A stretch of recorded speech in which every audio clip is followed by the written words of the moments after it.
Su Bai traversed into a parallel world, inheriting a thriving express delivery company. In pursuit of enhancing delivery efficiency, he developed a drone, launching a rapid drone delivery service that swiftly captivated the entire internet.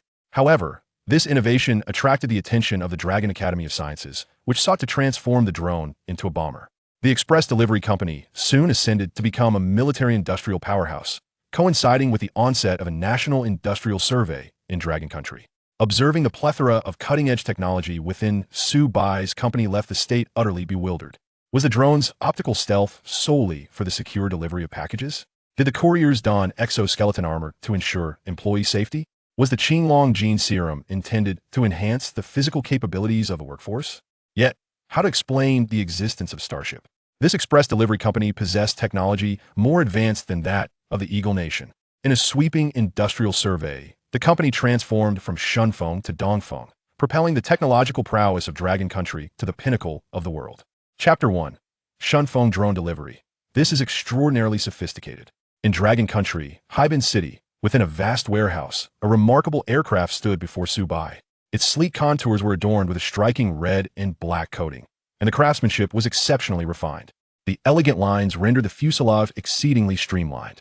Additionally, emblazoned upon it were bold characters. Shunfeng Express. Quite impressive. Su Bai observed the drone, nodding in satisfaction. As a time traveler, he had arrived in this parallel world 5 years prior. Recently, following the passing of his parents, he inherited an express delivery company named Shunfeng Express. To ensure the company's growth and success, Su Bai poured immense effort into its development.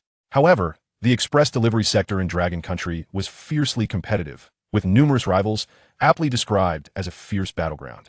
Shunfeng Express lacked substantial capital and distinctive technology, struggling for several years within the vast delivery industry. Consequently, despite his utmost efforts, Su Bai could only barely sustain the company's basic operations. Rather than profiting significantly, merely avoiding bankruptcy was a considerable achievement. Just as Su Bai found himself in a quandary, the archetypal gift of a time traveler awakened, a system called divine technology. As someone well-versed in literature, Su Bai was intimately familiar with the extraordinary capabilities of such systems, and he was filled with exhilaration that day. The system primarily featured 2 functions. The first was a task system, which required Su Bai to achieve a net profit of 3 million dragon coins for Shunfeng within a single quarter. Upon completion, he would receive additional rewards, including a beginner's gift package. This package contained an array of cutting-edge technologies across various fields such as physics, mathematics, chemistry, material science, programming, and bioengineering. Through this, Su Bai acquired a wealth of advanced knowledge. It is no exaggeration to assert that this novice gift significantly elevated Su Bai's expertise beyond that of seasoned authorities with decades of experience. The second function was a marketplace system, allowing Su Bai to earn technology points through system rewards, which could be exchanged for numerous high-end products in the marketplace. Starship, 10 million technology points. Space Elevator, 8 million technology points. Sky Dome Space Station, 6 million technology points. Storm Power Armor, 50,000 technology points. Gene Serum, 30,000 technology points. Gazing at the dazzling array of items in the marketplace, Su Bai glanced at his own technology points, a painfully conspicuous number. 0. I cannot afford anything. I should focus on completing the beginner tasks. Thus, Su Bai, armed with the knowledge he had acquired, enlisted a team of capable assistants. He rented a factory and ultimately invested considerable funds and several months of effort. At long last, they successfully developed the Shunfeng 1 drone before him.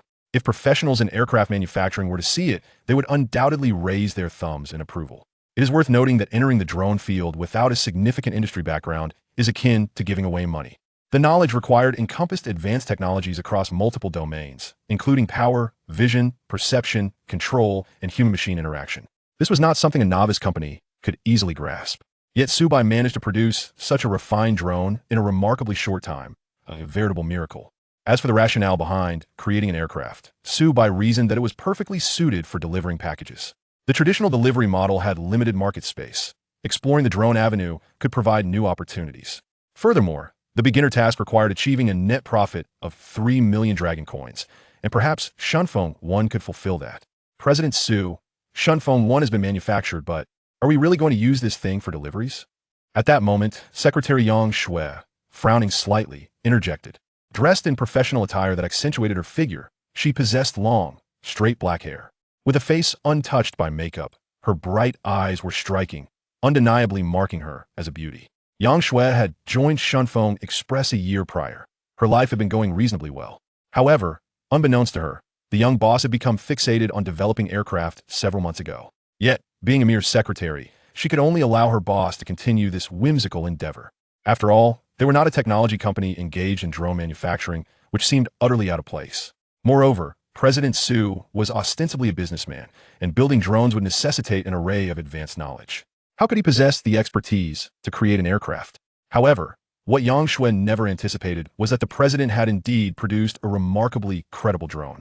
Regardless of whether it could deliver packages, the exquisite exterior of this aircraft could easily win accolades at certain technology exhibitions. However, as the secretary, Yang Shui's primary concern lay in profitability. First and foremost, the drone's payload capacity, endurance, stability, and delivery speed were crucial factors. Additionally, how to select the optimal route, and how much faster could drones be compared to human couriers? Would the noise generated by flight disturb the populace? Most importantly, how would users accept this novel delivery method? Previously, deliveries were made to doorsteps or community stations. Now, envisioning a scenario where a person sits at home, suddenly a drone flies past the window, unsuspecting users might be terrified. Thus, considerations for user privacy were paramount. In summary, while conducting delivery trials with this drone was feasible, achieving market penetration and commercial viability for substantial profits would likely prove exceedingly challenging. In the realm of drones, Yang Shui was utterly inexperienced and uncertain how to resolve these issues. Yang Shui, I have tested all those concerns. Rest assured, we, Shunfeng, aspire to become the fastest delivery company, Su Bai declared with unwavering confidence. Shortly thereafter, an announcement from Shunfeng Express captured the attention of numerous internet users. After years of development, our company is poised to launch a cargo drone. Shunfeng Express is introducing rapid drone delivery services. The method of use is click on the drone delivery service for your package, and it will be delivered by drone. Accompanying the announcement was a photograph of the Shunfeng 1 drone. With a length of 4 meters and a wingspan of approximately 10 meters, its surface exuded a sense of technological sophistication. Furthermore, relevant performance metrics were also detailed at the conclusion. Many internet users who perused the announcement were left in shock. What is this? Using drones for deliveries? Is the express delivery industry really this competitive? No longer sticking to the ground, but taking to the skies. Is this for real? Surely this must be some marketing ploy. If the drone fails to perform, they'll just vanish after a round of advertising. This tactic is all too common. I would like to give it a try. This company, Shunfeng Express, dares to innovate. Perhaps they have something worthwhile. Chapter 2. The astonishment of the campus bell of the Dragon Science Institute. Is this drone used for delivering packages? As time flowed, it had been a week since the announcement of the Shunfeng Express delivery service. A small number of netizens, after experiencing the so-called drone delivery, expressed their satisfaction. Word of mouth, enthusiastic recommendations in the comment section, and related reports led to an increasing number of individuals opting for Shunfeng's drone service. The reason was simple: speed, remarkably swift, beyond imagination. On this day, in a new district of Haiban City, at a Shunfeng delivery station, a girl arrived. She was adorned in a pure, white pleated skirt. Her hair casually tied back, and her fair skin was particularly striking. Her delicate face, with a refined nose and rosy lips and a pair of bright almond-shaped eyes, could easily earn her a score of 98 out of 100 in terms of beauty. Her name was Qin Yu, a second-year graduate student at the Dragon Science Institute. Renowned for her talent and beauty, the campus belle admired by many. "Hello, I would like to send a package." Qin Yu gently addressed a male staff member while holding a document bag destined for Nanyang City. "Ma'am, we at Shunfeng Express have recently launched a new drone delivery service. Would you like to opt for it?" The delivery personnel, after taking the document bag, paused before speaking. "Drone delivery?" Qin Yu furrowed her brow slightly, as it was the first time she had heard of such an innovative method. "Yes, ma'am. It can help you reach your destination even faster." "All right, let us use this for a quick delivery then." Qin Yu nodded, instinctively adding, "By the way, how long will it take to reach Nanyang City?" "For Nanyang, it will be quick. We have a drone scheduled to take off in half an hour, which will pass through Nanyang. It is expected to arrive at the Shunfeng reception point in Nanyang within an hour." The young man thought for a moment before swiftly responding. "Wow, that is indeed quite fast." Qin Yu smiled in response. However, the next moment, she suddenly sensed something amiss. An hour to fly from Haiban City to Nanyang City? That seemed implausible, considering the two cities were separated by an entire provincial region, with a distance exceeding 300 kilometers. Even the most advanced drones could not possibly fly that fast, unless it were specialized transport aircraft capable of nearly 1,000 kilometers per hour. Yet, professional transport aircraft required airports and a series of intricate logistics operations. This was one of the traditional delivery methods. Typically, packages from Harbin to Nanyang would take at least a day to arrive. Certainly, the convenience of the drone could not be matched. That doesn't seem right, does it? An hour to get to Nanyang from here? Qin Yu expressed her confusion. Ma'am, our drones are indeed very fast. Would you like to take a tour? The young man quickly replied upon noticing her puzzled expression. In recent days, numerous customers had voiced similar doubts, and the higher-ups at Shunfeng had stated that the Shunfeng 1 drone could be inspected at any time. After all, it was currently in the promotional phase, and the more people who became aware of it, the better. All right. With a sense of curiosity, Qin Yu followed the young delivery man. They soon arrived at the station's internal warehouse. Aside from neatly arranged packages, the drone in the center instantly captivated Qin Yu's full attention. Its sleek body, painted in a striking red and black, bore 4 prominently engraved characters, Shunfeng Express. Moreover, the craftsmanship of the drone radiated a sense of advanced technology. Initially, Qin Yu gazed from afar, but upon seeing the Shunfeng 1 up close, her desire to examine it further quickened her pace. Such a stylish drone is actually used for delivering packages? Qin Yu's mouth fell open slightly, her bright eyes filled with disbelief. Yes, ma'am. This is our company's newly launched delivery drone. The Shunfeng staff member beamed with pride at Qin Yu's astonished expression. What about its performance specifications? Can you disclose those? Qin Yu turned her head, urgency evident in her demeanor. Ma'am, the basic performance parameters of Shunfeng 1 are detailed on our company's official website and public accounts. You can peruse them at your leisure. The delivery man stood tall, exuding a sense of confidence. His demeanor suggested that the Shunfeng 1's information was entirely transparent, inviting any skeptics to verify for themselves.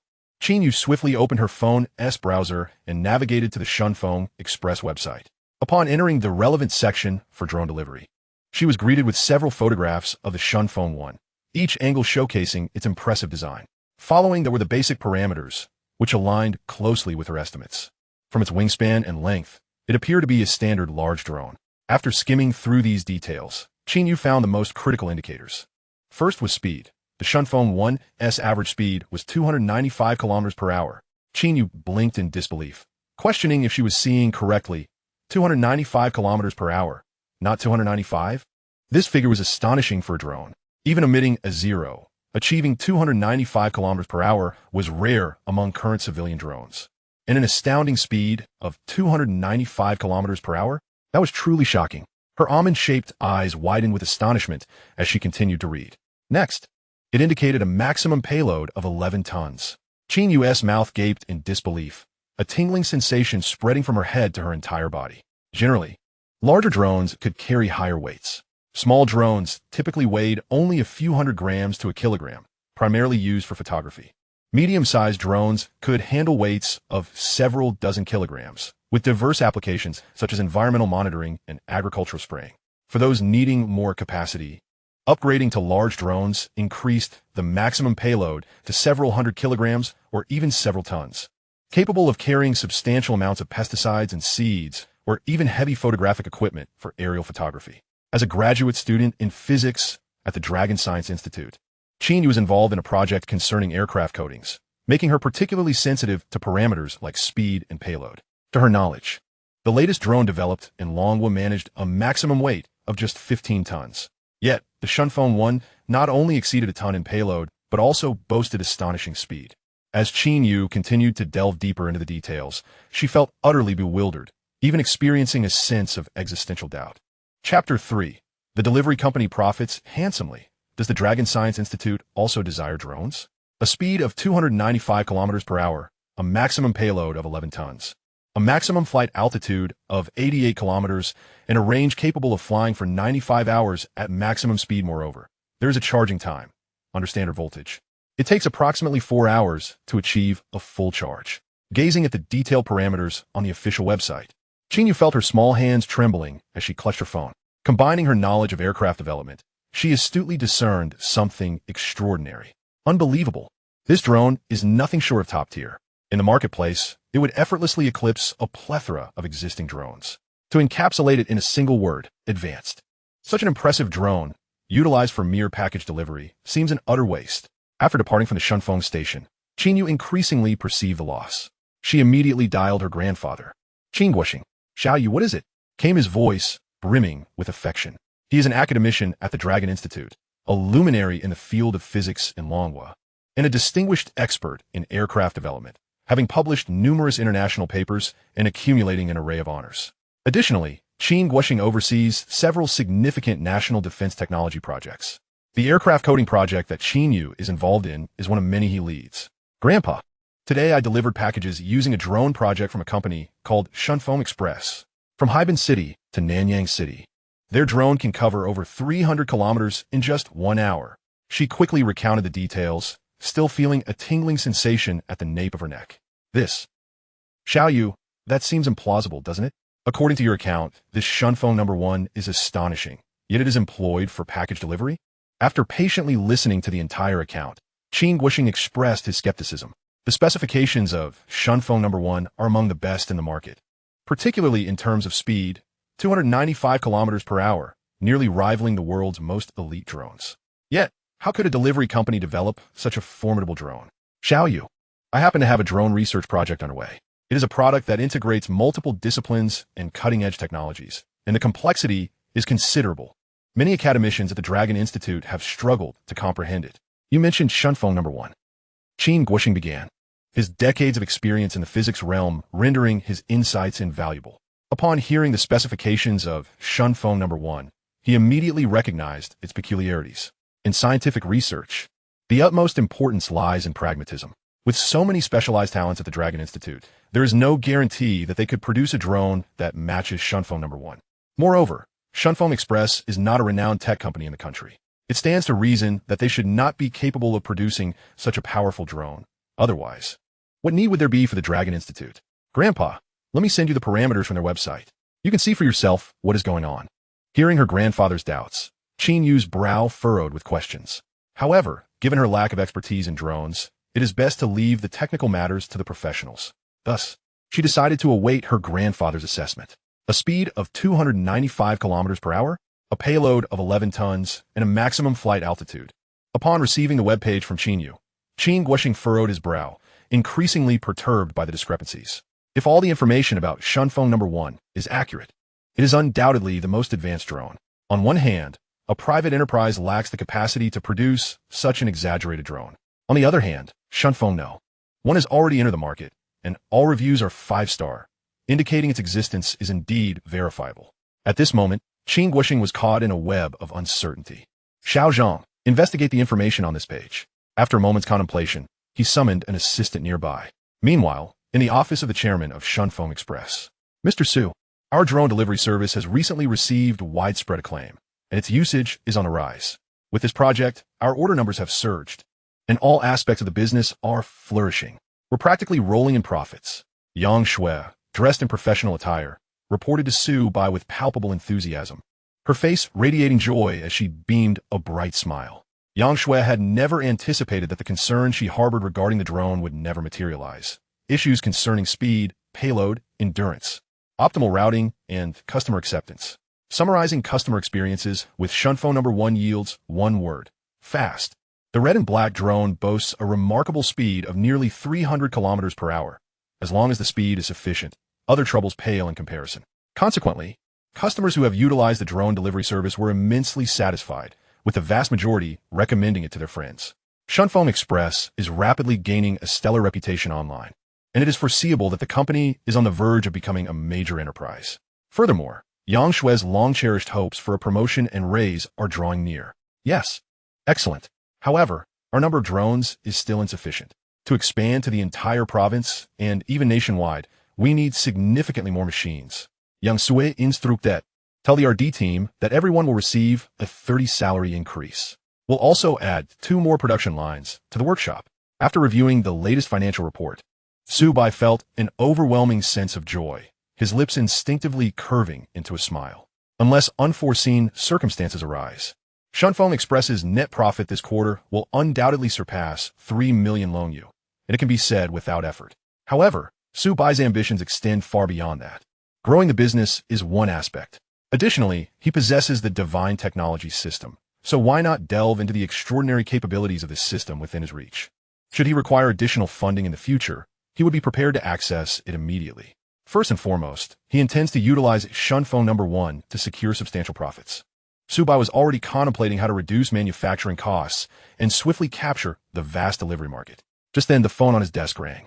Su Bai promptly activated the speaker. "Hello, is this Mr. Su of Shunfeng Express? This is the physics department of the Dragon Institute. We are very interested in your Shunfeng No. 1 drone and would like to learn more about this product." Upon hearing this, Su Bai raised an eyebrow. The Dragon Institute? That is one of the most prestigious institutions in Longhua. A single brick thrown down could crush numerous geniuses. However, it was within Su Bai's expectations that the Dragon Institute would reach out, given the parameters listed for Shunfeng No. 1 on the official website are indeed somewhat extraordinary compared to other drones on the market. Subsequently, representatives from the Dragon Institute indicated they would provide the company with the corresponding funding. After a moment of contemplation, Su Bai agreed, "No problem. Since it is for the nation's needs, feel free to take it." Chapter 4. Such advanced technology emerges from a delivery company. Mr. Su, our Shunfeng No. 1 has even piqued the interest of the Dragon Institute. This is truly remarkable. After hanging up the phone, Yang Shui was particularly excited. Her sparkling eyes filled with admiration for Mr. Su. Although she knew nothing about drones, the fact that this business could generate substantial profits indicated that the drone developed by the young boss must possess some remarkable qualities. Unbeknownst Yang Sui, the drone before her was remarkably advanced. The sheer prowess of such a machine left her yearning to exclaim, "Bravo, President Su!" The Longhua Institute, being a national entity, boasted a plethora of experts. Surely, they would not be swayed by our modest creation. Let us continue with our business. Su Bai shook his head, signaling his thoughts. However, despite his words, Su Bai contemplated bestowing upon the Longhua Institute a drone with unrestricted access. Indeed, all drones within the company were under Su Bai's meticulous control, with every function and capability firmly in his grasp. The specifications posted on the official website were entirely fabricated, deliberately understated. The selection of routes, speed, and payload for each delivery drone adhered strictly to the standards of Su Bai's integrated intelligence system. The website's descriptions merely served to facilitate comprehension for netizens. Su Bai's rationale was straightforward. Firstly, disclosing all parameters accurately would undoubtedly raise public skepticism due to the daunting figures involved. A slight superiority over commercially available drones sufficed. This conclusion stemmed from extensive market research and testing conducted by Su Bai. Secondly, the Shunfeng 1 drone possessed numerous unique features compared to other transport drones. Should these capabilities be revealed all at once, certain specialized departments within the Dragon Kingdom might approach Su Bai before the Longhua Institute had a chance to act. At this pivotal moment of rapid corporate growth, any delay in profit generation was unacceptable. Surely, enjoying tea leisurely in the office was far more appealing. Understood, President Su. I shall make the necessary arrangements. Yang Shui nodded slightly, departing with a light step. Days later, at the Longhua Institute, in the expansive open area, a drone adorned with a striking red and black coating commanded attention. Alongside Qin Guoxing and his grandson Qin Yu, several professors from the physics department and their assistants gathered before the Shunfeng 1. Indeed, the craftsmanship of this drone was undeniably world-class. Remarkable. It fits together flawlessly, more exquisite than the one we developed, praised one professor. The observers marveled at the drone, unable to suppress their admiration. Even two professors specializing in aerospace were left entranced. Has the technology of private enterprises reached such heights? Grandfather, how we start this drone? Qin Yu inquired, tilting his head curiously as he observed Qin Guoxing examining the control panel of the Shunfeng 1.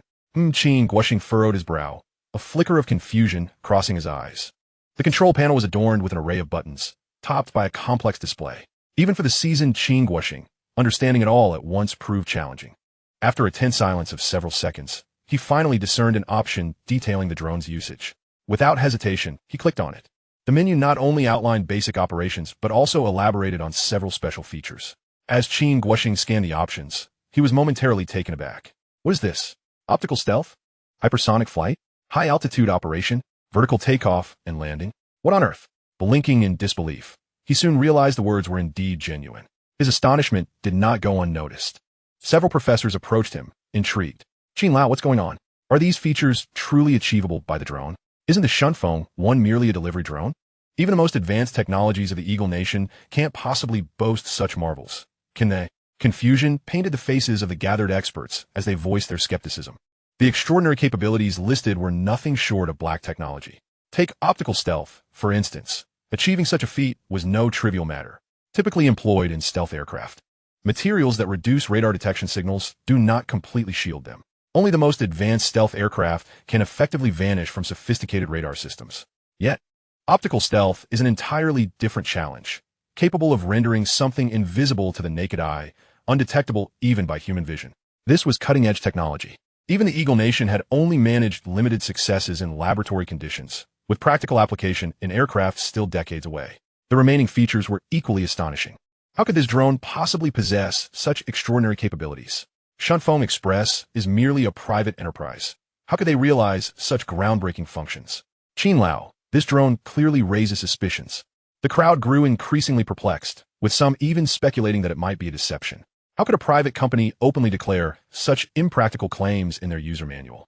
Only someone naive would believe it, while the Lonka Institute, filled with experts, could easily discern its authenticity. Whether this is true or false, we shall ascertain through testing. Qin Guoxing declared after a moment of contemplation. Despite his own doubts, questioning and verifying was par for the course in scientific research. Their first test would involve initiating the Shunfeng 1's vertical takeoff. After a flurry of operations at the control panel, a yellow indicator light illuminated in front of the drone, followed by the unmistakable sound of an engine revving. What transpired next took everyone by surprise. The drone gently lifted off the ground, ascending into the air. The onlookers felt a sudden rush of wind as they stood in close proximity, momentarily rendered speechless, their mouths agape, as if they could fit an apple inside. After a brief 2 seconds, the drone hovered at a height of 7 or 8 meters before descending smoothly, landing gracefully back on the ground. Is this really capable of vertical takeoff and landing? Could it be that the specifications are indeed realizable? If that is the case, then the other features might also be true. Many began to recover from their initial shock, unable to contain their astonishment. Their gazes towards the Shunfeng 1 shifted to one of utmost seriousness. This drone was likely an extraordinary creation. Chapter 5. An Industrial Awakening. Experts hidden amongst the people. The professors and assistants present at the Lonka Institute adopted a serious demeanor. Upholding a rigorous scientific approach, they quickly procured various specialized instruments for testing, determined to uncover the truth. Half an hour later, they were ready. Let's proceed one by one. First, let's investigate the hypersonic flight. Qin Guoxing inhaled deeply. As an expert in domestic aerospace development, he was well aware of the complexities surrounding vertical takeoff and landing. For the Shunfeng 1, a large unmanned transport drone, achieving this feat posed significant challenges, particularly given its substantial weight. Above, there were no propellers like those found on helicopters. Thus, its lift was entirely reliant on a unique internal structure. This singular technology perplexed numerous academicians from the Lonka Institute, let alone an ordinary private enterprise. This illustrates the staggering capabilities of the Shunfeng Express Company. With maximum velocity achieved, Qin Guoxing, his hands wrinkled and weathered, deftly operated the console. The Shunfeng 1 ascended vertically to over 100 meters and gradually accelerated forward, swiftly vanishing from sight. The ultra-high precision radar displayed its speed parameters: 100 meters per second, 200 meters per second, 340 meters per second. Had it already reached Mach 1? Someone exclaimed in disbelief. Yet, the acceleration did not cease. The display rapidly surpassed 2 Mach, then 4 Mach, and eventually 7 Mach. It ultimately halted at the terrifying figure of 10 Mach. 10 Mach? My goodness, this drone can achieve a bewildering speed of 10 Mach. It's unfathomable that a mere courier company could produce such an extraordinary drone. This velocity eclipses that of military fighter jets by several folds. Impressive indeed. The faces of everyone present were emblazoned with astonishment, erupting into waves of exclamations. Qin Guoxing, in particular, felt his hands tremble slightly on the console. It was terrifying. After years of studying aircraft, a drone crafted by a private enterprise had utterly outperformed all of his designed aircraft in terms of speed. Where could he even begin to rationalize this? He felt his breath quicken, a long-lost excitement surging within him. 2 minutes later, Shunfeng 1 finally returned to hover over the ground. Were it not for the radar display, no one would have believed that this drone had traversed tens of thousands of kilometers in such a brief span. Quick, on to the next feature. Optical cloaking capability. Qin Guoxing's voice trembled with excitement.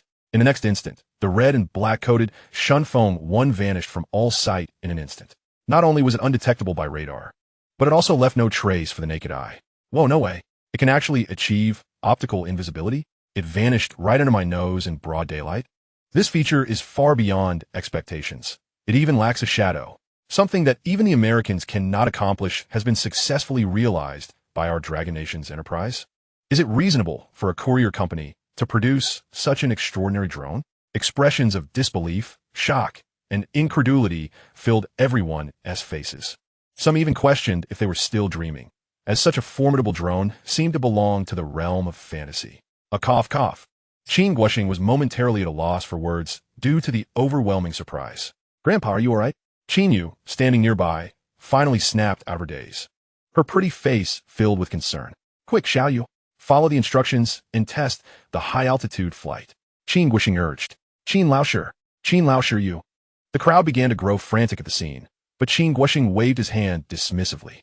I'm fine, just need a moment to catch my breath. Xiaoyu. All right, Grandpa. Qin Yu took over the operation of the drone. First, she deactivated the optical cloaking from hundreds of meters away. The red and black drone reappeared as if it had sprung from the air itself. It then began to spiral upward rapidly, ascending higher into the sky. 3,000 meters, 6,000 meters, 10,000 meters, 20,000, 40,000, 65,000, 80,000.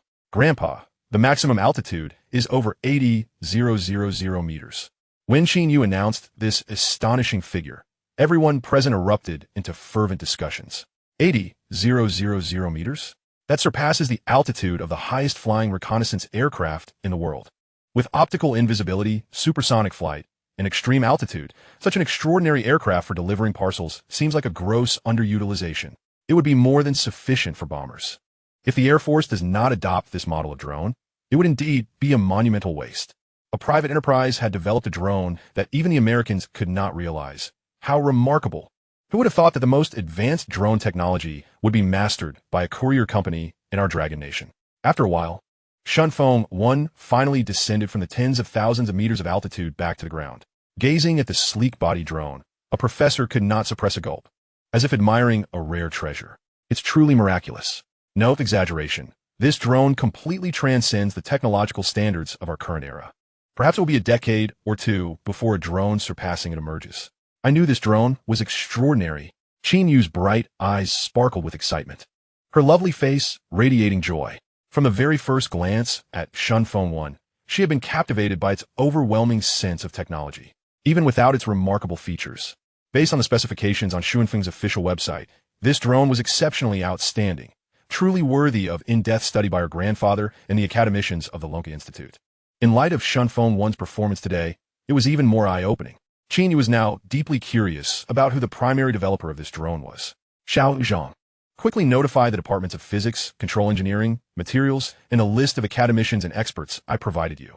We must convene a meeting to discuss this drone. Qin Guoxing swiftly instructed, his tone laced with urgency. Understood, Qin Laoshi.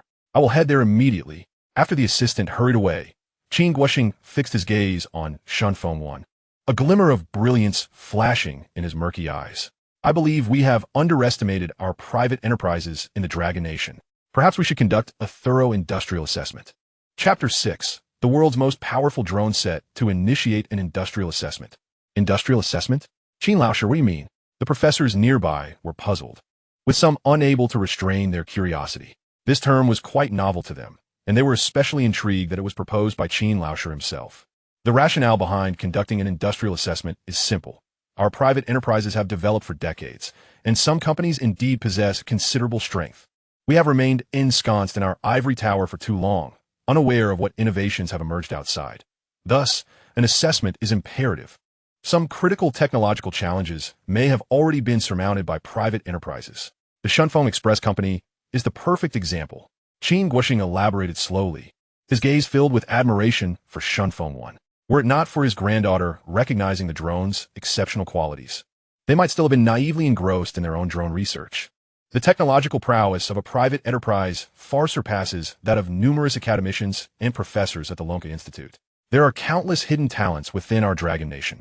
If we could indeed discover a few more enterprises like Shunfeng, the technological advancement of our nation would ascend to unprecedented heights.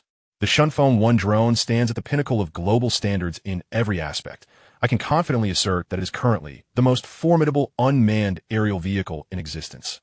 The technological advancements of Shunfeng Company have transcended the limitations of our time by many years, exhibiting an extraordinary prowess.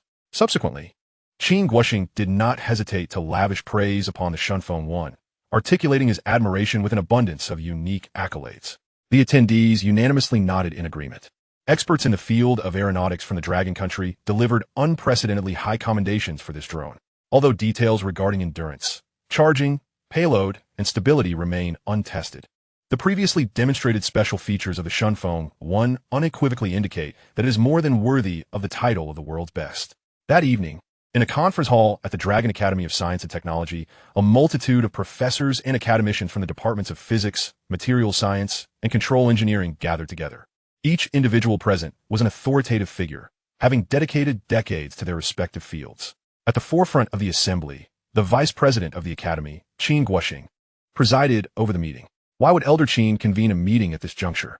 I distinctly recall that a comprehensive seminar was held just last month. It remains unclear. Perhaps there has been a significant breakthrough in military aircraft technology? Surely not.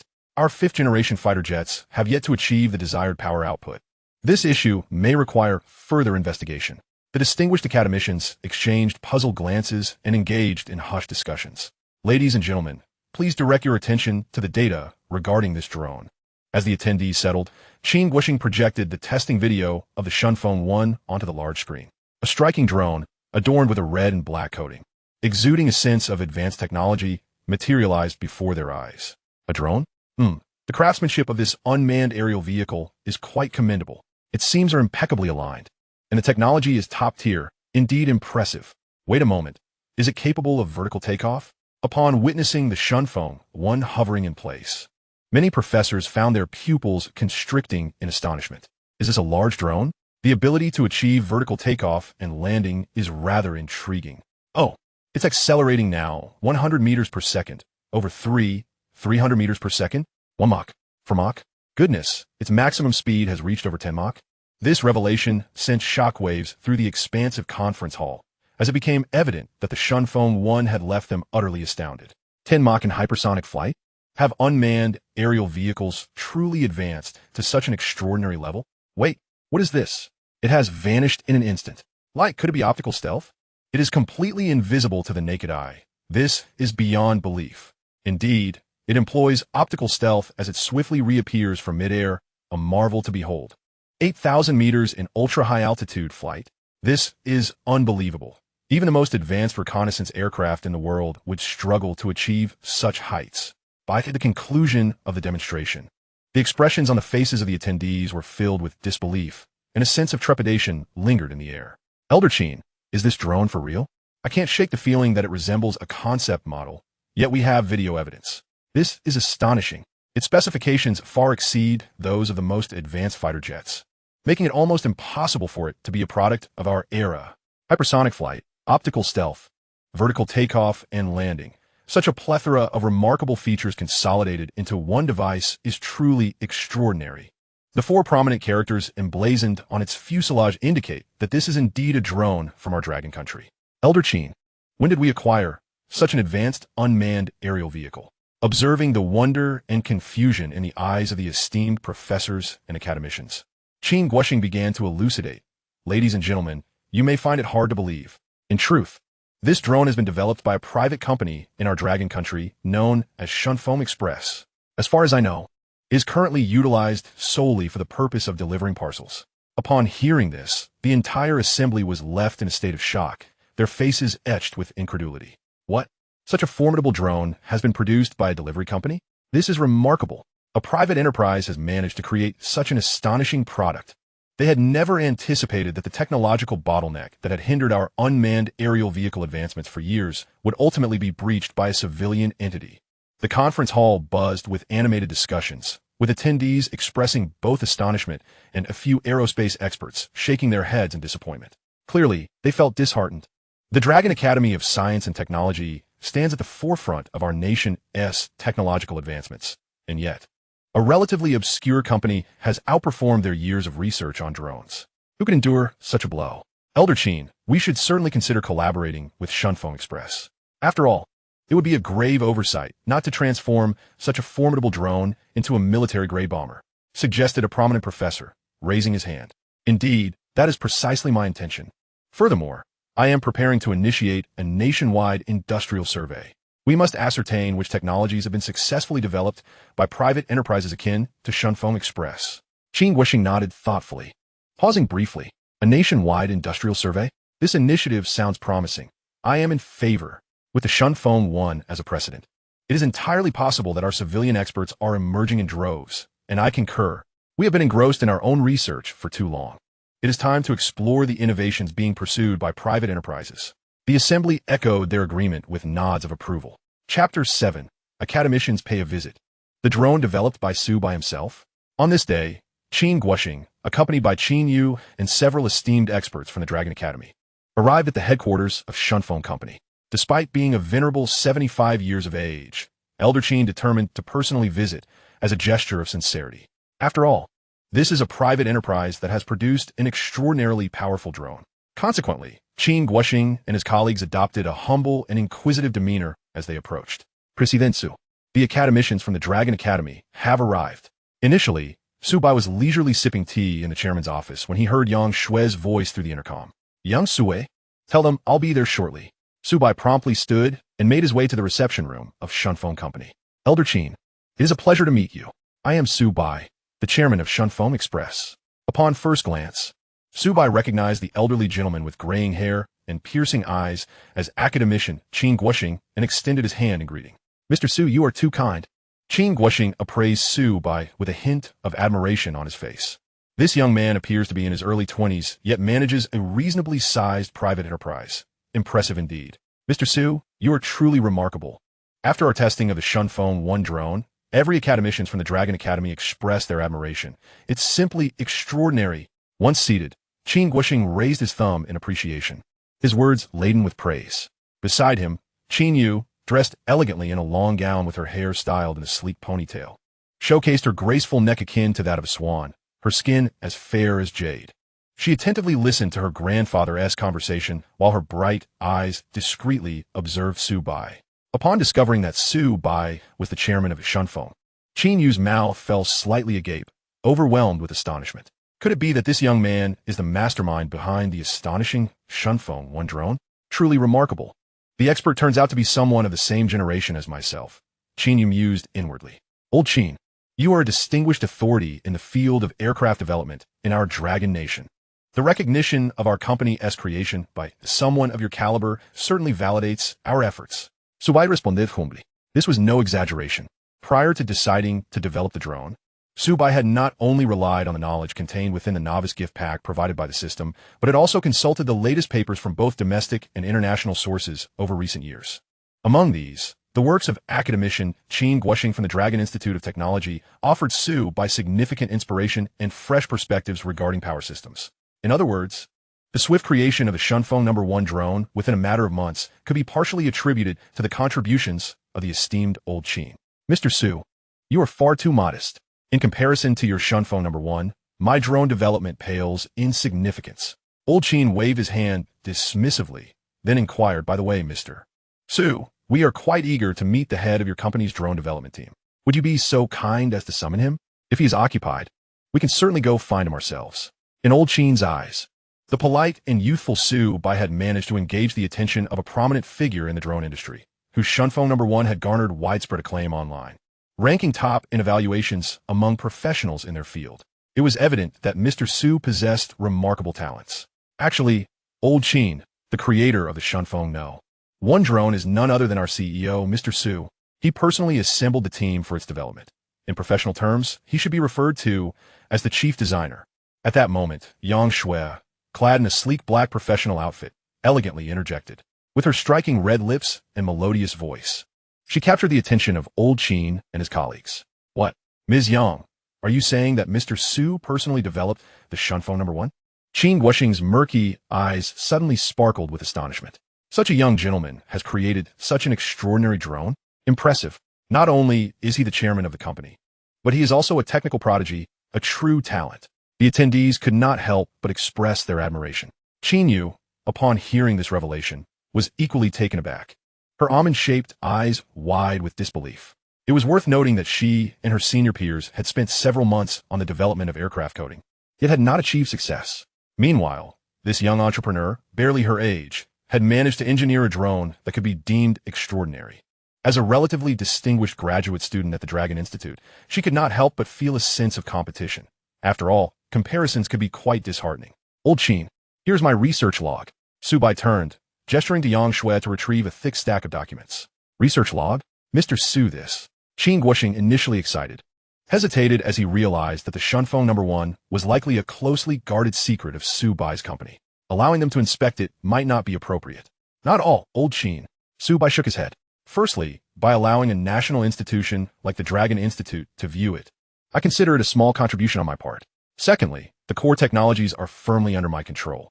In essence, even if someone were to attempt to construct a drone based on the research log, it would be an impossible feat. Then I extend my gratitude, Mr. Su. Qin Guoxing replied earnestly as he accepted the research log with his weathered hands. The other professors quickly gathered around, their expressions intensely focused. Day 1. Basic framework sketches of a drone. Day 2. Design blueprints for related components. Day 3. Selection and assembly of materials for the power module. The contents of the research log were remarkably thorough, showcasing nearly every detail of the Shunfeng No. 1's design. The handwriting was neat, the diagrams clear, and the annotations concise. This log documented invaluable information. As an expert in the field of aircraft, Qin Guoxing furrowed his brow, clearly deep in thought. It was evident that there were aspects he found perplexing. Despite his status as one of the top 3 in knowledge within the Dragon Nation, there were still elements he did not comprehend. After navigating the complex sections, he began nodding vigorously, clearly impressed by the innovative ideas contained within. The other professors mirrored his sentiments, their expressions increasingly filled with respect as they delved deeper into the log. After nearly an hour, they finally finished reviewing the document. So this is how the most advanced drone is developed step by step. I am profoundly impressed. Heroes emerge from youth. Mr. Su's technical prowess is, without exaggeration, 1,000 times superior to my own as a professor. The attendees collectively expressed their admiration. Indeed, Mr. Su is a pillar of talent. Qin Guoxing's face radiated respect as he sincerely stated, "By the way, Mr. Su, we have a humble request. We wish to apply your Shunfeng No. 1 to the Air Force domain. What are your thoughts on this? To apply it to the Air Force? Of course, Old Qin." Su Bai raised an eyebrow and continued. "However, our Shunfeng No. 1 was primarily designed for delivering packages. Can it truly be utilized in the Air Force?" Upon hearing this, Qin Guoxing and the others exchanged glances, their eyes filled with confusion. Did this young entrepreneur not realize the terrifying potential of what he had created? Mr. Su, allow me to share my insights as an academician of the Dragon Institute. Your drone is far more advanced than a multitude of drones currently in service with the Air Force. Even the most technologically advanced nation, the United States, has developed drones that pale in comparison to the Shunfeng No. 1. Qin Guoxing spoke earnestly. Mr. Su, regarding the specific proposal, we intend to transform the Shunfeng No. 1 into a bomber. A professor specializing in bombers stated solemnly. A bomber? That would require it to be equipped with various heavy firepower, right? Can my Shunfeng No. 1 really handle that? Su Bai felt a sense of numbness wash over him as he frowned. Mr. Su, many of the special features of your drone are exceptionally well suited for use as a bomber. Furthermore, this Shunfeng No. 1 undeniably exceeds the standard capabilities, such as optical stealth. This is something even the most advanced stealth fighter jets cannot achieve. What was your intention in incorporating this feature? Qin Guoxing's eyes, filled with confusion, could not help but inquire. Old Qin, it's quite simple. It is meant to protect the safety of the cargo. Su Bai contemplated for a moment before responding earnestly. At this declaration, everyone present fell silent. Protecting the cargo? This formidable drone was genuinely intended for package delivery? Impressive. However, upon reflection, the attendees realized that Su Bai's reasoning was not without merit. Imagine a large drone appearing in the sky. It would undoubtedly evoke curiosity, posing potential safety risks. Yet, with the implementation of optical stealth, such onlookers would be none the wiser. Ah, and what about vertical takeoff and landing? Mr. Su, what was your purpose in developing this feature? Another professor inquired with furrowed brows. This becomes much more straightforward. If we were to employ traditional takeoff methods, we would need to construct an extensive series of runways, and the land prices in coastal cities are rather exorbitant. Hence, Vertical takeoff and landing is entirely designed for the convenience of transportation and cost-saving purposes. Su Bai slowly elucidated. This reasoning prompted the attendees to nod in agreement, acknowledging the truth in his words. After all, the financial outlay required for laying down specialized runways amounts to a staggering sum. From the perspective of corporate profitability, vertical takeoff and landing indeed plays a significant role. All right, we comprehend the rationale behind vertical takeoff and landing. Now, Mr. Su, what purpose does the supersonic flight of the Dongfeng 1 serve? According to our rigorous testing, it can achieve a remarkable speed of up to Mach 20. Is it merely to expedite deliveries? The previous professor ventured to inquire. Precisely. You seem to grasp the concept quite well. The mission of Dongfeng Express has always been to ensure that every customer enjoys a delivery experience akin to a swift gale. Customer satisfaction, even to the extent of receiving 0 negative reviews, is the objective my company relentlessly strives to achieve. Su Bai affirmed with a nod. In truth, there was an aspect that Su Bai had not fully disclosed. Each Dongfeng 1 is equipped with a fully autonomous control system, determining the optimal routes for deliveries. It dictates when to engage optical stealth, when to disengage, the moments to unleash full power for supersonic flight, and when to decelerate or hover midair. All these intricate scenarios are autonomously assessed by this system, which is the fundamental reason why there has never been a single error since the inception of Dongfeng 1. Qin Guoxing and the others, gazing at Su Bai's composed demeanor, found themselves momentarily at a loss for words. They had not anticipated that such an advanced drone, with a plethora of remarkable functionalities, was conceived solely for the convenience of deliveries. For such a trivial reason, you, a private enterprise, have developed the world's most sophisticated drone. Impressive indeed. Mr. Su, I have one small request. Since you are the developer of the Dongfeng 1, could you assist us in transforming it into a superior bomber? After the initial shock, Qin Guoxing spoke earnestly. Certainly, no problem, Elder Qin. Su Bai contemplated briefly before responding. The Dongfeng 1 incorporates various cutting-edge technologies, and without the presence of its developer, others would undoubtedly struggle to comprehend the modifications. To avoid any complications later on, Su Bai thought it best to address it all at once. That would be splendid, Mr. Su. By the way, this is a request from the national level for the modification of your drone, and there will be funding allocated to your company as compensation for the research costs. Qin Guoxing cheerfully remarked, signaling to Qin Yu beside him. After receiving the document from Qin Yu, Su Bai perused it carefully. It contained pertinent confidentiality clauses and compensation details. Given that it involved military matters, Qin Guoxing and his colleagues had thoroughly investigated Su Bai's entire background before their visit to Xuanfeng's headquarters. A pure-blooded citizen of the Dragon Kingdom posed no issues. Subsequently, after discussions with everyone, Su Bai confirmed the forthcoming procedures. 10 days later, 3 Dongfeng 1s would be delivered to the Longxing Research Institute at Lonka Academy.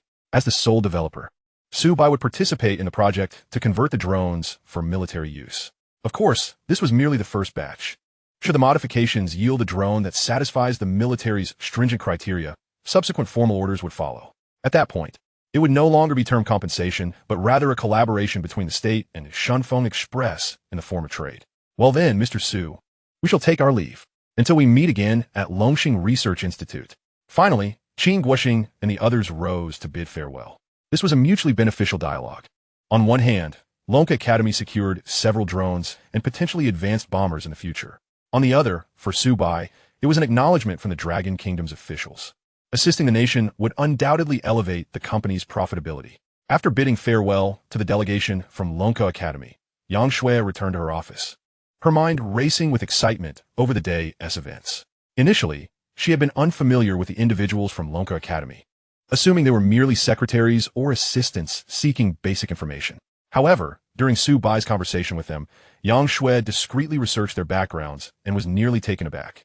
Especially the leading figure, academician Qin Guoxing, who turned out to be the vice president of Lonka Academy, a towering figure in the field of domestic aircraft development.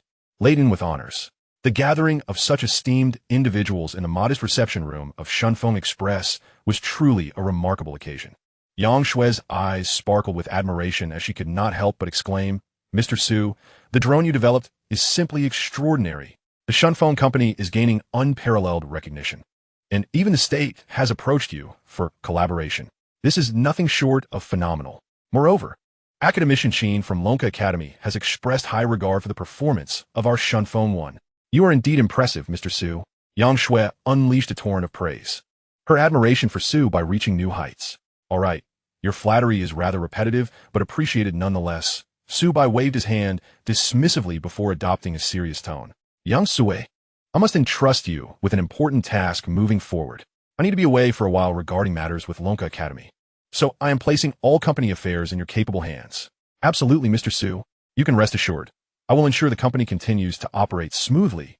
Young Sui Biamed, flashing a bright smile as she made her promise. Meanwhile, on the return journey of the Lonka Academy delegation, several professors, along with Qin Guoxing and his grandson Qin Yu, continued to engage in spirited discussions about the day's events.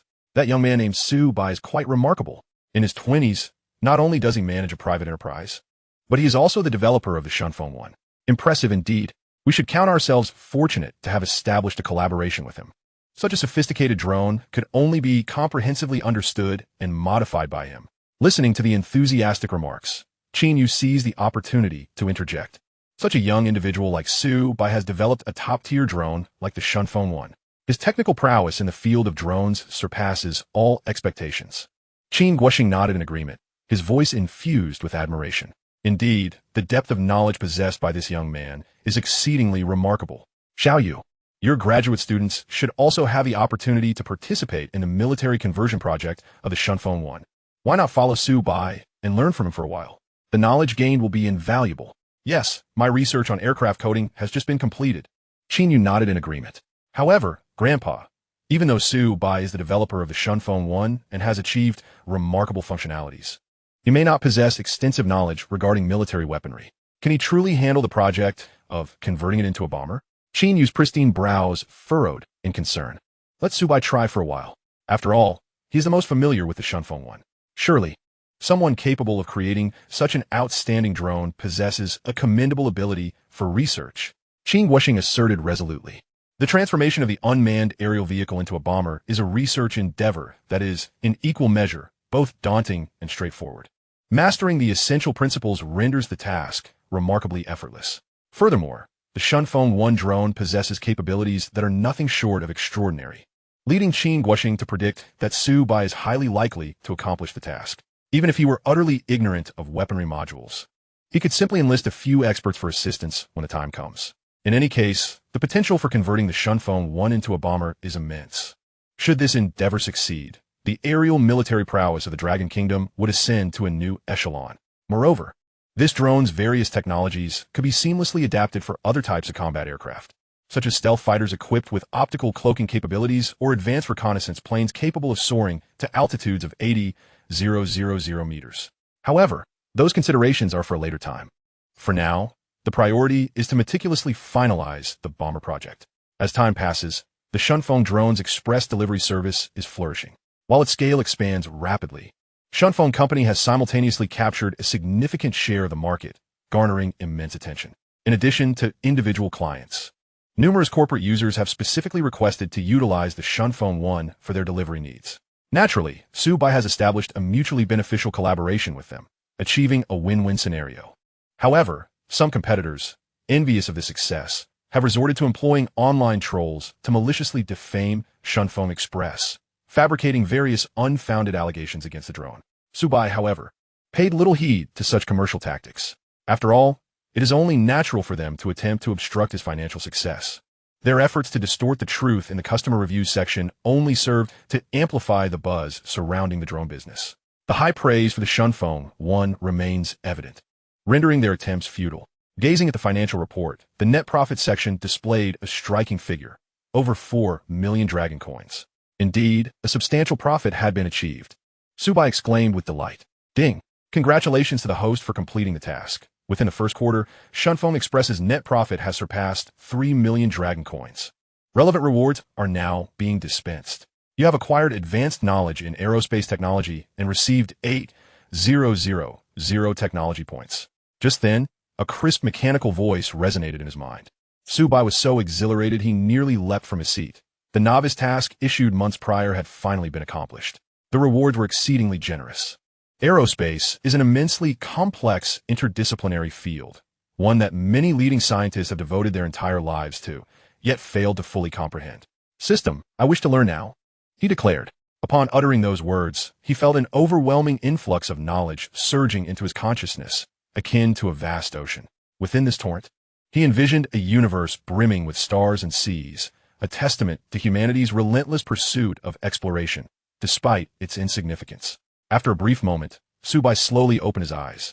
The quality of the system's offerings was impeccable. Having absorbed the bestowed insights, his understanding of aerospace surpassed that of any specialist. 8,000 technology points. Alas, it was still insufficient to acquire anything of value. Subsequently, after perusing the system's marketplace, Su Bai shook his head in disappointment. In truth, 8,000 technology points is a considerable sum, enough to procure advanced tanks, fighter jets, cruisers, and rocket artillery. However, as long as the materials are adequate, Su Bai could easily craft these items himself. Thus, he resolved not to squander his precious technology points. Moreover, Su Bai noted that the system's task section indicated that future tasks would be assigned in a concealed manner. This meant that continuous innovation in technology and the development of new products would be essential for acquiring additional rewards and technology points. Well then, it appears Shunfeng must expand its business ventures. Su Bai contemplated, stroking his chin thoughtfully. Days later, a row of sleek black, gleaming Hongqi armored vehicles came to a halt beside the Shunfeng headquarters. Soldiers clad in uniforms stood stolidly on either side, exuding an air of solemnity and discipline. From a distance, they projected an imposing presence. Yang Shui, I entrust the company to you during my absence, Su Bai instructed before swiftly approaching the fleet of Hongqi vehicles. A colonel stepped forward to verify his identification and, upon confirming his identity, saluted. Thus, Su Bai took his seat in the spacious and comfortable rear of the central Hongqi vehicle. Soon, a convoy of vehicles set off, moving purposefully towards the Longxing Research Institute. Chapter 10. Su Bai's journey to the Longxing Research Institute, the Sky Bomber. Inside the Hongqi armored vehicle, Colonel Zhao Hang of the Dragon Kingdom's army scrutinized Su Bai through the rearview mirror. His special mission was to invite Mr. Su to the Longxing Research Institute for the development of a classified project. Impressive, this young man, Zhao Hang thought to himself. Recognizing that he had caught the attention of high-ranking officials at such a young age, he must possess considerable talent. 2 hours later, the convoy arrived at a military base. Several state-of-the-art research buildings were visible, accompanied by an array of armored vehicles and military transport trucks. In the distance, a target range showcased a number of small drones undergoing test flights, while many researchers in lab coats bustled about.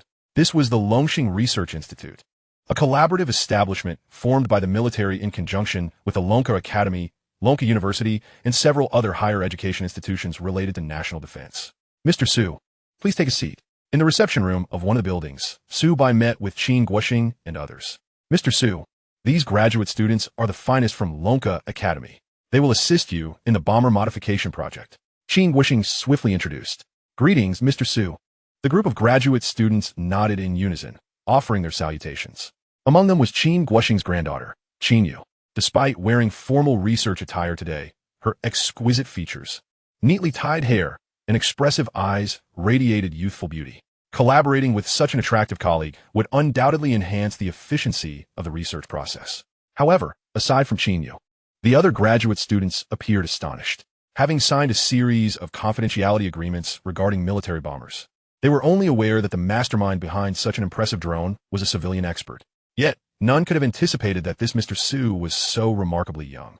It was evident that, besides Qin Yu, who was a master student, the others were doctoral candidates, all over the age of 25.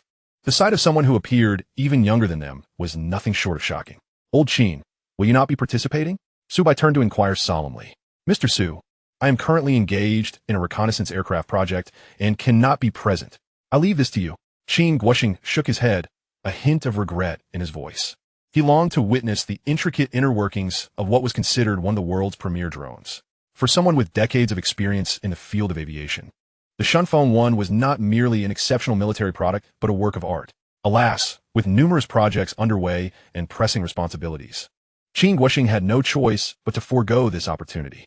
Indeed, our expert in the realm of combat aircraft at the Dragon Institute, Academician Wei He, will be assisting you with the transformation and development. Before departing, Qin Guoxing added this final note. Very well, I understand. Su Bai nodded and, accompanied by Qin Yu and others, proceeded to a large laboratory. There, 3 meticulously arranged Shunfeng No. 1 drones awaited. Additionally, an elderly gentleman, approximately in his 60s, was organizing documents. Greetings, Elderve, I am Su Bai. Su Bai stepped forward, extending his right hand. Mr. Su, Wei He grasped his hand, scrutinizing the young man before him. Internally astonished, he had not anticipated that the developer of the Shunfeng No. 1 drone would be a lad in his early 20s. Wei He momentarily questioned whether Qin Guoxing had made an error. However, upon seeing that Su Bai had been personally brought over by Qin Yu, he realized the truth of the matter. The creator of a drone possessing optical stealth, supersonic capabilities, high-altitude flight, and vertical takeoff and landing functions was indeed a youthful prodigy. It was almost beyond belief. You are too kind. Just call me Xiao Su. I sincerely hope you will offer your insights on this project, Elder Wei. Su Bai replied humbly. Well then, Xiao Su, have you familiarized yourself with knowledge related to bombers? Or do you have any insights on air-to-ground missiles or air-to-air missiles? Wei He inquired slowly. The 3 drones had only recently arrived at the Dongfeng Research Institute. Wei He initially intended to observe them before formulating a modification plan. However, upon inspection, he discovered that the craftsmanship of the Shunfeng No. 1 was exceptionally refined, with every component fitting seamlessly, leaving no discernible points of disassembly. This revelation astonished Wei Feng, who, as the principal designer of several 5th-generation aircraft in Longhua, undoubtedly possessed a high level of expertise. It could even be said that few in Longhua understood combat aircraft better than he. Yet, he found himself unable to identify any entry point for modification on this drone. The craftsmanship of the Shunfeng No. 1 was remarkably advanced. It appeared that only the arrival of its developer could unlock the project. Elder Wei, I have not previously engaged with such topics. I only recently began reviewing relevant materials over the past few days, but my knowledge in these areas remains quite limited. Su Bai candidly replied. Understood. Xiao Su, what type of bomber do you envision as our modification target? In my opinion, we should begin with a conventional bomber for the first unit. Once we gain experience, the remaining 2 can be transformed into more formidable, yet challenging, strategic bombers. Wei He, taking Su Bai's situation into account, proposed his thoughts. Well, Su Bai stroked his chin, his consciousness delving into the system space. The Shunfeng No. 1 drone was merely a basic unmanned transport vehicle, its functions rather singular. He recalled seeing a powerful bomber in the system marketplace a few days prior, named the Tianxiong Fighter, which required precisely 8,000 technology points. This was an upgraded version of the basic model, significantly enhanced in all aspects, and undoubtedly ranked among the world's top bombers. If we are to undertake modifications, let us do so decisively. Conventional bombers and strategic bombers simply will not suffice. They would only waste my time. Let us aim for something exhilarating. Su Bai thought excitedly. System, I wish to purchase the Tianxiong Fighter. In an instant, his technology points balance vanished, and before Su Bai appeared a thick stack of documents, shimmering, entitled Comprehensive Research Materials for the Tianxiong series fighters. Opening the first page, a formidable and awe-inspiring bomber materialized in his mind. The subsequent pages detailed its manufacturing methods, described in one word, exceedingly complex. However, for Su Bai, who had just absorbed cutting-edge knowledge in aerospace, he could easily grasp the content, reading swiftly and comprehensively. Soon, he completed reviewing the entire series of development methods. A smile curled at the corners of Su Bai's lips as he thought, excellent. We shall transform it into this Tianxiong bomber, surely. It will meet the requirements of the Air Force. Chapter 11. The Terrifying Bomber. The development of the Tianxiong fighter commences. As time passed, 5 days later, in a small conference room at the Dongfeng Research Institute, all 24 members of the Shunfeng No. 1 bomber modification project gathered. Thank you for your patience, everyone. I will now introduce the direction of our modifications. Su Bai approached the main seat and spoke solemnly. Over the past few days, he had organized a series of materials regarding the Tianxiong fighter in his mind, ensuring they would be easily comprehensible for the project team. Though the top students of the Dragon Institute were exceptionally capable, they lacked experience, necessitating considerable effort on Su Bai's part. Mr. Su has finally reached a decision. But from which direction shall we approach the modifications? It seems Mr. Su has only recently begun to explore the field of bombers. Can he truly grasp this in such a short time? While the Shunfeng No. 1 excels in delivery, bombers belong to an entirely different realm. It is difficult to say, as the saying goes, that every profession has its specialization. A touch of solemnity adorned the faces of the crowd. Qin Yu frowned slightly. During these 5 days, Su Bai had sequestered himself in the laboratory without informing her of when the development would commence, which left her quite concerned. Seated at the front, Wei He now wore furrowed brow. This young man, Su Bai, seems to be working in isolation, neglecting to utilize my expertise as an academician, lacking in communication. Moreover, modifying a bomber without the requisite professional background poses significant challenges. To be frank, he had begun to lose faith in Su Bai. Ladies and gentlemen, please observe. Here is our target for modification, which I have named the Tianqiong Fighter. Su Bai inserted an encrypted USB drive, swiftly retrieving various materials pertaining to the Tianqiong Fighter. This was a uniquely designed and imposing bomber. In addition to inheriting the optical stealth, supersonic capabilities, high-altitude flight, and vertical takeoff and landing of the Shunfeng drone, it boasted even more lethal functionalities. Firstly, it was equipped with laser weaponry at the front of the fuselage, serving as the standard armament for the Tianqiong Fighter, possessing tremendous power. Secondly, several types of specialized missiles were included, such as air-to-ground missiles, air-to-ship missiles, and cruise missiles, due to their similar overall production methods. Su Bai collectively named them Thor missiles. Finally, self-guiding Vulcan machine guns and other armaments were featured. This, then, encompasses all the project components for transforming the drone into a bomber. After Su Bai concluded, he turned to find that the entire assembly had been utterly captivated. Is this a bomber? It surpasses conventional bombers by 100-fold. What a formidable entity this Tianqiong Fighter is. It is simply incredible. Our modification target is such a terrifying bomber. Mr. Su's vision is indeed extraordinary and impressive. Awe and astonishment filled the eyes of the crowd, leaving them with a tingling sensation. What do you think? This Tianqiong Fighter should meet the standards, right? Su Bai posed, Ingguayiding. Mr. Su, not merely compliant. Should we succeed in realizing this project, it is likely that there would be no bomber in the world more advanced than the Tianqiong. The significance of a successful modification is monumental, comparable to the advent of fifth-and-a-half-generation fighters, perhaps even rivaling sixth-generation aircraft. After all, it is based on the foundation of the Shunfeng No. 1. Mr. Su, this indeed resembles the epitome of our dream bomber. Yet the question remains, can we truly modify it ourselves? Amidst the excitement, a voice of doubt arose from the crowd. Soon, many others followed suit, furrowing their brows. They were merely graduate students with limited technical prowess. This formidable Tianqiong fighter jet, with its multifaceted capabilities, might even surpass the expertise of academicians. Can this project genuinely progress? Everyone, here are the relevant research and development materials. Please take a look. Su Bai began distributing the prepared documents. These materials meticulously detailed the design concepts for the weapon modules, power modules, control system modules, and more. The documentation was exceedingly thorough, recording even the minutiae of how each screw should be fastened. Wow! Having reviewed the ideas presented here, it doesn't seem as daunting as we imagined. Is this how laser weapons are designed? This is my first encounter with such a concept. I wish to undertake tasks related to the Thor missile. I feel quite capable. As the crowd examined the dense array of charts and annotations, their excitement only intensified. Meanwhile, academician Wei he observed the materials, nodding in wonder. His murky gaze filled with curiosity, his breath quickening.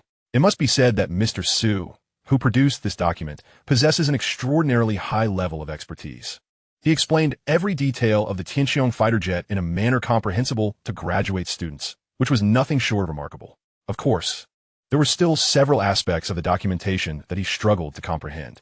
Wei he, having cast aside his previous skepticism, resolved to seek Su Bai's guidance thoroughly.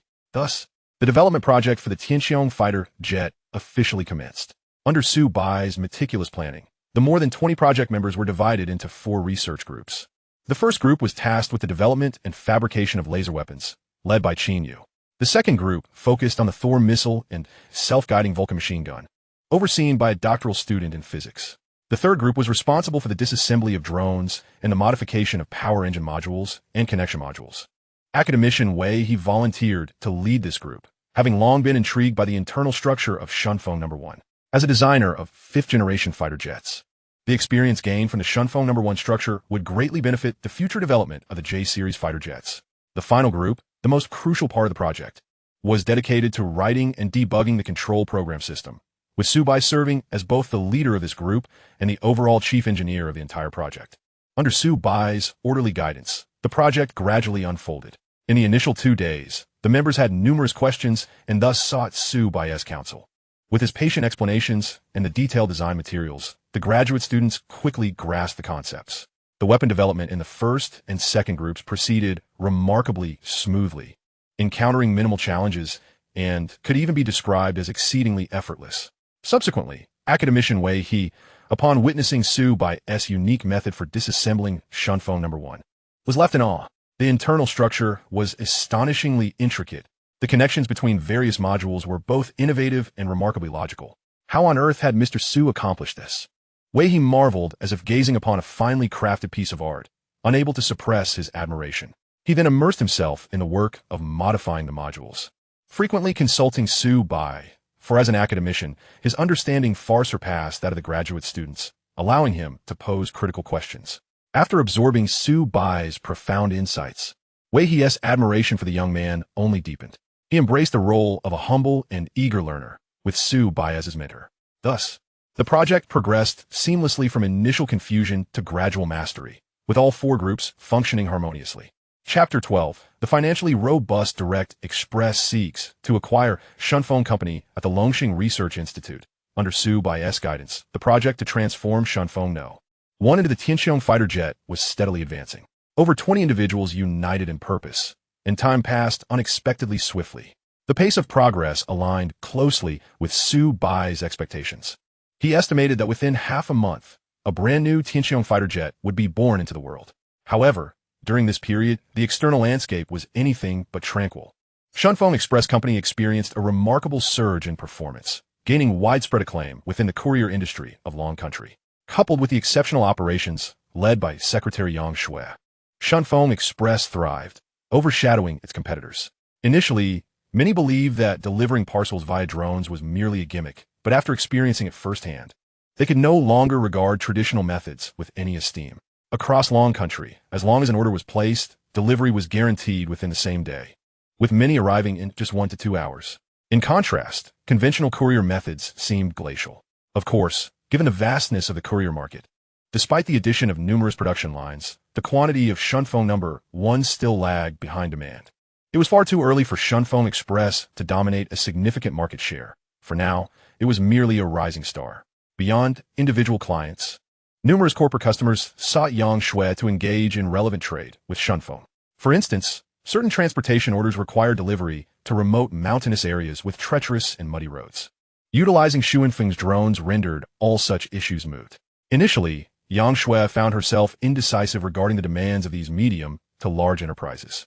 Subsequently, after a brief and straightforward phone call with Su Bai, she swiftly finalized the pertinent collaborations.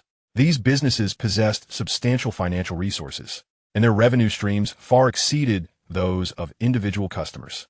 As the saying goes, a fool does not earn money when there is an opportunity, and Shunfeng was keen to seize a multitude of orders from them. Each day, as Yang Shui reviewed the net profit figures on the financial statements, her smile widened impossibly. In the past 2 weeks alone, they had netted an astounding 7 million. Mr. Su, you are truly remarkable. Yang Shui's voice radiated with excitement over the phone. All right. Let's talk again once we've earned 20 million. By the way, add 3 more production lines. I have to go. I'm busy here. Meanwhile, due to the overwhelming popularity of the drones, the competitors who previously attempted to undermine Shunfeng found their efforts futile and instead began to scrutinize Shunfeng No. 1. If this relatively obscure company could develop drones, perhaps they could as well. Consequently, numerous courier companies allocated substantial funds to research drone delivery projects. However, they quickly abandoned their efforts. The reason was simple. The drones they produced were nowhere near comparable to Shunfeng No. 1, lacking the requisite technology. In a grand building located in a bustling commercial district of Nanyang, lavishly adorned within, the headquarters of Direct Express, one of the most prominent courier companies in Long Country, stood tall, commanding approximately 40% of the market share. This meant that 2 out of every 5 orders belonged to Direct Express.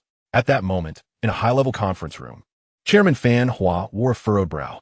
Esteemed colleagues, as you can see, the situation is dire. Recently, that company named Shunfeng Express has snatched numerous orders from us. The most troubling aspect is their use of drones. While individual clients might be manageable, a significant number of corporate clients have also been drawn to Shunfeng. What shall we do now? Fan Hua surveyed the room, his expression laden with concern. Despite the current scale of Shunfeng Express posing no significant threat to Direct Express, Fan Hua had ascended to his position by always anticipating potential risks. The Shunfeng No. 1 drone exhibited an astonishing advantage in speed, effectively delivering a crushing blow to traditional courier methods. If the owner of Shunfeng harbored grand ambitions, the future could prove exceedingly difficult for their company. Mr. Fan, we have also attempted to employ drones for delivery, but the results were dismal. This project can only be deemed a failure, sighed a senior executive from the research team, his demeanor reflecting resignation. Direct Express had invested tens of millions, enlisting numerous esteemed domestic drone experts. Yet the outcome was disappointing. Their developed drones, while functional and reasonably priced, paled in comparison to Shunfeng No. 1. They could not even achieve vertical takeoff and required specially constructed runways, which represented a significant financial burden. The executive felt as though millions had been squandered, prompting an immediate cessation of the project. He could not fathom how the nation's leading authorities could not produce such technology, while a private enterprise achieved such remarkable prowess. Can we entice Xuanfeng's research personnel to join us? We could offer tenfold their current salaries. Surely, under such generous incentives, we could attract talent. Fan Hua said, furrowing his brow and speaking promptly. As an established player in the courier market, Direct Express possessed various strategies, including poaching talent and exerting pressure. Mr. Fan, that would yield little effect. The core technology of Shunfeng No. 1 resides with their owner, Su Bai. His so-called research team consists of mere assistants, who lack substantial knowledge. Another executive lamented, bitterness lacing his words. Upon hearing this, the atmosphere in the conference room grew heavy, and Fan Hua felt a wave of frustration. It was perplexing. His investigations indicated that Su Bai was merely in his 20s, holding a bachelor's degree in business administration. How could he suddenly transform into a technical genius? It was utterly unfathomable. If we cannot produce our own drones, then let us acquire Shunfeng Express. Offer that young owner, Su Bai, a substantial sum. We can then employ subtle tactics to entice him. In doing so, it would be as if Direct Express possessed rapid drone services. After a moment of contemplation, Fan Hua raised his head, a glimmer of determination in his eyes. Mr. Fan speaks wisely. We could seize the opportunity to acquire Shunfeng while it remains relatively unformed. The others nodded in agreement, their expressions brightening.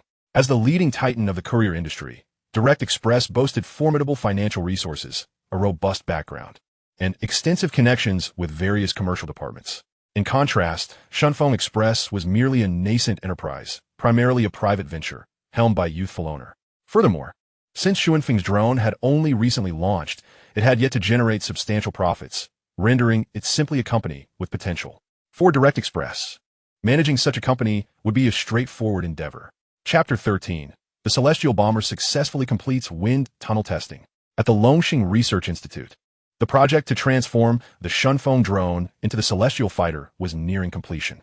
Throughout the process, Su Bai, as the chief engineer, displayed remarkable expertise. Regardless of the challenges presented, he could almost instantaneously propose solutions.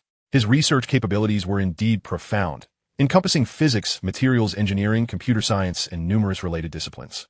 Moreover, he could elucidate complex concepts in a manner easily comprehensible to the graduate students. It is one thing to grasp a concept oneself, but entirely another to convey it to others. Consequently, Su Bai garnered the unanimous respect of the entire 20-member project team. Mr. Su truly possesses extraordinary abilities. It is no wonder he could develop the advanced Shunfeng No. 1 drone. A polymath, Mr. Su is indeed a once-in-a-century research prodigy. I have resolved to learn from him. Voices of admiration echoed among the crowd. Do not be foolish. Mr. Su is the owner of a company. How could he possibly teach his graduate students at the Lonka Institute? The discussions continued in a blend of awe and yearning. Nearby, Academician Wei, he regarded Su Bai with deep respect. As an esteemed member of the Lonka Institute and a designer of several fifth-generation aircraft for the nation, few had earned his admiration. Yet, this young man in his 20s, displaying such exceptional talent in a brief span, left Wei feeling as though decades of diligent study had been wasted. How splendid it would be if Mr. Su could be invited to the Lonka Institute. Well, let us set that thought aside for now, Wei mused. Su Bai was undoubtedly a genius researcher, should he dedicate his talents to the field of science. It would be a boon for the nation. However, aspirations vary, and perhaps Mr. Su's ambitions lie elsewhere. Furthermore, once the Celestial Fighter is developed, it will undoubtedly create a sensation within the military, beyond the influence of an academician like himself. Wei resolved that, regardless of the circumstances, he would seek to petition the higher-ups. After all, the immense talent of this young individual should not be squandered outside of military applications. As time passed, the day arrived when everyone gazed upon the imposing figure before them, filled with excitement. They had finally succeeded in the modification. The Celestial Fighter, equipped with laser weapons, along with Thor missiles, self-targeting Vulcan machine guns, and various other high-impact armaments, had officially come into existence. Its red and black livery, with a wingspan of 10 meters and an overall length of approximately 4 meters, showcased an incredibly sleek fuselage. In terms of appearance, it was entirely distinct from the original Shunfeng No. 1. Notably, the 4 prominent characters on its side had vanished. Numerous weapon launch modules were concealed within the original cargo hold and other internal compartments, completely undisclosed. In fact, when a celestial fighter concealed all its barrels and machine gun openings, it became difficult to discern whether it was a transport drone or a bomber merely by viewing it from the side. In summary, this fully upgraded version of the drone not only boasted formidable firepower, but also exhibited significant advancements in stealth capabilities. Let us commence. The first order of business is the wind tunnel testing. Su Bai declared after a brief pause. Wind tunnel testing refers to the fundamental yet vital assessment that all aircraft must undergo before test flights, within an appropriate duct system. Physical aerodynamic experiments are conducted to study the airflow around the celestial fighter. Additionally, wind tunnel testing can simulate complex aerial flight conditions, allowing for final adjustments based on a series of experimental data. Moments later, in the wind tunnel laboratory of the Dongfeng Research Institute, the celestial fighter was prepared for its inaugural wind tunnel test. Commencing the first wind tunnel test of the celestial fighter, declared a research staff member, as the final button was pressed on the control panel. Whoosh, whoosh, whoosh. As the airflow generated by the piping system accelerated, it swept past the sleek fuselage of the celestial fighter. Numerous screens nearby displayed a myriad of parameter data. Subsequently, a yellow indicator light illuminated at the front of the celestial fighter, signaling the commencement of engine activation.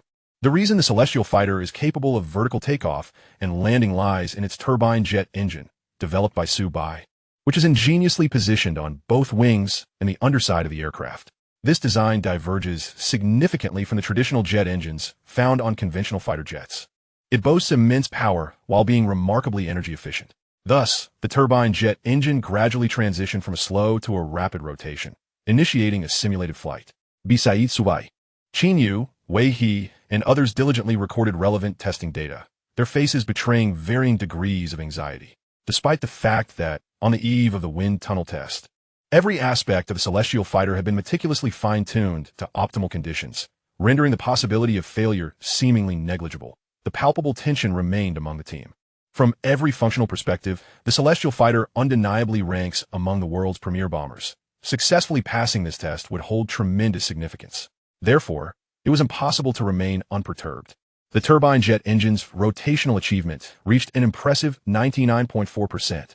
Under the rated drag coefficient, the stability and speed metrics achieved a remarkable 99.8%. The lift coefficient and pitch force coefficient model displayed a minuscule error of 0.001%, aligning perfectly with expectations. The maximum horsepower metrics were attained, and the test was deemed a success. As all indicators met the required standards, everyone present exhaled a collective sigh of relief. The weight of apprehension finally lifted. Originally conceived as a mere delivery drone, the celestial fighter had truly transformed into a formidable aerial weapon, a bomber. Many were exhilarated, some even pumping their fists in triumph. Mr. Su, the wind tunnel test for the celestial fighter has passed with flying colors. I have never encountered a drone exhibiting such flawless performance. You are truly remarkable, Wei He exclaimed, giving a thumbs up in heartfelt admiration. As one of the designers of the Dragon Country's fifth-generation aircraft, Wei He was acutely aware of the challenges inherent in fighter jet development. The frequency of wind tunnel tests could easily number in the thousands. Yet a drone like the celestial fighter passing flawlessly on its first attempt was virtually unprecedented. There was not a single aspect to critique. This was the most outstanding aircraft he had encountered in decades of service. Your praise is too generous, Wei. This is the result of our collective effort. By the way, after a few more tests, we shall be ready for the test flight. Su Bai humbly gestured. Old Qin, the modifications for the bomber project have been completed. We are about to proceed with the test flight. Upon hearing Su Bai's voice through the encrypted line, Qin Guoxing was momentarily taken aback. He had anticipated this project would require at least several months. However, how much time had elapsed since then? Just over a month? Qin Guoxing, known for his meticulousness, confirmed once more so soon. Mr. Su, are you certain we can proceed with the test flight? Indeed, Old Qin. We expect to commence the test flight this afternoon. If all goes well, this project will be considered complete. Su Bai's tone was resolute. This afternoon? Very well. I shall make my way to the Dongfeng Research Institute at once. Qin Guoxing promptly replied, both astonished by Su Bai's remarkable efficiency and immensely curious about the nature of this bomber, crafted by such a skilled civilian expert in such a brief period. Xiao Zhang. Let them handle things for now. Come with me to the Longxing Research Institute. Qin Guoxing instructed, summoning his assistant and halting the ongoing project as he hurriedly made his way to the destination. A short while later, at the Longxing Research Institute's landing pad, Qin Guoxing was greeted by the sight of a red and black-coated drone, exuding an aura of advanced technology. Its elegant lines and streamlined fuselage showcased exquisite craftsmanship, embodying the hallmark of a masterwork. Impressive, Mr. Su. The exterior of this drone is truly exceptional. Qin Guoxing could not help but praise. At that moment, he spotted his old colleague Wei He standing beside the control console, grinning at him. Qin Guoxing was momentarily perplexed. Why was old Wei so cheerful? He distinctly recalled that old Wei typically wore a stern expression. However, Qin Guoxing refrained from inquiring further, turning instead to address Su Bai with a furrowed brow. But Mr.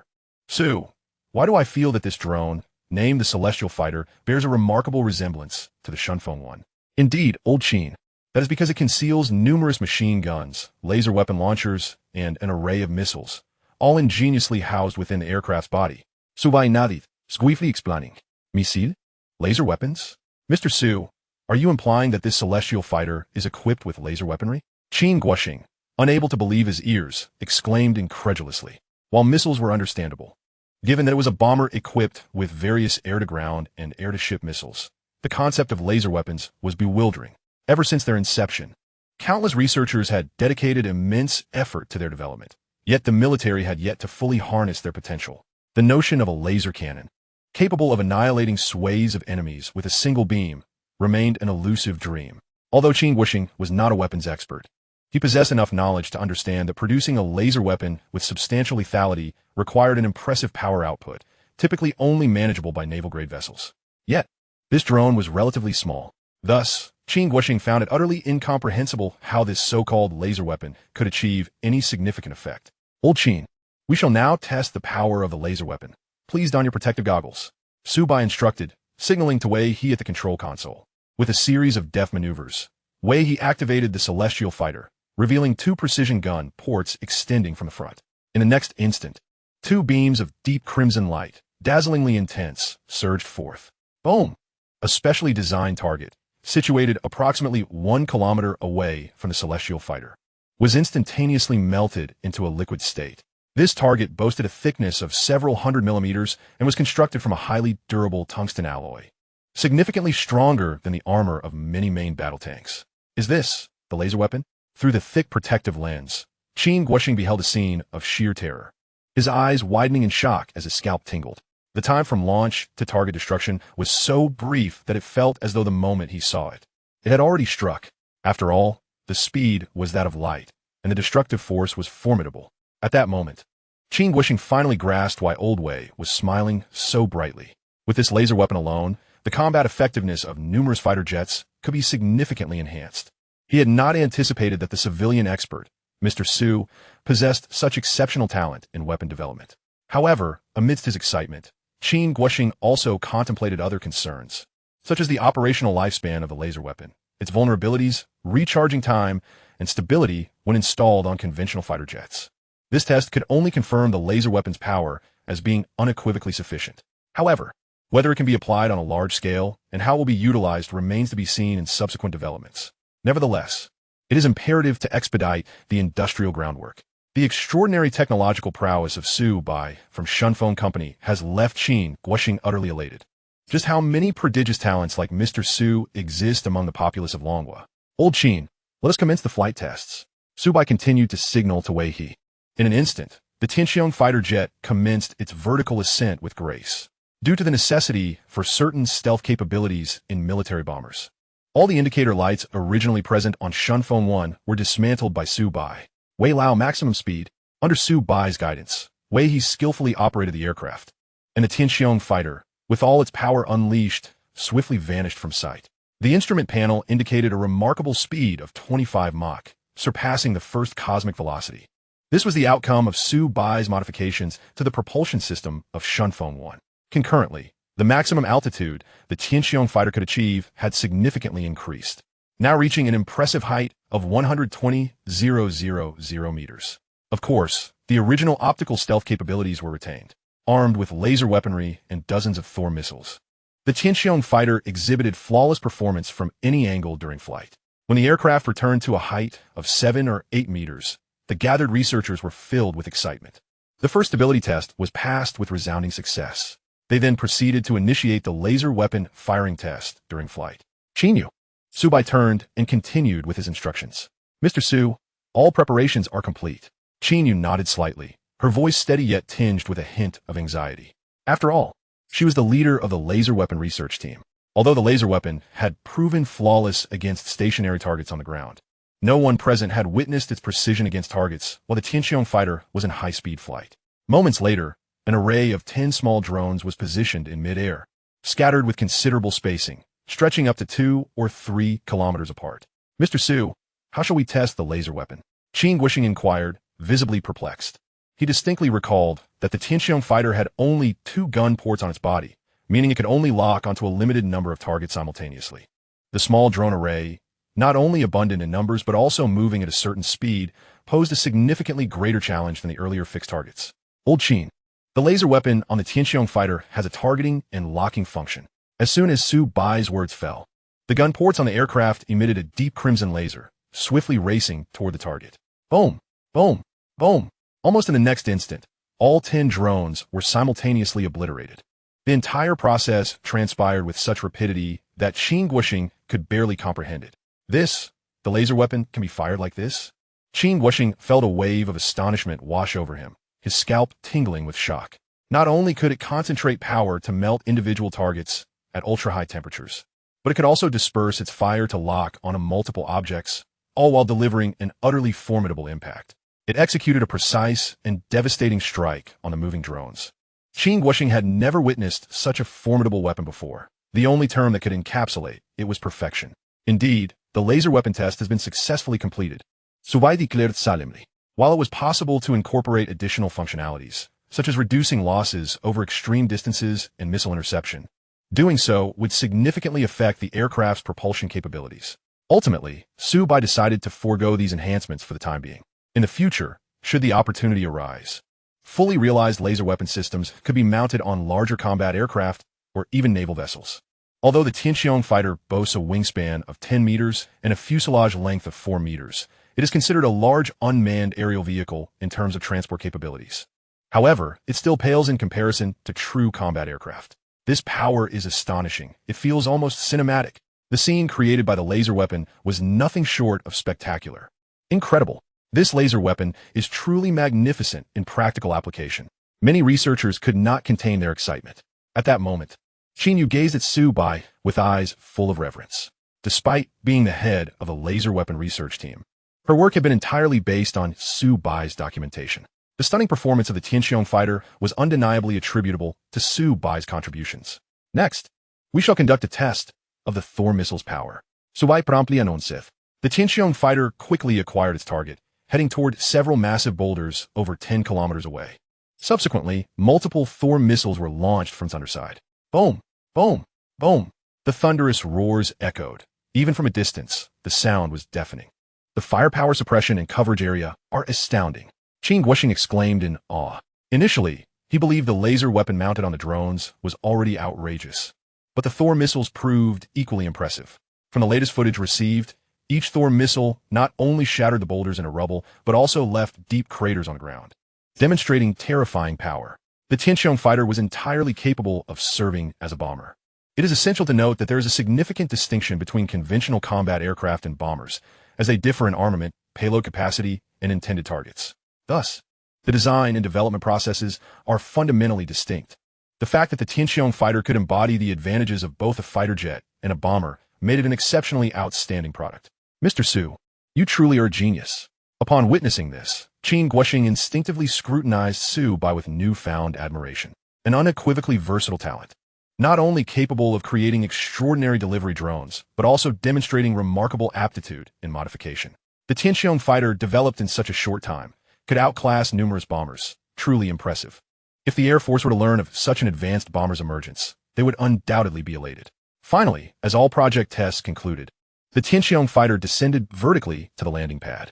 After thorough inspections by the team of researchers, no issues were discovered, signifying the completion of the modification project. Mr. Su, you are incredible. Qing Guoxing exclaimed, giving a thumbs up. This Tianqiong fighter is several times more formidable than I had imagined. It could easily serve as a powerful bomber. Mr. Su, without exaggeration, your technical prowess surpasses that of all the academicians and researchers here by thousands of times. He did not hesitate to express his admiration, his face radiating joy. Old Qin, such praise is unwarranted. I merely contributed some new ideas, and every researcher on this project performed their duties diligently. This is a testament to our collective effort. Su Bai humbly shook his head. New ideas? A collective achievement? Upon hearing this, Qing Guoxing could not help but admire Su Bai even more. The entire project team consisted of over 20 members, the majority of whom were top graduate students from the Lonka Institute. However, even these prodigies lacked substantial experience in transforming drones into bombers, making it improbable for them to propose innovative design ideas. Despite the assistance of academician Wei, Qing Guoxing was well aware of his old friend's capabilities and temperament after years of collaboration. With several aviation pioneers retiring due to their advanced age, Old Wei had become a nominal leader in aircraft design within Longhua. Moreover, he only acknowledged those who surpassed him in skill. Even Qing Guoxing, an expert in aircraft development, found it challenging to gain Old Wei's recognition. However, observing Old Wei's childlike joy today, it was evident that the Skyward fighter had undoubtedly pleased him. This implied that, like Qing Guoxing, Old Wei held a genuine admiration for the young Su Bai.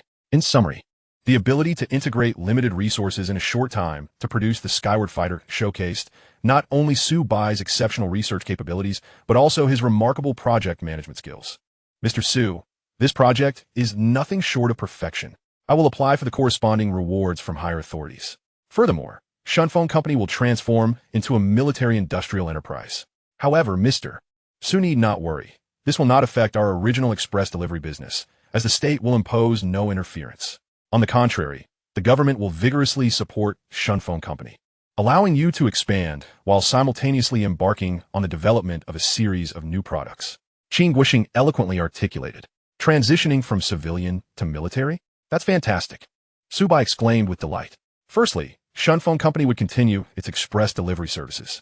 Secondly, with the backing of the state, he would no longer need to fret over research funding, enjoying favorable treatment instead.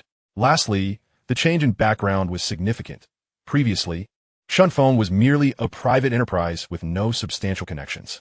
Now, as a military-industrial entity supported by the state, Su Bai felt a newfound confidence. Then it's settled, Mr. Su. Once all the details are finalized in a few days, we will sign the relevant contracts. Additionally, feel free to share any research ideas you may have in the future. The state will support them through funding grants, material supply, and the dispatch of research personnel. Rest assured, you can pursue your innovations without hesitation. I will head to the Air Force shortly to discuss matters regarding the Skyward fighter, Qing Guoxing said, suppressing his excitement. All right, take care, old Qin. Su Bai nodded in agreement. Chapter 16. The Air Force chief is stunned. Is your drone this advanced? Meanwhile, at Shunfeng Company's secretary office. Finally, it's settled. Yang Shui stretched and stood up to move about. Today, she was dressed in professional office attire, her sleek ponytail accentuating her beauty. Although Su Bai's absence allowed her to dress more casually, the recent business surge meant numerous corporate clients were visiting for negotiations. Thus, as not only Su Bai's secretary, but also a representative of the company's image, she needed to maintain a formal appearance. I wonder what's happening over there with Su Bai. When will he return? Yang Shui said with a look of frustration on her pretty face. There was no choice. The business was overwhelming. She felt exhausted, and the pressure was immense. The volume of orders from significant clients was staggering, and these matters were beyond the purview of a mere secretary to decide. Suddenly, the phone rang. Upon seeing the caller ID, Yang Shui recognized it was Direct Express. The leading company in the domestic express delivery industry had recently been inquiring about various aspects regarding drones. Moreover, they showed no intention of collaboration. Yang Shui felt quite annoyed by the behavior of her competitors. Nevertheless, despite her grievances, she promptly answered the call. The caller was Fan Hua, the chairman of Direct Express, a prominent figure in the express delivery sector. As she listened, Yang Shui's pristine brows knitted in concern, her expression somber. Secretary Yang, regarding your company's acquisition price. Everything is negotiable. Fan Hua spoke with a slightly threatening tone. You are well aware that in Longgua's express delivery industry, I have been in this business the longest, weathering many storms to reach this position. As the largest express company in the country, we have an obligation to provide the fastest delivery service to every customer. If Shunfeng refuses to comply, don't blame me for resorting to other measures. Upon hearing this, Yang Shui was left speechless. Chairman Fan, this is a significant matter. I cannot make such decisions. In any case, I will relay your request to Mr. Su as soon as possible. Please wait a few days. After hanging up, Yang Shui pressed her forehead, her bright eyes filled with anxiety. What should she do? Shunfeng number 1 was immensely popular, attracting numerous clients, many of whom were drawn away from competitors. It was entirely normal to be targeted, especially since their rivals were not oblivious to the formidable capabilities of their drones. However, Yang Shui never anticipated that the leading express company would resort to such despicable tactics. This was truly an affront. After pondering for a few minutes, she found no viable solutions. They were blatantly attempting an acquisition. Refusing would undoubtedly lead to retaliation. She had no choice but to contact Mr. Su. With a resigned expression, Yang Shui could only dial Su Bai's encrypted phone number. Since Su Bai was at the Longxing Research Institute, all external communications needed to be secured. The so-called encryption method utilized dedicated communication satellites, offering a high degree of confidentiality. Hello, Mr. Su. I hope you're not too busy over there. Yang Shui greeted before relaying the demands from Direct Express. What? Direct Express wants to acquire my company? Su Bai furrowed his brow.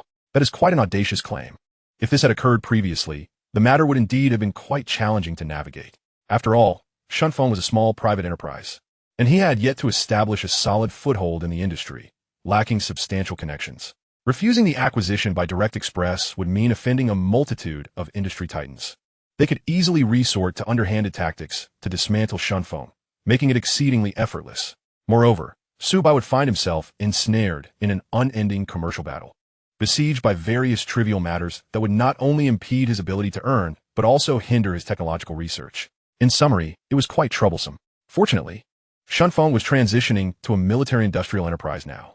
Apologies, but Shunfeng had the state as its backing. What could Direct Express, despite being an industry giant, do?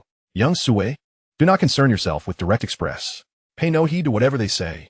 Upon hearing Su Bai's confident response, Yang Shui's lips curved into a smile, feeling reassured. It was no wonder he was the boss. He exuded authority. All right, Mr. Su, I understand. Although she was uncertain how Su Bai would respond, Yang Shui had complete faith in her young boss. He had managed to develop world-class drones, and his intellect was undoubtedly exceptional. In Longhua, at a certain base of the Baihu Military District, Old Qin, what brings you here today? A man of approximately 60 years, with a jovial demeanor, gazed at Qin Guoxing. Adorned in a military uniform embellished with 2 stars but devoid of stripes, he held the highest rank of general. This distinguished figure was Major General Yang Jun, the commander of the Baihu Military District and the Air Force. Old Yang, you've truly outdone yourself this time. Otherwise, I wouldn't dare to come and engage in conversation with you. Qin Guoxing jested, savoring a sip of fine tea. Ah, Old Qin, you're being quite unfair. After all these years of acquaintance, can't we simply reminisce? Yang Jun replied with a chuckle. As the vice president of the Dragon Academy of Sciences, Qin Guoxing had numerous students who had taken up positions as weapon researchers in the Baihu Military District. Their collaboration over the years had fostered a remarkable synergy. Moreover, some of the drones developed by Qin Guoxing had garnered immense admiration from the soldiers, serving various purposes including reconnaissance, photography, communication, and guidance. Even if Qin Guoxing had not sought him out that day, Yang Jun was inclined to visit, for the new drones were indeed captivating. Haha, Old Yang, I shall not keep you in suspense any longer. What I have for you this time is extraordinary. To put it plainly, your Air Force is bound to reap substantial rewards, Qin Guoxing declared, adopting an air of mystery. What? Substantial rewards? Old Qin, have you taken to speaking in riddles? Yang Jun responded, his brow furrowed in skepticism. Is it a new series of hummingbird drones, or perhaps a reconnaissance aircraft? He ventured, contemplating. Neither. Qin Guoxing shook his head. Koxing Yang Yunis Faun Tu Deepen. Old Yang, it's a large-scale drone. Moreover, it's not just a fighter. It can also function as a bomber. Qin Guoxing elaborated slowly. Old Qin, have you perhaps indulged a bit too much today? Yang Jun scrutinized him with a puzzled expression. What kind of large drone can serve as both a fighter and a bomber? Such multi-role aircraft have indeed been developed, but their performance has been rather mediocre. After all, meeting various demands places immense requirements on the aircraft's engine and payload capacity. It's often better to specialize in one area. I knew you wouldn't believe me. So look at this. Qin Guoxing produced a tablet, revealing detailed information about the Tianqiong fighter jet. Tianqiong fighter jet? Its design is indeed impressive. Yang Jun exclaimed, his eyes lighting up with admiration. As he delved deeper into the specifications, his astonishment grew. What? Vertical takeoff? Incredible. What is this? A maximum speed of 25 Mach? That surpasses even the first cosmic velocity. It can soar to an altitude of 120,000 meters? My goodness, old Sheen, what is this drone? Yang Jun pressed the pause button, his eyes wide with disbelief. The mere speed was enough to eclipse any fighter jet in existence. A drone of such caliber had actually been developed? Although not a scientific expert, Yang Jun, as the head of the Air Force, was keenly aware of aircraft performance metrics. In the world, there were only experimental aircraft capable of achieving Mach 5. And now, a Tianqiong fighter jet reaching Mach 25? Were it not for Qin Guoxing's presence beside him, Yang Jun might have thought the information was intended for a movie script. Old Yang, don't rush. Keep reading. Seeing that Qin Guoxing was not inclined to provide further explanation, Yang Jun resumed his perusal. Optical stealth? This is optical stealth? A drone capable of true optical invisibility? Yang Jun suddenly stood up, instinctively exclaiming, "What is this? Laser weaponry? Shattering targets thicker than main battle tank armor in an instant? 10 drones pierced through in a heartbeat? Good heavens!" Yang Jun's mouth fell agape, a tingling sensation spreading from his scalp to his entire being. Domicile? Such terrifying power? Each crater measures over 10 meters in diameter. After absorbing the information, Yang Jun found himself grappling with existential doubt. This was absurd, utterly absurd. Each specification far surpassed the leading fighter jets currently in existence. Coupled with an array of extraordinary features, was this marvel truly the product of a bygone era? Old Qin, please tell me honestly, is this extraordinary fighter jet still merely a concept? Yang Jun inquired, unable to contain his curiosity. Old Yang, I specifically came here. Do you think I would use a concept aircraft to deceive you? The Tianqiong fighter jet is already a finished product. Qin Guoxing replied, casting a disdainful glance at him. Good gracious, your Dragon Academy is remarkably adept at keeping secrets. It seems you've progressed tremendously. Yang Jun exclaimed, a hint of complaint lacing his voice. This drone possessed an incredibly high technological content. Just the optical stealth capability was something no fighter jet in the world could achieve. If it could be integrated into the J-series fighters, the Dragon Kingdom's 6th-generation aircraft would debut ahead of schedule. Moreover, the Tianqiong fighter jet boasted numerous features that could only be described as extraordinary. The Dragon Academy preferred to consolidate all this into a single drone rather than share any information with the military, which seemed rather inconsiderate. Old Yang, you're mistaken. This isn't a product of the Dragon Academy. Qin Guoxing shook his head in denial. What? Not the Dragon Academy? Then who? Which research institute? Or is it from a military design bureau? Yang Jun furrowed his brow, perplexed. Neither. Qin Guoxing insisted. Old Yang, you would never guess. The Tianqiong fighter jet was actually developed by a private enterprise named Shunfeng Express. At this revelation, Yang Jun's eyes widened to the size of eggs, filled with disbelief. A private enterprise? Old Yang, you must be joking. Today, I feel as though I'm in a dream. The notion of a top-tier drone originating from a private company was utterly beyond his imagination. Old Yang, the backstory is as follows. Shunfeng Company sought to expedite their delivery services. Thus, they developed a civilian drone for transportation. Upon discovering the exceptional performance of their Shunfeng No. 1, we enlisted the help of the company's chairman to modify it into a bomber. Thus, the Tianqiong fighter jet was born. Qin Guoxing recounted swiftly. So, that young man named Su Bai is a scientific genius. Impressive. Yang Jun's tone brimmed with admiration. The feat of a private enterprise producing a top-tier drone was already remarkable. And the bomber perfected under Su Bai's guidance was equally outstanding. Chairman Su Bai of Shunfeng was indeed an extraordinary individual. Old Qin, could I possibly use the Tianqiong fighter jet for a while? The Baihu Military District is scheduled for a military exercise with the Xuanwu Military District soon. Yang Jun eagerly anticipated the drone's astounding performance during the military drill. Of course, this aircraft was specifically developed by Su Bai for the military. Old Yang, we must not shortchange him. I've already informed him that Shunfeng will transition to a military-industrial enterprise, while their original delivery business will remain unaffected. What do you think? Qin Guoxing paused momentarily and remarked, a military-industrial enterprise? That is splendid. Sufficient research and development funding must also be allocated. Old Qin, there should be corresponding honors and rewards associated with this. Given what I have observed of the Tianqiong fighter jet, would it be unreasonable to bestow a first-class merit award? Very well, let's proceed with these matters. I shall notify Su Bai and see if this young man is amenable to it. After discussing all reward items with Yang Jun, Qin Guoxing departed with great excitement. At Longxing Research Institute, following the test flight, Su Bai conducted final adjustments. The Tianqiong fighter jet could be deemed flawless, exhibiting no issues whatsoever. With the project's conclusion, it was time for him to return to Shunfeng and resume his courier business. Mr. Su, here are all the reward items associated with this Tianqiong fighter jet, along with the research resources Shunfeng can obtain after transitioning to a military-industrial enterprise.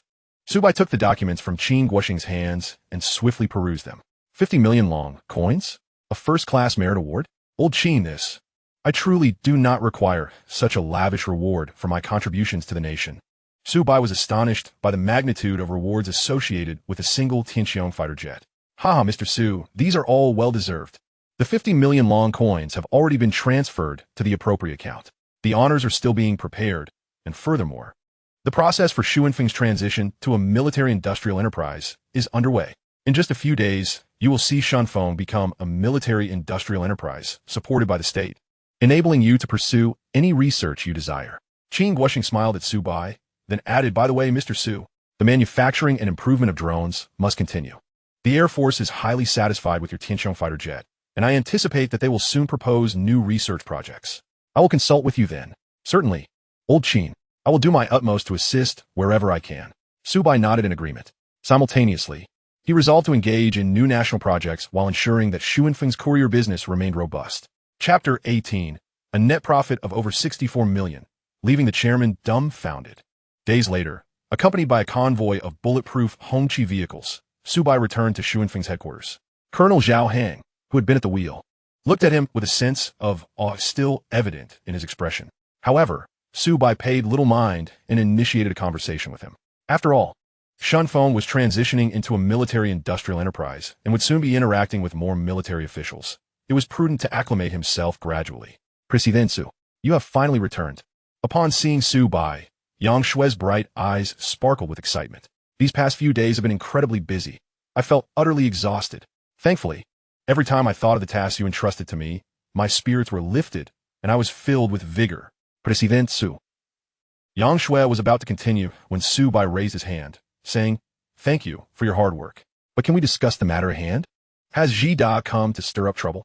"Indeed, they have." Yang Xing lamented, his expression one of dismay. "Their methods are relentless, applying pressure and poaching clients. It has been quite vexing, President Su. What should we do?"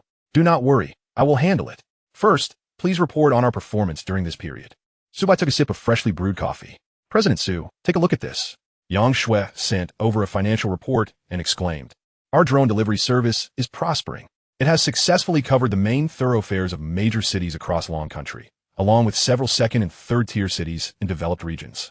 We anticipate that in 3 months, we will be able to fully launch the drone delivery service nationwide. Currently, we hold approximately 2% of the total market share. And as of last month, our net profit reached 64 million yuan. President Su, we have undoubtedly made a substantial profit during this time. Indeed, quite impressive." Su Bai nodded with satisfaction.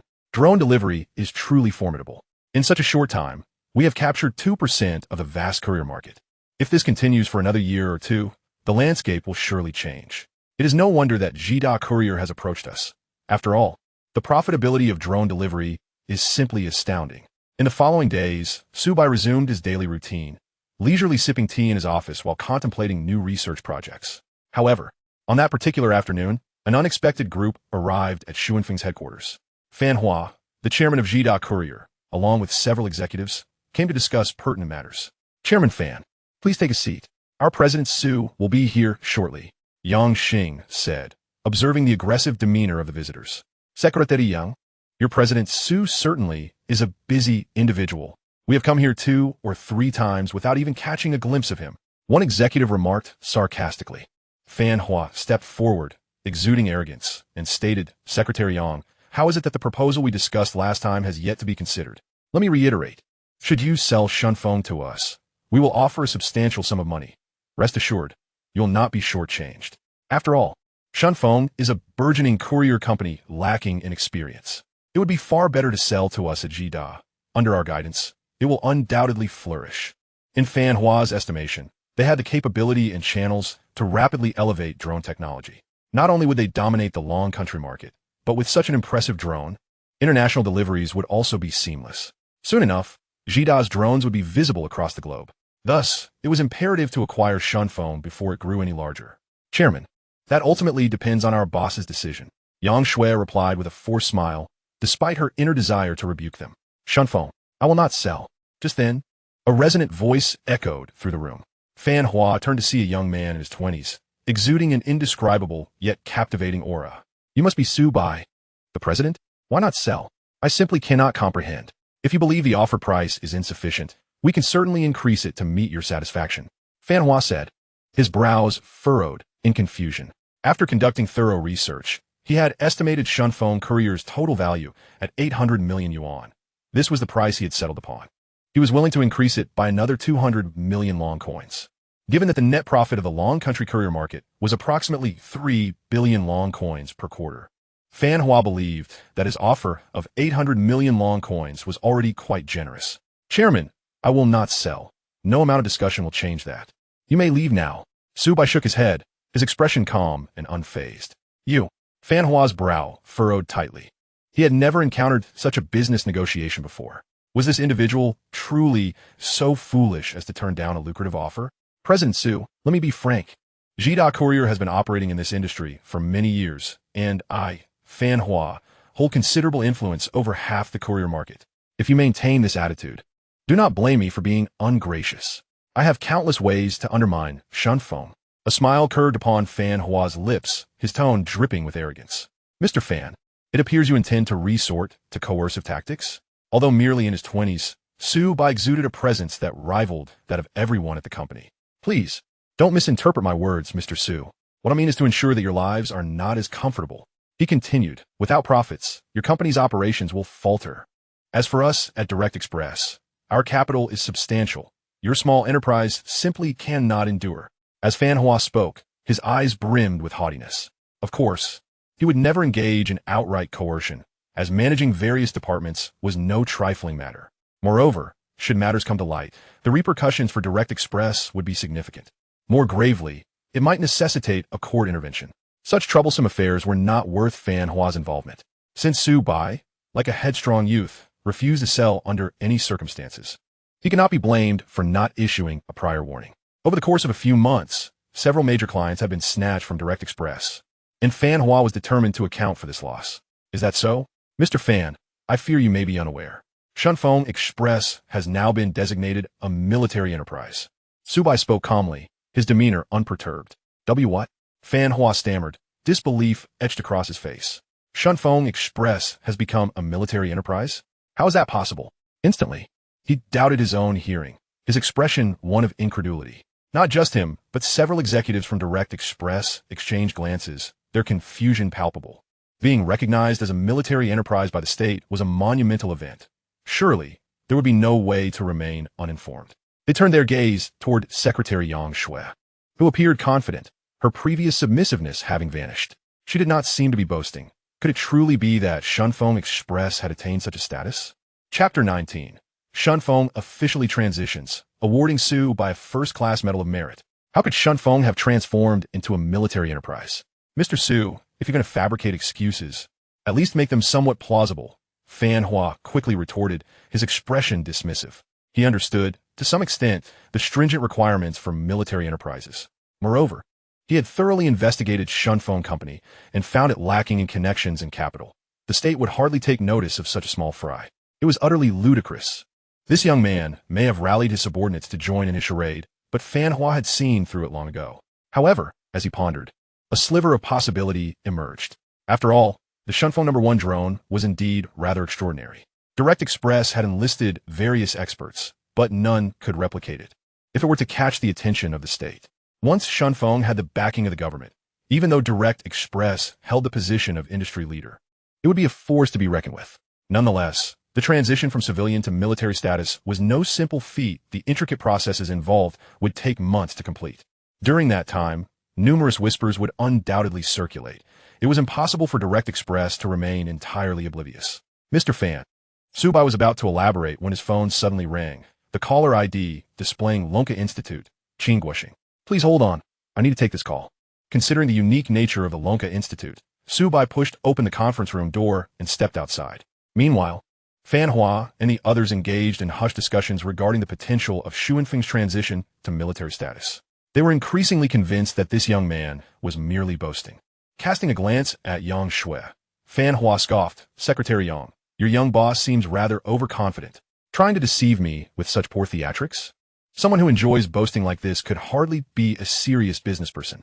Having already grasped the situation, Yang Shui ignored him, her voice cold as she replied, "Mr. Fan, soon you will understand. Mr. Su, the process for Xu Yinfeng's transition to military status has been fully completed. This means you are now officially a military enterprise." She continued, "Additionally, a first-class medal of merit and plaque will be personally delivered to you shortly. They are on their way." From her tone, it was evident that Qin Guoxing was quite pleased. "All right, Mr. Qin, I'll see you shortly," Su Bai responded after a brief pause. Upon returning, he was met with Fan Hua's aggressive voice. "Mr. Su, if you truly have an affection for your Shunfeng company, we can negotiate. How about you sell me the development technology for the Shunfeng #1 drone? Name your price." Su Bai found himself reluctant to engage further. The CEO of Direct Express possessed remarkable tenacity, a quality that explained his position as a leader in the domestic express industry. Unfortunately, he had chosen the wrong opponent. Shunfeng was not easily swayed by such tactics. "Mr. Fan, let me reiterate, Shunfeng has indeed transitioned into a military enterprise.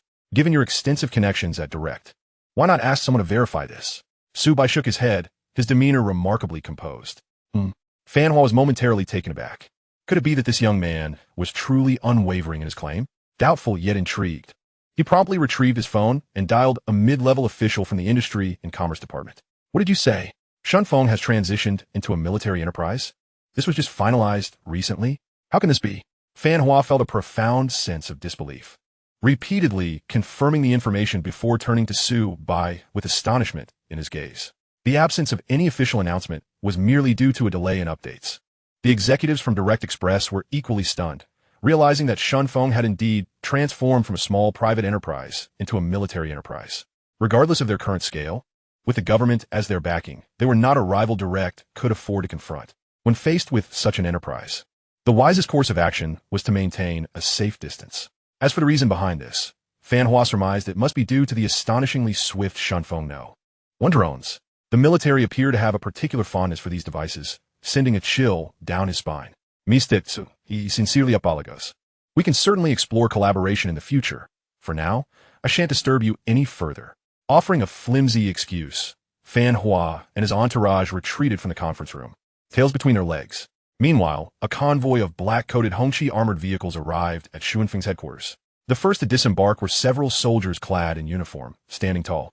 Leading them was Colonel Zhao Hang of the army. This marked his third visit, and while the reasons had eluded him previously, today he finally understood everything. Their mission was to award medals and plaques to Shunfeng Company, as well as escort academician Qin Guoxing. A first-class merit award, especially one awarded during a person's lifetime, was exceedingly rare.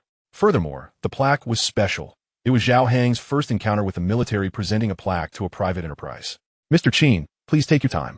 Qin Guoxing approached steadily, flanked by several soldiers. Upon seeing Su Bai, he greeted him warmly. "Mr. Fan, I recognize that elder. He is the vice president of the Lonka Institute, an expert in domestic aircraft development.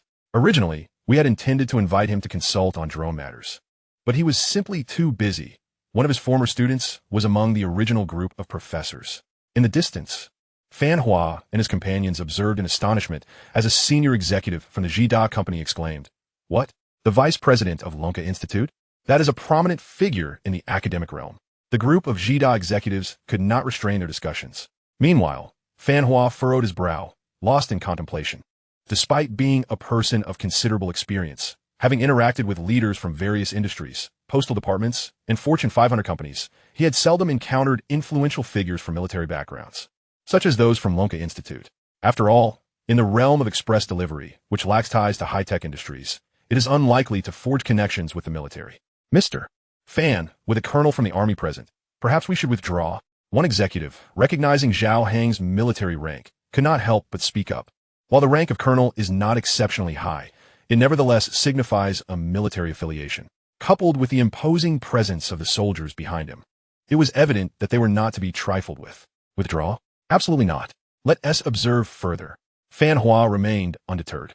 He was determined to uncover how Shunfeng had managed to transform into a military enterprise. "Mr. Su, this is a national honor conferred upon you, the first-class merit medal.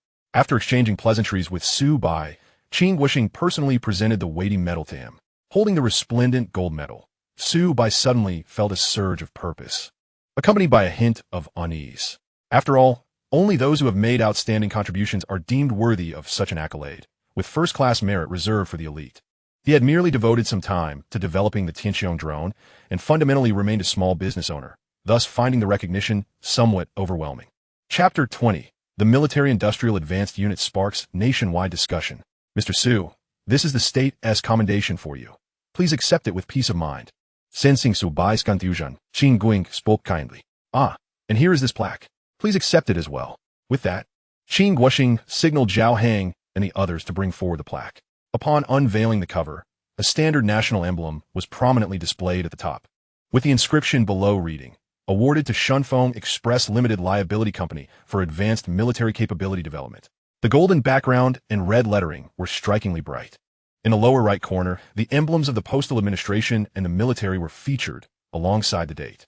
Indeed, I must commend you, Elder Qin. Gazing at the glittering plaque, Su Bai felt an overwhelming joy. Congratulations to Shunfeng for becoming a military enterprise. Mr. Su, as I have always said, we shall not interfere with Shunfeng's development. You may conduct your business freely, and should you encounter any scientific challenges, feel free to reach out to the higher authorities. Qin Guoxing said with a smile. I completely understand. Su Bai nodded, instructing several employees to hang the plaque in the most prominent position at headquarters. Mr. Su, this is fantastic. We now have a state as our backing. Yang Shui, standing nearby, congratulated him exuberantly, her bright eyes filled with excitement. Holy cow, first-class merit? What on earth is this? After observing for quite some time, Fan Hua could not help but swallow hard. To his knowledge, only those who have made substantial contributions are eligible for first-class merit, which is why such accolades are exceedingly rare. Coupled with the conspicuous plaque declaring Shunfeng as an advanced military capability development unit, Fan Hua was utterly bewildered. Just a few months ago, the Shunfeng drone had barely made a name for itself, and now this company had successfully transitioned into a military enterprise, achieving advanced status? Is it possible that after being incorporated as a military enterprise, Shunfeng's drones will be prohibited from market application? Suddenly, one executive reminded him. Indeed, if that is the case, we will remain the dominant force in the express delivery industry, Fan Hua exclaimed, realization dawning upon him. Although the acquisition of Shunfeng had failed, it appeared that no one would threaten their position in the future. This thought reassured him. Jida could comfortably maintain its status for several years without concern. Noticing the commotion from behind, Qin Guoxing furrowed his brow. Mr. Su, who are those individuals? Elder Qin, they were attempting to acquire Shunfeng Express, but I declined. Su Bai swiftly clarified. Qin Guoxing immediately grasped the situation, realizing they had aimed to exploit Mr. Su's genius. After all, Mr. Su was a once-in-a-century scientific prodigy, and his company could not be subjected to the whims of lesser entities. He then raised his voice, smiling broadly. Mr. Su, the state will support Shunfeng Express in its growth and strength. State support? To help Shunfeng expand? Fan Hua pondered this revelation. Could it be that with Shunfeng's transformation into a military enterprise, it could serve the military while retaining its original business? Such a scenario would be unprecedented. It is worth noting that Shunfeng's drones had rapidly captured significant market share, and no other express delivery companies could replicate or emulate their success. Merely watching as customers flocked to Shunfeng. Moving forward, they would find it challenging to employ any commercial strategies. Thus, in a few years, Shunfeng would undoubtedly evolve into a colossal enterprise backed by the state. In other words, Fan Hua's plans have been thoroughly thwarted. The future of express delivery would see Shunfeng as an insurmountable competitor. The more he contemplated, the more alarmed he became, prompting him to hastily retreat with his subordinates. After placing the first-class merit medal carefully, Su Bai glanced once more at the inscription on the plaque, instinctively inhaling deeply. These were honors indeed. It seemed he needed to spend less time idling and focus on creating new innovations. By the way, Mr. Su, in the coming days, there will be military exercises involving the two major military districts of Longhua.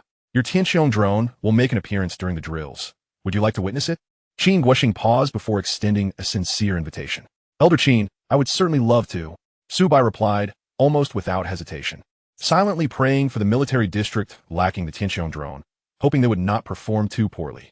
After all, the Tianqiong drone possessed a certain level of technological prowess. Given that Su Bai was unaware of the scale of the military exercises, claiming that a single drone could alter the course of events might be overly presumptuous.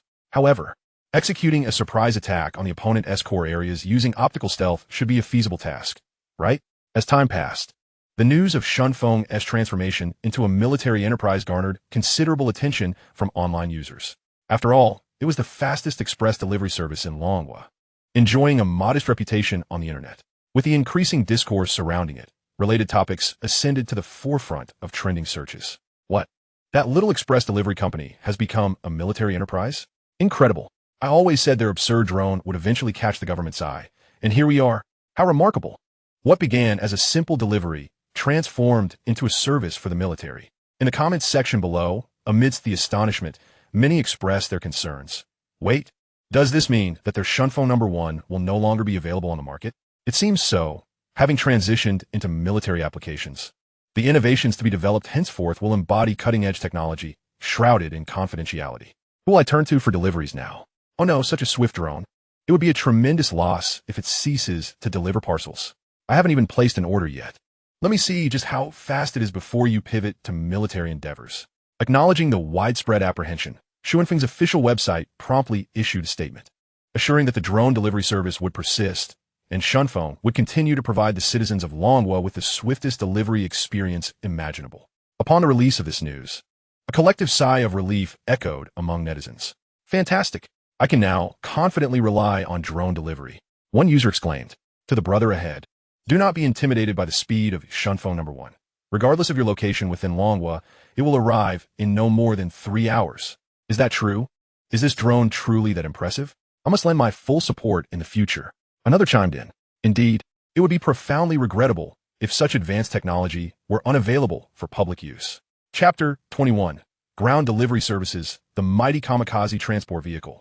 Days later, in the office of Shunfeng Express's chairman, Su Bai perused financial reports while sipping his coffee. Currently, Shunfeng commanded a market share of a mere 2%.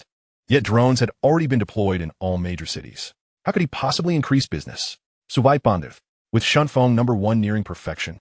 He wished to introduce new technology before the military exercises commenced. Su, we recently trended on social media. This has attracted numerous new clients, and our drone delivery service is experiencing remarkable growth, reported Yang Shui softly from beside him. Today, she donned a formal business attire, her lustrous black hair cascading down her shoulders, and her skin as fair as mutton fat jade, her smile revealing a row of pearly white teeth. Quite a sight to behold. By the way, the initial batch of our D funds allocated by Longhua has also arrived. Moreover, since Shunfeng has transitioned into a military enterprise, we are continually receiving inquiries from major clients, all eager to establish strategic partnerships with us. In summary, everything is flourishing splendidly. Yang Shui concluded, her face alight with joy, though she noticed Su Bai's brow furrowed in contemplation. Yang Shui, what areas of our business should we consider expanding? Or rather, aside from drone delivery, what aspects require enhancement? Su Bai paused, gazing at his beautiful secretary. While drone delivery was indeed thriving, capturing a larger market share was merely a matter of time. However, it appeared challenging to replace traditional delivery methods. After all, Shunfeng number 1 was a large transport drone, and once the cargo reached distribution hubs, human labor was often required for delivery. Ultimately, 3-wheeled electric vehicles, vans, and even delivery personnel on electrobicycles were employed for this final leg, which paled in comparison to the sleek Shunfeng number 1. Could we perhaps acquire equipment that unmistakably signifies Shunfeng is making the delivery? Additionally, we should optimize ground transport in other aspects, Su Bai mused, contemplating the introduction of a smaller drone for final deliveries. Indeed, Su, while our drones cannot be replaced, ground delivery has always been a weakness. We should develop this area further, as it remains the mainstream method of parcel delivery. Yang Sui suggested, resting her hand on her chin, sharing her insights. Su Bai pondered for a moment. Having already developed a drone, there seemed little need for a smaller version. Instead, he resolved to create a dedicated delivery vehicle to dominate the ground transport market. Without hesitation, Su Bai delved into the system's marketplace, exploring his options. He currently possessed 28,000 technology points, a reward following the completion of the Sky Horizon Fighter project. System, could you help me filter vehicles related to our needs? Su Bai inquired, scrutinizing the vast array of choices before him. In the blink of an eye, a multitude of advanced vehicles appeared. A super hover car, much like those in science fiction novels, capable of soaring through the skies, it looked incredible. However, upon seeing the price of 240,000 technology points, he dismissed it immediately. Scrolling to the end, he found the most affordable model, named the Kamikaze Transport Vehicle. Its exterior was encased in a thick layer of armor, ensuring complete safety. Furthermore, it featured an autonomous driving system, additional defense modules, and weaponry, with numerous advantages: high speed, robust defense, and exceptional cargo capacity. The most notable feature was its armor, superior to that of many main battle tanks. Upon examining the price, which stood at 12,000 technology points, he decided this will do. Exchange for the Kamikaze Transport Vehicle.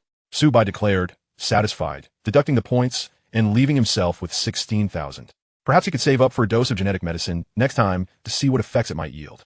In the next moment, a golden dossier appeared in his mind. The complete design documentation for the Kamikaze Transport Vehicle flashed before him. After a brief review, Su Bai noted that its technical complexity was comparable to that of the Sky Horizon fighter, and he estimated he could produce it swiftly. Young Sue, please inform Lu Wei and the others that we are initiating a new R&D project, Su Bai suddenly announced, a glimmer of excitement in his eyes. A new R&D project? What do you mean, Su? Yang Shui inquired with curiosity etched across her lovely face. A smile crept across Su Bai's lips as he said, the delivery transport vehicle. Let us strive to further expand and strengthen Shunfeng. The following day, at the Kamikaze Research Institute. Although termed a research institute, it was relatively modest, comprising a few factory spaces rented during the development of Shunfeng No. 1. Furthermore, the research facilities were lacking, falling far short compared to the Longxing Research Institute. However, with ample R&D funding, expanding the scale, and introducing precision machinery and equipment, it would undoubtedly evolve closer to a formal research institute in the near future. Before Su Bai stood the technical backbone of the drone development project, totaling 32 individuals. Su, you summoned us for a new development initiative? A middle-aged man named Lu Wei stepped forward to inquire. Previously an assistant researcher at the Agricultural Science Institute in Haiban City, his technical prowess was decent. Since joining Shunfeng, under Su Bai's guidance, he had experienced a significant awakening. Today, he had become Su Bai's right-hand man. Recently, a leading domestic express company had even approached Lu Wei, offering 10 times his salary to lure him away from Shunfeng, but Lu Wei had declined without hesitation. After all, the core technology of Shunfeng No. 1 resided with the boss. Despite his own knowledge, it was merely superficial. To put it kindly, he was a researcher, but Lu Wei felt more like a laborer. Furthermore, while a tenfold salary may appear alluring, after the successful development of the Shunfeng No. 1 drone, all the researchers, including Lu Wei, unanimously recognized that this drone is, in fact, invaluable. The true visionary guiding their efforts, General Su, is the one with the brighter prospects. Indeed, Shunfeng has caught the eye of the nation. Transitioning into a military enterprise, not only does it benefit from governmental backing, but should it establish profound cooperation with the military, the influx of funds would undoubtedly flow like a river. Hence, aligning with General Su not only offers the opportunity to acquire unparalleled technology unseen elsewhere, but also promises substantial monetary rewards. What could be more delightful? To succumb to temptation and join Direct Express would be the epitome of folly. General Su. The last drone was extraordinary. I see the Research Institute has expanded significantly. Are we aiming for something even more formidable this time? Now that we are a military enterprise, are we perhaps venturing into weaponry? Several researchers could not contain their curiosity and inquired eagerly. We are indeed pursuing new technology, but should not be classified as weaponry. My vision is to initiate the design of a transport vehicle to enhance our express delivery operations. Su Bai replied, surveying the room as he elaborated. Chapter 22. The Divine Wind Transport Vehicle. Strengthening the Express Company. A transport vehicle? General, what kind of transport vehicle are we talking about? A transport vehicle sounds excellent. Our aerial drones are impressive, but we must ensure our ground capabilities are equally formidable. The crowd, brimming with curiosity, could not resist asking further. Here, this contains the relevant data, Su Bai stated as he swiftly brought up the parameters and specifications for the Divine Wind Transport Vehicle. With autonomous driving, unparalleled speed, and remarkable agility, the figures astounded everyone. 342 kilometers per hour? That is astonishing. Although domestic highways are limited to 120 kilometers per hour, this acceleration suggests maintaining full speed throughout is entirely feasible. It seems to incorporate the intelligent control system from Shunfeng No. 1 and has been upgraded, no less. Given that road conditions are far more complex, the concept of an autonomous transport vehicle is truly fascinating. And the maneuverability? If this comes to fruition, it would be nothing short of revolutionary. As the group continued to scrutinize the details, they were increasingly awestruck. Is this truly the divine wind transport vehicle we are developing? It utterly eclipses all existing transport vehicles on the market. It's a dimensional strike. Wait, does it really have such thick armor? Has it been equipped with corresponding defensive modules? These specifications seem to surpass those of even main battle tanks. It even includes weapon-related designs. General Su, are you certain we are designing a transport vehicle suitable for public roads? Perhaps in the future, when delivering to the Golden Triangle, no one would dare to stop our divine wind vehicle. Incredible. Excitement surged through the room as discussions erupted, filled with disbelief and enthusiasm. This vehicle, no. This tank. This machine could indeed resolve the challenges of ground transportation. General Su, how did you conceive such a commanding design for the transport vehicle? Now, for those large cargoes that cannot fit in Shunfo number 1, we can rely entirely on the divine wind vehicle, which could potentially yield significant profits. Observing the exhilaration of his colleagues, Su Bai raised his hand for silence. All right, that's all the information for now. From here on out, I look forward to everyone's efforts. We must expedite the joint development of the divine wind transport vehicle. Additionally, our drone business has garnered immense popularity and impressive performance. So I will be awarding substantial bonuses to everyone. At this, all present erupted in jubilant cheers, their fists raised in excitement. General Su, your generosity knows no bounds. You are a deity in my eyes. Long live General Su. I shall dedicate my life to following you. Joy radiated from their faces. The bonuses from Shunfeng no. One promised that pursuing the divine wind transport vehicle would similarly yield vast rewards. With this thought in mind, the team felt invigorated. Thus commenced the design and manufacturing of the transport vehicle. Compared to their earlier work on the Shunfo number 1 drone, Su Bai's experience had undoubtedly matured. Moreover, the team members were no longer novices. Upon receiving their respective assignments and armed with the detailed design methodologies provided by Su Bai, they quickly adapted. The entire project comprised 4 research groups. Lu Wei, you are in charge of the main framework and propulsion system of the divine wind transport vehicle. Su Bai declared after a brief pause. Absolutely, General. Lu Wei promptly grasped the task, nodding in agreement. The divine wind vehicle is approximately 13 meters in length, 7 meters in width, and 8 meters in height. While it may not differ significantly from standard transport vehicles, its unique functionalities necessitate the use of specialized materials. Furthermore, the engine must accommodate a load capacity exceeding 200 tons. Ordinary transport vehicle engines simply will not suffice. Even tank-grade engines are inadequate, as they typically support a maximum load of only 100 tons. At first glance, this task seemed nearly insurmountable. Even the most advanced research institutions would struggle to produce an engine capable of such weight. Lu Wei felt the gravity of the challenge ahead. Nevertheless, bolstered by the design plan organized by General Su, he felt reassured. After all, the seemingly absurd drone had been developed step by step, hadn't it? In a sense, the drone's engine was far more complex than that of a transport vehicle, providing no reason to doubt their capability. Now, as for the autonomous driving system, we should be good to go, right? Su Bai continued to direct the team. Rest assured, General, the assigned researchers confidently affirmed. The autonomous driving technology shares similarities with the intelligent control system of Shunfo number 1, yet cannot be merely replicated. Real-world road conditions are significantly more intricate. Thus, this aspect will likely require a profound level of programming expertise to execute successfully. Next, Su Bai assigned tasks pertaining to the weaponry modules and the interconnecting components. This segment was comparatively simpler. Using the laser weaponry from the Tianxiong fighter jet, along with the self-guiding Vulcan cannon and Thor missiles, Su Bai planned modifications. Given that this was a transport vehicle, such advanced weaponry would not be necessary.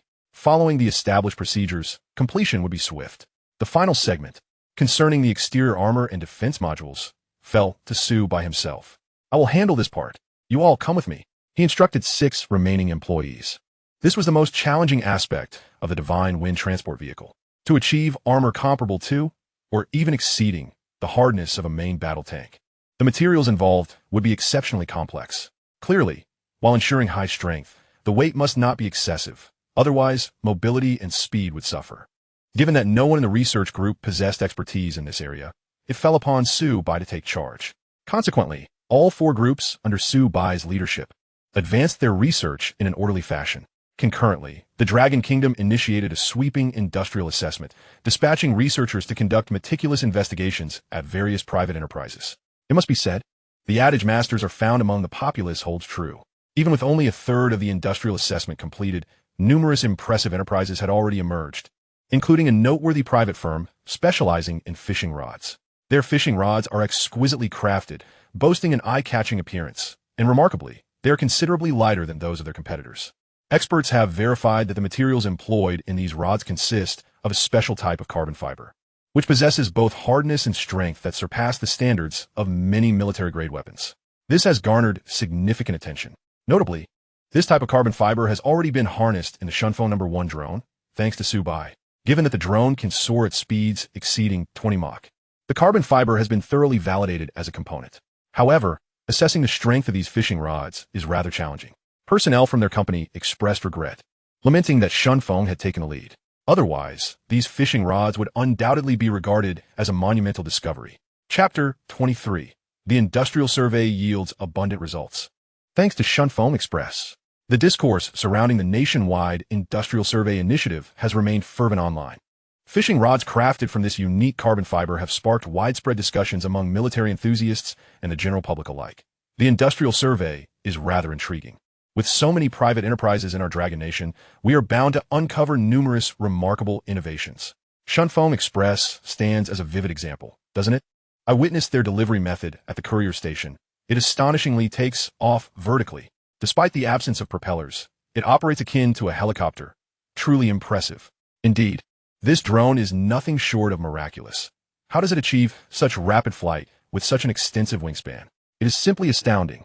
I seriously suspect that the standard data on Shunfeng's official website is inflated. The Shunfeng No. 1 is extraordinarily formidable, far exceeding what is publicly disclosed. Besides Shunfeng's drone, this fishing rod is equally fascinating. I happen to own one, and my friends are curious as to why mine is so much lighter. After some investigation, I discovered it utilizes special materials. If this type of carbon fiber could propel our Dragon Nation's technological advancements, it would be extraordinary. True masters reside among the populace. It should be feasible, as it is said to be applicable to the exteriors of fighter jets. Wouldn't that enhance our Air Force significantly? We must expedite the survey. I am eager to discover what other hidden technologies lie within our markets. At the Lonka Institute, the Special Task Force for the Industrial Survey is led by Vice President Qin Guoxing, accompanied by several professors, associate researchers, and investigators. Among them is Qin Yu, the esteemed granddaughter of Elder Qin and a top graduate student at the Institute. Following the drone's transformation into the Tianqiong bomber project, Qin Yu has engaged in extensive survey research, representing the forefront of technological advancement in the Dragon Nation. Even a 20-something graduate student like Qin Yu possesses a commendable level of expertise. However, due to the uneven technological capabilities among private enterprises, this task is often rather tedious. Many inventions that Qin Yu eagerly examined ultimately did not meet her expectations. Nevertheless, she remains highly motivated. Should another company akin to Shunfeng Express emerge, it would be a tremendous boon. Elder Qin, this survey has indeed provided us with numerous surprises, remarked a professor specializing in materials with a smile. Indeed, I have always maintained that our nation's private enterprises have advanced significantly over the years, with many innovations already surpassing our own efforts.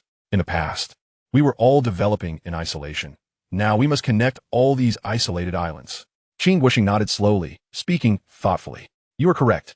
The carbon fiber materials utilized by that fishing rod manufacturing company, upon our thorough investigation, reveal exceptional hardness and strength. Had we known that private enterprises had already adopted such innovative materials, our fighter jets' combat capabilities would have undoubtedly reached a new echelon. The professor concurred, pausing momentarily.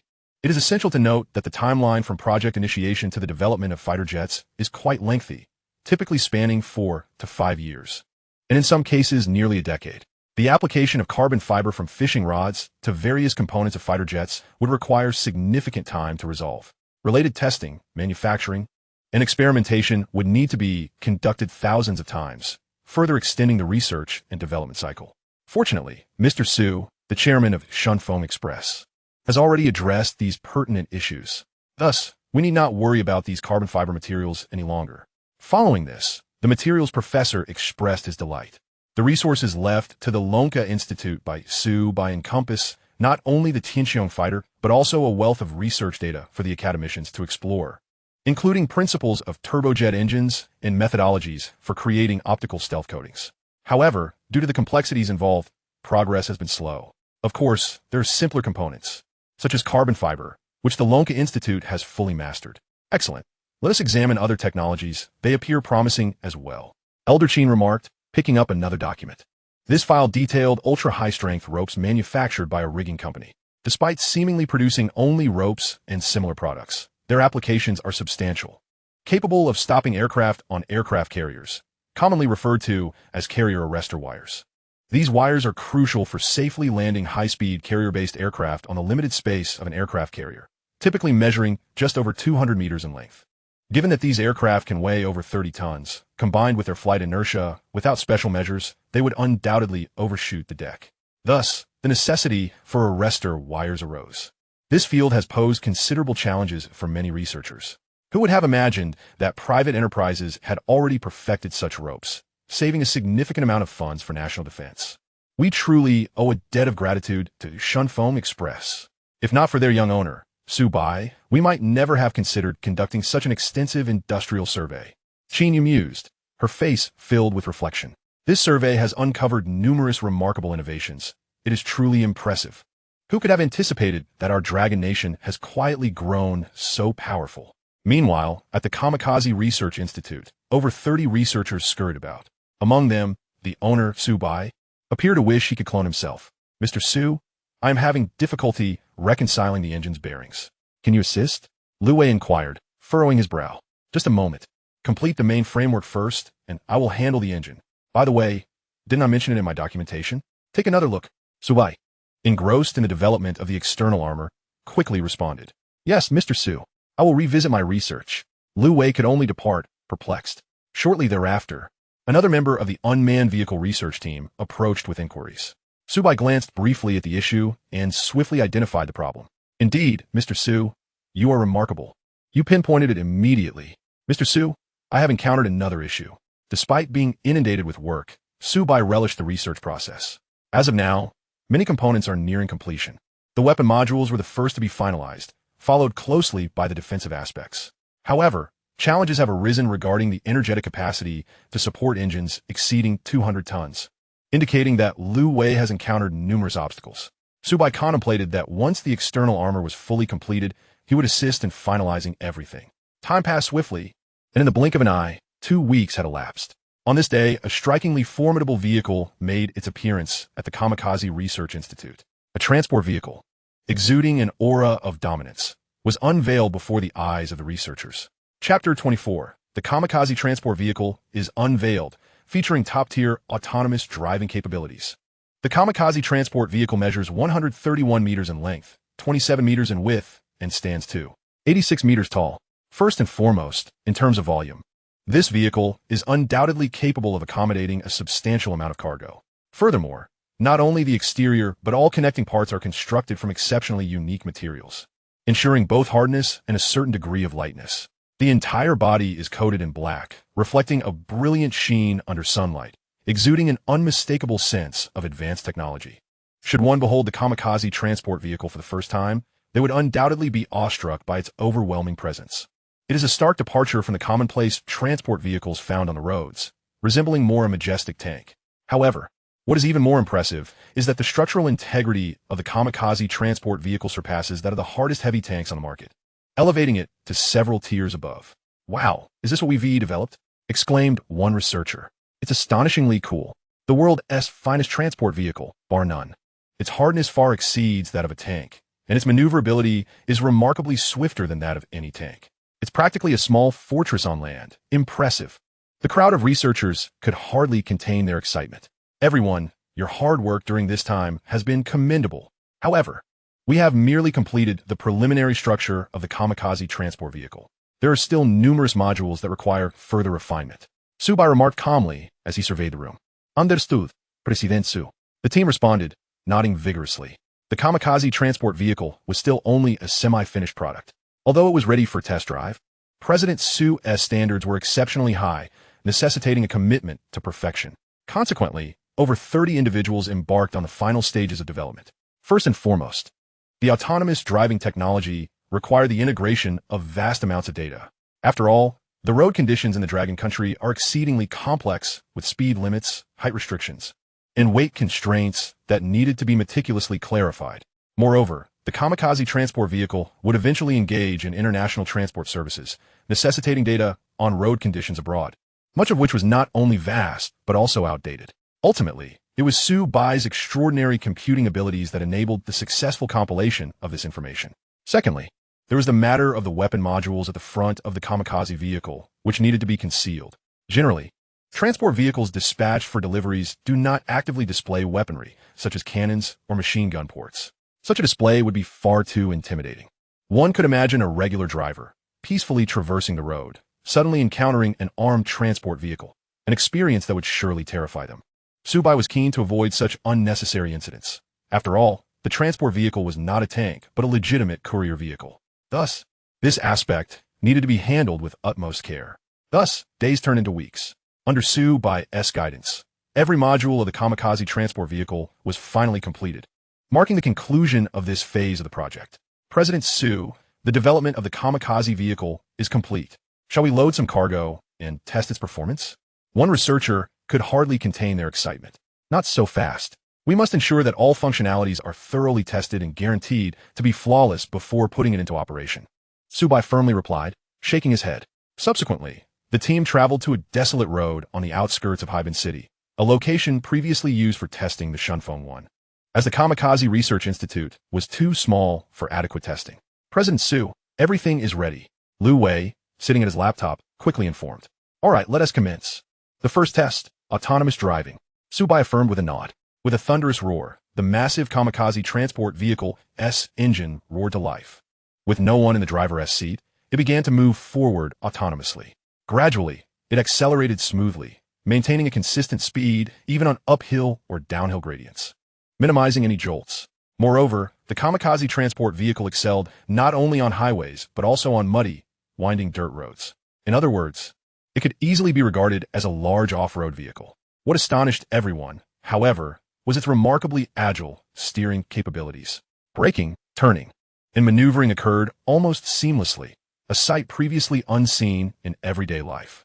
After all, a vehicle of over 10 meters in length typically struggled to turn due to its massive size. Yet, the kamikaze transport vehicle exhibited agility comparable to that of high-end sports cars, which was nothing short of miraculous. The tests did not conclude there. Su Bai gathered a substantial amount of heavy cargo to assess whether the kamikaze transport vehicle could perform admirably even under significant weight. The results exceeded all expectations. Even with a load exceeding 50 tons, it handled as smoothly as if it were empty, truly remarkable. One researcher volunteered to enter the cargo hold and experience it firsthand. President Su, this is incredible. I felt no shaking at all while the kamikaze vehicle was speeding. It was as stable as walking on solid ground. I could even read and watch movies inside without any disturbance. The researcher exclaimed, filled with awe. As expected. However, transporting passengers is not permissible in the future, as our kamikaze vehicle is designated solely for cargo delivery. The driver's seat could accommodate a maximum of 3 people. Since the kamikaze vehicle was intended as a standard transport vehicle, no passengers were allowed in the cargo hold. Regardless of its stability, safety was non-negotiable. President Su, our vehicle is truly extraordinary. As a top-tier transport vehicle, I can confidently assert that none can compare to it. With autonomous navigation, unparalleled speed, unique multi-wheel steering technology, and an exceptional load capacity. Simply put, it is perfection. The assembled employees gazed in admiration at the imposing vehicle speeding back, unable to contain their reflections. With the driving capabilities confirmed, let us now assess its defensive capabilities. Su Bai continued to direct. Despite the kamikaze vehicle's seemingly unremarkable exterior, it was constructed from specialized materials that formed its external armor. Su Bai had procured weapons from the military a few days prior for this very purpose. First, he aimed a standard handgun at the tire. Bang! The shot produced no noticeable effect. Next came the machine gun. Tot. A barrage of bullets struck the vehicle's body. It remained unscathed, with not a single mark to be seen. Let us escalate things to a rocket launcher. The team retreated to a safe distance of 3 kilometers. Boom! Boom! Boom! The formidable rocket artillery shells were unleashed upon the kamikaze transport vehicle, creating a spectacular display of smoke and debris. Chapter 25, Delivering to the World. crafting a premier courier company. Boom! Boom! A series of thunderous roars resonated in the ears of the crowd, even from a considerable distance. One could feel a wave of heat sweeping through the air. The research and development personnel present had never witnessed the might of a rocket launcher and were caught off guard by the sudden eruption. This military-grade rocket launcher is astonishingly powerful, isn't it? Surely our Shinfeng transport vehicle won't be obliterated by such firepower, will it? What nonsense! Its durability surpasses that of a main battle tank. How could it possibly sustain any damage? The crowd buzzed with speculation and, once the smoke cleared, hurriedly proceeded to inspect the vehicle. Goodness! Such a massive explosion, and yet the Shinfeng transport vehicle remains utterly unscathed. How remarkable! There wasn't even a trace of damage to be found, neither on the body nor the tires. Incredible! I told you so. Our general manager, Su, has employed a unique coating coupled with the latest materials. We have nothing to fear from a mere rocket launcher. The eyes of the research and development team sparkled with excitement. Ladies and gentlemen, let us also take a look at the optical stealth capabilities of the Shinfeng vehicle. At that moment, Su Bai's statement left everyone momentarily speechless. Optical stealth? Isn't that one of the extraordinary features of a Windward 1 drone? To think that General Manager Su has replicated it onto the Shinfeng transport vehicle. In the next instant, the colossal transport vehicle vanished from the sight of the crowd in a most astonishing manner. However, compared to drones, this vehicle's optical stealth still had some flaws. For instance, although the vehicle became invisible, it could still be felt upon touch, posing a risk of collision with other vehicles on the road. While the Shinfeng vehicle's structural integrity is unquestionable, ensuring no harm would come to it upon impact, innocent bystanders could suffer. Moreover, the traces left on the ground could still indicate the location of the Shinfeng transport vehicle while its optical stealth is active. After all, the conditions on the ground are far more complex than those in the sky, meaning this feature would only be activated in critical situations to avoid unforeseen accidents. General Manager Su, this is perfect, simply beyond perfection. I cannot find a single flaw in our Shinfeng vehicle.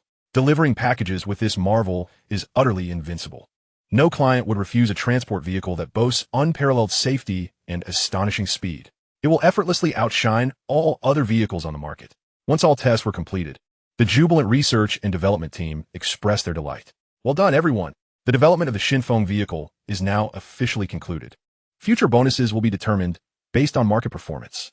Rest assured, the rewards from Windward Express will undoubtedly be the most generous.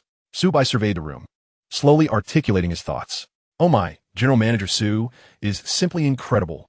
You are the principal architect behind this Shinfeng transport vehicle. Without you, we could never have brought this to fruition, perhaps not even dare to dream it. Another pinnacle of technology. Windward Express is truly remarkable. Amidst the chorus of praise from the employees, Su Bai then drove the Shinfeng vehicle back to headquarters. On the way, he contemplated the launch of the land transport service. Windward Company, Chairman's office. Welcome back, General Manager. Upon hearing of her boss's return, Yang Shui quickly presented the freshly brewed coffee with a smile. Today, she was attired in a brown coat paired with a white blouse, complemented by black stockings that accentuated her long legs, making her strikingly eye-catching. Yes, Yang Shui, it is time to initiate our new project. Su Bai took a sip, relishing the familiar flavor. A new project? General Manager, are you referring to land transport? Have the relevant vehicles already been developed? Yang Shui's almond-shaped eyes brimmed with disbelief. It has only been a few days, and a vehicle has already been completed? That is remarkably swift. However, as she pondered, she recalled that General Manager Su is the mastermind behind the extraordinary Windward 1 drone. Furthermore, his experience gained at the Longxing Research Institute must have contributed significantly. Indeed, do you see any areas for improvement in our vehicle? Su Bai nodded, promptly sending over the relevant videos of the Shinfeng vehicle. Such a massive vehicle, and its appearance is simply stunning. Gazing at the sleek, jet-black Shinfeng vehicle, Yang Shui couldn't help but exclaim in awe. As she continued to watch, she felt a shiver of excitement. Its speed is astonishing. An average of over 300 kilometers per hour? That rivals high-performance sports cars. The steering, my heavens. Are all the wheels turning simultaneously? General Manager, this is simply remarkable. Individuals in the cargo compartment can remain unaffected, reading or watching movies with utmost stability. Is this genuinely achievable by a transport vehicle? Autonomous driving? It can deliver to its destination without a driver. This surpasses all other transport vehicles. Upon witnessing this, Yang Shui lifted her gaze, her mouth agape, her face radiating sheer exhilaration. These features alone are sufficient to leave all competitors far behind. Once launched, it will undoubtedly be a sensation. Did you see the finale? There's even more. Su Bai sipped his coffee, prompting her attention. Yang Shui resumed the playback, her voice filled with astonishment. What? It can withstand a rocket launcher without sustaining any damage? Its defensive capabilities are exceptional, and it possesses optical stealth? General Manager, my assessment of this vehicle is unequivocal. Invincible. Very well then. The next step for Windward Company is to utilize the Xinfeng transport vehicle for deliveries, launching the first battle in land transport. Su Bai declared with vigor. I wholeheartedly support General Manager Su's decision. By the way, General Manager, please take a look at our financial report from this period. Following this, Yang Shui promptly briefed him on the recent business developments. Net profits reached 33 million yuan, successfully capturing 3 of the courier market in the Dragon Nation. Additionally, we have established cooperative intentions with several large enterprises. This means that in the next quarter, Windward Company's performance is poised for a significant surge. General Manager, after the launch of the Xinfeng transport vehicle, we will be able to secure even more orders. Yang Shui expressed her joy, unable to contain her enthusiasm. Indeed, ultimately, my goal is to create a premier courier company, one that ranks among the best in the world. In the future, not only will we serve the Dragon Nation, but the entire world will benefit from the convenient services provided by Windward. Su Bai paused, a smile curving his lips. The Dragon Nation is the largest market in the global courier sector, without exception. In this regard, Su Bai is determined to seize every opportunity. Furthermore, there lie vast expanses abroad awaiting his exploration. Whether in developed nations or the courier industries of third-world countries, Su Bai intends to encompass them all. At that moment, 2 men appeared at the headquarters of Windward. Hello, we are investigators from the Industrial Big Data Survey. We hope to establish a fruitful collaboration with your esteemed company. One of them stepped forward, speaking in a deep voice. Chapter 26. A rocket launcher cannot move it. You deliver packages with this? News from the front desk quickly reached Su Bai in the office. Industrial Big Data Survey? Su Bai furrowed his brow. General Manager. Haven T, we already transitioned into a military enterprise? Is there still a need for further surveying? Yang Shui's pristine brows knitted together in confusion. Well, it's probably just a procedural formality. I shall pay them a visit. Su Bai exclaimed, rising swiftly with renewed vigor. Greetings, Mr. Su. I am Sun Cheng. This is Li Ji. It is a pleasure to finally meet you, Mr. Su. Your reputation precedes you. Truly, a hero emerges in youth. I am thoroughly impressed by your company's development of the Xinfeng No. 1. It is indeed remarkable. Moments latte.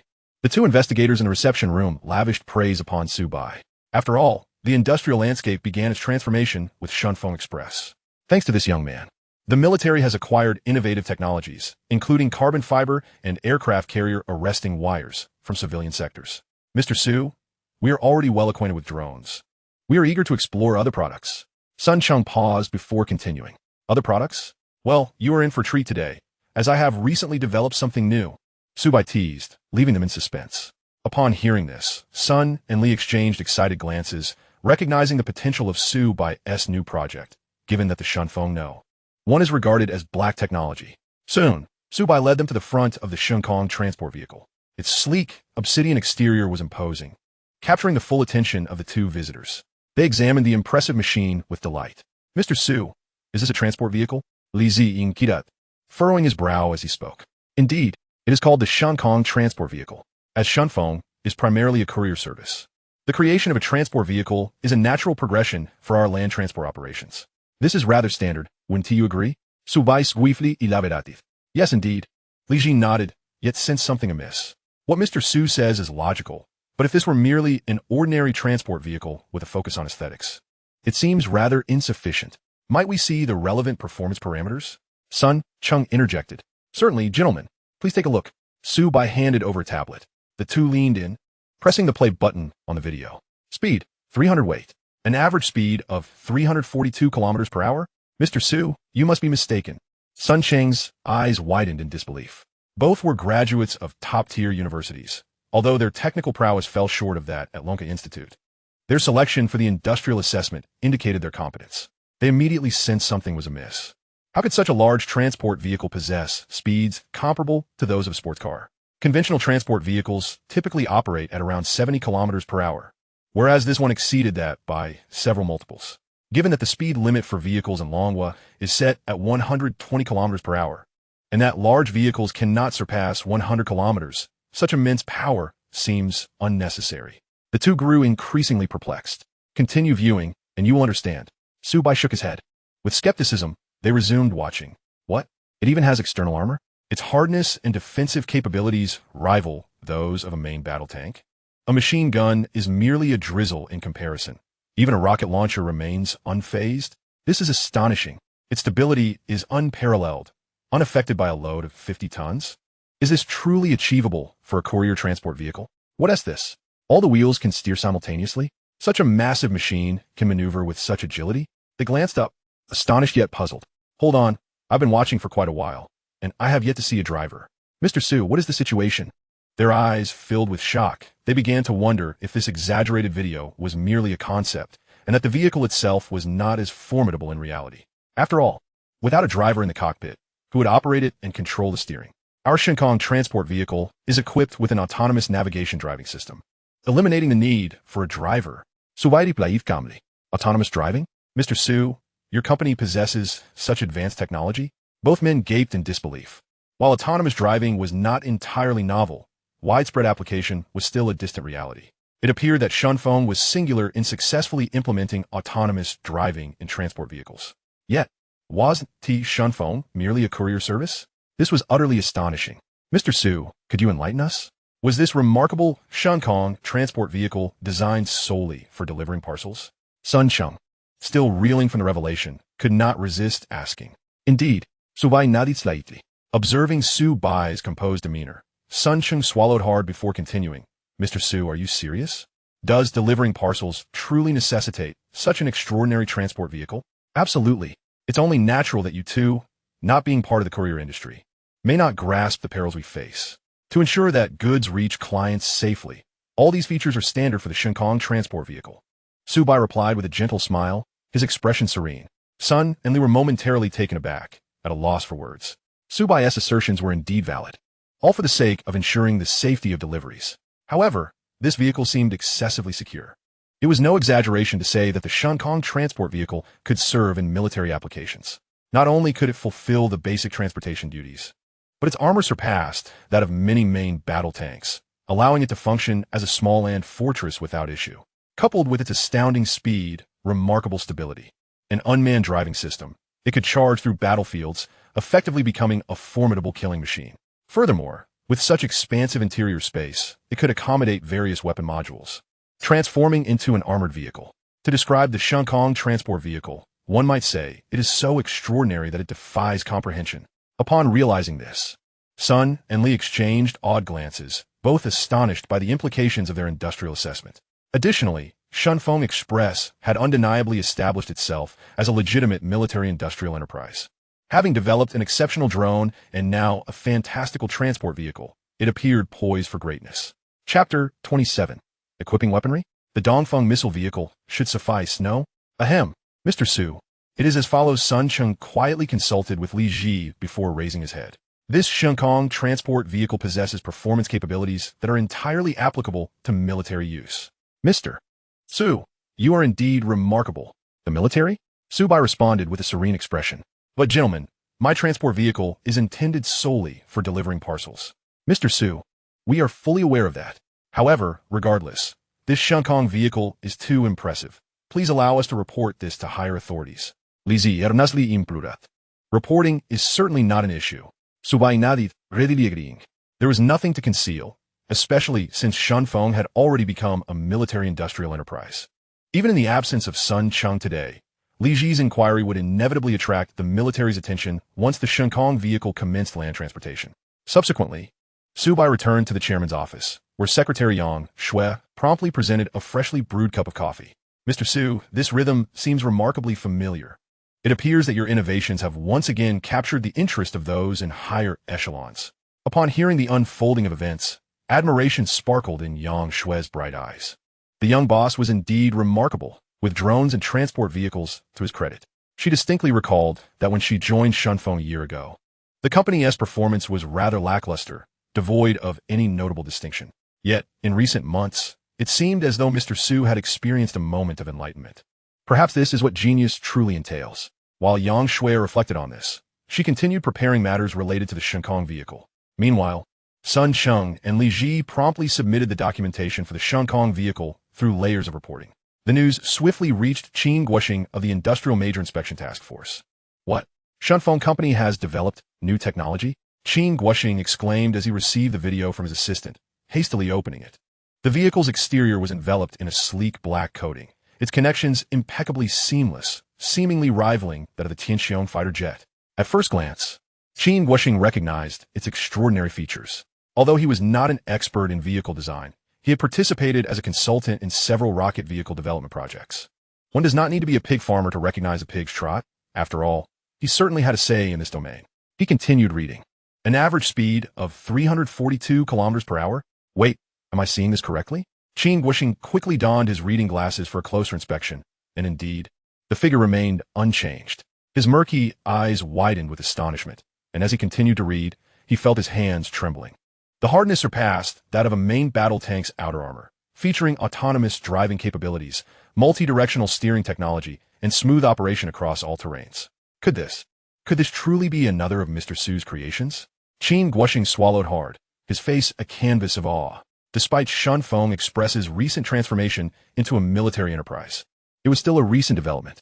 In just a few days, Su Bai had unveiled yet another astonishing invention, making it hard to fathom. Xiaozhong, quickly prepare the vehicle. I must see Shenkong in person. Qin Guoxing instructed with urgency.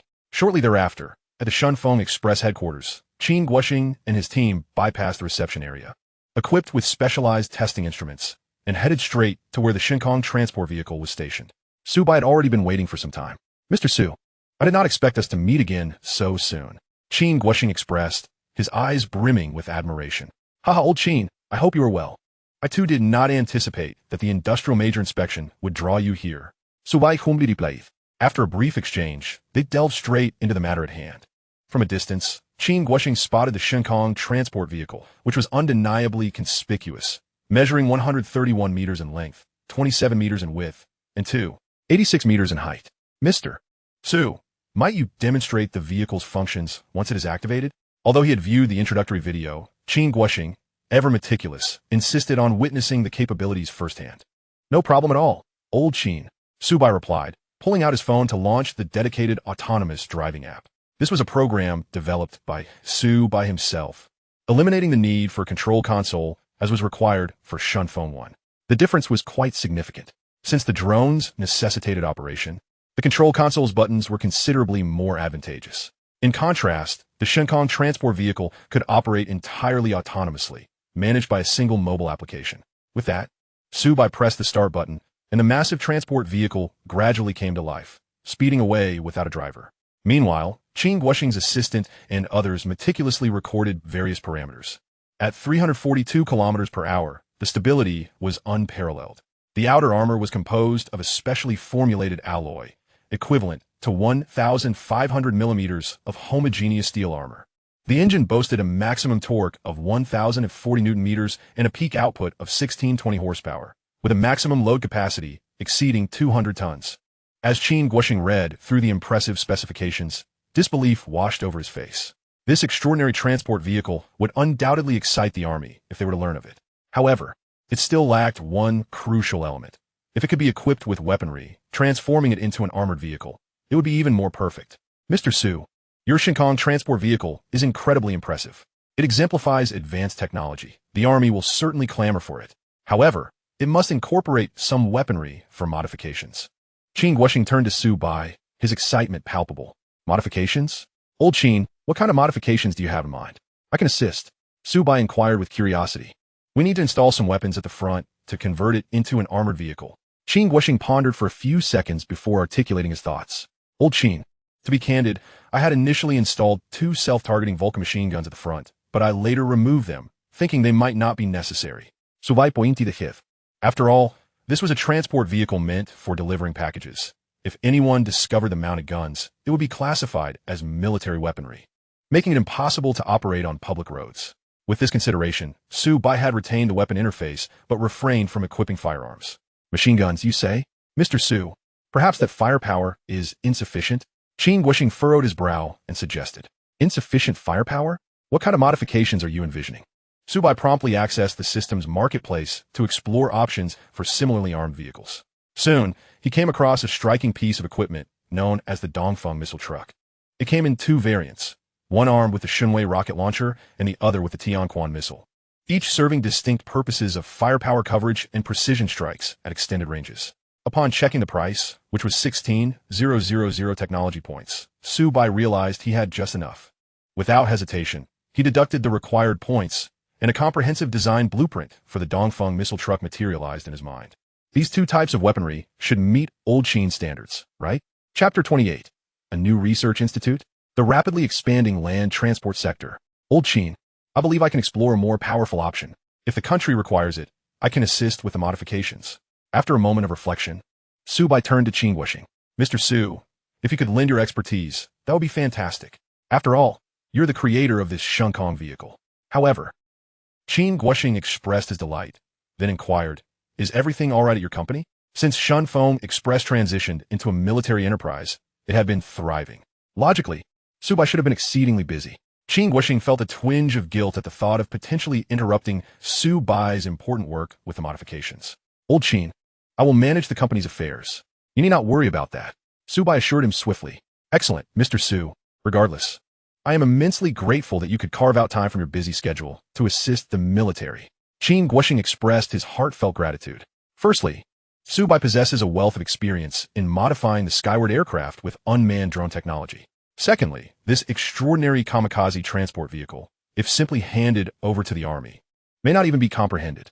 Regardless, at this moment, Qin Guoxing has begun to eagerly anticipate the final modified product. Mr. Su, if you find it cumbersome to deal with the military district, how about this? There's a newly established research institute at the Dragon Science Institute, and I can assist you in managing the necessary paperwork, so you can go directly there. Furthermore, should you require personnel, resources, or funding, do not hesitate to inform me. Qin Guoxing then slowly elaborated. The primary reason for this suggestion is the involvement of the Army's Research Institute, where numerous permits and other bureaucratic hurdles could prove to be quite tedious. Even though Su Bai is the chairman of a military enterprise for the sake of security, he must still endure a lengthy approval process. Therefore, Qin Guoxing contemplated that, to expedite the modification of the armored vehicle and ensure Su Bai's lucrative ventures, it would be far more efficient to operate within the Dragon Science Institute's domain. That would be quite troublesome, Elder Qin. However, I will need approximately 10 days for preliminary preparations and to organize the materials. Su Bai promptly agreed. It was indeed a timely opportunity, akin to a pillow arriving just as one felt drowsy. Currently, the Kamikaze Research Institute can only produce the kamikaze transport vehicle. To acquire more sophisticated machinery and specialized weaponry, one must turn to the Dragon Science Institute or the military. In truth, the Kamikaze Research Institute could procure more advanced instruments, yet time constraints render it impossible. Su Bai was already contemplating the day he would apply to the military for a comprehensive overhaul of the Kamikaze Research Institute. Mr. Su, your unwavering dedication to the national defense of Longhua is truly commendable. If our nation were to have more youthful individuals like you, how could we ever despair of revival? Qin Guoxing lavished praise upon him, increasingly admiring this young man. Subsequently, Su Bai escorted Elder Qin and his companions away from the Shunfeng headquarters. During the return journey, Elder Qin's excitement lingered, unable to be quelled. Although he had yet to see what the modified armored vehicle would look like, he had complete faith in Su Bai. He was certain that another pinnacle of technology would emerge, and he could hardly contain his anticipation. Days later, in the office of the chairman of Shunfeng, Mr. Su, I have comprehended everything you tasked me with. Yang Shui, donned in a sleek black professional outfit, declared confidently. The young boss would soon assist in the modification of the kamikaze transport vehicle, and during that time, the entire burden of the company would fall onto her shoulders as the secretary. In the ensuing period, the unmanned drone express delivery service would continue to develop steadily.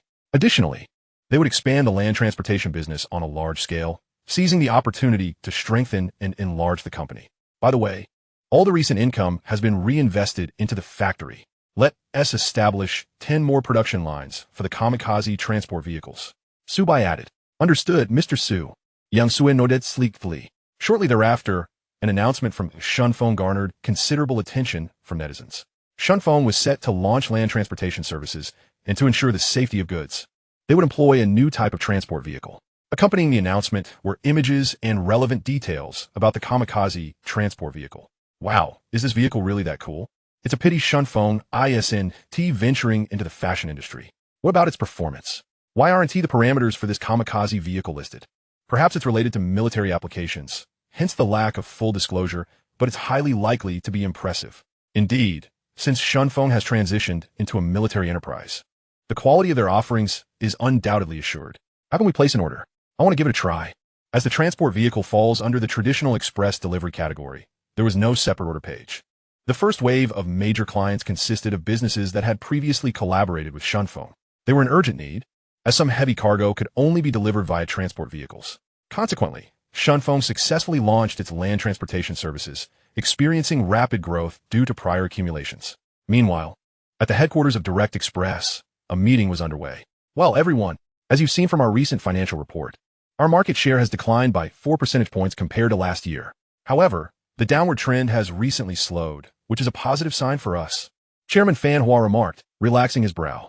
Indeed, Chairman Fan, although Shunfeng's unmanned drone express delivery is formidable, we cannot resist its momentum, yet the market pie remains finite. This is an alternative delivery method, while traditional land transportation has always positioned us as the frontrunner. A senior executive from the finance department boasted, I estimate that Shunfeng will capture at most 1/5 of the express delivery market this year. They will soon tire, with Shunfeng's transformation into a military enterprise. Direct Express lacked the courage to intervene. However, to presume that Direct Express would falter would be a grave miscalculation. In the realm of land transportation, all courier companies in Longhua combined could not rival Direct Express. Our firm, with its robust assets, occupies an unequivocal advantage. Numerous goods require transport that drones simply cannot replace. Even the extraordinary Shunfeng No. 1 aircraft cannot fulfill that role. Thus, we remain unperturbed. Chairman Fan, the situation has changed. Just as Fan Hua was about to leisurely enjoy a fine cigar, a particularly anxious executive interjected. What is it? Fan Hua glared at him with annoyance. Chairman, Shunfeng has just issued an announcement. They're launching a new type of transport vehicle to aggressively promote their land transportation business. It's called the Kamikaze Transport Vehicle. Chapter 29. Universal Acclaim. Shunfeng's orders surge. What? Shunfeng has also released a land transport vehicle? Kamikaze vehicle? That name seems rather peculiar. Wait, we just said that Shunfeng couldn't capture our land transportation market. This isn't good. The attendees could not help but engage in discussion, some displaying unmistakable signs of anxiety on their faces. Let's not rush. What does this kamikaze vehicle look like? What are its performance parameters?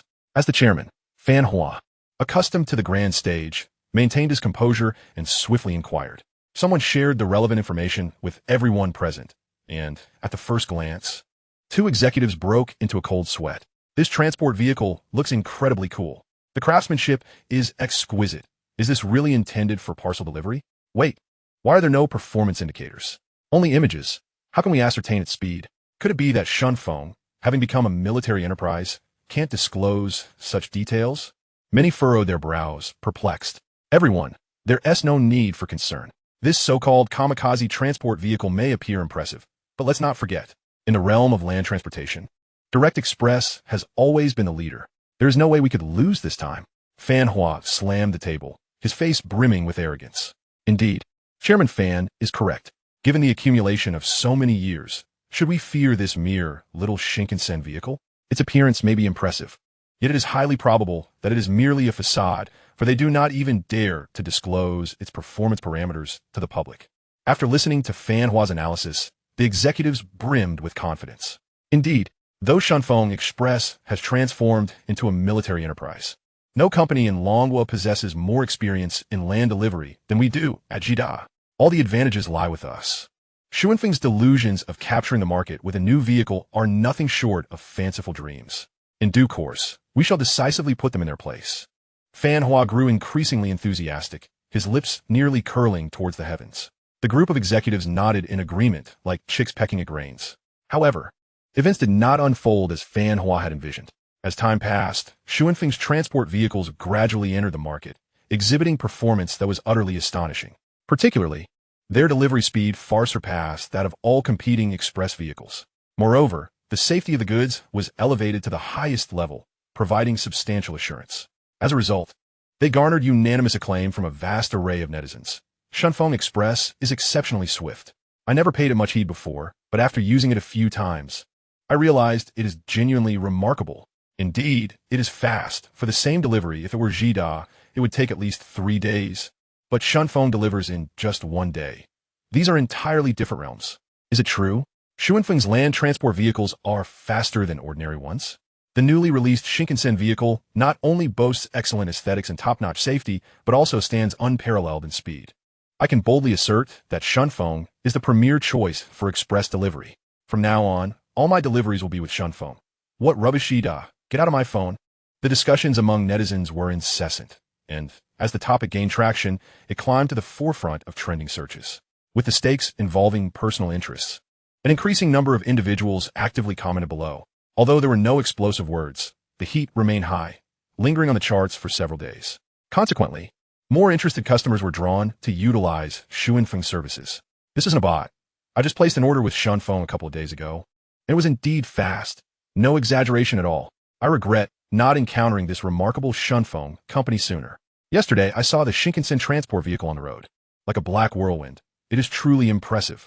At Shunfeng's headquarters, in the chairman's office, Su Bai was simultaneously organizing the research materials for the Dongfeng missile vehicle while strategizing commercial plans related to the Shinkansen vehicle. Over the past few days, based on online reviews and numerous enterprise clients visiting the headquarters for discussions, it became evident that this land transport business had immensely profited the entire company. And this was merely the initial results after a short period. Su Bai could hardly imagine what earth-shattering changes the entire express delivery market would undergo in 2 or 3 months. President Su, your foresight is exceptionally astute. Our Shinkansen transport vehicle aligns perfectly with market demand. We have successfully penetrated the land transport sector, where the bulk of profits reside, ensuring even greater revenue in the future. Today, Yang Shui donned a stylish blazer, a white shirt, and black stockings, exuding the charm of a glamorous urban woman. Su Bai inadvertently noticed that this beautiful secretary had become increasingly attractive lately. He pondered the reason. Perhaps it was because the company was earning substantial profits. Who wouldn't he be happy? With a consistently positive demeanor, it naturally reflected on her face. Originally, Yang Shui was already quite striking. Now she resembled a screen star, captivating all eyes. President Su, if Shunfeng number 1 was a sudden rise, then our Shinkansen vehicle exemplifies stability. Currently, we have 2 exceptionally swift delivery methods, with orders skyrocketing. President Su, you are truly remarkable. Yang Shui beamed, revealing a row of white teeth, her lovely face radiating joy. All right, enough of this. I would like to see the specific financial report first. Su Bai waved his hand and paused for a moment. Yes, I have already compiled it. As Yang Shui clicked with her mouse, she swiftly reported, President Su, since the launch of the Shinkansen transport vehicle, we have rapidly acquired 4% of the market share in land express delivery. Coupled with our original drone express service, we have now secured 11% of Longwa's express delivery market, firmly held by Shunfeng. The growth is promising. In about 3 to 4 months, 1 out of every 4 express deliveries in Longwa will be an order from Shunfeng. Given the Shinkansen's exceptionally high load capacity, it is particularly suitable for transporting large goods, resulting in a customer distribution of 60% enterprises to 40% individuals, yielding remarkably impressive profits. President Su, can you guess our net profit from the launch of the Shinkansen to now? Yang Shui tilted her head playfully, deliberately creating suspense. How much? 40 million? Su Bai instinctively replied. Incorrect, President Su. Too little. Yang Shui gently shook her head, smiling. Then let us increase it a bit. Around 60 million? Su Bai ventured. Yang Shui's eyes sparkled with excitement as she exclaimed, President Su, still too low. Let me tell you, it's over 130 million. We've truly struck it rich this time. Chapter 30. The despair of the Jida chairman, headed to the Dongfeng Research Institute. 130 million? Even for Su Bai, who had already made considerable profits. Hearing this colossal figure was particularly exhilarating. President Su, did you expect this? All thanks to you. Yang Shui wore a beaming expression, radiant with joy. Indeed, it appears Shunfeng is flourishing more and more. Su Bai nodded in satisfaction. The Shinkansen transport vehicle had proven to be far more useful than he had anticipated. It seemed that land transport was indeed a delectable piece of pie. The profits of leading enterprises like Jida primarily stemmed from this sector. With this thought, Su Bai promptly made a new decision to expand the production line and swiftly seize a substantial market share. At that point, with land and air working in tandem, no company would be able to compete with Shunfeng. Meanwhile, at Jida's headquarters, They had just received news that due to the booming land transport business of Shunfeng Express, their largest competitor, Jida, had seen a significant reduction in orders in this area. Some major clients' orders had essentially been taken over by Shunfeng. Were it not for the long-term contract signed by numerous enterprises with Jida, which carried hefty penalties for breach, Jida's situation would be even more dire. Furthermore, there were continuous rumors that their loyal corporate partners had already reached out to Shunfeng Express, preparing to establish a partnership with them next year. This left many executives, including Chairman Fan Hua, with expressions of despair. How could this happen? That Shinkansen transport vehicle not only boasts a formidable appearance, but, crucially, its speed is astounding. Additionally, I cannot comprehend how it manages to ensure the safety of goods while maintaining such rapidity. This is fundamentally unreasonable. This land transport vehicle is extraordinarily impressive. A friend informed me that its load capacity is 3 times that of ordinary vehicles of the same size. This is simply outrageous. Alas, we have suffered a complete and utter defeat in the realm of land transportation, leaving us utterly powerless to retaliate. Are we to stand idly by as the orders that rightfully belong to us are mercilessly snatched away by Shunfeng? Many executives present appeared frenzied, their faces etched with indignation. Meanwhile, seated at the forefront, Fan Hua wore a vacant expression, fixated on the image of the Shunfeng transport vehicle, unable to comprehend the situation for quite some time. Curse it, is this the power of technology? From drones to Shunfeng's transport vehicles, this company consistently defies conventional norms. How are we to compete against them? Fan Hua shook his head in resignation. In the realm of drone delivery, Shunfeng has monopolized the market. Who could have anticipated that they would unveil a trump card in land transportation as well? We are simply no match for them. What shall we do now, General Fan? The atmosphere in the conference hall grew exceedingly oppressive, with all eyes focused on Fan Hua. Although our express delivery service has not yet reached a critical juncture, if this continues, our revenues will undoubtedly plummet. Perhaps at the board meeting in a few months, several senior executives will face termination. Anxiety spread among the attendees. What can we do? We can only concede defeat. For now, we must strive to stabilize our foundational operations. After a prolonged silence, Fan Hua expressed his profound sense of helplessness. Fortunately, our express delivery service is substantial enough to avoid immediate collapse. In contrast, many small courier companies in Longhua will be forced to undergo drastic transformations. Caught in the wave of Shunfeng, these small enterprises lack both ample capital and advanced technology, making them the most vulnerable. As for our express service, we can manage to survive for a few more years. The thought of leveraging various connections to impose sanctions on Shunfeng is one that Fan Hua dares not entertain. After all, they're a legitimate military-industrial enterprise, and we are ill-equipped to confront them. Let's leave it at that.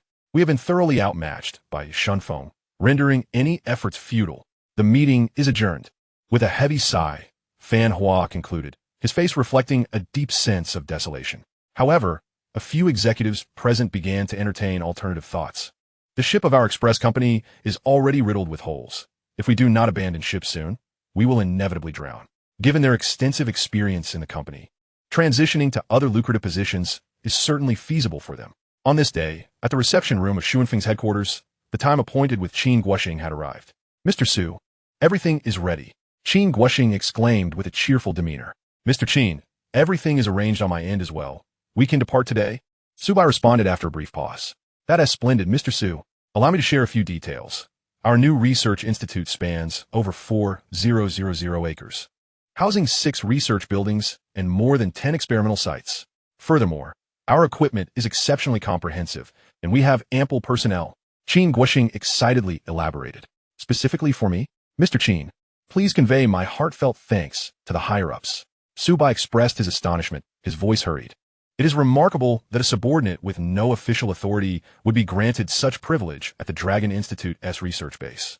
This means he will have the opportunity to innovate in 2 research institutes. That is indeed favorable. The Shinkong Institute will focus on civilian technologies, while the new institute will be dedicated to the development of military weaponry. Before leaving, Su Bai took a moment to specifically instruct Yang Shui.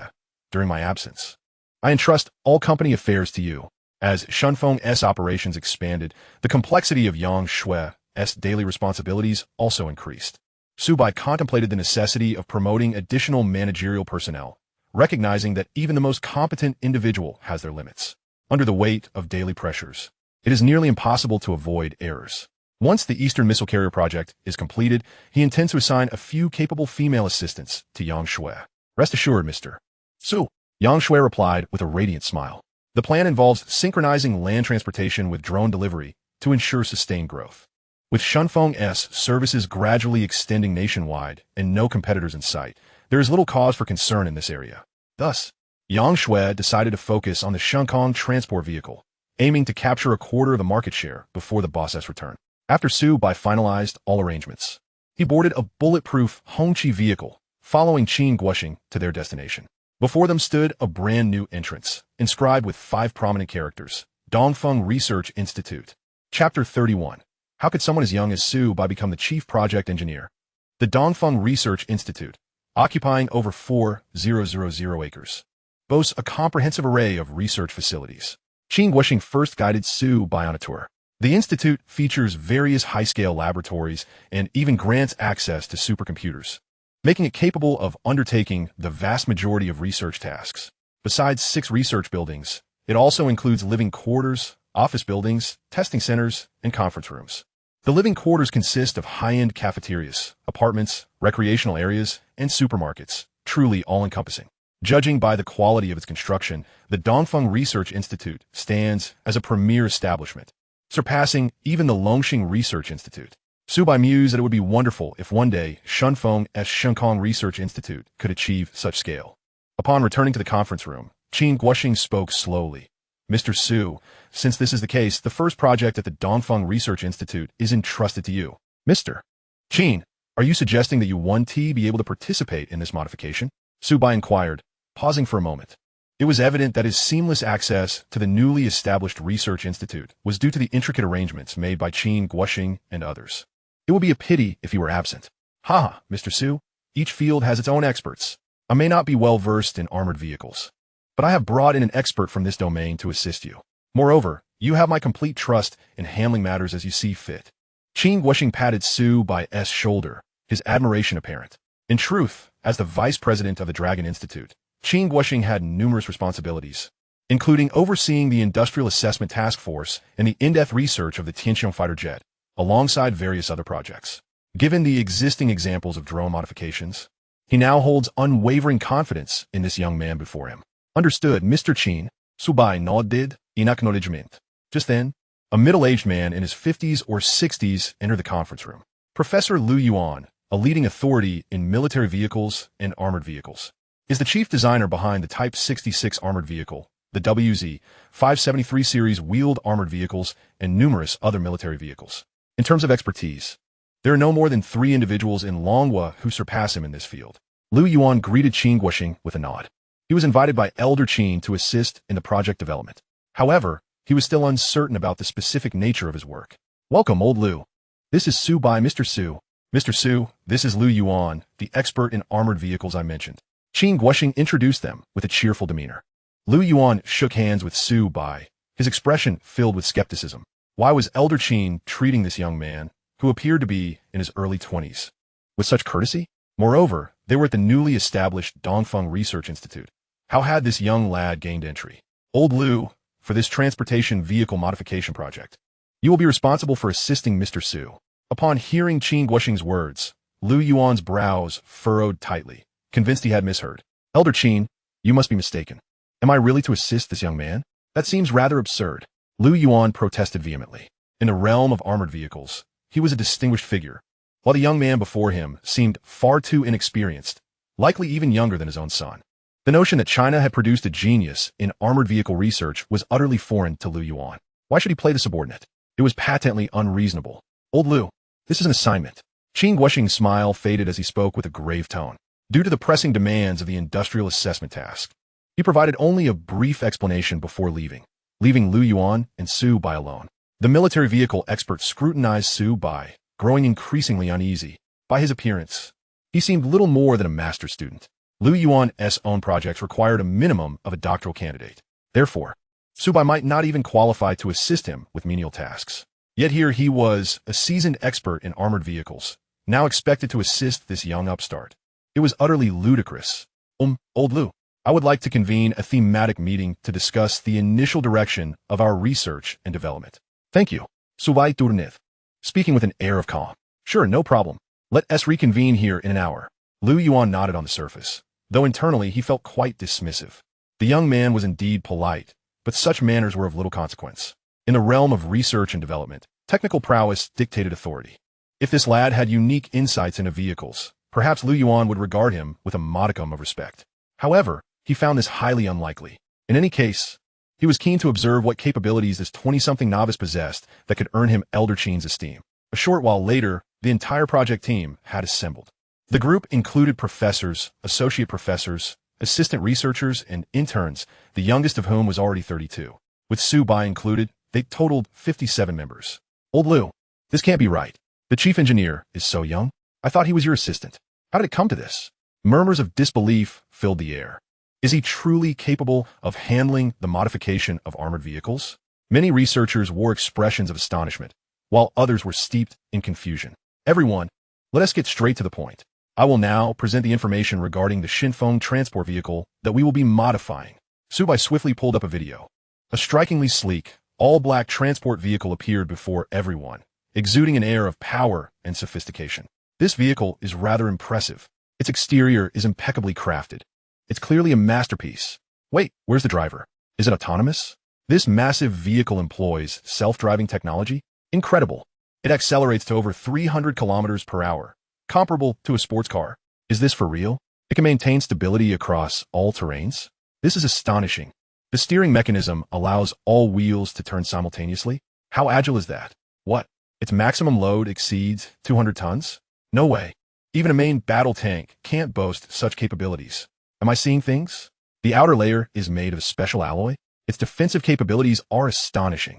It can withstand rocket fire without a scratch. After viewing the introduction to the Xinfeng vehicle, the audience was left in a state of awe. Could such a vehicle truly be classified as a transport vehicle? It seemed almost too formidable for that designation. Esteemed colleagues, this is a transport vehicle I have developed. Its primary function is for expedited delivery. Su Bai continued. At these words, the conference room fell silent, everyone momentarily dumbfounded. Such a remarkable vehicle was intended for delivery services? Given the plethora of transport vehicles available, none seemed incapable of fulfilling that role. With an average speed of 342 kilometers per hour, far exceeding the national speed limit of 120 kilometers, this immense power would go largely untapped. Was Mr. Su suggesting it could be used for international deliveries? There were numerous aspects open to critique, and overall, it seemed like a case of grand resources being squandered. Some were poised to voice their objections. But upon witnessing Su Bai's unwavering confidence, they hesitated. He appeared to be entirely serious. Thus, many researchers began to set aside their previous biases against Su Bai, no longer willing to underestimate him. After all, who else in the nation could produce such an extraordinary transport vehicle? If not him? Lu Yuan, previously silent, now began to take notice. This young man seemed to possess genuine talent. Perhaps his earlier judgments had been overly harsh. The Xinfeng transport vehicle could indeed serve the army, navigating roads like a fortified land fortress. Honestly, as a transport vehicle, it was nearly flawless. It was hard to imagine a superior alternative on the market. However, to transform it into an armored vehicle, it would require the addition of formidable weaponry. If that were accomplished, it would be utterly invincible. Yes, turrets, machine guns, anti-tank cannons, and grenade launchers. All would ensure its firepower was nothing short of overwhelming. The room buzzed with excitement. As experts in vehicular research, the gleam in their eyes revealed their satisfaction with the Xinfeng vehicle. Mr. Su, in your opinion, where should we begin with the modifications? An associate researcher inquired. Rising to pose the question. Please take a look. I've also prepared the relevant materials. Su Bai responded, moving his mouse to display the organized research data on the Dongfeng missile vehicle. It was divided into two categories. One focused on ultra-wide coverage firepower, the Xinji rocket launcher, and the other dedicated to long-range strikes, named the Tianquan missile. As the attendees examined the materials, their fascination deepened. Wow, Mr. Su, your proposal is simply magnificent. Machine guns and grenade launchers seem rather underwhelming compared to your vision of transforming a transport vehicle into a rocket or missile vehicle. This is an audacious idea. Initially, I thought we were discussing a conventional armored vehicle. The performance specifications were equally impressive. The Xinji rocket launcher required a minimum of 300 rounds in a single volley, covering an area of 150 square kilometers. The Tianquan missile boasts a range exceeding 20,000 0 kilometers. If it can indeed be realized, it would be nothing short of remarkable. With its formidable power, combined with the extraordinary capabilities of the Xinfeng transport vehicle, this modification is sure to astonish the army. It is evident that everyone is already lost in the euphoria of a successful transformation, despite the fact that we are still at the preliminary stages. The Dongfeng missile vehicles are simply too captivating. Currently, Longwa's rocket artillery vehicles, while possessing decent firepower, still lag far behind the advanced vehicles of several developed nations. The Su Bai rocket vehicle is precisely what is needed to bridge this gap. As for the Tianquan missile vehicle, it is even more outrageous. Even with the most basic modifications, it boasts a staggering range of 20,000 kilometers, nearly equivalent to a land-based intercontinental ballistic missile, capable of accurately deterring a significant portion of the blue planet. Truly terrifying. Ladies and gentlemen, it is settled then. We shall convert the transport vehicle into a Dongfeng missile vehicle, two distinct models. No objections, I presume? Su Bai scanned the room, quickly inquiring. No objections. These two vehicles perfectly embody my vision of a super missile vehicle.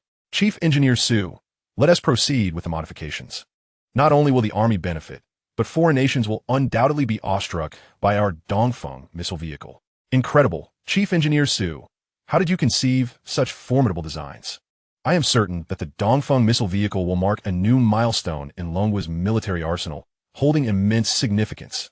The atmosphere was charged with excitement as the researchers engaged in animated discussions. Professor Lu Yuan, who had previously held Su Bai in disdain, found his perspective dramatically altered. The Shunwei rocket vehicle and the Tianquan missile vehicle were nothing short of miraculous. The young man's ability to devise such advanced modification plans was an understatement. It could be described as a stroke of genius. It was no wonder that Elder Qin, the vice president of the Longhua Academy of Sciences, valued him so highly. Lu Yuan resolved never to underestimate the younger generation again. Thus, amidst a chorus of agreement, Su Bai officially embarked on the modification project for the Xinfeng transport vehicle. Well, we have 57 individuals here, and I propose we divide into 3 research teams. Su Bai banded momentarily. They will focus on the framework construction of the weapon module, material selection and development, and finally, the modification, connection, and control aspects of the Xinfeng transport vehicle. Elder Lu, what are your thoughts? After Su Bai finished speaking, he sought Lu Yuan's opinion. Chief Engineer Su, I have no objections. Let us proceed with this division. After thoroughly reviewing Su Bai's design documents, Lu Yuan nodded repeatedly. Internally, he was astonished. Not only was this young man's imagination boundless, but he also exhibited exceptional project management skills. Lu Yuan had initially thought it would be his turn to showcase his experience, only to discover that Su Bai had already meticulously organized everything. All that remained was to follow the established procedures. Elder Qin had suggested that he assist Su Bai. However, it was Lu Yuan who found himself seeking advice from the young prodigy. Very well, the first group will focus on the framework of the weapon module. Elder Lu, I will send you the relevant materials. Su Bai then began to allocate tasks. The second group will handle materials. Professor Wang, you are the expert in this area, and I have detailed the production methods, so you will take charge. Lastly, I will personally oversee the connection and control aspects of the Xinfeng vehicle. Before long, the 57 individuals busied themselves with their respective tasks. With the Xinfeng transport vehicle as a foundation, the development process became significantly simpler. After all, Su Bai had left a weapon interface at the front of the vehicle during its initial design. Although the self-guided Gatling gun had been discarded, with slight modifications, it could seamlessly integrate with both missile systems. Unlike the previous Tianqiong fighter jet project, where everything had to be started from scratch, this project faced its most challenging aspect, the development of 2 exceptionally powerful weapon systems. With Su Bai's well-defined procedural plan, the team was not navigating blindly. The project proceeded with remarkable order. Chapter 33, Delivering Goods to the Golden Triangle, a $30 million order. At the Dongfeng Research Institute, the modification project for the 2 types of Xinfeng transport vehicles continued to advance under Su Bai's leadership. Su Bai swiftly completed the connection and control modules of the transport vehicle. He was intimately familiar with the interior of the Xinfeng vehicle, capable of drawing it with his eyes closed. Subsequently, Su Bai joined Lu Yuan's weapon research module, contributing to the production of the 2 types of missiles. This was the crux of the entire project. Initially, everyone approached the task with confidence, only to discover that both the rocket artillery and the Tianquan missile were far from simple. In fact, they were fraught with challenges. Firstly, The structure of the rocket artillery conceived by Chief Engineer Su was remarkably innovative, employing an integrated loading system that required the insertion of components into the launch unit. Both the launch unit and the munitions needed to be designed from scratch, with no reliance on past experiences. Otherwise, it would be impossible to meet the requirements for ultra-wide area coverage. Secondly, the materials for the Tianquan missile and the development of the launcher were equally complex. The missile's exterior utilized carbon fiber-reinforced composite materials, while the nose cone required an advanced design featuring a porous layer. The base of the launcher, along with its guidance, rotation, and elevation components, consisted of thousands of precision parts. Without the detailed documents prepared by Chief Engineer Su, the team would never have envisioned such design methodologies. Even so, once they began working, they encountered numerous unforeseen difficulties. Fortunately, with Chief Engineer Su providing guidance throughout, any obstacles encountered could swiftly be resolved with a simple inquiry. Is Chief Engineer Su really only in his 20s? I can't help but suspect he is concealing his age. The breadth of knowledge he demonstrates far surpasses that of any academician. The seemingly insurmountable challenges that we grappled with, Chief Engineer Su resolved with ease. No wonder he was able to design such impressive transport vehicles. Unbelievable. I have never witnessed such a unique design philosophy. Chief Engineer Su is truly extraordinary. As everyone engaged in development, they could not help but express their admiration. Su Bai, whether in theoretical knowledge or practical ability, eclipsed all the other researchers present, who were now thoroughly convinced. Among them, the most senior researcher, Lu Yuan, regarded Su Bai with profound respect. He had always been proud and only acknowledged those whose skills surpassed his own. Observing Su Bai's remarkable technological prowess over the past few days, Lu Yuan felt that even given another 50 years, he would struggle to catch up with this young man. It was truly terrifying. Thus, in a laboratory, one could frequently observe a peculiar phenomenon. Several professors in their 50s and 60s surrounding a young man in his 20s, humbly seeking guidance. Su Bai answered their queries with calmness, while the listeners displayed intense focus, as if transported back to their classroom days. Su Bai was the esteemed teacher, and the others were diligent students. In this academically charged atmosphere, the development of both missile systems progressed significantly without anyone realizing it. At Shunfeng headquarters, in the client reception room, Yang Shue's face radiated joy. Hooray! We have secured another deal. Recently, the Shunfeng transport vehicle had achieved remarkable success, garnering a multitude of orders. Accompanying this surge in reputation, Shunfeng Express has garnered significant acclaim, its prominence skyrocketing. The download rates for the Shunfeng app have seen a remarkable increase across major mobile application stores, establishing it as a sensational new star within the realm of logistics. Notably, many customers became aware of the company through the renowned Divine Wind vehicle, only to later discover that Shunfeng operates cutting-edge drones and is a military-grade enterprise. In summary, Shunfeng has become the preferred choice for numerous users, primarily due to its hallmark attributes of stability, security, and, most crucially, swiftness, remarkably swift.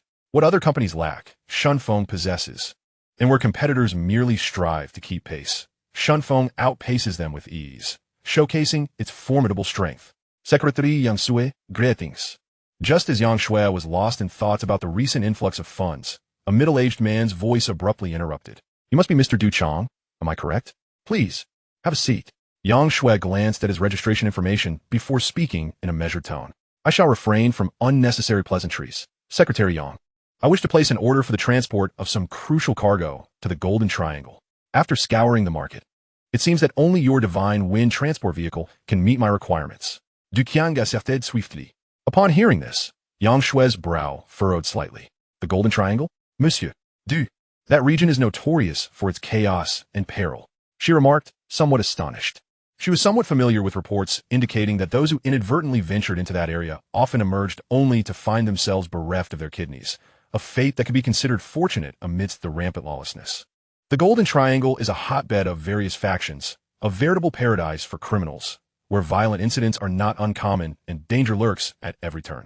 Secretary Yang, it is precisely the safety of the Divine Wind vehicle that has drawn me here. Du Qiang insisted. You comprehend my intent, I trust? If this shipment is successful, it will yield 30 million long coins. He gestured with his right hand, forming a 3. 30 million.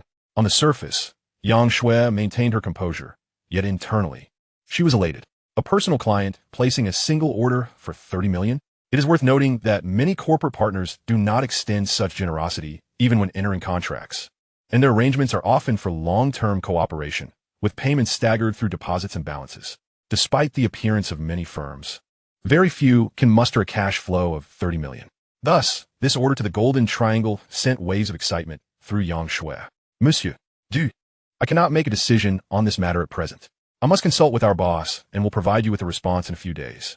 Yang Shui stated after a moment of contemplation. Very well, there is no rush. Du Chong responded, offering no further comments before departing. At the Dongfeng Research Institute, within the laboratory, researchers gazed at the emerging Shenzhou rocket artillery and the Tianquan missile, unable to contain their admiration. This rocket warhead is designed with such exquisite precision. It is nothing short of a work of art. I almost hesitate to launch it, one exclaimed. Incredible. Chief Engineer Su's vision is truly unparalleled. The Tianquan missile boasts an imposing exterior, if the Shenzhou rocket artillery is fully loaded with launch units.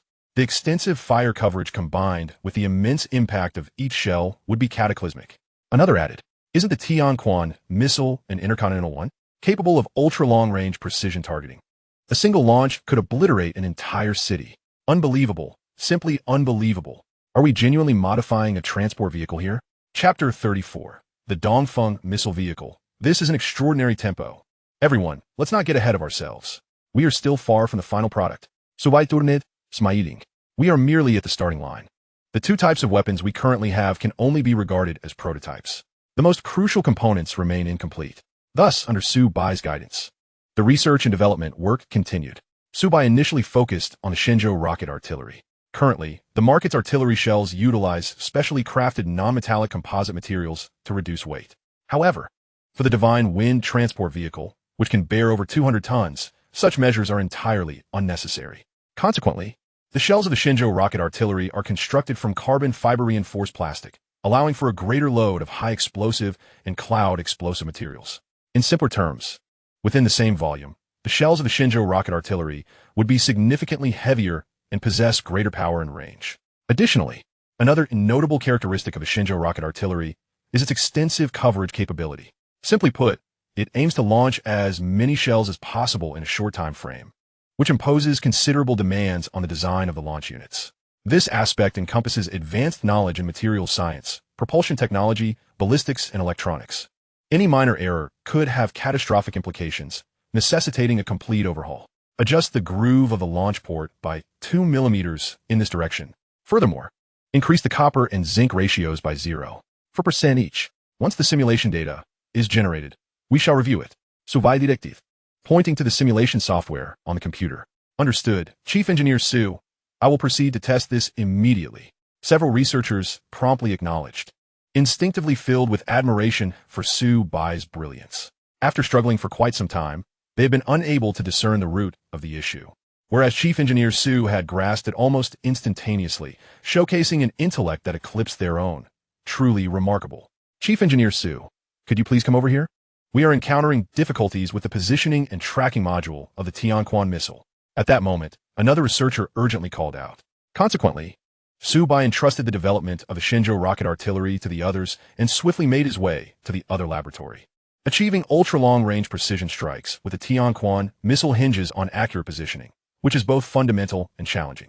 This requires a seamless integration of sensors and various navigation systems, alongside complex real-time data processing. In necessary instances, it also involves collaboration with Long Kingdom's satellite navigation for additional support. Upon arriving at the door in haste, Su Bai found a group of researchers, including Lu Yuan, furrowing their brows in silence. What is the matter?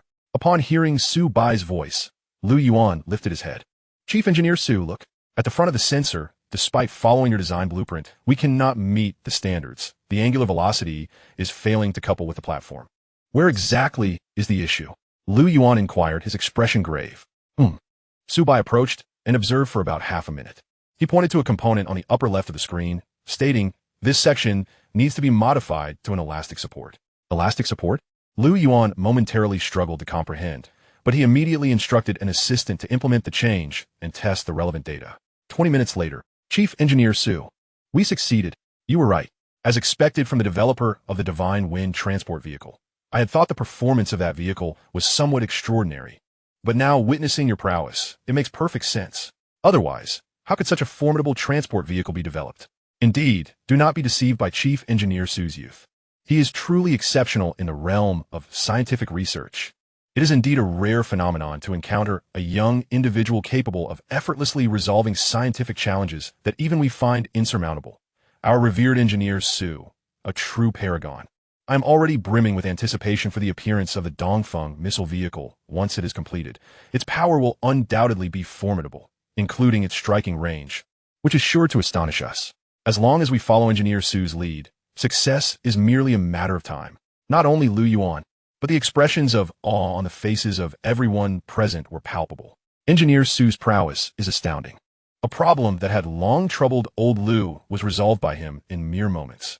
The decision to employ flexible supports is nothing short of ingenious, allowing for further advancements in sensor development. I am fervently eager to witness the completion of an entire Tianquan missile vehicle. Meanwhile, online, as the user base continues to grow, news regarding the kamikaze transport vehicle is rapidly gaining traction. Almost every minute, new reviews emerge. This vehicle is simply remarkable. My company specializes in cold chain logistics, and it far surpasses other couriers in speed, all while maintaining consistent temperature during delivery. Truly, it has been an immense help.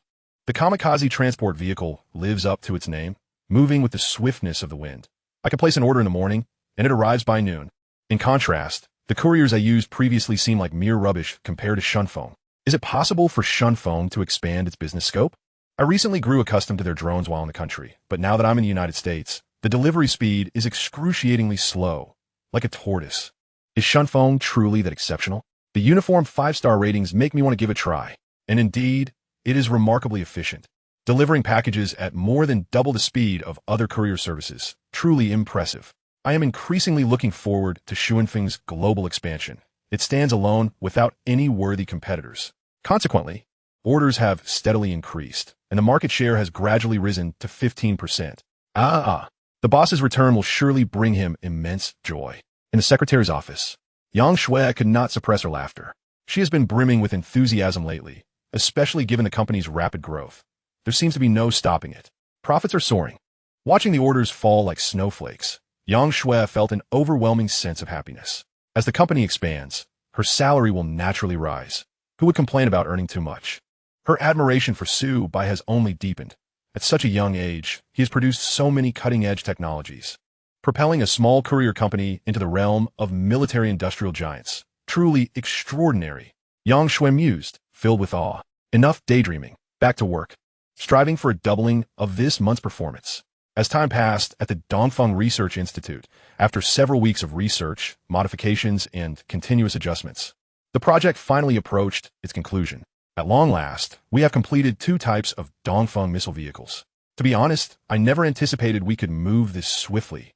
With a genius like Engineer Su at the helm, and building upon the foundations of the kamikaze transport vehicle, it would be surprising if we were not quick. As everyone gazed at the 2 imposing vehicles before them, they could not help but exclaim. The vehicle on the left, the Shunwei rocket launcher, boasts rows of rocket launch ports, appearing quite formidable from a distance.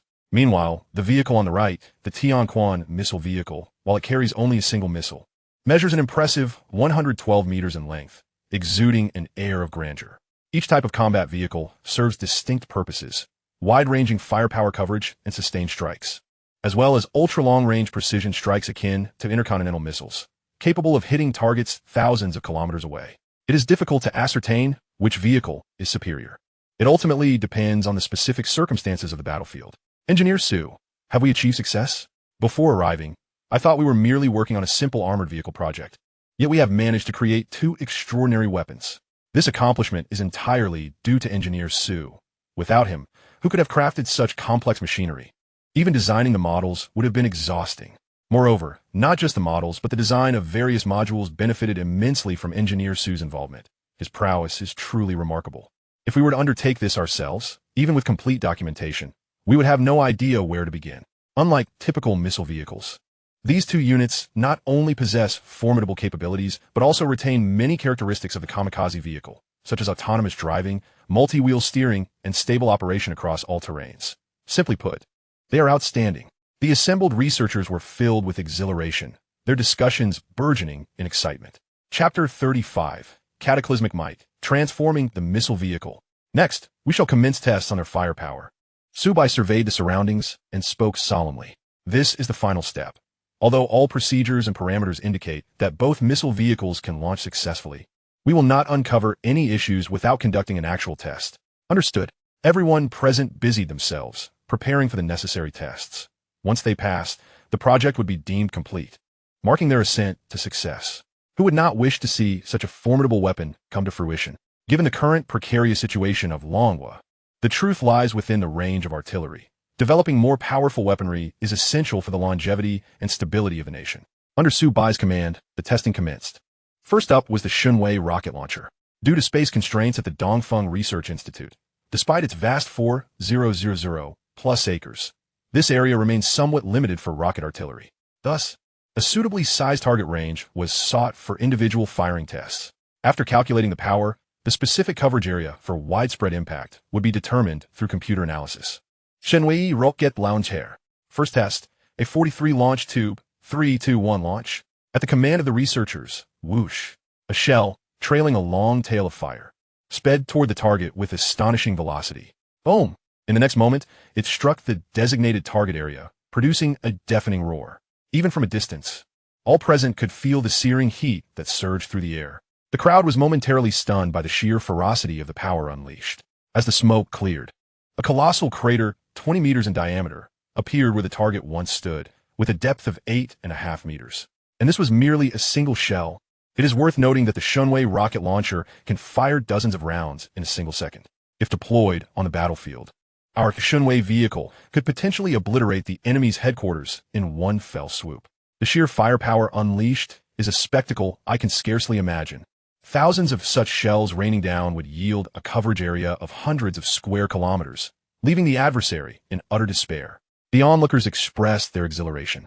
Some among them had previously engaged in the design and development of Longhua's rocket artillery, and compared to today's Shunwei vehicle, their efforts seemed worlds apart.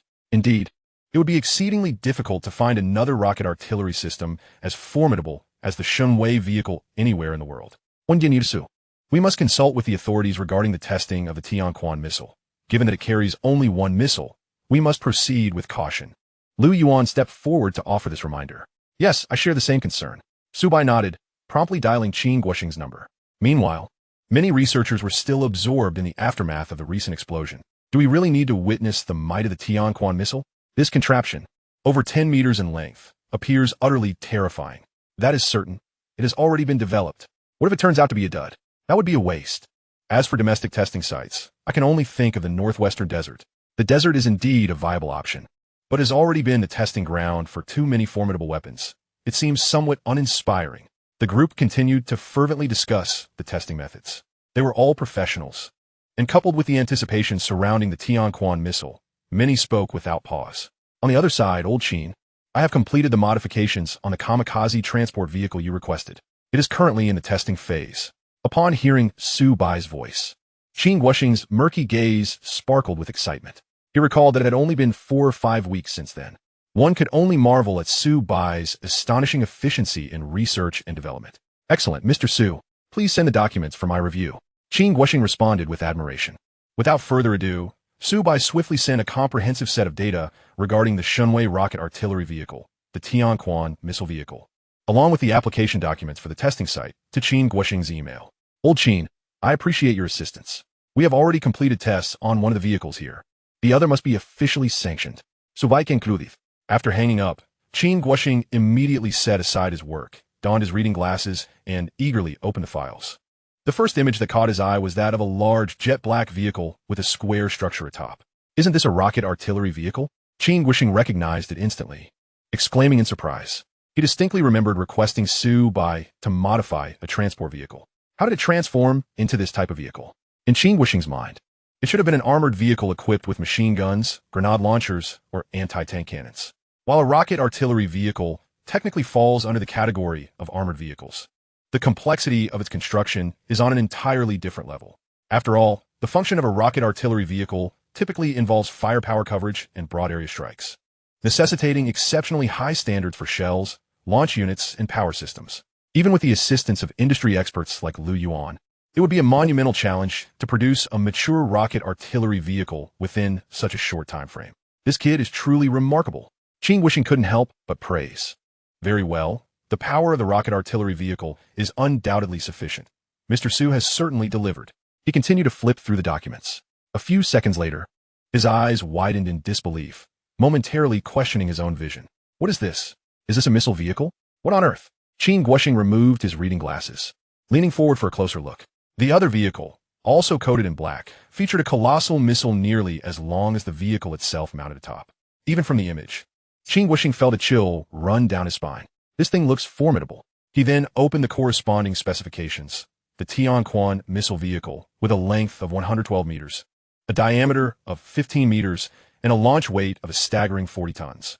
Moreover, its range was astonishing, extending to 220,000 kilometers. What does this mean? The circumference of the equator on Blue Star is approximately 40,000 kilometers.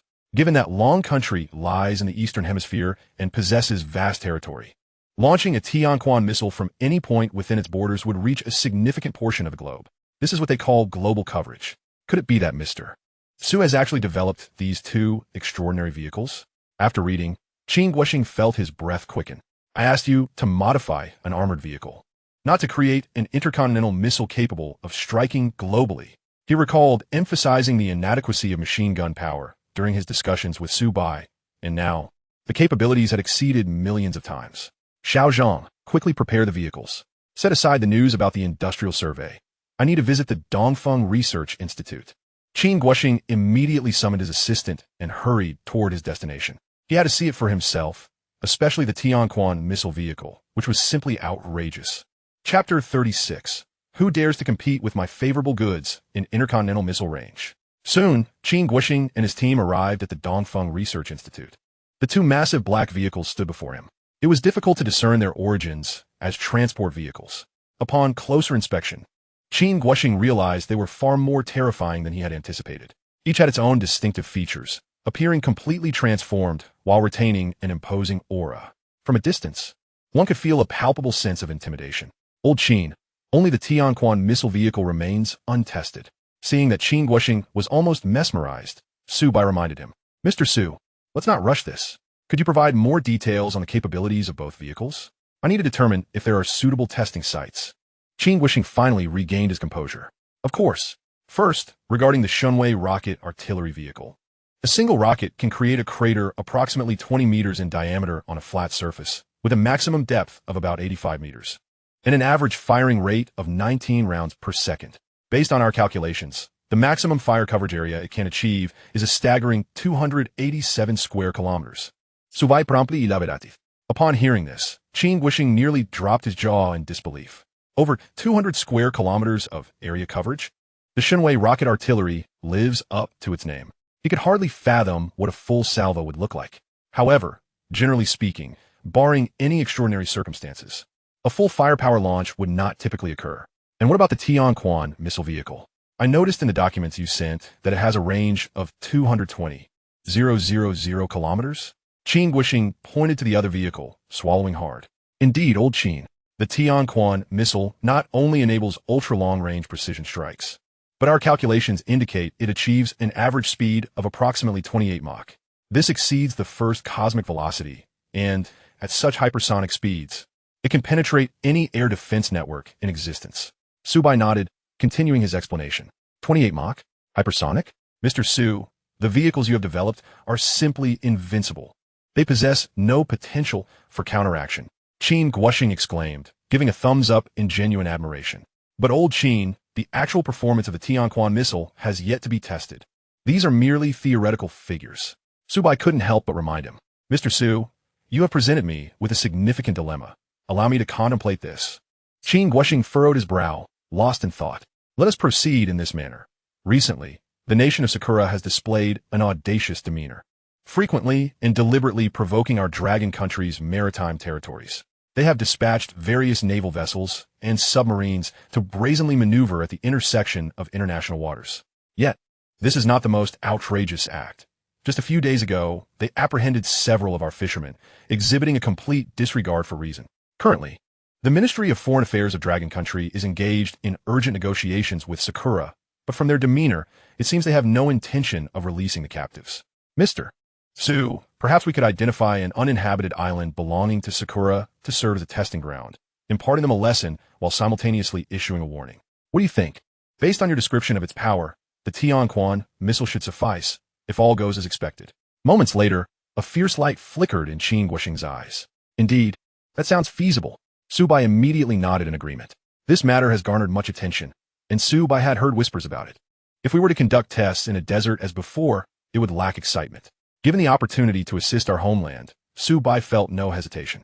Very well. I will promptly submit requests to the military and foreign affairs departments. Qin Guoxing exclaimed with enthusiasm. This issue was beyond the purview of a mere vice president of the Dragon Academy. It involved numerous facets. However, Qin Guoxing believed that as long as the data on the Tianquan missile was presented, the military would undoubtedly express interest. By the way, the results regarding these two vehicles will also be reported to the army. He mused that no soldier would decline such impressive equipment. As Qin Guoxing made his way back, his murky eyes sparkled with excitement. The potential large-scale application of these formidable weapons in the military domain would undoubtedly enhance the strength of the Dragon Country's armed forces. He anticipated the reaction of army generals upon learning the capabilities of these two weapons, imagining they would be equally thrilled. In the following days, Su Bai busied himself with final adjustments and optimizing the development process of the Shunwei rocket launcher vehicle. Indeed, the Shunwei rocket launcher was remarkably completed and ready for mass production. As for the Tianquan missile vehicle, it would have to be set aside for the time being. One night, while modifying plans on engineering software, Su Bai's encrypted phone suddenly rang. Upon answering, he found it was his secretary, Yang Shui. "Mr. Su, are you busy at the moment?" she inquired, her familiar melodious voice greeting him. "Not particularly, Yang Shui. What is it that you wish to report?" Su Bai responded promptly. "Mr. Su, our Shunfeng Express has been thriving lately. We are nearly counting so much money that our hands are cramping, especially with our Shunfeng transport vehicles. Various enterprises, from cold chain food to bulk commodities, have been seeking our services. I can barely keep up with the orders." Yang Shui reported with great enthusiasm. "Is that all?" While Su Bai was undoubtedly pleased with the profits, he sensed that Yang Shui had more to say, hence the timing of her call. "Mr. Su, you see right through me. Recently, we have secured a substantial order amounting to 30 million. However, the client requests delivery to the Golden Triangle, and their goods are legitimate and secure, requiring around 5 Shunfeng transport vehicles. What do you think? Yang Xu élaborated on du Tianguez demain. The Golden Triangle? Just agree to their request." Su Bai considered for a few seconds before replying decisively. The region's notorious chaos, filled with various armed organizations and drug cartels, was well known. The terrain was treacherous, densely forested, and involved 3 nations, with no effective management from the authorities due to the tangled web of interests. Nonetheless, Su Bai had unwavering confidence in the resilience of the Shunfeng vehicle and was unafraid of any potential trouble. Should any disruptions arise, it would be an opportunity to witness whether they could withstand the might of the Shunwei rocket launcher. "Oh, and Yang Shui, dispatch an additional Shunwei rocket launcher vehicle for escort," he added with a fierce determination on his face. "I refuse to believe that any fool would dare to lay a hand on our express delivery." Thus, Su Bai's expression turned resolute, contemplating the chance to test the full power of the Shunwei rocket launcher vehicle. Should any drug traffickers or armed factions attempt to obstruct their path, they would not find Shunfeng Express to be merciful. "The Shunwei rocket launcher vehicle? Mr. Su, is that your newly developed vehicle? This is fantastic. We are set to completely capitalize on this 30 million. Yang Shui's words brimmed with trust in her young employer. Previous instances had shown that the products he developed were far from ordinary, and her confidence in Su Bai was unwavering. Chapter 37. The Dongfeng missile vehicle heads to the Golden Triangle for delivery. Days later, within a bulletproof Hongqi vehicle en route to the Eastern Military District.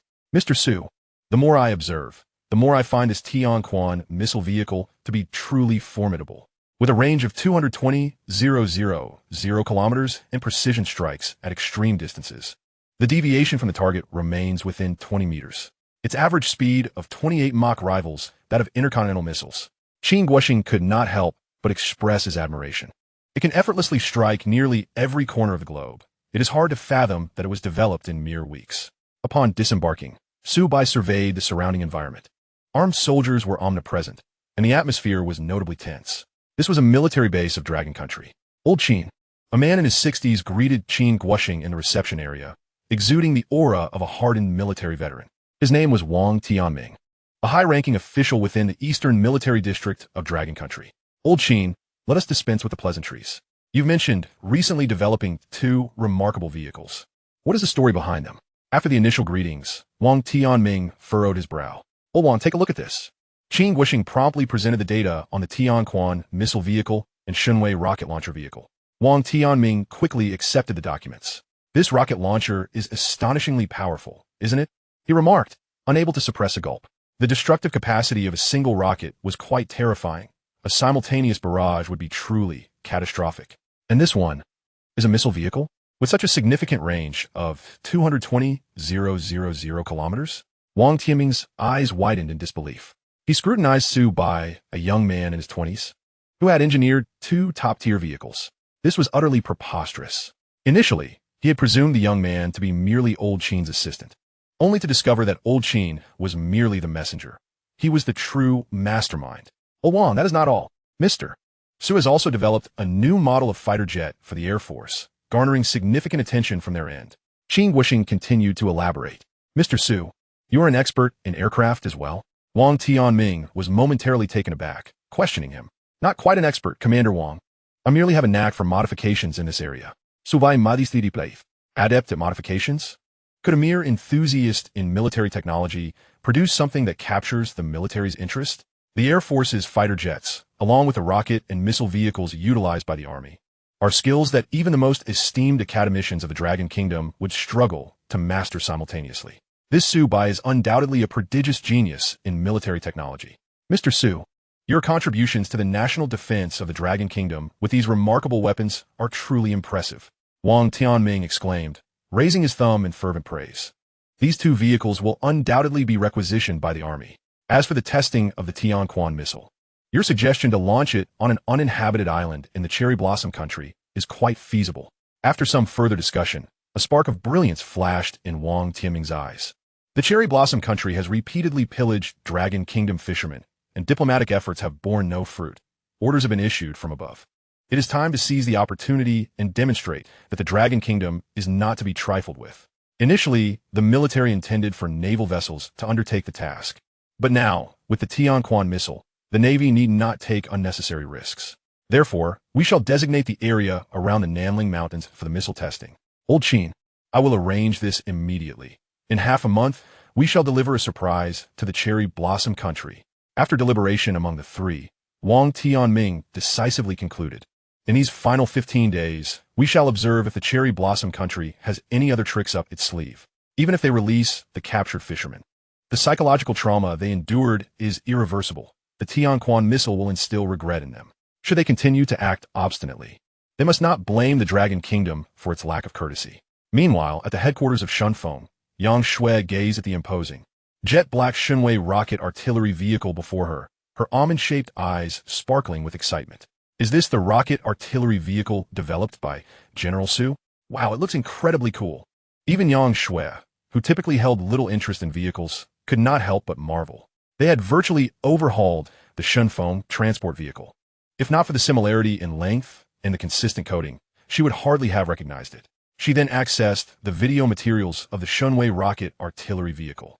The next moment, she witnessed a projectile trailing a long streak of fire, moving at an astonishing speed. Boom! Even through the screen, Yang Shui felt as though a tremendous shockwave was rushing toward her. Is that a crater of such magnitude? That must be the result of just one shell. Yang Shui's mouth parted slightly in awe, her bright eyes filled with astonishment. If this were deployed in the Golden Triangle, it would wreak havoc. No, that is not quite right. The citizens of the Dragon Kingdom cherish peace. They would only resort to using the rocket artillery for the protection of goods, not as terrorizing aggressors. Moreover, the Shunwei rocket artillery vehicle inherited all the advantages of the Shunfeng transport vehicle: autonomous driving, agile maneuverability, stable operation across all terrains, and even optical stealth capabilities. As for the crucial launching mechanism, it can be remotely controlled. Merely instruct the designated delivery personnel, and it is remarkably user-friendly. What are we waiting for? Let us quickly secure that 30 million. Yang Sui exceedingly contacted Du Qiyang. 5 Shunfeng transport vehicles, accompanied by 1 Shunwei missile vehicle, were en route to the Yun province at the Dragon Kingdom's border to receive the cargo. Ah, the Golden Triangle, she mused. The courier responsible for the delivery was named Zheng Fei, with the employee number 0490 at Shunfeng Express. Initially, Zhang Fei was reluctant to go in person, as the Shunfeng vehicles were equipped with an unmanned driving system. However, due to the substantial cargo and an escort waiting on the other side, he had no choice but to oversee the handover himself. The day before departure, Secretary Yang informed him that this trip to the Golden Triangle would yield 5 times his usual salary. Furthermore, if he performed well, a beneficial trade route would be established between the Dragon Kingdom and the Golden Triangle region, with Zhang Fei recognized as a model employee, enabling him to earn even more in the future. Hearing this, Zhang Fei's eyes lit up with determination. Of course I'm going. There's no reason to refuse. Although the Golden Triangle was notorious for its drug traffickers and armed groups, could they possibly destroy a Shunfeng transport vehicle that rivals the hardness of tank? It was rumored that the Shunfeng vehicle could withstand rocket artillery strikes, rendering it impervious to harm. Most crucially, there was the intimidating Shunwei rocket artillery vehicle, which Zhang Fei had never encountered before. He fervently prayed that the drug traffickers would not pose a significant threat. Otherwise, this rocket artillery vehicle could obliterate their stronghold. Gritting his teeth, Zhang Fei resolutely declared, "It's just the Golden Triangle. What's there to fear? 5 times the salary. I'll be sleeping in the vehicle for the next few days. Let us go." Chapter 38. Over 300 bandits. The prowess of the Shunwei rocket artillery vehicle revealed. A few days later, Zhang Fei's delivery convoy crossed the border, arriving at the outskirts of the Golden Triangle. Upon passing through the Dragon Kingdom's border checkpoint, the inspectors were perplexed. So many vehicles, yet only one driver? When they learned that the vehicle was equipped with an autonomous driving system, their expressions shifted to one of incredulity. Has our nation's technology advanced to such an impressive level? Moreover, the square-shaped vehicle was an armed rocket artillery vehicle. Ultimately, when Zhang Fei presented the documentation confirming that Shunfeng Express was a military enterprise, the inspectors said nothing further, wishing him a safe journey and granting immediate passage.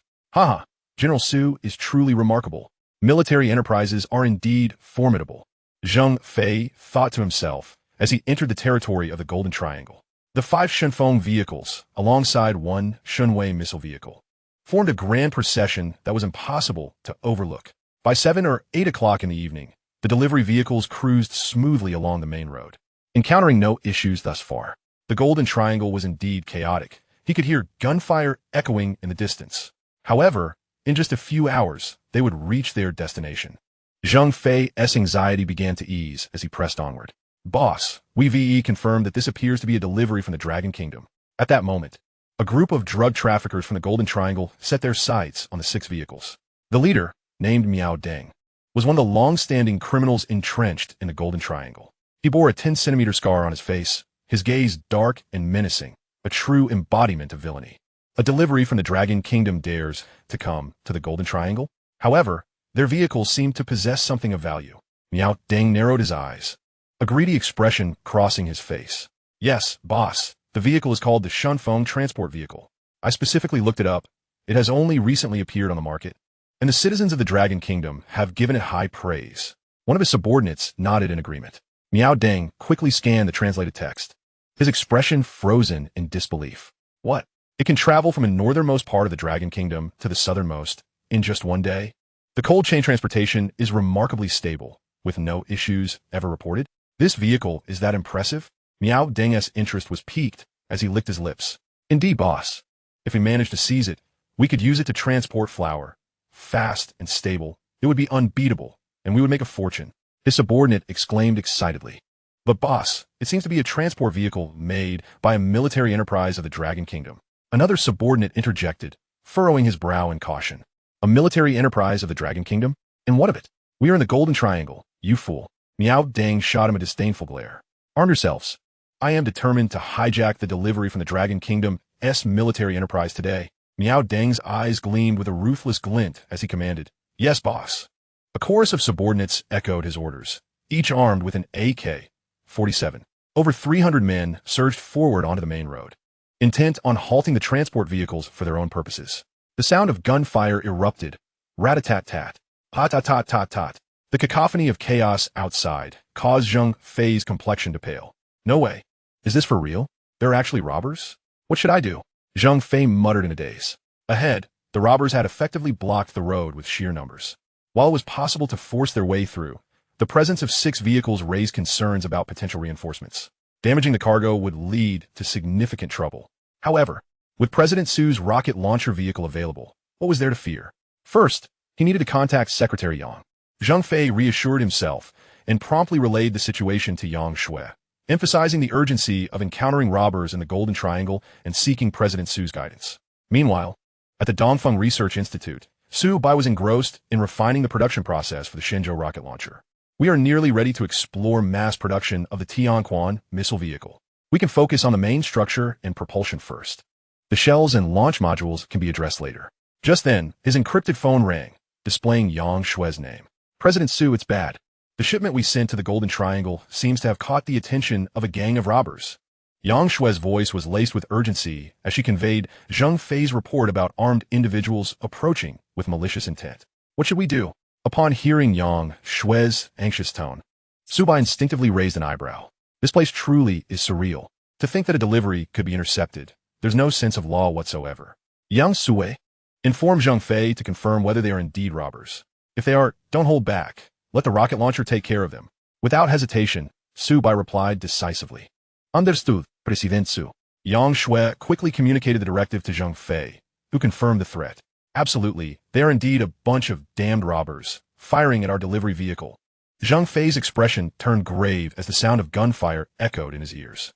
Fortunately, the company's Shinkansen transport vehicle was robust enough to withstand the gunfire without sustaining any damage. The AK-47s held by the attackers stood no chance. All right, since the boss has spoken, activate the Shenzhou rocket launcher vehicle. Farewell, you desperate fools. Zhang Fei inhaled deeply, swiftly executing the necessary commands. What's going on? Why haven't our men blown the tires yet? On the other side, Miao Deng frowned, visibly irked. Boss, this vehicle is too sturdy. It's not just the body. Even the tires seem specially reinforced. Our AK-47s lack the firepower. A subordinate beside him appeared embarrassed. Fools, get closer. Are you incapable of stopping them? Miao Deng slapped him on the head, snatching a rifle and charging forward. The imposing force of over 300 men began to encircle the 6 vehicles. In the next moment, a mechanical clattering filled the air as the robbers turned to locate the source of the sound. The central vehicle's square compartment suddenly opened, revealing an array of rocket launcher tubes, dark, menacing, and densely packed. The rocket heads within glinted ominously, a sight that struck terror into the hearts of the robbers. Is that a rocket launcher vehicle? Oh my heavens, that is not a delivery truck. Run for your lives. The robbers were suddenly seized by fear. Some halted in their tracks, while others sprinted away, panic evident in their eyes. What a joke. Facing a colossal rocket launcher vehicle with nothing but a puny AK-47? Chapter 39. Reduced to ashes in an instant, shaking the Golden Triangle. What is that? Due to the distance, Miao Deng could not discern the situation ahead. He raised binoculars to get a clearer view. What the hell? That's a rocket launcher? Who told me these were just transport vehicles? Miao Deng's eyes widened in shock, his entire body trembling. Are they escorting delivery with rocket launchers? This military enterprise from Longhua is beyond extravagant. Withdraw. Escape quickly. Miao Deng suddenly realized the gravity of the situation and exclaimed in panic. Though their team lacked heavy weaponry, he had never been oblivious to danger. This was not something they could provoke. However, in the next moment, whoosh, whoosh, whoosh, all the rocket tubes of a Shenzhou rocket launcher vehicle fired in unison. It was around 7 or 8 in the evening, and the long trails of fire from the rockets illuminated the night sky. They arced beautifully before plummeting rapidly toward the robbers' location. Boom! The first rocket struck the ground with earth-shattering force. The robbers in the vicinity were instantly obliterated, vanishing without a trace. Boom! Boom! Boom! A torrential downpour of rockets cascaded upon the main road, igniting the surroundings in flames and producing a deafening roar. The hills that were struck were flattened, and the once smooth road was riddled with enormous craters. It's over. Witnessing the devastation, Miao Deng was filled with regret and terror. What kind of rocket launcher possesses such power? Why did we choose to rob a delivery from Longhua? I should have thought this through. Just as he pondered, a rocket landed directly on his head, reducing him to ashes in an instant. The entire drug trafficking group of over 300 individuals was annihilated without a trace. Meanwhile, aside from Miao Deng's subordinates, local residents in the vicinity gaped in shock at the extensive firepower display, their mouths agape enough to fit an apple, shivering at the sight. This was brutal. The Miao Deng gang was notorious within a 500-mile radius, committing heinous acts. They were involved in trafficking women and children and engaged in the flower business, making them a scourge. The main reason they had remained unscathed was their arsenals of AK-47s, which instilled a sense of invincibility. Yet now, in less than a minute, they've been utterly obliterated. It remained unclear which country's military forces were responsible, but they had decisively eradicated the criminal elements, and that was commendable enough. On the other side, aboard the leading Shinkansen transport vehicle, Zheng Fei marveled. Is this the Shenzhou rocket launcher vehicle? Its power feels apocalyptic. His face was awash with astonishment as he surveyed the cratered landscape, where the once boisterous band of robbers had vanished without a trace. Under the immense, explosive force, it was utterly vaporized. The Shenwei rocket artillery vehicle lives up to its name. With this vehicle present, a sense of security is elevated to its zenith. Remarkably, even delivering a package can be so exhilarating. Many blockbuster films would struggle to replicate such intensity. As Zheng Fei reveled in excitement, he continued to operate the transport vehicle. Ahead, certain stretches of road had been transformed into massive craters. The terrain collapsed. However, Zheng Fei chose not to take a detour. It is worth noting that the kamikaze transport vehicle is equipped with autonomous driving capabilities, allowing it to navigate around hazardous areas, coupled with its ability to traverse all terrains smoothly. One word encapsulates it: stability. Thus, 6 imposing vehicles proceeded in a formidable formation deeper into the Golden Triangle. Days later, news promptly emerged. In addition to textual descriptions, images of the kamikaze delivery vehicle and the Shenwei rocket artillery vehicle were included, along with photographs of the uneven crater terrain. Each of the deep pits measured approximately 20 meters in diameter and 8 or 9 meters in depth, resembling numerous small meteorite craters, appearing frighteningly ominous from the images alone. Naturally, the initial stir was caused by the events surrounding the Golden Triangle. The Miao Deng Gang, comprising over 300 members, was one of the foremost drug trafficking organizations. In a single night, no, in merely a minute, they were obliterated to mere fragments, with no survivors, rendering them far more terrifying than even the most fearsome terrorists. The remaining drug trafficking organizations and armed groups were left in a state of panic. Anyone could encounter them, but should they ever cross paths with Longhua-S Shunfeng Company, particularly the distinctly marked kamikaze transport vehicle, they must not entertain any sinister thoughts. Do you understand? Another drug lord thrust the images at his subordinates with a grim countenance. Boss, what about that rocket artillery vehicle? One trembling subordinate inquired. It's unclear. There's no mention of it on Shunfeng Company's official website. However, they are a military-industrial enterprise of Longhua, and this rocket artillery is undoubtedly military-grade equipment. The drug lord's tone was grave. Regardless, once you see it, keep your distance. Otherwise, you may not even find your remains. This scenario was not isolated. Similar events unfolded throughout the Golden Triangle, swiftly spreading among all drug trafficking factions. Furthermore, the news extended to neighboring countries, engulfing the entire southeast region. The bloody example of the Miao Deng Gang loomed large. One must not harbor any nefarious intentions. Otherwise, their lives would be forfeit. Mr. Su, it's absolutely marvelous. The Shenwei rocket artillery vehicle you developed is truly cataclysmic. Hundreds of bandits were entirely annihilated. Not only have we profited 30 million long coins this time, but we've also eradicated a significant poison from the Golden Triangle. A tremendous achievement. The only regret is that this should not be considered an official operation. We cannot leverage this to boost our reputation. On the other end of the line, Yang Shui was brimming with excitement. Su Bai could easily envision the expression on her face. That day, when the Shenwei rocket artillery was launched, related videos were captured from the vehicle. Su Bai briefly reviewed the footage, noting that the firing rate and power of the artillery met all expectations. Judging by the number of assailants, they were likely around 300 to 400. One can only be thankful that there were only so few. If there had been more, even 10 times that number, the Shenwei rocket artillery could have obliterated them all without leaving a trace. It was no joke. This artillery boasted a wide coverage of a full 287 square kilometers. It seemed that the Shenwei rocket artillery could be considered a complete success. Mr. Su, you are truly remarkable. I compared our Shenwei rocket artillery with those of other nations online, and it pales in comparison. Many artillery systems merely create a significant cloud of dust. But upon closer inspection, their actual power is woefully inadequate. If we could upload our videos, they would undoubtedly go viral. Yang Shui's words were filled with admiration. Hearing this, Su Bai smiled, pleased by the system's stellar output. He resolved to accumulate more technological points in the future to acquire even more formidable devices. Chapter 40. The Internet erupts. Can the kamikaze transport vehicle transform into a rocket artillery vehicle? Furthermore, Mr. Su, our performance has surged recently. Various companies dealing in cold chain foods and bulk commodities have approached us. They are exceedingly satisfied with the kamikaze transport vehicle. I've been signing contracts so quickly that my hands are nearly numb. Yang Shui continued her enthusiastic report. Indeed, upon your return, I will arrange for a salary increase and bonuses. Additionally, we must expand our production line. The more Shunfeng 1 and kamikaze vehicles, the better. Let us secure our foothold in the national market.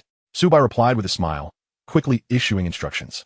Following the recent delivery incident in the Golden Triangle, many foreign enterprises and clients may soon seek out Shunfeng Express. When that time comes, they will witness just how rapid Longhua's delivery truly is.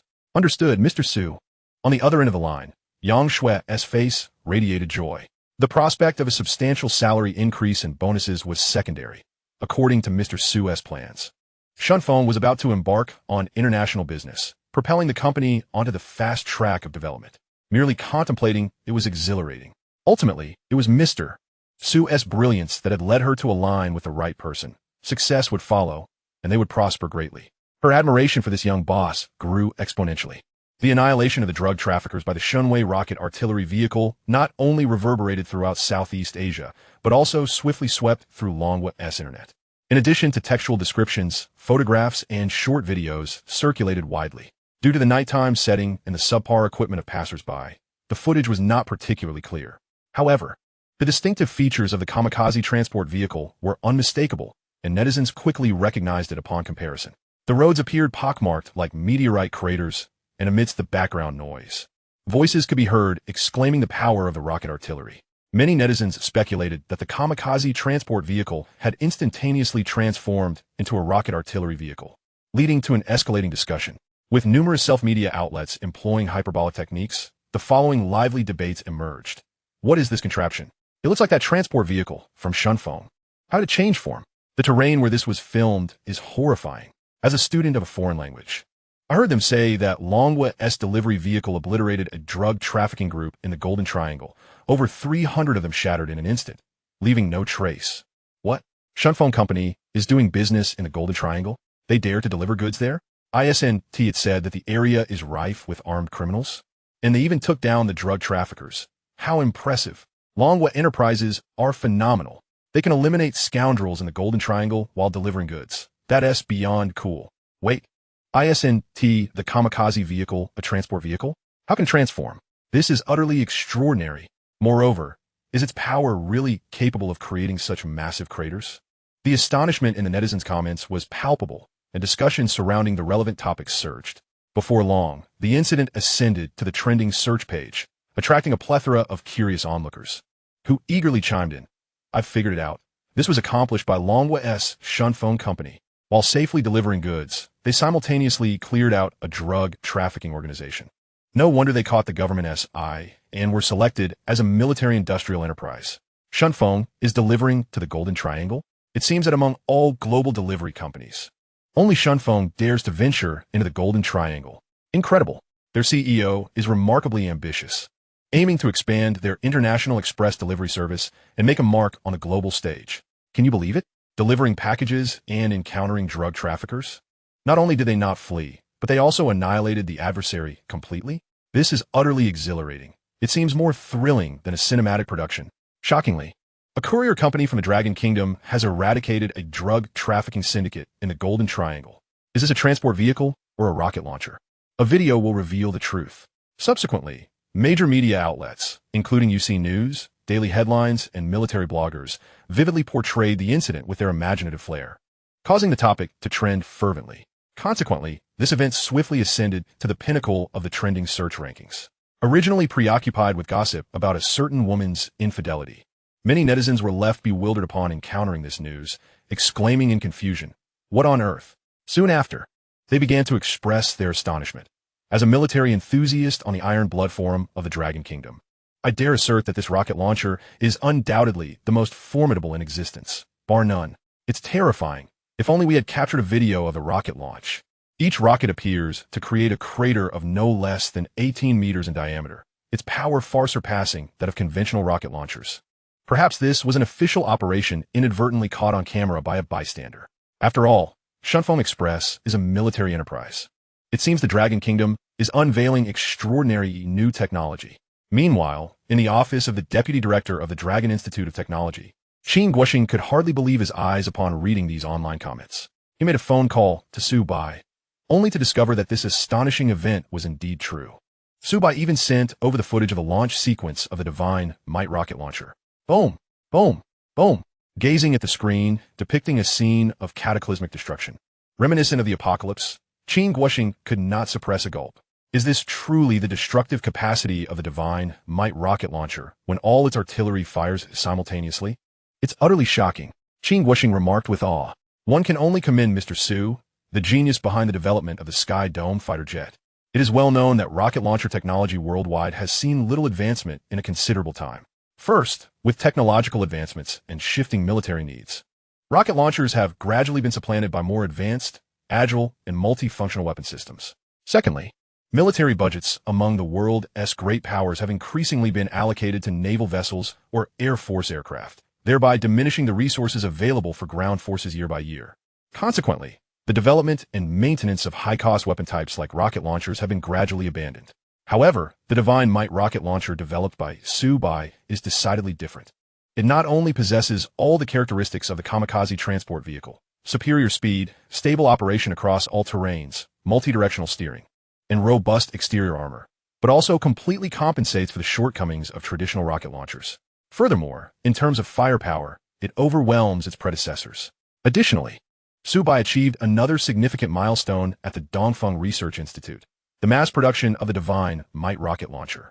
This has greatly enhanced the Army's capabilities at minimal cost. Reflecting on this, Qin Guoxing found himself increasingly in awe of this young man, eagerly anticipating. The rocket launcher has demonstrated its prowess. Next, let us see what the Tianquan missile vehicle can achieve. Days later, in the Sakura Nation, during a military conference, dozens of high-ranking naval officers were discussing the matter of Dragon Kingdom fishermen. The news of Shunfeng Company's development of a new top-tier rocket launcher had also reached their ears. What did you say? The Dragon Kingdom has recently unveiled a new rocket launcher? The leading figure, a vice admiral named Yamamoto, a quintessential Sakura military man, expressed his confusion. Vice Admiral Yamamoto. Please look here.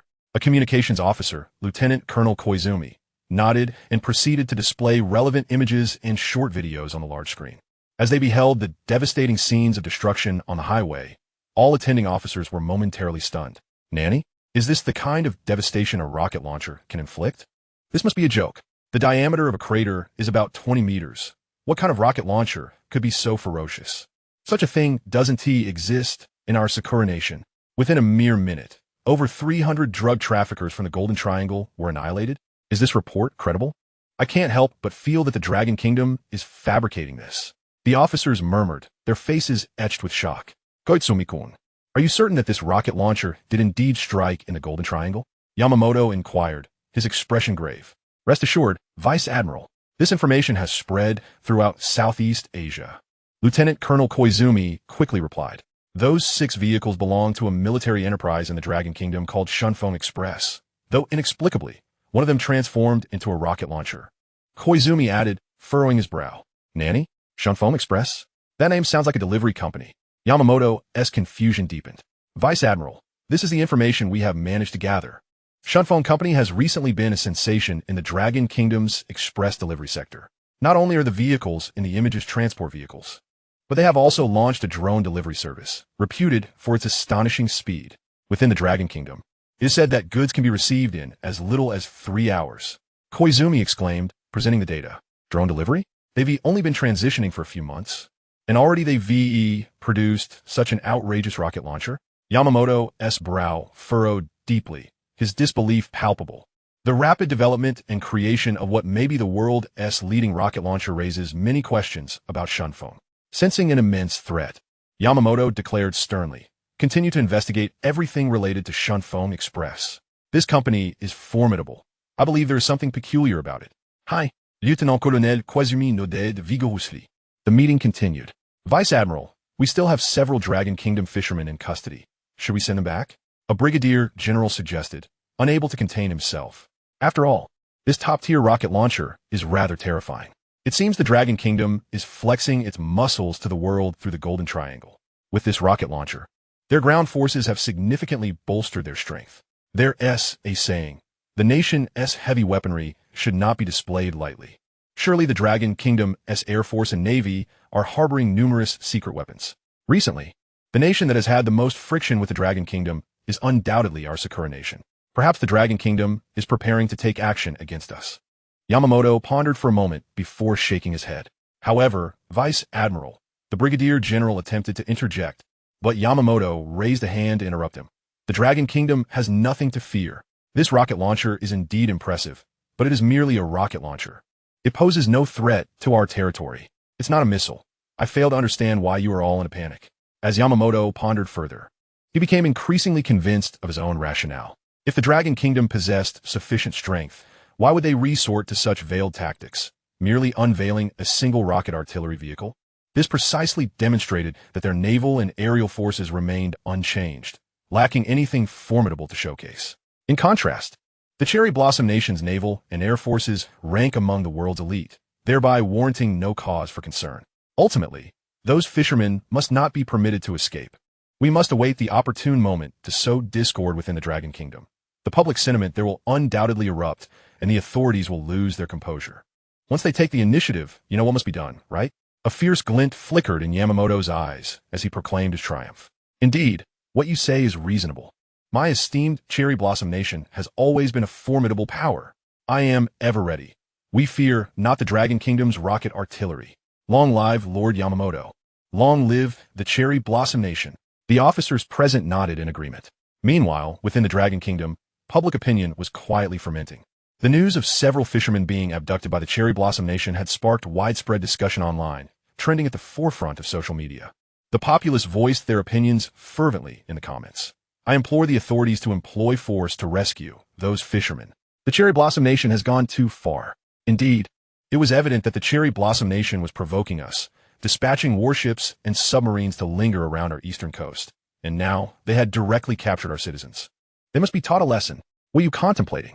If we mobilize our vessels, even merely entering their waters will yield entirely different ramifications. Not only the Cherry Blossom Nation, but the entire world is watching the Dragon Kingdom's military. We must refrain from rash actions. We can only attempt to retrieve the fishermen through diplomatic means. After all, it is unfortunate that they have become collateral damage in this situation. ISNT, there is a sizable force available? Someone interjected. What do you mean there's nothing we can do? Our military and national defense have developed over the years. If we cannot even protect a handful of fishermen, what purpose do they serve? It is easy to speak so lightly. But do you truly comprehend the grave consequences should we act first? Leave it to the diplomatic corps. However, should a moment arise when our nation calls for action, I will be the first to step forward. In that moment, public sentiment surged, with the overwhelming majority of patriotic netizens expressing their love for their country. Of course, among the billions, there were always those who idolized foreign powers or had received bribes from the Ministry of Foreign Affairs, boasting about the prowess of the Cherry Blossom Nation. It seemed that any misstep by the Dragon Kingdom would lead to irreparable consequences. In summary, until the authorities took further action, the online discourse would continue unabated. On this day, Su Bai boarded a bulletproof vehicle and traveled to the launching base in the South Mountain Range. Today marked the long-anticipated day agreed upon with Commander Wang Tianming, where he would finally witness the performance of the Tianquan missile. Chapter 42. The awe of Army leaders as the Tianquan missile is launched. Upon arriving at the launch site, numerous Army leaders were already present, including Commander Wang Tianming and Academician Qin Guoxing from the Dragon Academy. Before them stood the Tianquan missile vehicle, an impressive 13 meters in length, cloaked in a sleek black coating, crafted with exquisite workmanship. The most striking feature was the colossal missile, measuring 112 meters long and 15 meters in diameter, which exuded an aura of formidable power. Wow, this Tianquan missile vehicle is quite intriguing. It exudes an imposing presence, and its power must be extraordinary. Where did we procure such a remarkable asset? Was it from the Dragon Academy or the Military Design Institute? The high-ranking Army officials could not help but exclaim in admiration. Ladies and gentlemen, the developer of the Tianquan missile vehicle is none other than this individual, Mr. Su Bai. Academician Qin Guoxing quickly introduced. Only then did the crowd direct their astonished gazes towards Su Bai. Well, what? Mr. Su? He is so young. I thought he was merely Academician Qin's assistant. He is the developer of this vehicle? Truly, heroes emerge in youth. Who would have thought our Dragon Kingdom has produced such a military genius? Just in his 20s. And he has created such an impressive missile vehicle. Remarkable. The senior officials scrutinized Su Bai, making him feel somewhat bashful under their gaze. Mr. Su, may I inquire about the power of this missile? A colonel stood up to ask. How powerful is it? To put it simply, in a lateral comparison with missiles of similar size, this Tianquan missile is indeed quite powerful. Su Bai explained while retrieving relevant data. The army officials listened with keen anticipation, examining the details with great care. The Tianquan missile can carry as many as 12 warheads, far exceeding the typical 4 warheads of conventional missiles. For this launch, the missile was outfitted with high explosive warheads, and if released simultaneously, it would yield an explosion equivalent to 150,000 tons of TNT. When converted into energy, that amounts to approximately 63 gigajoules, generating tremendous shockwaves and fireballs. The lethal radius extends over 10 kilometers, meaning it could inflict catastrophic damage over hundreds of square kilometers of terrain. Furthermore, the missile's range is an astounding 220,000 kilometers, qualifying it as an intercontinental missile. This Tianquan missile vehicle is indeed extraordinary. The terrifying explosive yield and long range are astounding. When did our Dragon Kingdom's missile vehicles become so formidable? However, these were merely theoretical figures. After all, the Tianquan missile vehicle had yet to undergo formal testing, and only actual combat conditions could provide conclusive evidence. The army officials engaged in animated discussions, their voices rising in excitement. Given that this missile vehicle was making its debut, unlike those weapons already tested in the Northwest Desert, it was entirely reasonable for them to maintain a cautious approach. Additionally, launching a missile is an exceedingly complex endeavor. It was uncertain what issues might arise with this newly unveiled missile vehicle. Are you ready, Mr. Su? Academician Qin Guoxing inquired, turning to him. Absolutely, Academician Qin. I am prepared to commence at any moment. Su Bai nodded confidently. Following discussions between the Army and the Ministry of Foreign Affairs, the final launch destination was chosen to be a remote island at the northeastern edge of the Cherry Blossom Nation, covering an area of approximately 73 square kilometers, characterized by its rugged terrain, making it a small, uninhabited island. The direct distance from the South Mountain Range was 624 kilometers. Su Bai had brought the necessary control panel for remote operation. Additionally, the visuals from the missile launch would be transmitted to the large screen in the command room, allowing the army officials to observe the details as it flew toward the uninhabited island. This entire process was directed by Su Bai, who expertly guided several army soldiers, completing the preparations with remarkable efficiency. The army officials, watching Su Bai with the poise of a seasoned commander, were left in disbelief. Is Mr. Su really only in his 20s? How does he possess such mature command capabilities? He seems more familiar with this than I am. Wait, is it really possible to launch such a massive missile using just a small control panel? This exquisite new product is unlike anything I have ever seen. If Mr. Su were a soldier, he would undoubtedly possess the demeanor of a commander. Judging from his recent performance, he far surpasses his peers, truly a prodigy of youth. The crowd expressed their admiration in unison. Meanwhile, seated at the forefront, Army Chief Wang Taoming gazed at Su Bai with eyes brimming with appreciation. This young man was not only a genius in military technology, but when giving instructions to the soldiers, he did so with remarkable expertise. One could say he is a versatile talent. Had Wang Taoming not later learned that Su Bai had established a military enterprise, he would have considered enlisting him directly into the military district. Mr. Su, all preparations are complete. We are ready to launch at any moment. An army soldier reported to Su Bai. Okay, everyone attention, Su Bai commanded through the microphone, his voice resonating in the operations room. He swiftly manipulated the controls at the central console and continued. The inaugural test launch of the Tianquan missile commences. With a clank and a clatter, the massive missile, which had been lying horizontally atop the vehicle, gradually stood upright, emitting a cacophony of mechanical sounds. Soon, everyone caught sight of the towering Tianquan missile through the windows, resembling a magnificent pagoda. It stood like a pillar reaching for the heavens, exuding an aura of dominance. Target locked for 1,624 kilometers away, an uninhabited island. Su Bai announced 5, 4, 3, 2, 1 launch. With that, he decisively pressed the deep red launch button. Boom! Boom! A thunderous roar filled the air, reverberating even from a distance, overwhelming the senses. In the next moment, the launch site of the Tianquan missile vehicle erupted in thick smoke flames bursting forth. Whoosh!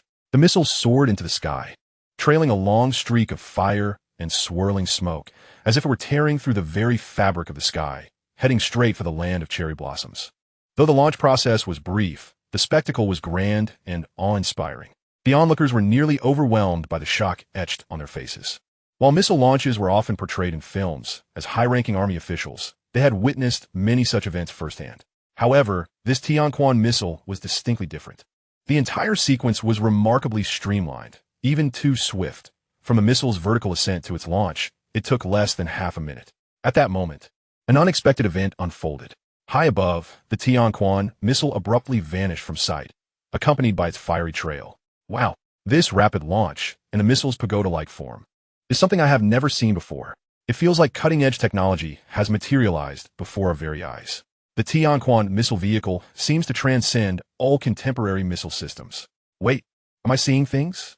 How could such a large missile disappear in an instant? Is something wrong? I didn't even see where it went. What's going on? As the officers marveled at this extraordinary scene, someone suddenly exclaimed, in broad daylight, such a massive missile has become utterly invisible, leaving only a long plume of smoke behind. Did it accelerate suddenly? Or has something unusual occurred? Mr. Su, what is happening? Qin Guoxing could not contain his curiosity. Ladies and gentlemen, this is the optical stealth capability of the Tianquan missile. Our missile possesses the highest level of anti-detection capability. No matter the detection method employed, it will remain undetectable. Su Bai entered the operations room, providing a swift explanation. Optical stealth? No wonder I couldn't spot it. This technology is astonishing. The entire missile can achieve optical invisibility? I thought such a revolutionary feature only existed in laboratories. Mr. Su has actually applied it to a missile? Incredible. Wait, if it simply falls, does that mean the people of the land of cherry blossoms won't even know who is responsible? They won't be able to find anyone to condemn? This would be a tremendous advantage for our dragon country. They would have no evidence and could only suffer in silence. Perhaps they would ultimately conclude it was divine retribution. Haha, can this missile really be wielded in such a way? The army's high-ranking officials were particularly astonished, their eyes almost overflowing with amazement. Indeed, whether it be satellites or air defense systems from the land of cherry blossoms, even the naked eye of a soldier would be as blind as a bat. Unable to perceive our Tianquan missile, Su Bai nodded, continuing his exposition. Furthermore, our missile travels at an incredibly high speed. It can accelerate to a maximum of 28 Mach, swiftly reaching its target. At such speeds, there is no air defense system in the world capable of intercepting it. Upon hearing this, the crowd fell silent, gazing at the real-time display of the missile's trajectory on the screen, which currently showed a speed of 19 Mach, then 20 Mach, and still accelerating until it reached 28 Mach. If it could maintain such a velocity throughout its flight, it would reach the target island in just 7 or 8 minutes. Unbelievable. This missile not only possesses optical stealth, but is also a hypersonic missile. This is exceedingly fast. Let us not forget its terrifying range, a staggering 220,000 kilometers, meaning it can cover nearly every corner of the blue planet. This is astonishing technology. I was initially concerned about whether it could launch successfully, but clearly, I was overly cautious. The vehicle developed by Mr. Su has completely elevated the standards for missile systems in this era. The officers' faces were filled with awe. Just from the launch process, flight speed, and the miraculous optical stealth capability, it was clear that this missile was extraordinary. Each technological feature left everyone present in wonder. Now, they could only await to see if the power was indeed sufficient. Meanwhile, the Tianquan missile sliced through the sky, advancing swiftly in its optical stealth form.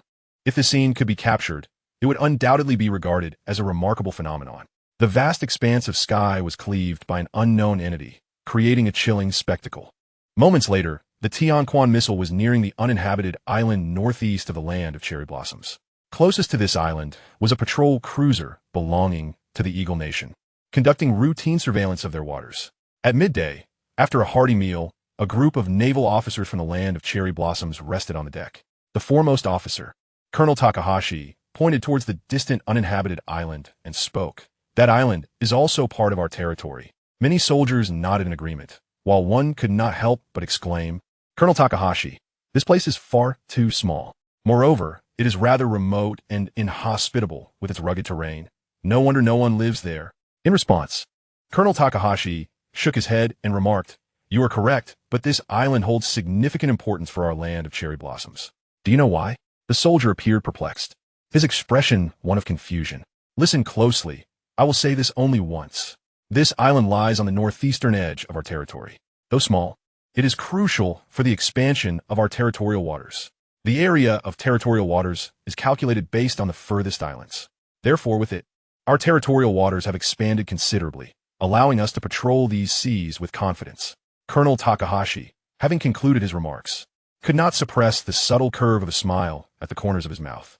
The land of the cherry blossoms, renowned as one of the most illustrious island nations globally, faces an acute scarcity of terrestrial resources.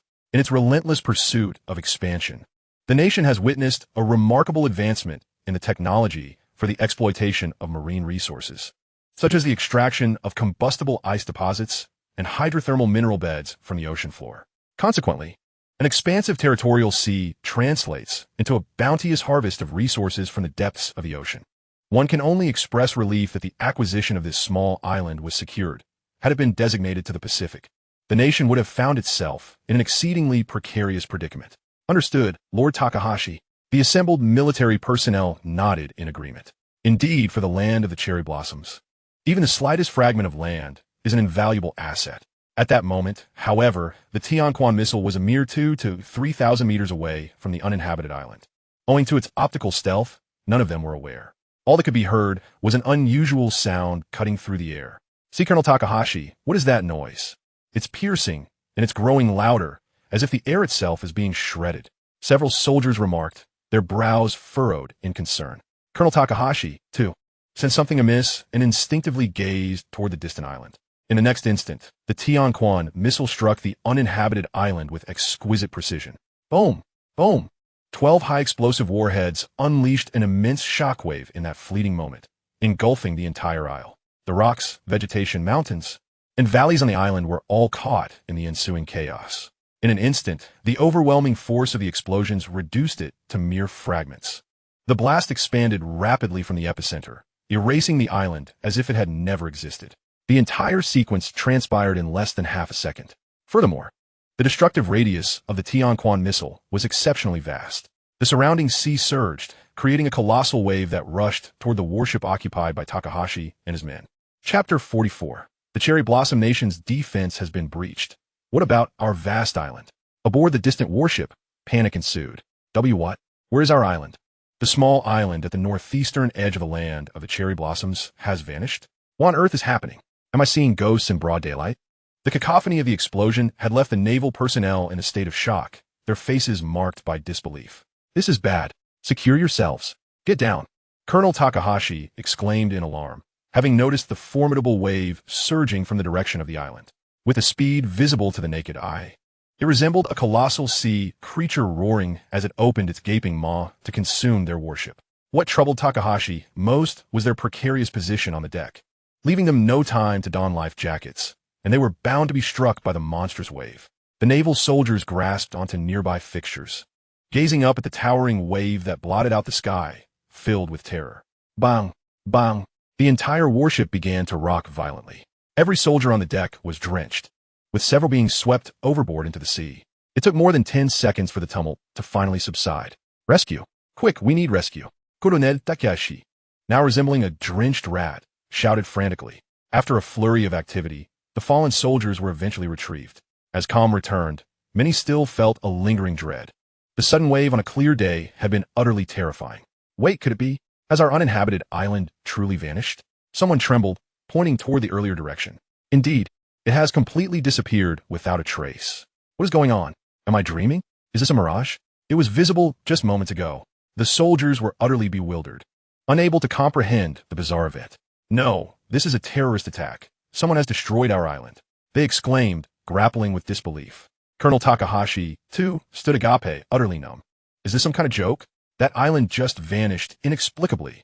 This was a significant incident for the entire land of the cherry blossoms, as it pertained to their territorial waters and would directly impact the nation's access to marine resources. The loss of this island would have far-reaching consequences for the economy and diplomacy. Baka, this is undoubtedly an enemy attack. What supernatural phenomenon could this be? Colonel Takahashi rebuked the soldiers from earlier. The opposing force must have employed missile weaponry or something similar. There is no way such an explosion could occur otherwise. He furrowed his brow deeply as he analyzed the situation. But, Lord Takahashi, we have not detected any missile activity. Our early warning radar showed nothing. And the Air Defense Department reported no monitoring of any kind. A general replied, his expression one of embarrassment. They were utterly in the dark about what had transpired. The first assumption ruled out was that the missiles had been launched from the deep sea, as submarine-launched ballistic missiles could not possibly possess such overwhelming power. After all, it was an uninhabited island measuring a substantial 73 square kilometers. The only remaining possibility was that of an intercontinental missile. Given the eerie sound perceived before the explosion, this missile undoubtedly descended from the sky. However, the enigma persisted. No one had caught sight of it, as if the explosion had materialized out of thin air. Secret weapon. That must be the only explanation. A nation has deployed a secret weapon, clearly intent on devastating the land of the cherry blossoms. Takahashi suddenly realized, his face etched with fear. He speculated that this weapon bore a striking resemblance to an intercontinental ballistic missile. Either it was too swift for anyone to notice, or it employed some unknown method to deceive the human eye. Quick, report to the naval headquarters, he urged, his urgency palpable. Hi. The general bowed deeply in response. Meanwhile, at the South Ridge Mountain missile launch base of the Dragon Nation, the Army's high command could clearly observe the missile's trajectory via satellite as it approached the uninhabited island. Someone inhaled deeply, aware that this explosion would influence the future diplomatic relations between the Dragon Nation and the land of the cherry blossoms. It's coming. Looks like it's about to hit. Someone instinctively cautioned. Moments later, the satellite imagery revealed the Tianjin missile striking the island with unerring accuracy. In the next second, both the missile and the expansive island disappeared without a trace.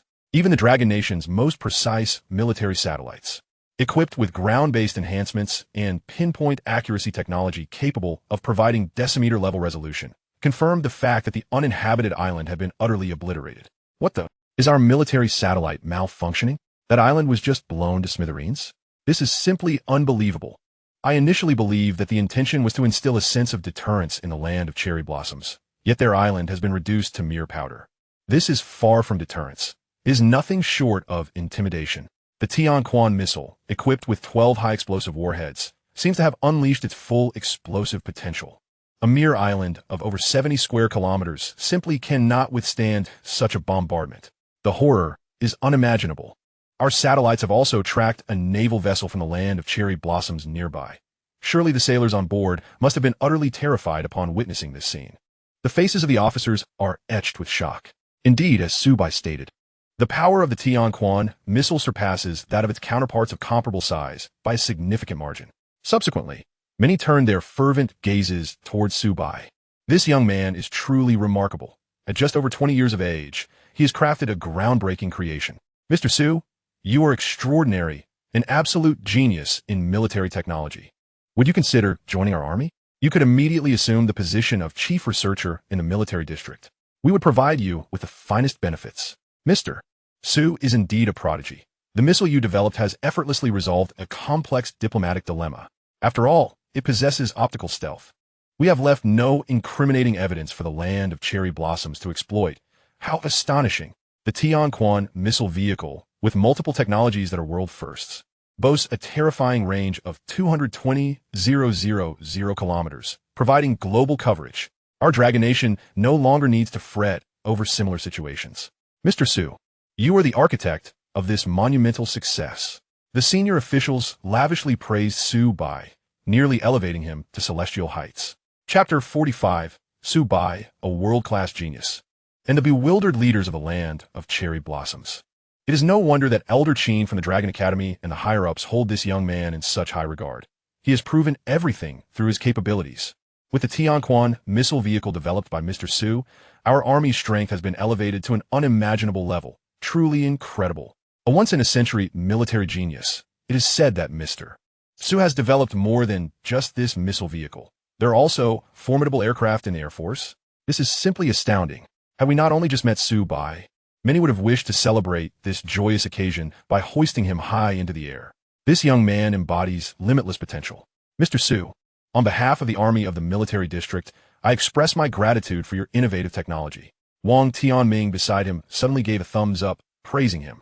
It is well known that our Dragon Nation has lagged behind in the field of missile vehicles. Our predecessors toiled tirelessly to finally develop the big mushroom bomb. But that is a strategic nuclear weapon, to be used only when absolutely necessary. Thus, in the realm of medium-range ballistic missiles and long-range intercontinental missiles, as a follower, our nation has expended vast sums of money merely to catch up to the leading countries.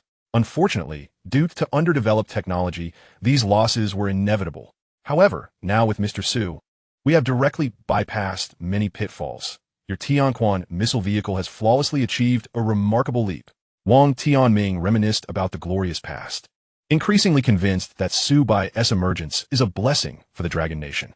He is merely a businessman, the owner of a courier company. Yet his talent in military technology is world-class, a true genius. The terrifying black technology he has developed is astonishingly powerful, yet operates seamlessly and without a trace. How ludicrous!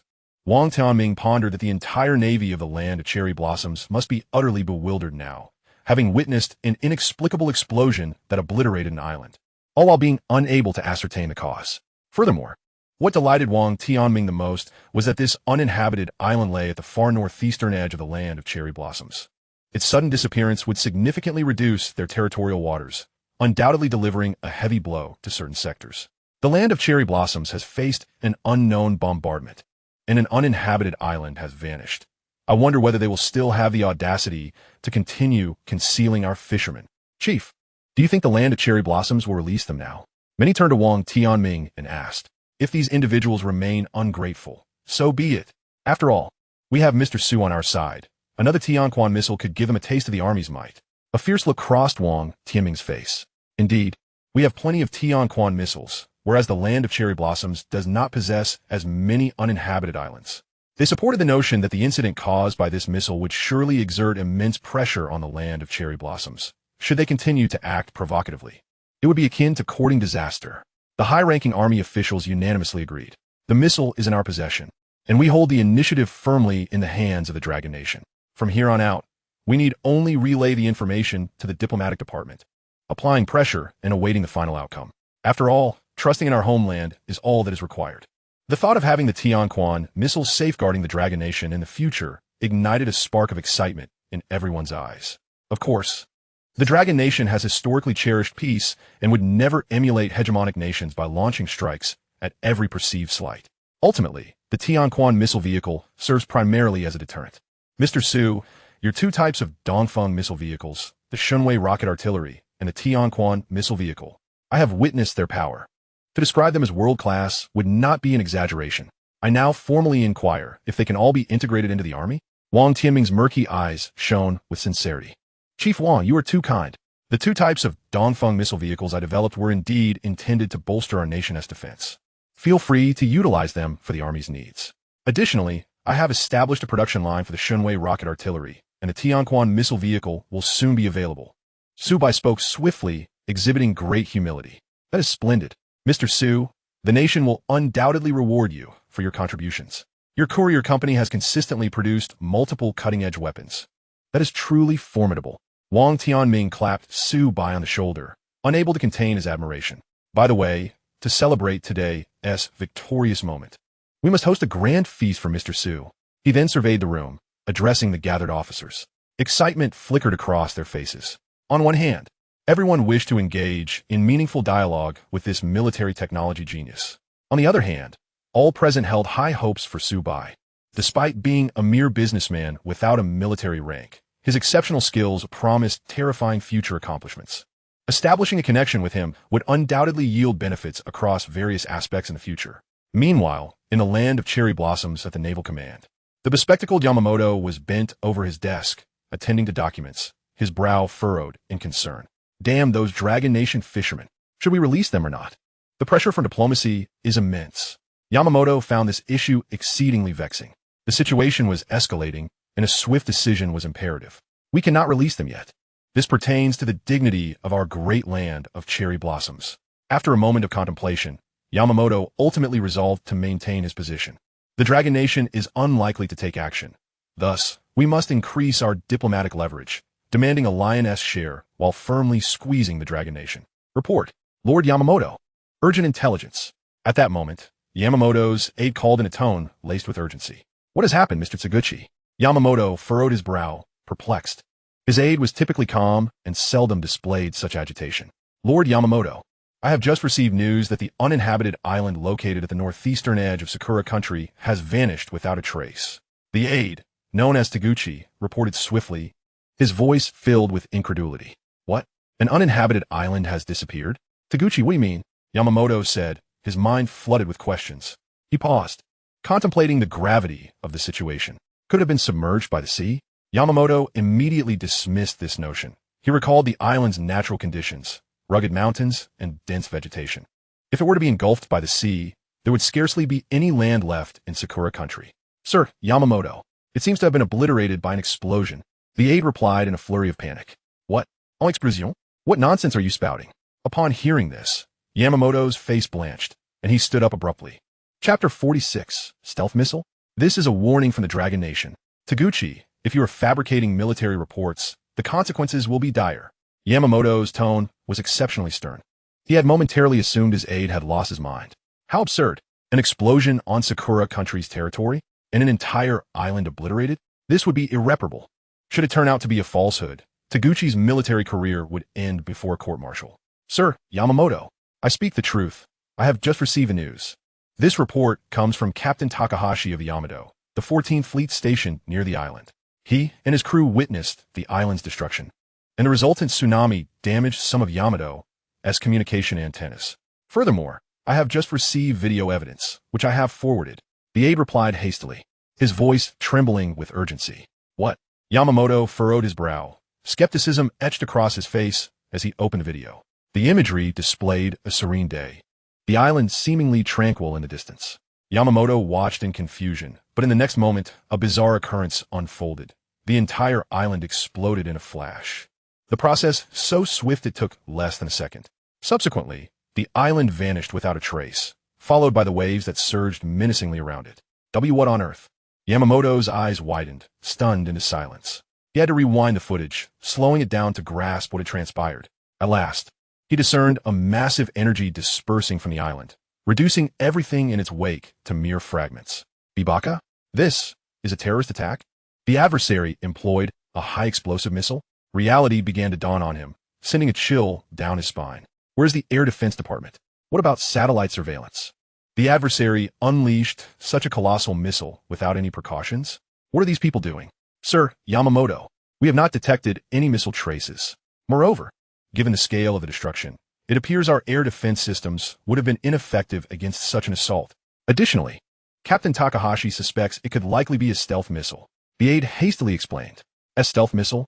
Does such a thing exist in this world? Yamamoto felt himself spiraling into despair. His face contorted with disbelief. Sir, there is something of utmost importance. This island is situated at the very periphery of our territory, impacting our maritime boundaries. Listening to his aide's urgent tone, Yamamoto felt numb, forcing himself to muster some resolve. Regarding the destruction of the island, convene an immediate meeting. A moment later, within the confines of a secret meeting in Sakura country, high-ranking military officials gathered alongside several notable figures from the scientific community, led by the esteemed chief scientist Ishida, an authority in weaponry. Observing the pale-faced Yamamoto at the head of the table, the assembled members were left bewildered. Yamamoto said nothing, merely gesturing to display the video, replaying the explosion at a reduced speed. As they witnessed the island being inexplicably erased, shock enveloped the room. This is an intercontinental missile? No, wait. I didn't see the missile itself. What? Our island has suffered a terrorist attack. This island significantly affects our maritime territory. Who could be responsible? The expressions of the attendees varied. Some were enraged, others at a loss. Though uninhabited, the island encompassed a staggering 730,000 square kilometers, a considerable expanse for Sakura country. The greater concern was that the maritime territory would shrink by several million square kilometers, a dire predicament indeed. Meanwhile, Ishida and the other scientists were left agape, their minds swirling with questions. A stealth missile? Sir Yamamoto, that is absolutely impossible. Current technological levels cannot support the existence of stealth missiles. True optical invisibility has only occurred in the laboratories of the Eagle Nation, and a practical application would take at least half a century. Ishida remarked, his brows knitted, incredulity saturating his words. Presently, They could only surmise from the eerie winds reported by the soldiers aboard the Yamato that this suspected missile likely originated from the Dragon Nation. The explosive yield was estimated to exceed 100,000 tons of TNT, an accomplishment only achievable by large-scale intercontinental missiles. Beyond this, no accurate information was available. Baka. This must be a warning from the Dragon Nation. Yamamoto slammed his hand on the table, his eyes ablaze with fury. Although he was uncertain of the trickery employed by the Dragon Nation, it was clear that they were the only ones currently at odds with Sakura country, making them the prime suspects. But Sir Yamamoto, what about the fishermen involved? What should we do? A major general could no longer contain his curiosity. Are we to simply return them? We do not even know if the Dragon Nation is culpable, and the value of that island far exceeds that of the fishermen. Even if the Dragon Nation launched the missile, they would never admit to it. Perhaps we should confront them at the International Joint Conference in 3 days. Who else could it be? The Dragon Nation unilaterally employed unknown weaponry, causing significant losses to our country. We must hold them accountable. The officers expressed their indignation, fervently discussing the matter. Ultimately, Yamamoto made the decisive call. The joint conference in 3 days would demand an explanation. Meanwhile, at the Dragon Nation's military VIP box during a banquet, alongside Commander Wang Tianming enjoying a sumptuous meal were several high-ranking army officials, as well as academician Qin Guoxing from the Dragon Academy, and a young face among them. This was Su Bai's first experience dining with such distinguished figures, and he felt a twinge of anxiety.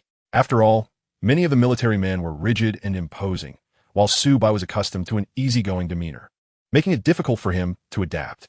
Mr. Su, this banquet is specially arranged for you. Please, no need for formality.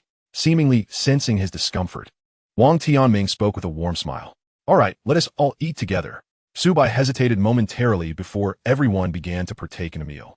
He took a simple bite of the roasted suckling pig, the meat tender and moist, the skin crispy and flavorful. It was delightful, perfectly aligning with his palate for Southern cuisine. Ah, Mr. Su has indeed toiled tirelessly in developing such an array of new technologies. Come, do sample this sirloin steak. A smiling general, adorned with the rank of major, remarked. The intellect required for scientific research is paramount. Yet without a robust physique, one cannot fully exert oneself. Thus, Mr. Su ought to indulge in more nourishment. Another enthusiastic colonel chimed in. Su Bai suddenly felt a wave of astonishment wash over him, momentarily left speechless in gratitude. After all, these are esteemed figures from the army. It would be impolite to decline their kindness, would it not? Chapter 47. An unparalleled military industrial genius, developing the Dawn robot. Following a hearty meal, the high-ranking officials continued to enthusiastically surround Su Bai, engaging in discussions about military weaponry. Indeed, Mr. Su's Tianquan missile vehicle is truly among the finest in the world. His Shunfeng company is quite remarkable as well. It has garnered significant acclaim online, and the Shunfeng know. One drone is astonishingly swift. Speaking of which, the industrial groundwork truly commenced with Mr. Su's initiatives, allowing us to uncover numerous new technologies, for which we are immensely grateful. The faces of the gathering were alight with joy, each person contributing their praises for Su Bai. Moving forward, we must conduct several more rounds of industrial groundwork. Let us strive to discover more private experts akin to Mr. Su. Qin Guoxing remarked with a grin. Presently, the groundwork initiative initiated by Su Bai has proven to be of substantial assistance to the defense of Longhua. Other companies have also unearthed carbon fiber materials, aircraft carrier arrestor wires, and more. In summary, Longhua's military industry has been able to avoid many detours thanks to Mr. Su. By the way, Mr. Su, what do you plan to develop next? Is this information you can share? We will provide our utmost support. Wang Tianming inquired earnestly. Well, my forthcoming endeavors will primarily revolve around the realm of express delivery. I intend to explore any emerging technologies related to it. My foremost objective is to expand and strengthen Shunfeng. Su Bai pondered momentarily before responding promptly. Express delivery? That sounds reasonable. Regardless of any challenges you may encounter, do not hesitate to voice them. Indeed, in terms of resources, talent, and funding, the Longhua Army will ensure you have no concerns. We shall assist in resolving any issues. The group spoke sincerely, offering their assurances. Then I must extend my gratitude to you all. Su Bai nadi de prishchatibli. These are indeed esteemed figures from the army, each occupying high-ranking positions. Cultivating a good rapport with them will undoubtedly secure a stable path for his future. Furthermore, Shunfeng Express is poised to embark on a trajectory of rapid growth. Mr. Su, Could you enlighten us about the recent sensational incident involving Shunfeng Express and the Golden Triangle? A prominent official inquired with great curiosity. As soon as the question was posed, all eyes turned to Su Bai. This matter is no triviality. It has caused quite a stir across the Southeast Asian continent, and the principal actor is none other than Mr. Su himself. Subsequently, Su Bai swiftly recounted the events leading up to the incident. Truly remarkable. That Shunwei rocket artillery vehicle must be among the most formidable in the world. The Tianquan missile vehicle and the Shunwei rocket artillery vehicle, both crafted by Mr. Su. This is utterly astonishing, a veritable military-industrial prodigy, delivering parcels while simultaneously aiding the citizens of the Golden Triangle in combating drug trafficking. Such feats can only be accomplished by Shunfeng Express. Impressive indeed. The crowd was filled with awe. After exchanging contact information with Su Bai, the atmosphere gradually settled. Upon returning to the Dongfeng Research Institute, Su Bai promptly initiated a series of optimizations for the development of the Tianquan missile vehicle. He then proceeded to establish the corresponding production line. Thus, the modification projects for the two types of Dongfeng missile vehicles came to a conclusion. With reluctant gazes from Liu Yuan and the others, Su Bai bid farewell and departed. That noon, riding an especially designated Hongqi armored vehicle, Su Bai returned to the Shunfeng Express headquarters. Mr. Su, you have finally returned. It has been so long. You have become even more handsome, Yang Xing exclaimed, presenting a freshly brewed cup of coffee with a beaming face. It had been a while since Su Bai had seen Yang Shui. Today, she looked stunning with her hair cascading over her shoulders, red lips, and striking features. Captivating as ever. Haha, you are becoming quite the charmer. Su Bai teased, taking a sip. Yang Shui then began to report on the company's recent developments. Mr. Su, here is our latest financial report. The drone delivery service has expanded to major urban thoroughfares across the nation, including second and third-tier cities and even many remote areas. One could say that our Shunfeng No. 1 has covered 95% of Longwa's territory, effectively monopolizing this field. Yang Shui smiled brightly, revealing a row of pearly white teeth. Currently, no other company can rival Shunfeng in the realm of drone delivery. In fact, many professional drone manufacturers have approached us, offering substantial sums to acquire the Shunfeng No. 1 for their own research. Naturally, Yang Shui declined these offers, as we have become a military enterprise, making such transactions impractical. Additionally, Shunfeng's flourishing growth means that a single large order is sufficient to recoup any perceived losses. Very good. And what of our land transportation sector? Su Bai nothing. In the realm of land transportation, thanks to the Shunfeng transport vehicle you developed, Shunfeng has soared to great heights. Aside from a few established courier companies that can barely keep up, we have captured 1/3 of the market in a remarkably short time. Overall, during this period, the company's net profit has exceeded 380 million, claiming 17% of the Longwa courier market. Yang Shui concluded, her bright eyes nearly overflowing with excitement. In other words, among every 6 courier packages in Longwa, 1 belongs to Shunfeng. Such achievements in just a few months are nothing short of miraculous. You have worked hard. Yang Sui, as for your bonuses, I shall ensure they are maximized. Su Bai paused, feeling quite generous. Mr. Su, what hard work have I done? Without your innovations, how could I have secured so many orders? The large orders during this time, aside from the 30 million from the Golden Triangle, also include 2 orders in the 10 million range and more than a dozen in the 100,000 range. I have compiled everything for you. Yang Sui replied, shaking her head slightly, her face radiating delight. Su Bai glanced at the documents she handed him, noticing a plethora of orders from nationally recognized bulk commodity firms, cold chain food companies, and even construction companies. This was clearly a lucrative venture. Excellent. The Shunfeng vehicle has also entered a stable phase. It is time to commence the next development project. Yang Shui, do you have any good suggestions? Upon being asked by her superior, Yang Shui furrowed her brow thoughtfully. Mr. Su, as the company expands, we require a significant workforce. However, much of the work is mechanical and repetitive, such as sorting packages. Can we find a solution for this? Listening attentively, Su Bai immediately delved into his consciousness. After searching through the system store, he exclaimed, Dawn Robot, an extraordinarily versatile robot capable of handling a multitude of tasks, including the sorting of packages with ease. This is perfect. Let us commence its development immediately. Chapter 48, International Joint Conference. Longwood dominates the scene. Meanwhile, on the vast expanse of the global internet, the official representatives of the Cherry Blossom Nation issued a stern condemnation directed at the Dragon Nation. The Dragon Nation had unilaterally deployed weaponry to obliterate one of our islands. The Dragon Nation must bear the consequences of its actions. In an instant, the online realm was set ablaze with fervent discussions. On the Dragon Nation's side, netizens buzzed with incredulity. What?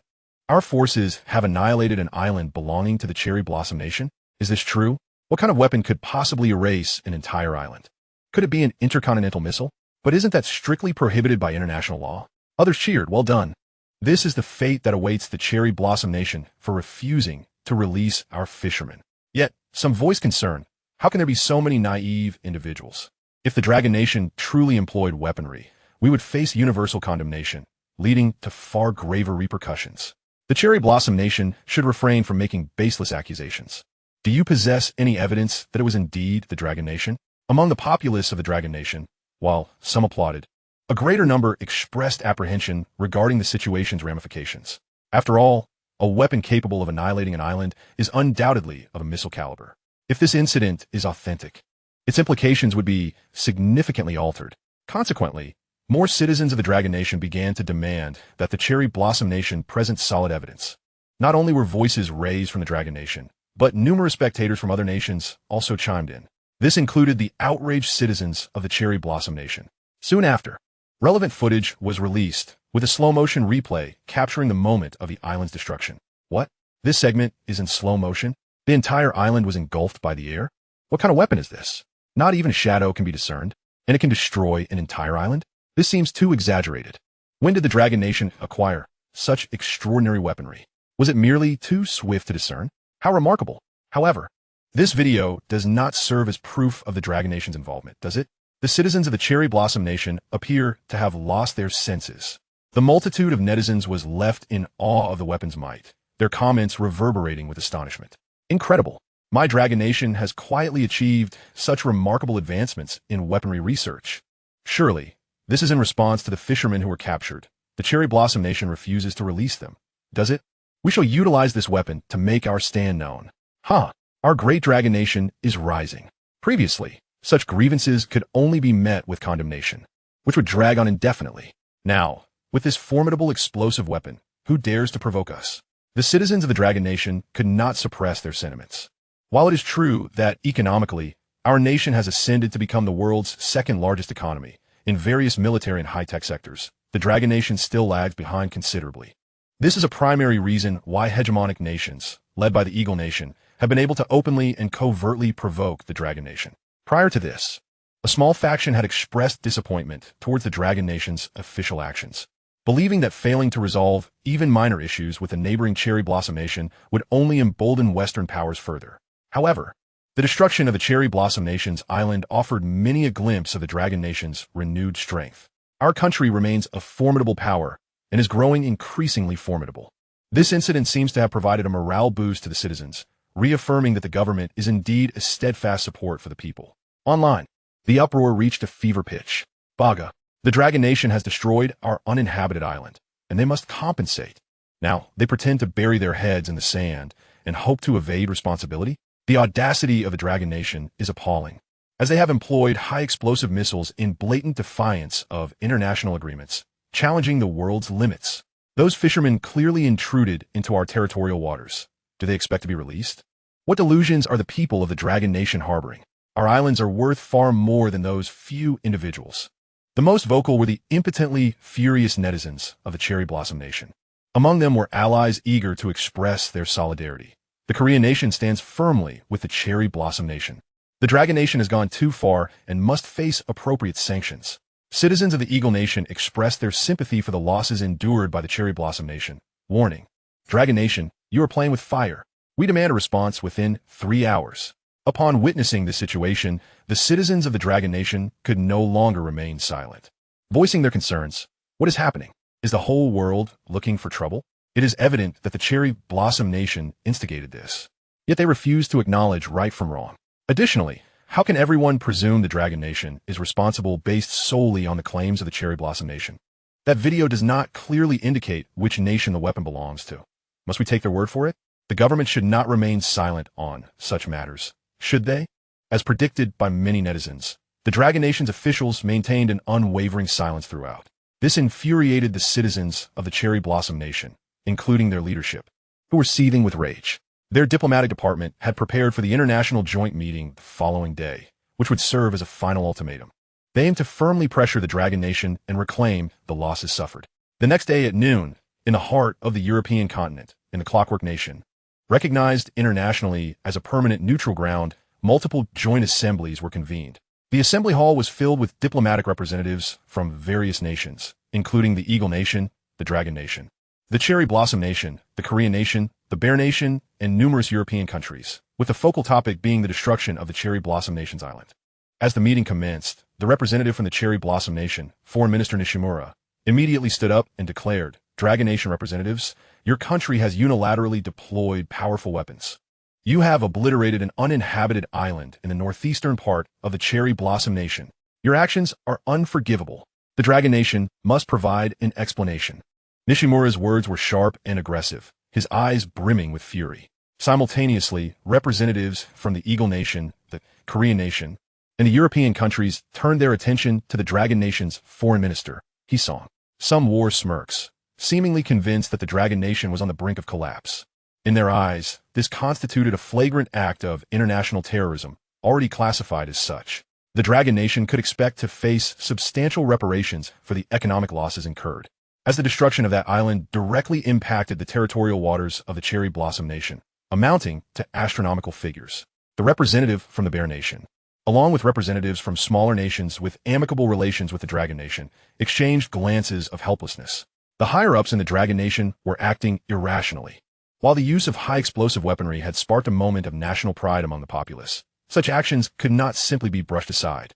In the end, the relationship between the two nations would become increasingly strained, ultimately burdening the ordinary citizens. "What are you talking about, Cherry Blossom Nation representative? Your island was destroyed? Is that true? I am unaware," Hisong replied, unfazed, a subtle smirk playing at the corner of his mouth. Chapter 49. Immediately released the Dragon Nation's fishermen. The Cherry Blossom Nation has completely yielded. Upon hearing these words, Nishimura was momentarily taken aback. "Unaware? Are you feigning ignorance?" The representatives from the Eagle Nation and the Korean Nation maintained their composure, but internally, they reveled in the revelation. It was undoubtedly the Dragon Nation's doing. They were feeling guilty. However, the Dragon Nation was about to face dire consequences, and the Cherry Blossom Nation would surely seize the opportunity to extract a heavy toll from them. In that moment, the atmosphere became incredibly tense. Dragon Nation representatives, at this juncture, do you truly believe you can conceal the truth? That was our island, our territory. How dare you unilaterally destroy it and pretend as if nothing has occurred? This is utterly shameless. The citizens of the Dragon Nation should indeed feel a sense of shame for having such high-ranking officials. Nishimura fixed his gaze on Hisong, pressing him with renewed fervor. The representative of Sakura Nation, it is evident that you possess no basis whatsoever for your accusations. Is that not so? You claim that our nation has deployed weaponry to obliterate islands? Where is your evidence? I ask you, where is it? Surely that edited video cannot serve as proof of this matter. To fabricate such tales without a shred of substantiation is sheer audacity. Hisong retorted with majestic poise, neither submissive nor overbearing. Had it not been for the confidence instilled in him by the military and the new technologies developed by the Ministry of Science and Technology, Hisong would have had to continue engaging in a battle of wits and verbal sparring with his opponents. The adage that science and technology are the primary productive forces rings undeniably true. You, representative of the Dragon Nation, are you still attempting to feign ignorance? Besides your nation, which other country in the world would dare to lay hands on the islands of Sakura Nation? Nishimura's demeanor grew increasingly numb. It was clear that the representative of the Dragon Nation was steadfast in his denial, necessitating a display of pressure. Indeed, is it not the Eagle Nation? Hisong interjected sharply. Why do you insist that it was the Dragon Nation responsible? Why not suggest that it was the Eagle Nation that deployed explosive weaponry? Hisong's voice was laced with disdain as he spoke, each word deliberate and pronounced. Witnessing this, Nishimura's complexion paled, momentarily rendering him speechless. They indeed lacked sufficient evidence. Their air defense department and high-altitude satellites had detected no data whatsoever. Furthermore, after the islands were destroyed, a fleet was dispatched to assess the situation. All that remained of the land was reduced to rubble, either submerged beneath the ocean or long since swept away by ocean currents. Moreover, it was peculiarly unsettling that there was not a trace of radiation at the site where the islands once stood. This conundrum left numerous scientists within their country in a state of vexation. Such a powerful explosion could not possibly have been wrought without the use of a strategic nuclear warhead. It was an enigma indeed. In summary, Sakura Nation found itself at a distinct disadvantage regarding evidence. Seeing that the Dragon Nation had refused to respond, Nishimura resorted to another pressing matter, threatening vehemently. The representative of the Dragon Nation is intent on playing the fool to the very end. However, let's not forget that several fishermen from your nation are currently guests in our Sakura Nation. Just as Nishimura anticipated that the Dragon Nation would relent, an unexpected turn of events unfolded. Hisong's piercing gaze seemed to see right through him, and he abruptly ceased his pretense. I represent the Dragon Nation in making a solemn declaration. Sakura Nation, release the 6 citizens of the Dragon Nation at once.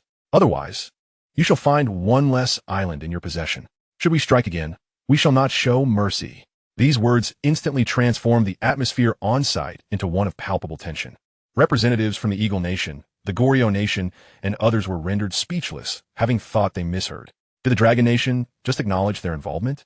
Moreover, they not only admitted it, but also turned the tables to threaten Sakura Nation? Such audacity. Subsequently, many turned their gazes toward Nishimura, noticing his grave expression. With beads of cold sweat forming on his brow, confusion marred the faces of those present. How had Sakura Nation become so meek? Was there truly no evidence regarding that explosive weapon? As Nishimura regarded the assertive Hisong, an involuntary chill ran down his spine. While other nations might be unaware of the circumstances, Sakura Nation was entirely cognizant. The weapon, suspected to be a missile, remained undetectable, indicating that they had no means of interception. If the Dragon Nation claimed they would strike again, how many more islands did Sakura Nation possess for them to obliterate? The weight of this responsibility was one Nishimura could not bear. His anxiety reached a peak, and he could not help but swallow hard. Representative of the Dragon Nation. This is a misunderstanding. Your 6 fishermen are merely guests in our country. We are simply providing a modicum of care. They shall be returned shortly. After a series of internal deliberations, Nishimura forced a painfully awkward smile. Shortly? Now, immediately at once, Hisong declared in an uncompromising tone. Meanwhile, he reveled inwardly, for it was evident that merely alluding to the missile had rendered the representatives of Sakura Nation compliant. The researchers of the Dragon Nation were truly remarkable. It remained a mystery which esteemed individual had masterminded such an invention. A proper visit of gratitude was certainly warranted thereafter. Representative of Sakura Nation, I trust you will adhere to your word. By the way, let me be candid with you. Our Dragon Nation does not possess any so-called high-explosive missiles. Hisong added with a smile, further embellishing his statement. Not only Sakura Nation, but also the representatives from various nations present wore expressions of incredulity upon hearing this. How could the Dragon Nation have brought Sakura Nation to its knees, yet claim to lack such weaponry? Was this not laughable? No one would believe such a declaration. Those who did would be considered fools. Subsequently, following Sakura Nation's agreement to return the 6 fishermen without delay, the conference concluded swiftly. Relevant news soon spread across the internet, proclaiming, our nation, through a firm diplomatic stance, has safeguarded the legitimate rights of its citizens. Sakura Nation has abducted 6 fishermen from the Dragon Nation, who will be returned tomorrow. In the World United Conference, the Dragon Nation has unsheathed its sword. Topics of this nature rapidly ascended the trending charts. Initially, the most exhilarating response came from the netizens of the Dragon Nation. Countless ordinary citizens expressed their fervent enthusiasm, engaging in lively discussions. Incredible. Our Dragon Nation's Ministry of Foreign Affairs has shown such fortitude. Delightful. They have decisively countered those shameless individuals from Sakura Nation. I ask, does Sakura Nation dare to provoke us again? To label the abduction of fishermen as a visit to their territory? They truly are masters of self-deceit. Should there be a next time, we shall deliver another missile strike. Haha, that weapon is undoubtedly from our Dragon Nation. Our research team has accomplished a tremendous feat. The rise of our great nation. Our Dragon Nation has showcased its might and diplomacy, for we possess that mysterious weapon. It is our source of confidence, and the scientists behind its creation deserve commendation. When Sakura Nation released that video, I was drenched in cold sweat, never expecting that to be their entire evidence. Just that, our missile seems to be undetectable by any means they employ. It is truly remarkable. Well done. It was Sakura Nation that instigated the conflict first, and we merely retaliated. After this, who would dare to covet the Dragon Nation must think twice. Chapter 50. The wind of express delivery flourishes, recognized as an outstanding military enterprise. The events surrounding the International United Conference continued to garner momentum on the internet. An increasing number of netizens joined the fervent discourse, including many who were military novices. Has our technological advancement reached such an impressive level? Sakura Nation's capitulation is utterly inconsistent with their usual demeanor. Indeed, our homeland has quietly developed high technology. The phrase technology revitalizes the nation is indeed wise. What a triumph. One missile has compelled Sakura Nation to fall silent. The genius behind this invention is truly extraordinary. Forgive my ignorance, but why has Sakura Nation, so unlike their past behavior, completely surrendered? Are our missiles truly that formidable? A blogger on an Iron Blood military forum offered an explanation. Allow me to clarify. Did you not observe Sakura Nation's inability to produce any evidence? This indicates that our missiles operate entirely beyond their detection capabilities. In other words, should another launch occur, Sakura Nation would still be incapable of intercepting it and would be unable to withstand the consequences. If they refuse to concede, then surely their higher-ups must be out of their minds. Through extensive public education, many individuals have gained considerable understanding. Such advanced technology, indeed, the sudden explosion captured on video was utterly astonishing. Speaking of technology, the recent achievements of Shunfeng Express are nothing short of remarkable. Their drones, divine wind transport vehicles, and transforming rocket artillery are simply extraordinary. This company possesses exceptional technological prowess. Could they possibly have been involved in the development of the recent missile? How could that be? Such formidable missiles would require years of research and development. How long has it been since Shunfeng transitioned into a military enterprise? Regardless, this company has saved me a significant amount of time, and I shall henceforth rely on Shunfeng's services. Indeed, I also support Shunfeng and the advancement of technology. It would be wonderful if our great nation could have more innovative tech companies like Shunfeng. Shortly thereafter, the Dragon Kingdom's authorities timely released two announcements. The first addressed the incident involving fishermen from Sakura Nation. The official statement asserted a steadfast commitment to safeguarding the rights of Dragon Kingdom citizens, declaring that the state will always serve as the most formidable support for the people. Any foreign powers or groups that harm the interests of our citizens shall not be tolerated. However, the second announcement took many netizens by surprise. It was concerning the military enterprise Shunfeng Express. Shunfeng was recognized as an outstanding military enterprise. This brief statement sparked a flurry of discussions, causing online interest to soar once more. What? Shunfeng has been selected as an exemplary military enterprise?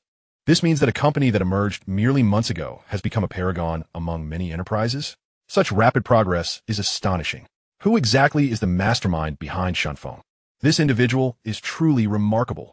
The array of new technologies they have developed is indeed benefiting the populace. It's simply unbelievable. Wait, why has the government brought up Shunfeng at this juncture? Could it be that earlier speculations were correct, and Shunfeng is indeed connected to that mysterious missile? If that is the case, the capabilities of this military enterprise must be unfathomable. No, I must place a few more orders. The government has spoken, and there is no reason not to support Shunfeng. Is it true that Shunfeng is exceptionally fast? I have been using Direct Express, but it is becoming increasingly unsatisfactory. I shall try Shunfeng tomorrow. As this marks the second time Shunfeng has been mentioned by the authorities, coupled with the fisherman incident, the excitement has reached unprecedented heights. To the far right of related search entries, the strikingly deep red character for explosion stands out prominently. With the aid of the official endorsement, Shunfeng has once again launched a significantly influential advertisement, with orders pouring in like snowflakes in a short span.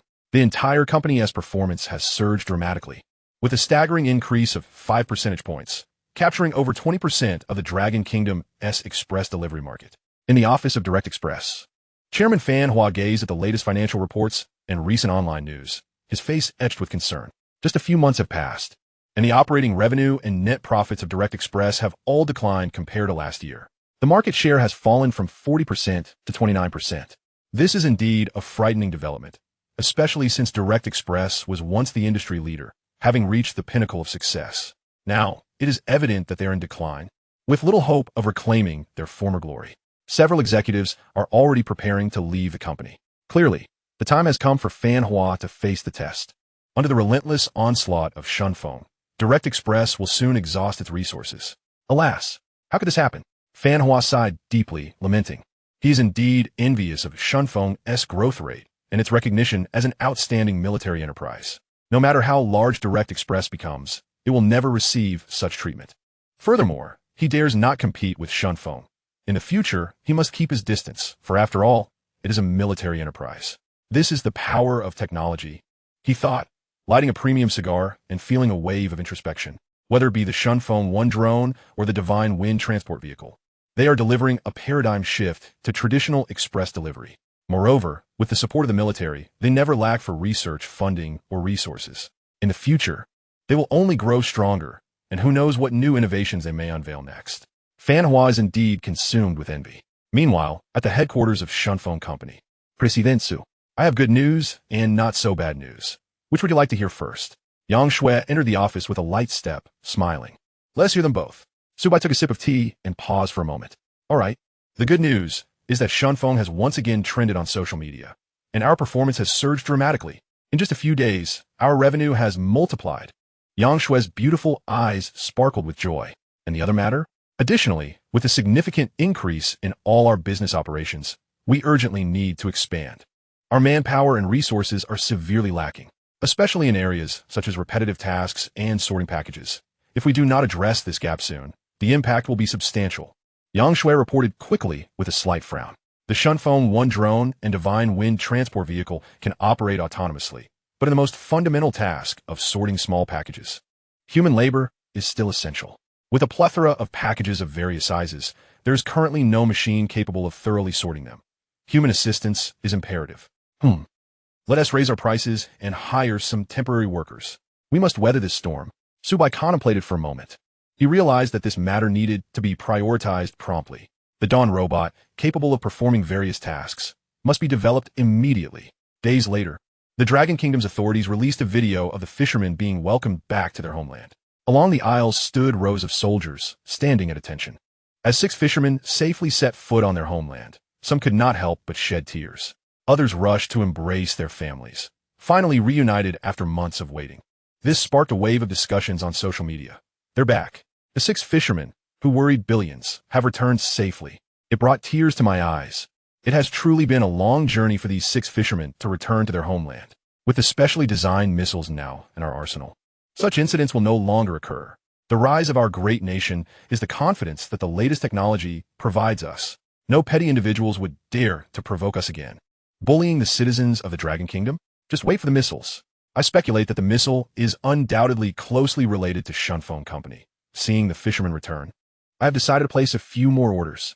Shunfeng Express is magnificent. Simultaneously, in the political and economic center of the Dragon Kingdom, Longdu, Su Bai made a special trip from the seaside to attend a comprehensive conference. Among the attendees were Vice President Qin Guoxing of the Dragon Academy of Sciences, Army Chief Wang Tianming, and several other departmental leaders. When high-ranking officials outside the military saw Su Bai for the first time, they were taken aback. The researcher who developed that incredible Tianquan missile vehicle is surprisingly young, merely in his 20s. Astonishing. Mr. Su, under the deterrence of the Tianquan missile vehicle you developed, the 6 fishermen have successfully returned. You are the foremost contributor to this achievement. One might say that without your presence, this matter would not have been so easily resolved. Qin Guoxing couldn't help but exclaim. Who could have imagined that the Tianquan missile vehicle, in its inaugural test launch, not only validated its formidable power, but also assisted Long Country in overcoming a diplomatic quandary. Furthermore, it significantly enhanced Long Country's international clout. A single optical stealth missile not only left Sakura Nation utterly astounded, but also instilled a profound sense of trepidation among other hegemonic powers, such as Eagle Sauce and others, regarding this novel high-explosive weapon. In short, Mr. Su, your prowess is indeed remarkable. To say you have made a monumental contribution would not be an exaggeration. Qin Guoxing continued with his praise, nearly elevating Su Bai to the heavens. Old Qin, this achievement is not solely mine. Su Bai the researchers, including Old Liu, who participated in the development of the Dongfeng missile vehicle, also played a significant role. Mr. Su, excessive humility is tantamount to pride. You deserve 99% of the credit, and I see no issue with that. Wang Tianming interjected, his admiration for Su Bai palpable. He later learned that Su Bai had managed to develop 2 extraordinary types of Dongfeng missile vehicles with just a handful of personnel, accomplishing this feat in a mere few weeks. Is this not a miracle? One must understand that even attempting to produce a single shell for the Shindi rocket artillery vehicle would have taken several years in the past. Wang Tianming had a premonition that the national defense of Long Country would rapidly advance due to the presence of this young man, potentially allowing them to leapfrog ahead with ease. Director Wang, you overestimate me. Su Bai turned, shaking his head. Witnessing this young man achieve such impressive results without arrogance or pride only deepened Wang Tianming's admiration. Throughout history, there have been many eccentric geniuses, yet someone like Su Bai was a first for him. Mr. Su, the production lines for the Shundi rocket artillery vehicle and the Tianquan missile vehicle have now become operational. What are your thoughts on their application to maximize their effectiveness? Wang Tianming couldn't help but inquire. Director Wang, if you'll permit me to offer an outsider's perspective. Su Bai began, taking a moment to deliberate. Firstly, the rocket artillery vehicle could be used to form specialized battalions, achieving super-wide area strikes covering thousands of square kilometers. After all, as a developer, he believed that the specifics of training and practical use were best left to professional soldiers. Indeed, that makes sense. Mr. Su's insights are far from amateurish. Wang Tianming nodded in agreement. As for the Tianquan missile vehicle, it is also a formidable weapon.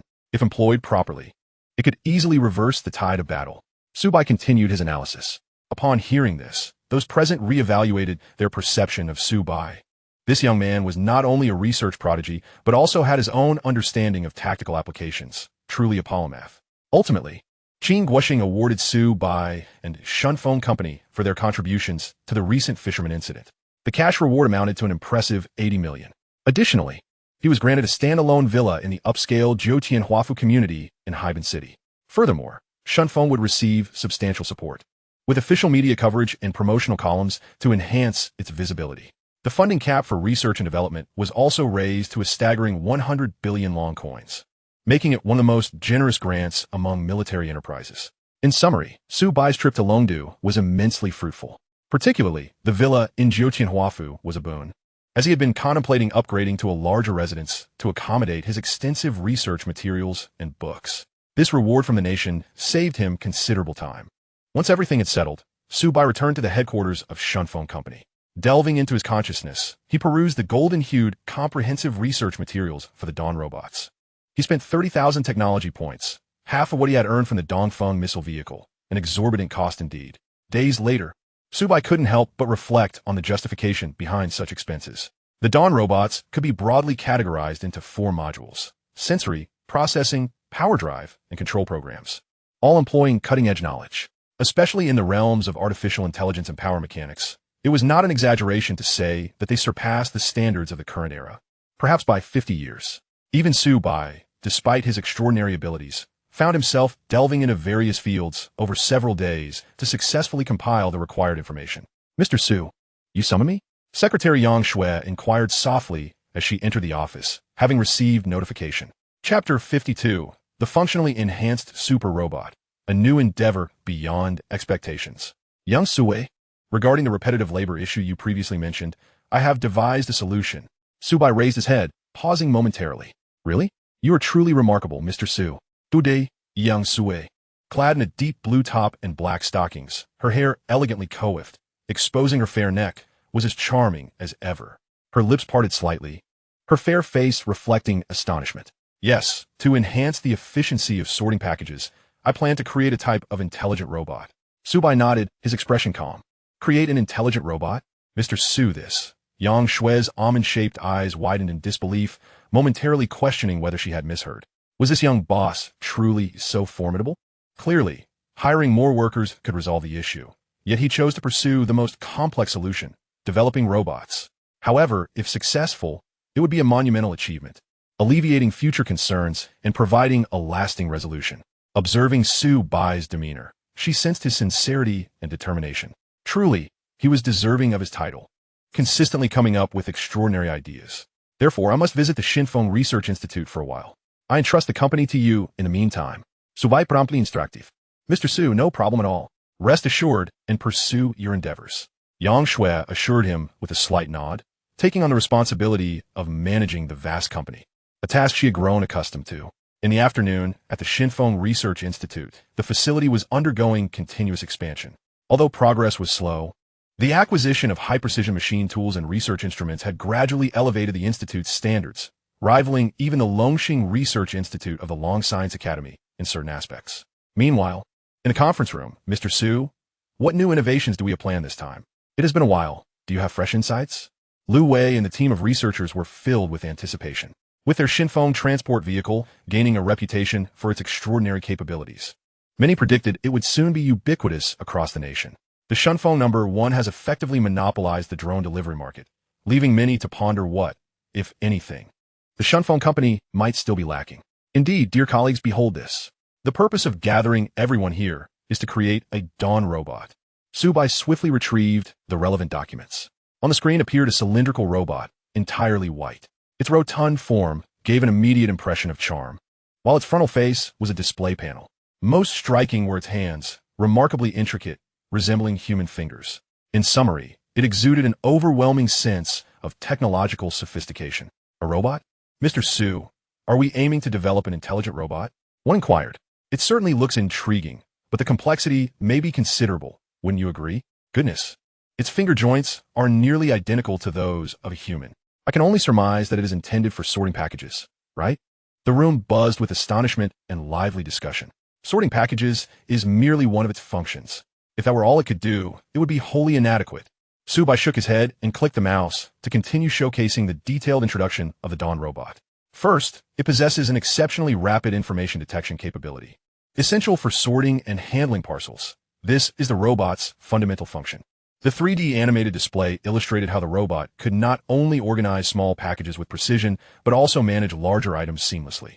The strength of a single robot could rival that of 7 or 8 adult delivery workers. Moreover, the base drive system will be constructed from specially designed materials, allowing it to traverse any terrain without hindrance. Once programmed with specific algorithms, it would work tirelessly and punctually. Even when low on power, the robot could connect itself to a standard outlet. Secondly, it is equipped with big data capabilities, representing the first generation of ultimate artificial intelligence. Users could converse with it, input knowledge, and conduct relevant training, to which it would respond via the display panel or voice module. In its later stages, it would possess vast knowledge of all things, from astronomy to geography. This transformation from a cold, lifeless machine to one imbued with intelligence is notable. However, it is crucial to clarify that we refer to intelligence, not wisdom. Should one desire to create a robot endowed with human emotions, joy, anger, sorrow, and happiness, the cost would be exorbitantly high. Nevertheless, even this level of artificial intelligence surpasses current standards by a significant margin. In essence, the Dawn robot is a marvel of functionality, excelling beyond mere human capabilities. What humans can achieve, it can not only replicate, but do so with greater efficiency. After all, being a robot, it boasts high efficiency and minimal error rates. Upon concluding the presentation, the researchers were left with a singular sensation of awe. Is this robot truly within our reach? Mr. Su, this new endeavor seems to surpass our initial scope. It is undeniably cutting-edge technology. The discussions swirled around the room, filled with excitement. Where's the scope exceeded? I have prepared all the necessary processes. If we unite our efforts, it will soon come to fruition. By the way, the bonuses for the last Shinfeng delivery vehicle will be distributed shortly. Su Bai stati nonchalantly. Upon hearing this, a wave of exhilaration swept over the team. Mr. Su is right. The drone and Shinfeng vehicle were no easy feats, yet we accomplished them. With Mr. Su's guidance, this robot is well within our capabilities. Mr. Su is fantastic. We relish the challenge of tackling high-difficulty technologies, and once this product is born, it will undoubtedly captivate the market. Thus, the next steps involve Su by organizing the teams. The Dawn robot comprises 4 primary modules, leading to the formation of 4 research groups. The sensing module, dealing with information input and retrieval, is relatively straightforward. In contrast, the processor and power drive modules are quite complex, with Lu Wei and Su Bai leading 10 researchers to tackle these challenges. The final control program will only be addressed once the main components are sufficiently developed, so it will be set aside for now. Under Su Bai's direction, the research and development of the Dawn robot progressed methodically. Chapter 53. Commencing Robot Development. The Prince's Astonishment. In recent days, Su Bai's meals, sleep, and research all transpired within the Shinfeng Research Institute. Particularly during the initial days, the researchers, despite their documentation, felt at a loss. Su Bai found himself wishing for multiple clones to assist. The most daunting aspect was undoubtedly the central processing unit, as it pertains to artificial intelligence. The chips required for the Dawn robot would utilize the self-developed Dawn architecture. compared to the myriad of chips available on the market. It possessed a greater density of transistors within the same gate width, resulting in enhanced performance while reducing energy consumption. However, given the current conditions at the Shunfeng Research Institute, the limits of the chip technology could only achieve around 7 nanometers, and even then, it would rely on standard germanium silicon materials. If more advanced chips were attainable, the robot's intelligence would be astonishing, yet this was already sufficiently advanced. The second challenge involved the power drive module, which encompasses the robot's fingers, legs, and wheels. Achieving all-terrain mobility required Su Bai to draw upon extensive experience gained from the Shunfeng delivery vehicle. Now, the task was to transplant this capability into the Dawn robot, ensuring smooth operation and agile maneuverability with limited power. The most complex aspect was navigating stairs, as the Shunfeng vehicle faced no such obstacles. The robot needed to transport goods while effortlessly traversing narrow staircases, necessitating the integration of cutting-edge sensors and a precise control system. Next was the core of the Dawn robot, its 2 hands designed to mimic the dexterity of human fingers. This design combined rigid materials with soft materials. The flexibility and durability of the hands directly influenced the robot's operational efficiency. For the rigid components, Su Bai employed specially designed carbon structural steel and alloy structural steel, ensuring impressive strength and resistance to deformation. The softer materials, such as rubber and silicone, were utilized to enhance elasticity during contact with objects, thereby maximizing grip strength. As the 4 research teams worked synchronously, once the priority sensing module was developed, Su Bai shifted his focus to the drive system's fingers. After several days of intensive research, a fully formed robotic hand finally materialized before the astonished researchers. Wow, this hand is virtually identical to my right hand, and it moves with remarkable agility. I must say, just looking at it is somewhat eerie. They say the human hand is a powerful tool for production, and this mechanical hand not only possesses human-like dexterity, but also boasts the high strength and durability of machinery. It can easily handle most domestic tasks, such as sweeping, washing clothes, and cleaning rooms, outclassing a multitude of household smart robots. It is utterly outrageous. I can scarcely fathom the monumental capabilities this robot will ultimately possess. The speed of sorting parcels has been remarkably enhanced, and, if one could bring it home, it could serve as an all-encompassing butler. Merely through the partial modules of the Dawn robot, the crowd was left in a state of utter astonishment.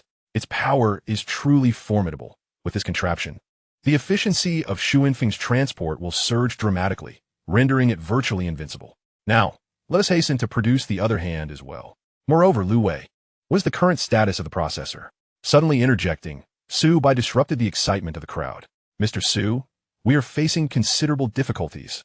The principles outlined in the documentation you provided regarding the 7-nanometer chip's architecture and instruction set are beyond our comprehension. Lu Wei scratched his head, his expression one of distress. Very well, I shall head over immediately. Everyone, please continue. Su Bai nodded, urging the research and development team to push forward once more. Meanwhile, in Longdu, Dragon Country, at the State Guest House, the highest standard hotel for foreign dignitaries visiting the nation, a subordinate approached respectfully. Your Highness, the parcel you ordered has arrived. What? So soon? Prince Hader of the Dog Clan expressed his bewilderment. Recently, he had come to Dragon Country with some key leaders from Dog Clan, seeking to procure military weapons. After all, the Dog Clan is surrounded by numerous unstable factions. Given Dragon Country's commendable military strength and reasonable pricing, they hope to deepen their cooperation and exchanges. Over the past 2 days, aside from official matters, Hader had taken the opportunity to experience the advanced internet services of Dragon Country. The internet speed was indeed astonishing, and online shopping was remarkably convenient. Yet, Hader distinctly remembered placing his order only 2 hours prior. The shipping origin was in the southern part of Dragon Country, a direct distance of over 2,000 kilometers to Longdu. How could it possibly have arrived so swiftly? Your Highness, you opted for Shunfeng's drone delivery service by default. This is currently the fastest delivery method in Dragon Country. All parcels are guaranteed to arrive within 3 hours. The subordinate promptly replied. What? Drone delivery? Kaz, can you investigate how this Shunfeng drone operates? Hader's interest was piqued as he instructed the military minister beside him. Moments later, Hader and his companions discovered information regarding Shunfeng 1. What? A speed nearing 300 kilometers per hour? A payload capacity of 11 tons? Capable of vertical takeoff and landing? This drone is quite impressive. Hader's face was etched with astonishment. Wait a moment, Kaz, isn't the data on their official website somewhat outdated? I distinctly remember that the shipping origin is over 2,000 kilometers from Longdu. At a speed of merely 300, it should take 6 or 7 hours. Hader suddenly recalled, his brows furrowing. Your Highness, Xuanfeng's official information is indeed outdated. The actual speed of Shunfeng 1 is significantly faster. However, how much faster remains unknown to us. After all, they recently transitioned from a private enterprise to a military contractor, and this appears to be classified information. The military minister Kaz swiftly explained. So, this drone's performance far exceeds what is publicly disclosed? Kaz, where is their headquarters located? Hader instinctively swallowed, inquiring. The transition from a civilian to a military enterprise indicates that this company possesses considerable strength. Given how extraordinary Shunfeng 1 is in the civilian drone market, it is no exaggeration to say they could outclass numerous drones available in the market. Your Highness, we must depart immediately for the coastal city. The Dog Clan intends to procure this drone. Hader's eyes sparkled with excitement. Subsequently, Hader, the first prince of the Dog Clan, along with the military and finance ministers and various leaders, hastily made their way to the coastal city. Upon arriving at the headquarters of Shunfeng Express, several men clad in white headscarves stood out conspicuously in the VIP room. The secretary, Yang Shui, was momentarily taken aback upon witnessing this scene. What is the situation? Yang Shui furrowed her brow, her mind filled with questions. The individuals adorned in white headscarves, dressed in opulent attire, appeared to be foreign dignitaries. The kind frequently seen on television programs. May I inquire who you are? Possessing exceptional secretary skills, Yang Shui quickly regained her composure and approached to ask. The newcomers promptly introduced themselves. The trio at the forefront consisted of Kaz, the military minister of the Dog Clan, on the left, Raman, the finance minister, on the right, and the 30-something Prince Hader of the Dog Clan at the center. All of them are high-ranking officials from the Dog Clan. Has our Shunfeng gained such notoriety? Yang Shui couldn't help but marvel inwardly. Secretary Yang, we are very interested in your company's Shunfeng 1 drone. We hope to purchase several units. Such a formidable drone would be invincible if modified for weaponry. Hader expressed his admiration sincerely. Equipped with translation devices, Yang Shui and the leaders of the Dog Clan communicated seamlessly throughout the conversation. She intended to respond, but was suddenly interrupted by Hader. Your company's drone technology is truly world-class. Not only can it take off and land vertically, but its speed and payload capacity are also astonishing. We have scoured the market and have yet to encounter such an exceptional drone. Rest assured, we will certainly present a price that satisfies your company. Hader's praise was nearly unceasing. Prince Hader, I cannot make a decision on this matter. I must consult our chairman first. Please hold for a moment. Yang Shui politely nodded and swiftly dialed Su Bai. Mr. Su, I hope I am not interrupting. A significant business opportunity has arisen. Hearing the excitement in Yang Shui's voice, Su Bai posed. What major business opportunity? Mr. Su, several high-ranking officials from the Dog Clan have arrived, including their first prince. They wish to purchase our drones to modify them into weapons. Yang Shui, brimming with enthusiasm, spoke at double her usual speed. The Dog Clan? Even the prince has come? Su Bai's lips instinctively curled into a smile upon hearing this. Who does not know that the Dog Clan prides itself on its immense wealth? Heaven has bestowed upon them a treasure trove, with domestic oil reserves ranking among the world's top. However, it is precisely for this reason that they frequently face turmoil from surrounding conflicts and often find themselves targeted both overtly and covertly by Western hegemonic nations. Since they have come to us, it would be remiss not to engage in business with them. Naturally, Su Bai could not finalize this matter entirely without first notifying the higher-ups in Dragon Country. After briefing Lu Wei and others on the subsequent research and development tasks, Su Bai hastily returned to the Shunfeng headquarters. In a VIP room, he encountered Prince Hader and his entourage. Ladies and gentlemen, our boss has arrived. Yang Shui's face radiated pride as she quickly introduced Su Bai to the group. You're Su Bai, Mr. Su, the president of Shunfeng? The moment the attendees laid eyes on Su Bai, they were momentarily stunned. He appeared remarkably youthful, no older than his early 20s. Not only does he manage a military enterprise, but he has also developed extraordinarily remarkable drones. He is undoubtedly a prodigy. Mr. Su, you truly are a remarkable young talent. As Mr. Su stood before several esteemed figures clad in white scarves, he found himself momentarily unaccustomed to the fervent accolades being directed at him. After exchanging a few pleasantries, a sense of familiarity began to settle in. The conversation soon pivoted back to the Shunfeng 1. Prince Hader, if you wish to procure drones, that is certainly feasible. Furthermore, my company possesses various other technologies that may pique your interest, Su Bai tantalizingly hinted. Upon hearing this, a glimmer of excitement flickered in the eyes of the gathered individuals. Mr. Su, we would be most obliged if you could allow us to witness these innovations firsthand. Hayter promptly responded. Please take a look. First, I present to you our kamikaze transport vehicle. Su Bai immediately summoned a video. The screen revealed a colossal vehicle measuring over 13 meters in length, astonishing the onlookers. With an average speed of 342 kilometers per hour and equipped with autonomous driving capabilities, it operates smoothly across all terrains. Featuring multi-directional steering and reinforced armor that can withstand rocket fire. Ultimately, it can deploy an optical stealth coating, rendering it undetectable to both radar and the naked eye. Su Bai elaborated meticulously. As Hayter and the other high-ranking officials gaped in astonishment, their mouths agape, one could easily fit an apple within. This transport vehicle is utterly extraordinary. Is this truly a product of contemporary technology? It could easily serve as an armed tank. It can withstand rocket fire with such formidable armor. Achieving speeds exceeding 300 kilometers per hour is simply otherworldly. And what of this optical stealth? It can vanish without a trace in broad daylight? Incredible. The collective shock was palpable, and they could not refrain from expressing their astonishment. By the way, since you're interested in purchasing drones, let me also elaborate on Dongfeng 1, which boasts a maximum speed exceeding 20 Mach in supersonic flight.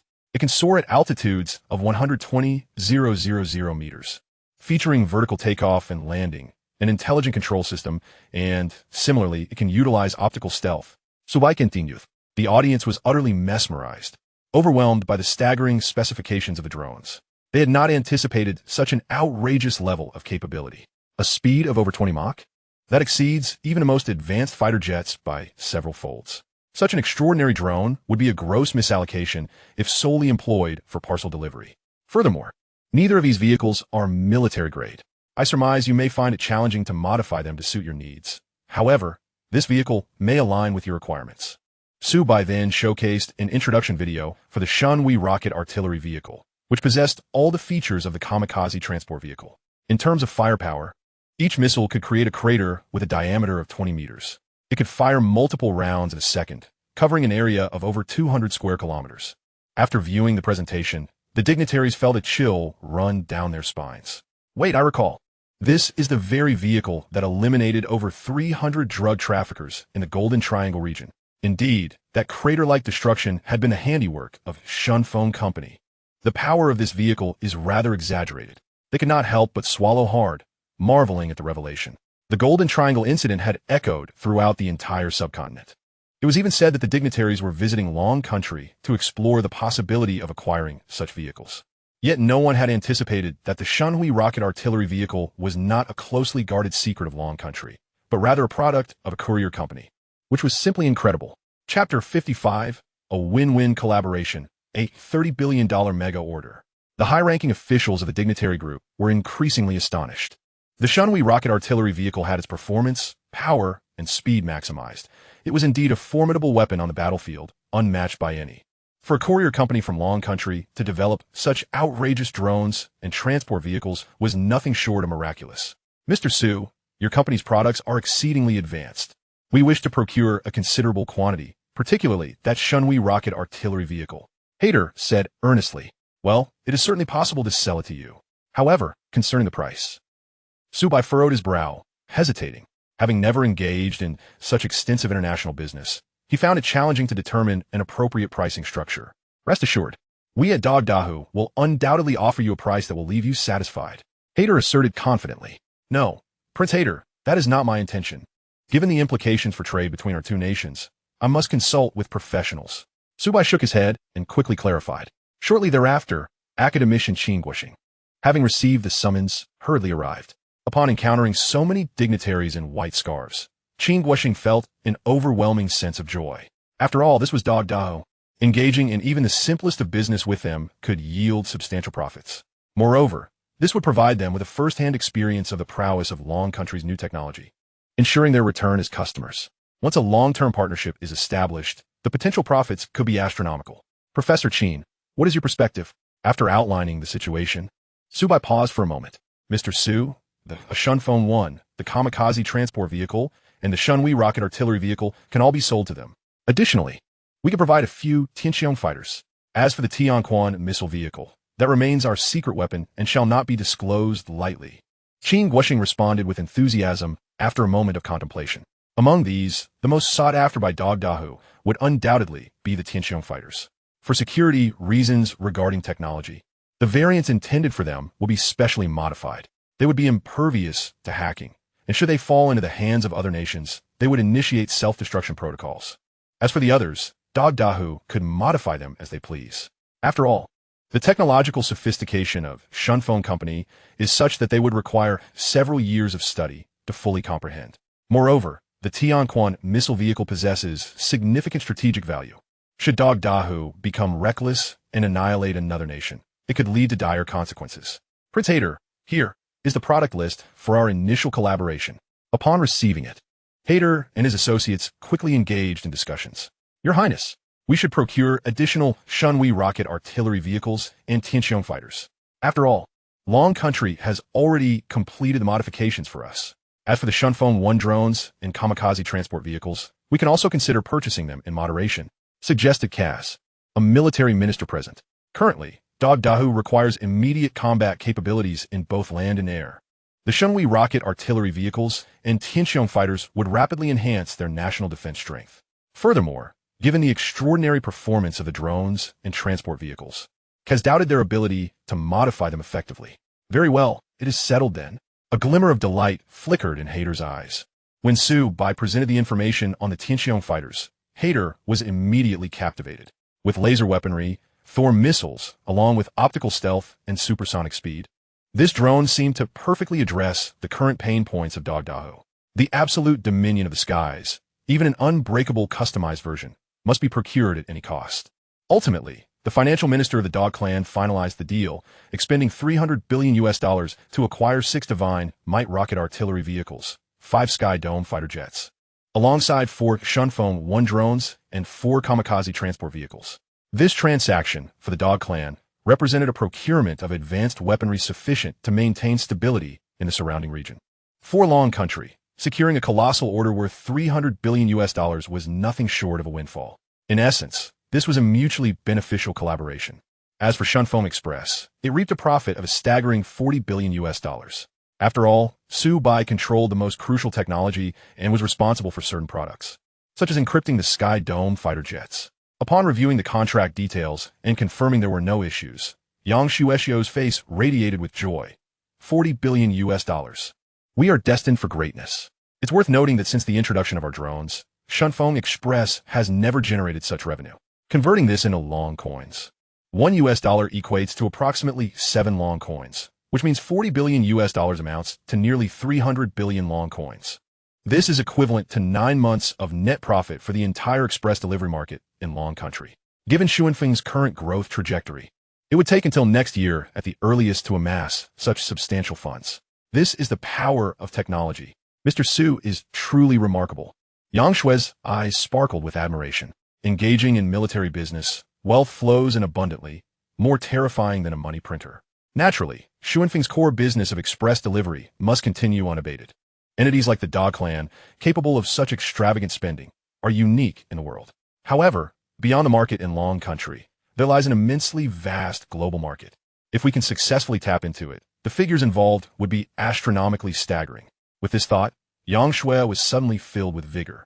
In the future, the influx of substantial orders from express delivery will only increase, and since Mr. Su has entrusted her with full responsibility, she intends to devote herself wholeheartedly. At the Kamikaze Research Institute, after negotiating with the Dog Clan and drafting the encryption program for the 5 Sky Dome fighter jets, Su Bai spent 10 days on the task. Upon returning, Lu Wei and the other researchers were tirelessly advancing the development of the Dawn robot. Mr. Su, you have finally returned. We have nearly finalized the robot's exterior, but there is still much to be done before completion. Lu Wei stepped forward, reporting swiftly. Well done. Su Bai glanced at the research log. The robot's arms, wheels, and various body parts were taking shape. The next focus of development would involve particularly challenging aspects, such as the processor and the control program. Let's start by completing the chip. Su Bai stativ. This Dawn architecture chip differs from the commonly seen x86 or ARM architectures. x86 employs a complex instruction set, while ARM utilizes a simpler one. The Dawn architecture strikes a balance between the two. It possesses the advantages of both architectures, capable of executing complex operations while maintaining low power consumption. None of the researchers had specialized knowledge in this area, and even with relevant materials, they encountered various challenges. Thus, Su Bai had to personally oversee the resolution of this dilemma. Chapter 56. The Dawn Robot emerges, capable of diverse tasks. At the Kamikaze Research Institute, the processor development team for the Dawn Robot was engaged in the final encapsulation testing phase. Nearby, the team was diligently recording experimental data. Report to Mr. Su. The Dawn architecture chip has successfully passed tests for direct current, alternating current, and radio frequency. It fundamentally meets our requirements. Upon hearing this report, many breathed a sigh of relief. They had finally tackled the most daunting aspect. It was all thanks to Mr. Su. With the production tools at the Kamikaze Research Institute alone, he had developed the unprecedented Dawn architecture chip. It was truly remarkable. Excellent. Now we move on to the final stages, the control program and robot assembly. Su Bai nodded and instructed. These two aspects involve the first generation of ultimate artificial intelligence, characterized by extraordinary complexity, particularly in the application of advanced programming knowledge. Even if the team had missed the intelligent control system of Shunfeng 1 or the autonomous driving feature of the Kamikaze transport vehicle, comprehending the series of codes Su Bai provided would still prove challenging. It was too profound. Even top-tier hackers might struggle to grasp it. Consequently, the core framework of the program, including header files and source code, was entirely handled by Su Bai, while the other researchers performed simpler tasks related to post-testing. Meanwhile, under Lu Wei's leadership, the assembly of various components was underway. This was an exceedingly complex engineering feat, despite the robot comprising only a head, 2 arms, a body, and a base with wheels. It contained thousands of tiny components. Each part required utmost patience. Any mistake could necessitate starting over. Therefore, Lu Wei and his colleagues were fully focused, gradually assembling the robot. With Su Bai as the core commander, the entire research team of over 30 worked day and night, persistently pursuing the final development phase. Whenever any challenge arose, Su Bai would provide a corresponding solution within a mere 3 minutes, effortlessly navigating the issues. However, despite this, the Dawn robot's high degree of intelligence and comprehensive functionalities demanded an extensive amount of knowledge. Even Su Bai required 2 full months to finalize it. That afternoon, a remarkable entity appeared in the exhibition hall of the Research Institute. It was entirely snow white, standing approximately 1.6 meters tall, equipped with a pair of specially designed wheels at its base, and the display panel at the front flashed the words Dawn Robot. Round and plump, it looked exceptionally adorable. The most striking feature was its 2 arms and its mechanical hands, which bore an uncanny resemblance to human palms. The craftsmanship was exquisite for those faint of heart. Gazing at its hands might evoke a sense of unease, as they were remarkably lifelike. The golden mechanical hands, with 5 fingers and clearly visible joints, exuded a strong sense of technology. Wow, after several months of hard work, we have finally created the Dawn Robot. I must say this thing is genuinely cool. Just from its appearance, compared to other smart robots on the market, our product stands out for its realism, especially the arms. And as for performance, it is an exceptionally powerful robot. I even have a premonition that once launched, future robots will use it as a template. The crowd gathered around the Dawn Robot, their excitement almost overflowing. Ladies and gentlemen, this is just the beginning. We have only completed the initial research phase. Subsequent training and testing have yet to commence. Su Bai shook his head and said solemnly, "This device possesses first-generation ultimate artificial intelligence. Engaging in dialogue with it and inputting knowledge will make it increasingly learned. Of course, that is a long-term endeavor that cannot be resolved hastily. Let's first examine the fundamental operations of the courier work to ascertain its feasibility." With that, Su Bai activated the robot switch. There are 2 methods for activation. One is through a terminal control program, and the other is via biometric recognition. By addressing the Dawn Robot and gazing at the display screen ahead, its sensors would identify the corresponding voice print and iris, thus initiating its functions. Naturally, Su Bai opted for the latter, having only recorded his own information thus far. Dawn Robot. Upon uttering these 3 words, the display panel illuminated with corresponding functional selections. One could continue with voice commands or opt for the touchscreen interface. "Hello, everyone. I am the latest product from Shunfeng Company, the Dawn Robot." At that moment, a chilling voice emanated from the robot speaker, startling everyone present. "Mr. Su, could we perhaps alter its tone? It lacks any semblance of emotion. Indeed, it appears quite round and adorable. Why does it speak like a cold-hearted assassin?" Several developers suggested. "Of course we can." Su Bai typed a new line of code on the computer, swiftly resolving the issue. Hello, everyone. I am. This time, the voice transformed into a standard male tone, which was much more pleasant to the ears. Now, please move forward a few steps. Su Bai. The robot's wheels began to rotate, swiftly advancing a good 7 to 8 meters. Subsequently, just before colliding with the wall, it halted automatically and turned around. Wow, is it truly this intelligent? How intriguing. It doesn't mindlessly crash into walls, indicating that the sensory module and power drive are operational. The assembled developers marveled in astonishment. Well, we can now proceed with comprehensive testing of its intelligence, agility, strength, and endurance. Su Bai expressed his satisfaction and promptly instructed. The group of developers then gathered in the designated area. Meanwhile, the robot maintained a respectful distance, following closely behind Su Bai. As Su Bai walked briskly, the robot kept pace effortlessly. Upon Su Bai's sudden halt, the robot executed an immediate stop. The onlookers were nearly aglow with wonder at this astonishing scene. Next, positioned before the robot were several large commodities and hundreds of small packages. This time, Su Bai issued commands through the terminal, as both voice control and touchscreen input seemed somewhat cumbersome. Task received. Transport 6 large items and sort 824 small packages. The robot muttered to itself.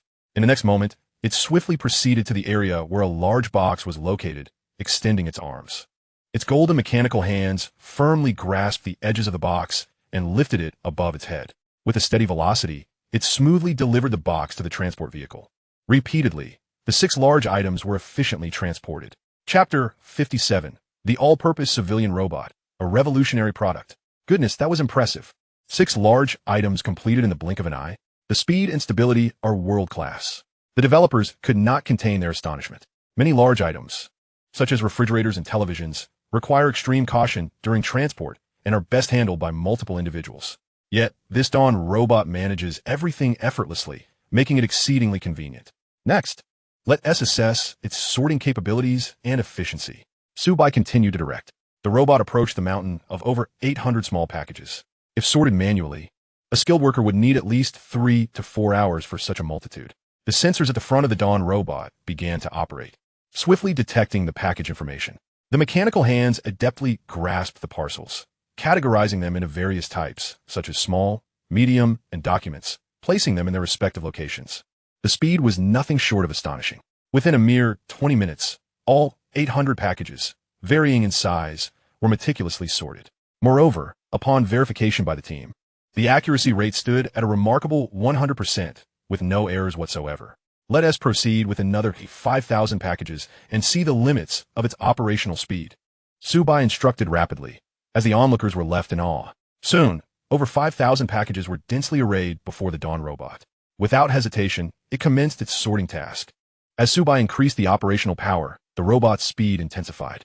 Ultimately, it stabilized at an average of 1 package sorted every 5 seconds. Thus, the robot tirelessly sorted through the entire mountain of packages, completing the task in just over 2 hours. Mr. Su, this efficiency rivals that of hundreds of sorting workers. It maintained high-speed sorting throughout without any errors. It's simply remarkable. One individual gulped, his face reflecting sheer astonishment. However, the tests are not yet concluded.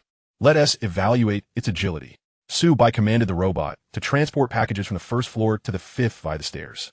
This posed a significant challenge, as the robot relied on wheels for movement, making stairs a formidable obstacle. Yet this test proved no match for the Dawn robot. It ascended and descended the stairs with remarkable steadiness while carrying heavy loads. Next, it was put through trials on uneven terrain and muddy ground, where it navigated with equal poise, proving its capability for all-terrain mobility. Let us see how much weight it can carry. Initiating the strength test. Upon issuing the command, the researchers continuously added weight to the robot's grasp. 1 ton, 18 tons, 25 tons, 30, 36 tons. Mr. Su, its maximum load capacity exceeds 3 tons. Lu Wei exclaimed, his eyes wide with disbelief. What does this mean? A small car weighs around 1 ton, and this robot can lift over 3 tons of cargo. For everyday civil applications, this is undoubtedly sufficient. In heavy construction scenarios, should one robot not suffice, we could deploy several. Naturally, it should be noted that the Dawn robot's work efficiency would significantly decline under high-load conditions. Should it exceed its maximum capacity, it would automatically sound an alarm and cease its current operations. Excellent. Now for the final test. Endurance. Su Bai remarked with evident satisfaction. In this regard, The robot also delivered a flawless performance. When fully charged, it can operate continuously for over 240 hours. The longest standby time, as confirmed through testing, extends to 6 months. Moreover, it requires only about 8 hours for a full recharge. When its battery dips below 20, the robot autonomously connects to a standard power outlet, showcasing its intelligence. In the face of various challenges, the Dawn robot consistently excelled. Capable of undertaking multiple tasks, it can be deemed a paragon of perfection. Mr. Su, all test results are in. Our Dawn robot is truly extraordinary. In the realm of parcel sorting, the efficiency of the Dawn robot surpasses that of the most skilled sorting workers by hundreds of times, delivering flawless performance that epitomizes excellence. Similarly, for the handling of large items, a task that would typically require the efforts of 7 or 8 laborers, this singular robot accomplishes with ease, evoking a sense of awe. The faces of the research and development team were etched with astonishment as discussions erupted around them. In the domain of logistics alone, this robot has exhibited remarkably formidable capabilities. Moreover, it possesses the ultimate artificial intelligence, as described by President Su, which is yet to be fully realized. Once fine-tuned, this robot will not only excel in the courier sector, but will also dominate in the realm of domestic life. From laundry and sweeping to cleaning and cooking, there is no task beyond the prowess of the Dawn robot. Crucially, its cost is not prohibitively high. While there are other advanced robots on the market, they are often mere toys for the affluent, priced in the millions, sometimes even reaching 9 figures, making them inaccessible to the average household. In contrast, the Dawn robot's estimated cost hovers around 1 million dragon coins, with significant room for optimization. Now, the focus shifts to the feasibility of mass production. Should thousands of Dawn robots be manufactured, the expansion and strengthening of the Shunfeng company would be inevitable. Thank you all for your hard work. This testing phase has concluded successfully, Su Bai remarked, patting the robot's head and surveying the room. Marvelous. All credit goes to your astute guidance, President Su. Without the data you provided, we would have been utterly lost. It is unfathomable that I played a role in the creation of such an extraordinary robot. I can only commend President Su for his brilliance. Without your leadership, it would have been impossible to develop such a top-tier robot. Even crafting a single sensor component would have eluded us. With its all-terrain mobility, exquisitely articulated mechanical hands, ultra-rapid detection capabilities, and over 200 hours of extended battery life. Under President Su's direction, we have achieved a groundbreaking product. The research team erupted in cheers, unable to contain their praise. Gazing at the standby robot, Su Bai resolved to swiftly deploy it within the parcel industry. The subsequent development of the first-generation ultimate artificial intelligence would require further exploration. After all, Shunfeng primarily engages in logistics, not high-tech endeavors. Given the current intelligence level of the Dawn robot, it is more than capable of handling sorting tasks. The immediate priority is to establish a production line for mass manufacturing the Dawn robot. Chapter 58. Establishing the robot production line, Shunfeng's efficiency soars. At the Kamikaze Research Institute, within the testing grounds, President Su. Upon receiving the news, Yang Shui hurried over from headquarters. Today, she donned a blue coat and a white shirt. Her elegantly styled hair revealing skin as smooth as mutton fat jade. Quite captivating. Wait, what is that? At that moment, Yang Shui suddenly noticed a round object beside her boss. Standing approximately 1.6 meters tall and entirely snow-white, with arms strikingly similar to human hands, her first impression was one of undeniable cuteness. Unlike the kamikaze transport vehicles or drones, she felt no resistance to this adorable creature. President Su, have you successfully developed it? Is this the Dawn robot? Yang Shui suddenly recalled that this object bore an uncanny resemblance to the materials she had previously reviewed, even appearing more endearing in person. Yes, the robot designed for parcel delivery has indeed been completed. Su Bai nodded affirmatively. Dawn robot, commence your daily duties. He called out. Yes. A mature male voice emanated from the speaker, startling Yang Shui. The robot's wheels began to spin, propelling it forward, positioned directly in its path. Yang Shui attempted to step aside, but the robot swiftly turned and headed toward the pile of parcels. Goodness, it's so intelligent. It can automatically avoid obstacles. Yang Shui gasped in astonishment. However, what followed was even more unexpected. Upon detecting parcel information, the robot's mechanical arms sprang into action, sorting with astonishing speed. In mere minutes, thousands of small parcels were organized into neat stacks. Yang Shui was taken aback and quickly checked the accuracy rate in the background, an impressive 100%. Devoid of any errors. President Su, this device is remarkable. Yang Shui exclaimed, her face radiating shock. Initially, she had been deceived by the Dawn robot's cute exterior. It was far from a mere adorable creation. It was an indefatigable workhorse. And that's not all. It can also handle heavy items. Su Bai continued to demonstrate.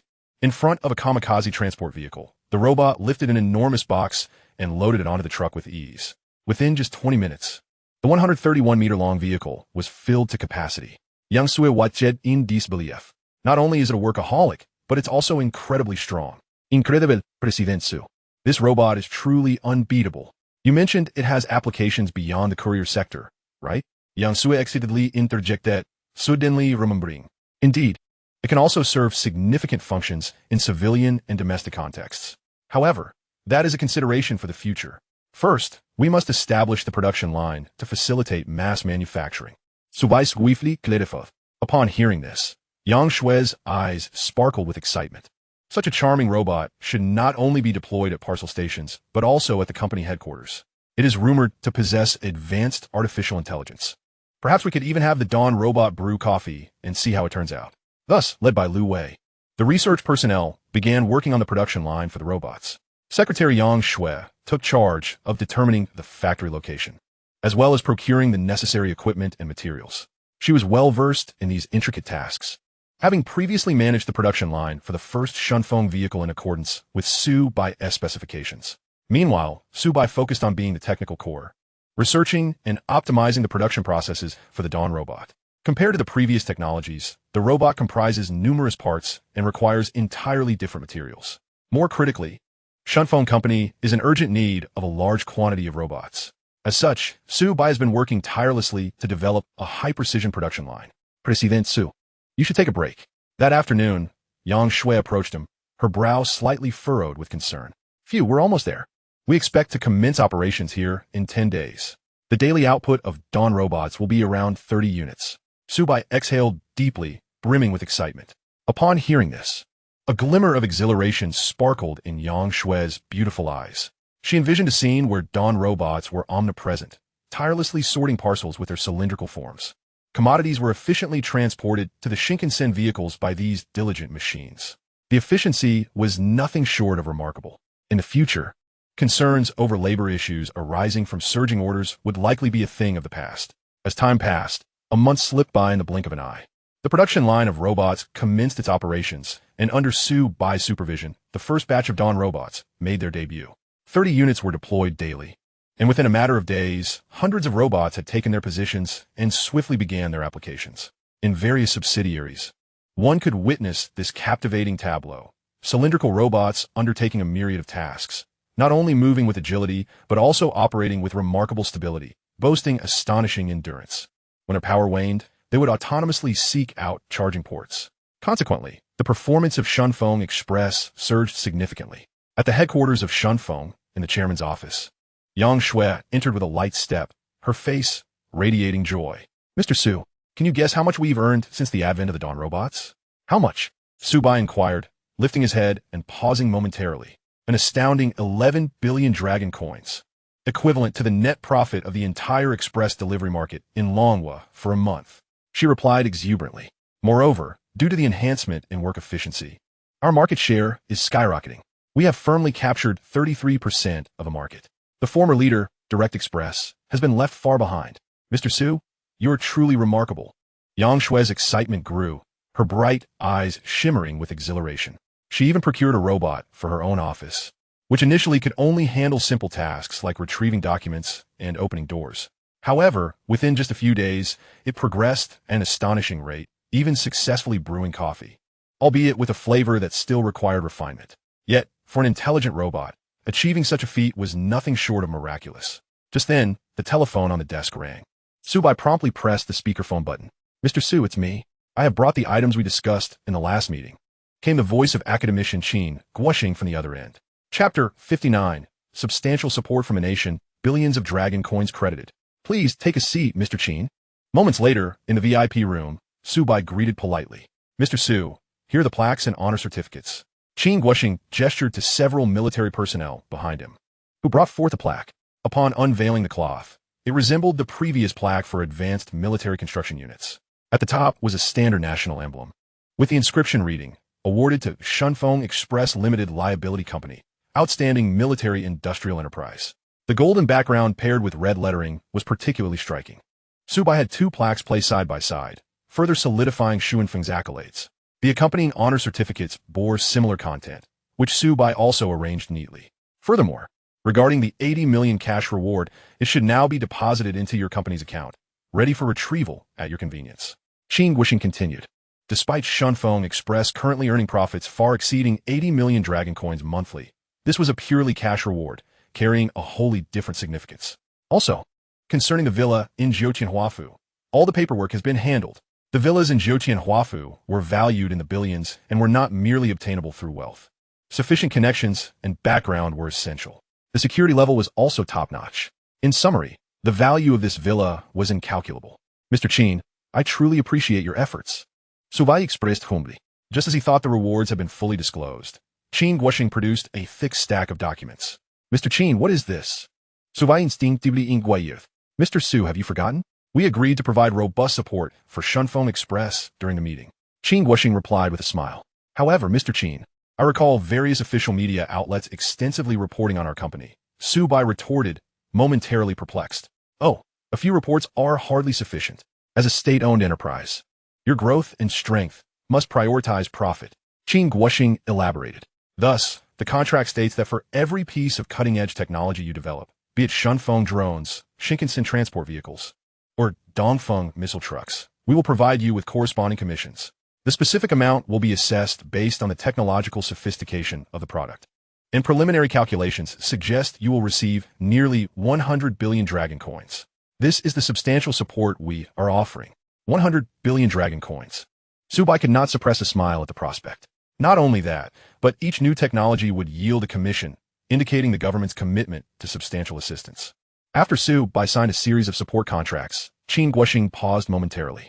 Mr. Su, that will be all for today. Should Shunfeng encounter any challenges, do not hesitate to reach out.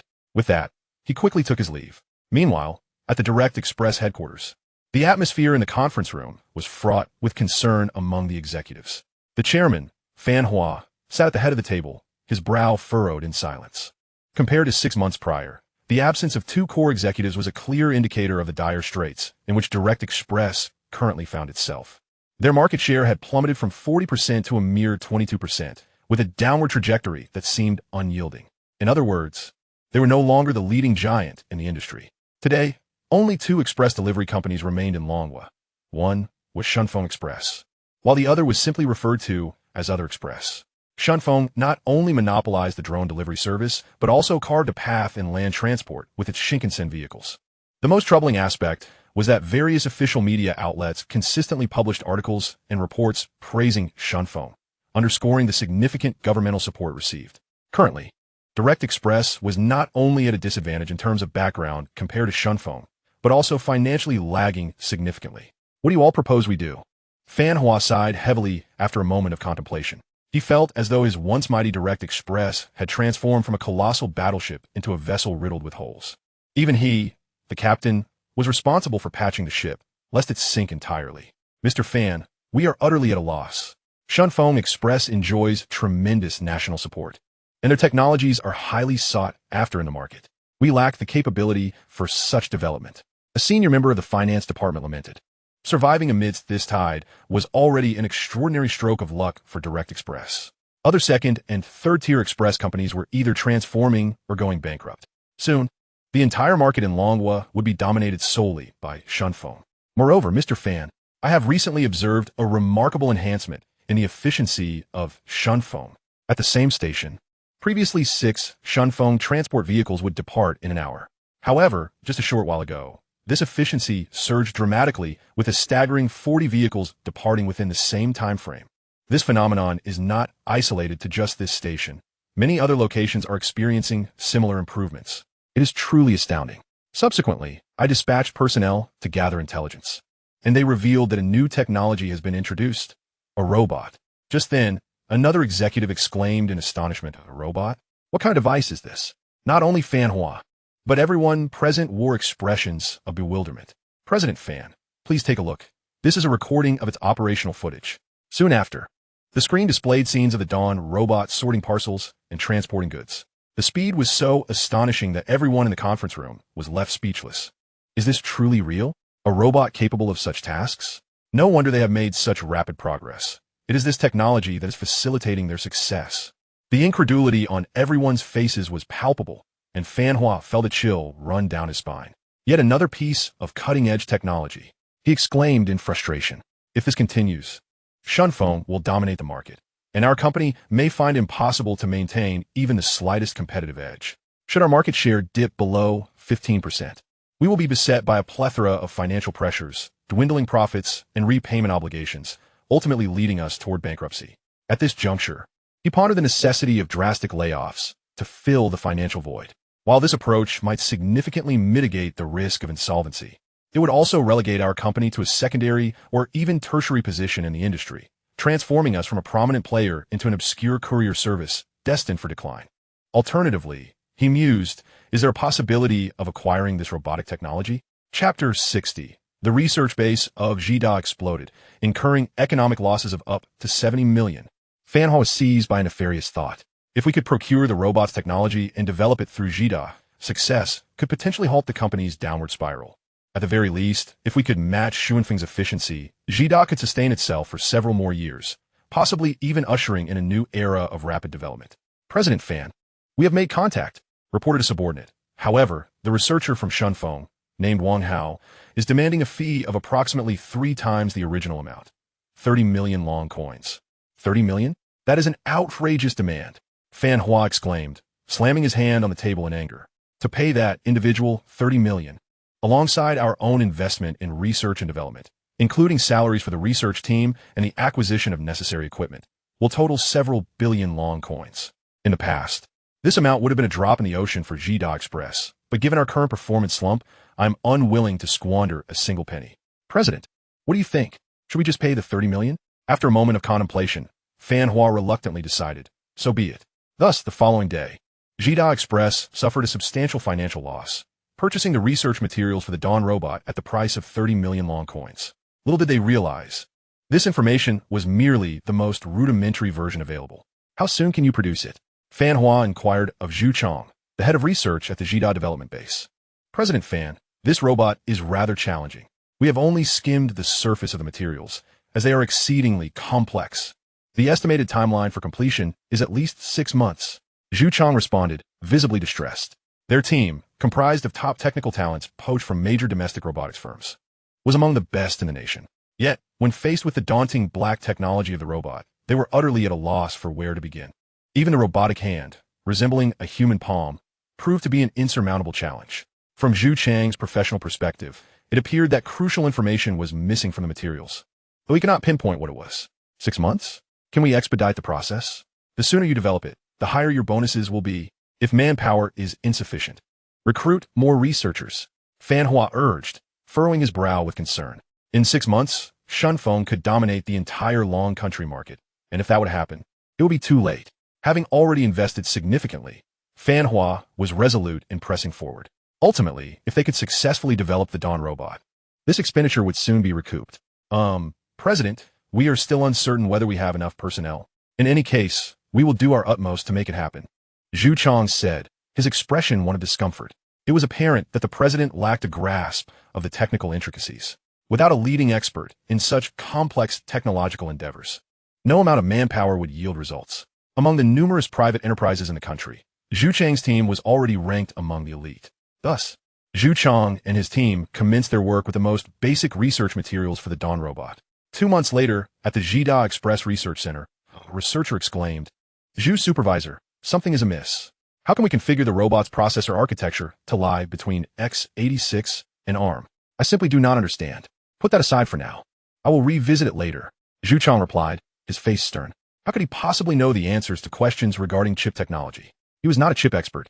Not only were they struggling with the processor, but they also faced obstacles in power drive, control programming, and even sensor fabrication. The entire research team was encountering dead ends. The 6-month timeline Zhu Chong had previously mentioned was grossly underestimated. Now, with 2 months elapsed, progress was disheartening. The researchers were pulling their hair out, grappling with various intricate technical challenges. At this rate, even 10 years would not suffice to produce a viable product. Zhu Chong contemplated directly advising Fan Hua to abandon the project altogether. Yet, he reasoned that as long as they continued working, they would still receive salaries. And so he resolved to press on. Just as Zhu Chong was calculating his next steps, a deafening explosion erupted nearby. Alarms blared throughout the research facility, causing Zhu Chang's face to pale. "What on earth is happening?" he asked, rushing to intercept a colleague as he exited his office. "Supervisor Zhu, it's bad.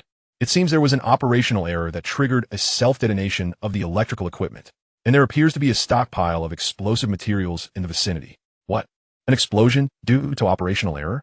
Zhu Chong had barely finished speaking when, suddenly, a series of thunderous booms reverberated through the air. Zhu Chong instinctively turned toward the source of the commotion. Flames soared skyward, and thick black smoke billowed forth, threatening to engulf the majority of the research and development facility. In a state of panic, Zhu Chong fled the scene. Moments later, a fleet of red fire engines arrived, and after more than 2 arduous hours of firefighting, all safety hazards were finally eliminated. Concurrently, the Emergency Management Bureau of Longhua initiated its investigation into the fire, as it involved a research and development base and constituted a major catastrophe. The preliminary estimate of direct economic losses was a staggering 70 million long yuan. Such incidents rank among the most significant fire accidents occurring annually in Longhua. Thus, the cause of the blaze was attributed to operational errors made by researchers during the creation of the robot in question. The head of the investigation team, Yan Kai, was taken aback when he laid eyes on the robot depicted in the documentation. The mechanical hand, resembling a human palm, was capable of intricate movements such as bending and grasping, exhibiting remarkable dexterity, almost indistinguishable from that of a human hand. Furthermore, the power-driven component could navigate stairs with astonishing agility, which was nothing short of miraculous. The processor incorporated the most advanced artificial intelligence, a concept that was almost unheard of to Yan Kai. There were numerous aspects of the project that captivated his attention, yet his limited expertise, along with that of the entire investigation team, rendered them unable to comprehend the technical descriptions fully. However, to uncover the precise cause of the fire, these research documents would serve as an essential reference. Yan Kai had an inkling that the technological sophistication of the robot was exceptionally high. If it were indeed realized, it would be an extraordinary achievement. It seemed the only recourse was to consult an expert. After a moment of contemplation, Yan Kai dialed the number of academician Qin Guoxing from the Long Science Institute. Chapter 61. Thorough investigation into the leak of advanced robot development documentation. Shortly thereafter, Qin Guoxing arrived without delay. En route, he was filled with curiosity. A fire had revealed documentation pertaining to the development of an advanced robot. Had a private enterprise outpaced the official channels in this domain? Clearly, the industrial assessment had not been sufficiently thorough. "Qin Lao, over here." Upon seeing Qin Guoxing, Yan Kai promptly retrieved the relevant documents. This appeared to be merely a foundational set of data. However, from what I observed, if this robot could truly be developed, it would indeed be an extraordinary feat. Yan Kai elaborated further. Qin Guoxing, donning his reading glasses, began to scrutinize the material meticulously. The 2 mechanical hands, resembling human limbs, featured an extensive array of joints and bones. The scanning system of the sensors exhibited an astonishing recognition speed. Such swiftness was unprecedented in his experience. The central processor utilized a self-developed architecture that amalgamated the advantages of both x86 and ARM architectures while discarding their shortcomings. Was this truly feasible? Upon witnessing the subsequent demonstration of the finished product, a glimmer of light sparkled in Qin Guoxing's murky eyes. Such nimbleness in action, the ability to traverse all terrains freely, it could comprehend a myriad of commands and possess the capacity for autonomous evolution. Qin Guoxing was visibly taken aback. This was unequivocally cutting-edge technology of the highest order. Furthermore, it had been discovered within the research base of Courier service. Why were these innovations being pioneered by a delivery company? Somrade Yan Kai. This is indeed the research base of the Direct Express, correct? To ensure absolute certainty, Qin Guoxing could not help but inquire. "Yes, Qin Lao. Is there a problem?" Yan Kai replied, "Puzlet. The issue is quite significant. It will be challenging for even the most elite robot experts from the Long Science Institute to fully grasp this." Qin Guoxing's expression grew solemn. Although the industrial assessment had uncovered numerous new developments, robotics was an entirely different realm, encompassing an exceedingly broad spectrum of fields. Particularly, the robot described in the documentation could not possibly have been developed by a private enterprise relying solely on its own capabilities. YN team leader, academician Qin. 10 minutes later, Zhu Chang, the development supervisor, was summoned. Zhu Chang, be honest. Where did you acquire the documentation for this robot? Qin Guoxing inquired slowly. De documentation? Academician Qin. This was provided by our CEO, but I am unaware of its origins. Zhu Chang replied candidly, his heart racing. The explosion at the research base raised concerns about whether he, as the supervisor, would bear any responsibility. If the development documents contained significant issues, their recent endeavors might have constituted illegal research, which would spell serious trouble. Your CEO? Then let me ask you, what was your development progress prior to the explosion? Qin Guoxing furrowed his brow and continued. Academician Qin, to be frank, we have been conducting research based on the documentation provided by General Manager Fan. But the content is too esoteric. After 2 months, we have achieved nothing. My personal assessment is that this technology is fundamentally unfeasible. Consequently, our researchers made operational errors that led to the explosion. Zhu Chang recounted the sequence of events with a sense of despondency. The explosion at the research base would be addressed based on the specific circumstances, but the ambiguous origins of the documentation necessitated a thorough investigation. Somrade Yan Gui. We must visit the headquarters of Direct Express. Qin Guoxing concluded after a moment of contemplation. Team Leader Yin, Academician Qin, please have a seat. In the reception room of Direct Express, Chairman Fan Hua forced a smile, though he was quite distressed. Firstly, the national courier market was nearing collapse under the onslaught of the Shunfeng Dawn robot. Direct Express had experienced a continuous decline of 60% in its various business sectors over the past few months, now clinging to a mere 18% market share. Fan Hua had recently laid off numerous employees, striving to conserve resources until the robot's successful launch. However, no one could have anticipated the disaster that befell the research base, resulting in direct economic losses amounting to 70 million long yuan. For families already struggling, this calamity was a devastating blow. Mr. Fan, may I ask, was the documentation regarding the robot developed by Zhu Chang's team at the Direct Express research base provided by you? Qin Guoxing asked directly. De documentation? Upon hearing those words, Fan Hua's expression changed dramatically. Indeed, if you do not recall, we can review the materials on site. Yanqing Tidiethet. I do not understand what you are talking about. Fan Hua stammered, beads of sweat forming on his forehead. Mr. Fan, at this juncture, do not feign ignorance. This documentation is inextricably linked to the fire at your facility, which constitutes a major incident. Do you believe you can conceal this? Qin Guoxing emphasized, convinced that Fan Hua was highly suspicious. If everything were above board, Fan Hua would readily disclose the information.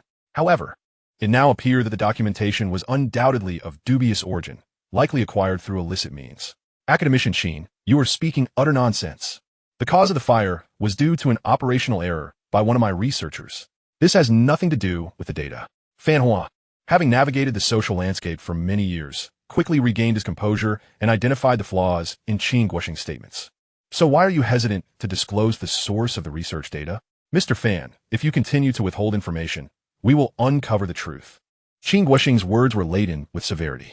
No problem. Academician Qin, feel free to investigate. What I can say now is that it was purchased from the Americans. However, due to company confidentiality, you're not entitled to know. Seeing that Qin Guoxing had no other means, Fan Hua's courage surged, and he forcefully defended himself. In this gray area, the old academician from the Long Institute was far inferior. He believed himself to be exceptionally experienced and had everything under control. Emergency investigation agencies, fire accident investigation teams, senior experts from the Long Institute. If they could figure it out, it would indeed be a miracle. Purchased from the Americans? Qin Guoxing was naturally skeptical of this claim. Even if the data were genuinely from the Americans, the level of security surrounding the technology would be extraordinarily high. How could a private enterprise gain access to such information? Subsequently, under Qin Guoxing's direction, a series of investigations into the origins of the robot data commenced. Chapter 62, a new invention from Shunfeng. The chairman is taken away. In the office of the vice president at the Long Institute, Qin Guoxing contacted the Industrial Investigation Task Force, probing various angles to ascertain the source of the data. Initially, he suspected it might originate from domestic companies specializing in robotics. However, after thorough investigation, there were only 4 or 5 candidates. He had already assessed these robotics companies, and their capabilities varied significantly. Their research capacity was light years away from the level of the data, not an exaggeration. Fan Hua's claim of purchasing it from the Americans sounded utterly absurd. Perhaps I should consult Su Bai? Qin Guoxing suddenly remembered. Xuanfeng's research capabilities were formidable, and Su Bai was an extraordinary military-industrial genius. Even if he was unaware of the origins, his exceptional research prowess might provide valuable insights regarding the data. If he could indeed supplement the related content later on, Su Bai would have made a substantial contribution. Therefore, Qin Guoxing promptly sent fragments of the data to Su Bai. Mr. Su, please take a look. Here is a set of research data on robotics. We are investigating its origins. Hearing Qin Guoxing's words over the phone while sipping coffee, Su Bai immediately opened the document. Huh, wait a moment. Isn't this my own writing? At first glance, Su Bai recognized his unique writing style. These few pages detailed the development process of the Dawn robot's central processor. Su Bai had organized it based on information purchased from the system all, which he had then distributed to Lu Wei and other researchers. Additionally, during the development process, adjustments were made according to the project's progress, resulting in dozens of iterations over the entire cycle. Su Bai quickly identified this as the initial version, the most basic documentation of the Dawn robot. Mr. Su, what did you say? This is your company's documentation? Qin Guoxing questioned, doubting his own hearing as he sought confirmation. Yes, Academician Qin. This is indeed our Shunfeng robot. Su Bai was somewhat at a loss, bewildered by the situation. Had the data been leaked? This constituted a significant incident. However, Su Bai quickly realized that the document contained only the most fundamental aspects. Even he would require 2 or 3 days to complete it now. It should be noted that with the support of the God-level technology system, his expertise in various fields far surpassed that of the most elite researchers. Thus, no scientist capable of comprehending the contents of the document had been born yet. The situation was manageable. It was improbable that anyone could develop a robot based on it. Nevertheless, the matter of the data leak required thorough investigation. Academician Qin, it is indeed our company's documentation. Who could have stolen it? This is outrageous. Su Bai's voice carried a hint of anger. After considerable reflection, it could only be one of the 30 or so researchers involved, despite his kindness towards them. Such a betrayal necessitated appropriate consequences. Mr. Su, it truly is your robot. No wonder it is so advanced. You've created another cutting-edge technology. You truly are remarkable. Qin Guoxing couldn't help but praise.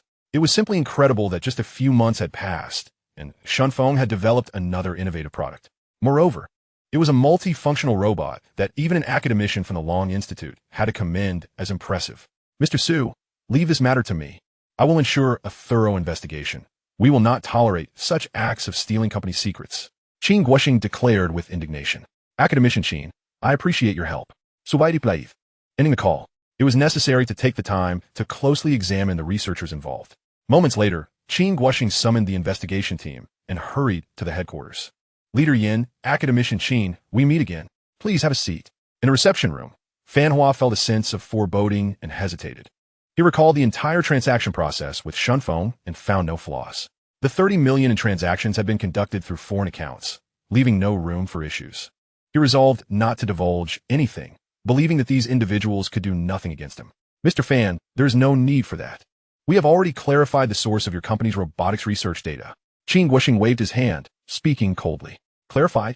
Fan Hua's pupils constricted, a chill running down his spine. This must be a joke. How could they possibly ascertain this so quickly in just a few days? He began to doubt whether the two were merely bluffing, but given their affiliation with a national institution, such theatrics seemed improbable. This data is the latest research technology from Shunfeng Express. Fan Hua, you are suspected of stealing company secrets and infringing upon trade secrets. We are now arresting you in accordance with the law. You have the right to consult with a lawyer and the right to remain silent. Upon finishing, Qin Guoxing, along with several investigators, swiftly surrounded Fan Hua. Wait a moment, Academician Qin. Is there some sort of misunderstanding? Faced with this overwhelming force, Fan Hua's face turned ashen, instinctively trying to defend himself. How had Qin Guoxing managed to uncover this? Suddenly, Fan Hua realized it must be related to the industrial investigation. This task force had indeed visited Shunfeng Express, yet they had yielded no results. Fan Hua distinctly remembered that the head of the industrial investigation was none other than academician Qin Guoxing from the Long Institute. Furthermore, Shunfeng Express was a private enterprise transitioning into military industry with formidable research capabilities. Their chairman, Su Bai, is not unfamiliar with Qin Guoxing. Isn't that a rather ordinary circumstance? If I had known, I would have hastily fled abroad to evade the storm. A misunderstanding? Fan Hua, discussing this with me now is utterly futile. Do you genuinely believe that the narrative purchased from the Eagle Sauce would intimidate us? Take him away. Qin Guoxing's tone was laden with severity. Observing this, Fan Hua sighed deeply, his complexion ashen. At that moment, he felt an overwhelming regret. If given another chance, he would never resort to such underhanded tactics again. Jida was an enterprise he had painstakingly established on his own. During the nascent stages of the express delivery industry, Fan Hua had already battled fiercely in the competitive market. It can be said that he reached the pinnacle of the express delivery sector in Longhua through sheer audacity, coupled with a sprinkle of fortune. Having once reveled in the vistas of success, who can calmly accept the descent? If the decline of Jida was due to his mismanagement, it could be accepted. Yet, this was clearly an unprovoked assault from the winds of fate. Fan Hua was unwilling to concede defeat so easily. Regrettably, it was now too late. Indeed, everything was too late. Chapter 63. Full disclosure, Mr. Su's research technology is truly exceptional. Fan Hua's visage was pallid, his heart heavy with anguish. He felt as though his very essence had been drained, leaving him utterly despondent. Zo, Akademitiankin, did you just mention that I could hire a lawyer? Fan Hua suddenly recalled that he must struggle for his life one last time. The act of stealing corporate secrets is indeed a grave crime, warranting imprisonment. But who wouldn't he wish to reduce their time behind bars? Hire a lawyer? Fan Hua, by all means, feel free. However, I must emphasize one point. The secrets you pilfered pertain to military technology, and Shunfeng Express Company is a state-supported enterprise. You should comprehend the gravity of this situation, correct? Qin Guoxing's voice was cold. It appeared that this chairman of Jida still harbored a glimmer of hope. This was a matter involving a military enterprise backed by the state. Which lawyer would dare take on such a case? Upon hearing this, Fan Hua's legs weakened, and his body trembled. Take him away. Subsequently, Fan Hua was escorted directly to the local interrogation room. Fan Hua, speak. Why did you steal the confidential documents of Shunfeng Company? Before him stood two investigators, their gazes fixed on him as if attempting to see through his very soul. Fan Hua confessed honestly. Noticing Fan Hua's lack of spirit, one of them shouted emphatically, I will speak. I will speak. I was envious of Shunfeng Company's rapid development. Thus, I bribed one of the research personnel. I attempted to develop a similar robot based on the research materials, hoping to halt the decline of Jida Express. After a fierce internal struggle, Fan Hua candidly replied. Upon hearing this, the two investigators exchanged glances. Halting the company's decline? Is this the linguistic art of a businessman? Even at this juncture, he remains unrepentant? Fan Hua, by what means did you secure this bribery? When and where did the transaction take place? Who else was involved aside from yourself? Furthermore, were the research personnel at Jida's RD base aware of this? You must disclose everything in detail. Under the investigator's stern inquiries, Fan Hua seemed to age 20 years in an instant, soon divulging all the pertinent information. Qin Lao, here is the preliminary investigation report. Qin Guoxing swiftly perused it. The reasons behind the incident were now abundantly clear.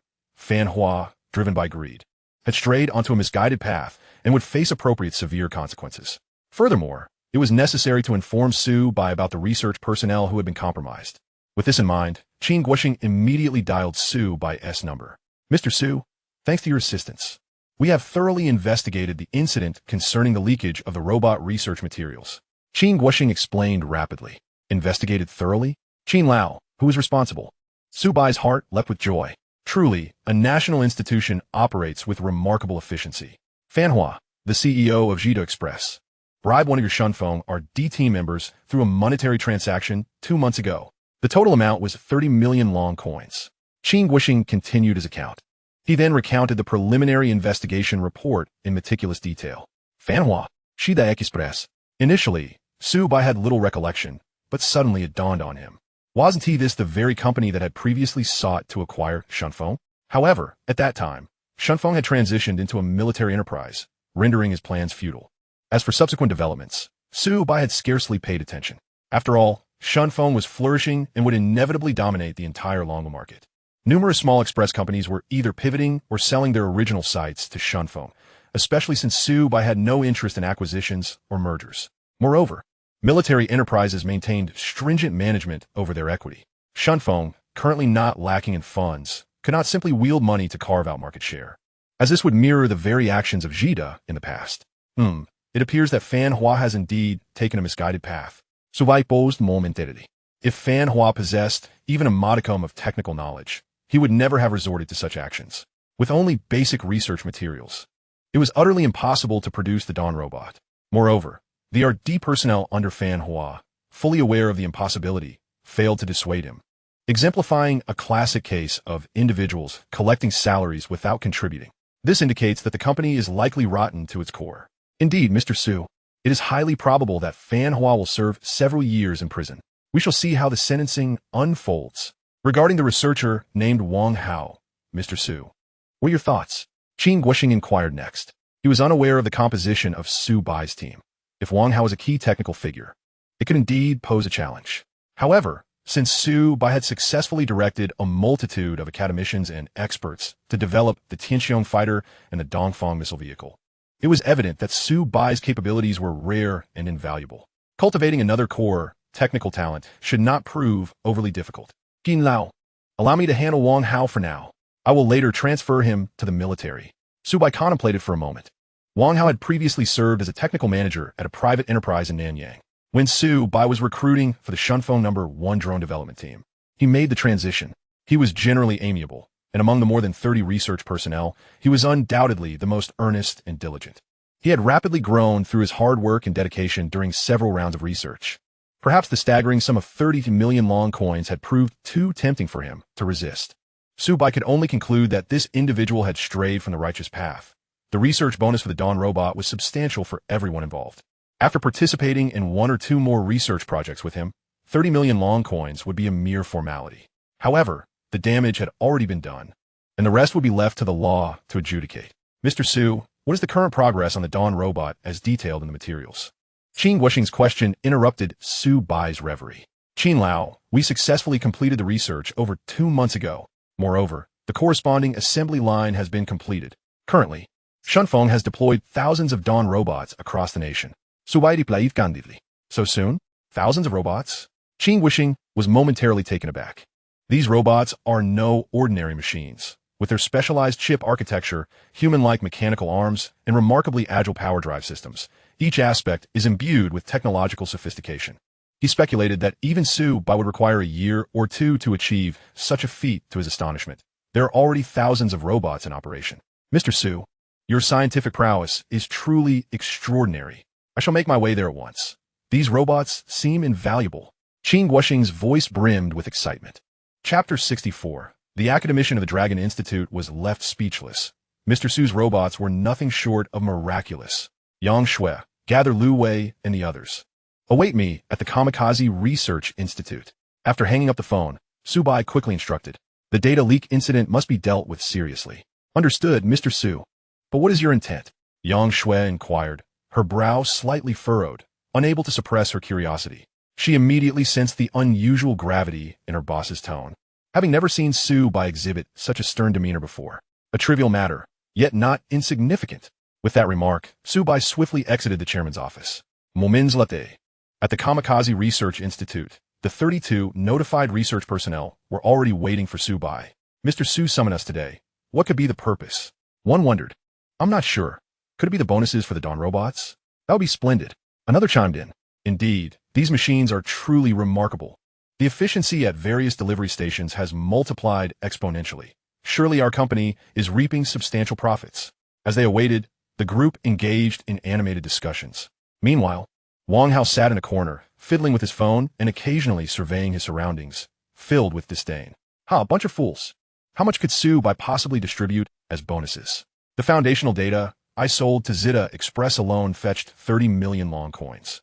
What emboldened Wang Hao further was the certainty that Zeta's team would be incapable of developing the Dawn robots, implying that no competitors would emerge in the market. The company was thriving, making it unlikely for them to notice the data leak. Moreover, Zeta's personnel could not possibly turn against him, as their shortcomings were solely their own fault. The international nature of their transactions ensured a high level of security, leaving Wang Hao confident that he faced no risk of exposure. He chose to remain because he had yet to accumulate enough wealth. Having easily sold for 30 million, he firmly believed he could profit billions by continuing to trade data. Mr. Su. Just as Wang Hao was lost in his daydreams, Su Bai entered the room. Everyone, please quiet down. Recently, our company has experienced a significant data leak in our research. Su Bai announced, his expression devoid of emotion. Data leak? Who could be so audacious? One exclaimed. Mr. Su has treated us so well. How could anyone commit such an act? I wish him ill. Another added. Mr. Su has gathered us. which implies that this individual is among us. The researchers displayed a mix of anger and solemnity, exchanging glances, struggling to believe that a morally corrupt individual could exist among their ranks. At that moment, Wang Hao feigned ignorance, his body instinctively trembling, overwhelmed with anxiety. Any research data in our company is classified. Furthermore, we have all signed confidentiality agreements. We are a state-owned enterprise, involved in matters of national defense. I trust everyone understands the stakes involved, Su Bai stated coldly, pacing with his hands behind his back. Now, with this incident at hand, will you step forward? Or shall I name names? The rest of the 31 listened with confusion, but for Wang Hao, Su Bai's words struck like a sword, piercing through his mental defenses. Who dares to act, but not take responsibility? Confess quickly. This is a criminal offense, and who would still harbor any delusions? There will be no leniency. Mr.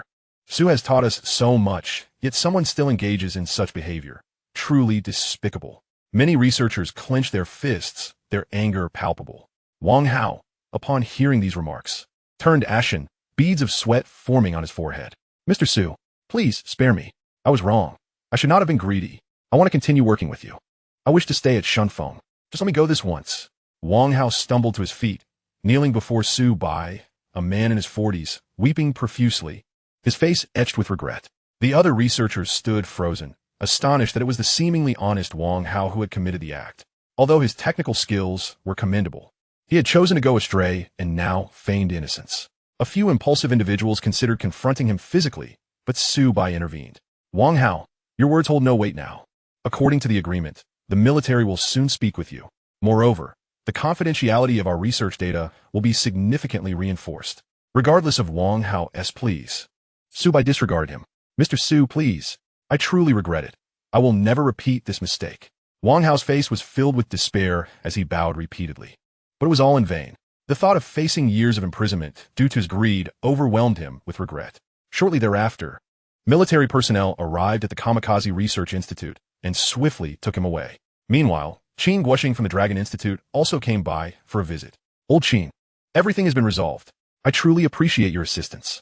Su Bai expressed his gratitude. Mr. Su, you are being overly polite. We merely stumbled upon the issue, and since Shunfeng is a state-supported enterprise, aiding you is only natural. By the way, I wish to see the Dawn robots firsthand. What say you, Mr. Su? Qin Guoxing inquired with a smile. Of course, old Qin, right this way. Soon, before Qin Guoxing appeared a perfectly white, rotund robot. Greetings, Academician Qin Guoxing. A mature male voice emanated from the speaker, startling Qin Guoxing. It even recognizes me? He marveled. Not only that, but the robot waved its hand in greeting, creating a truly astonishing scene. Old Qin, it seems it has thoroughly absorbed information from the internet.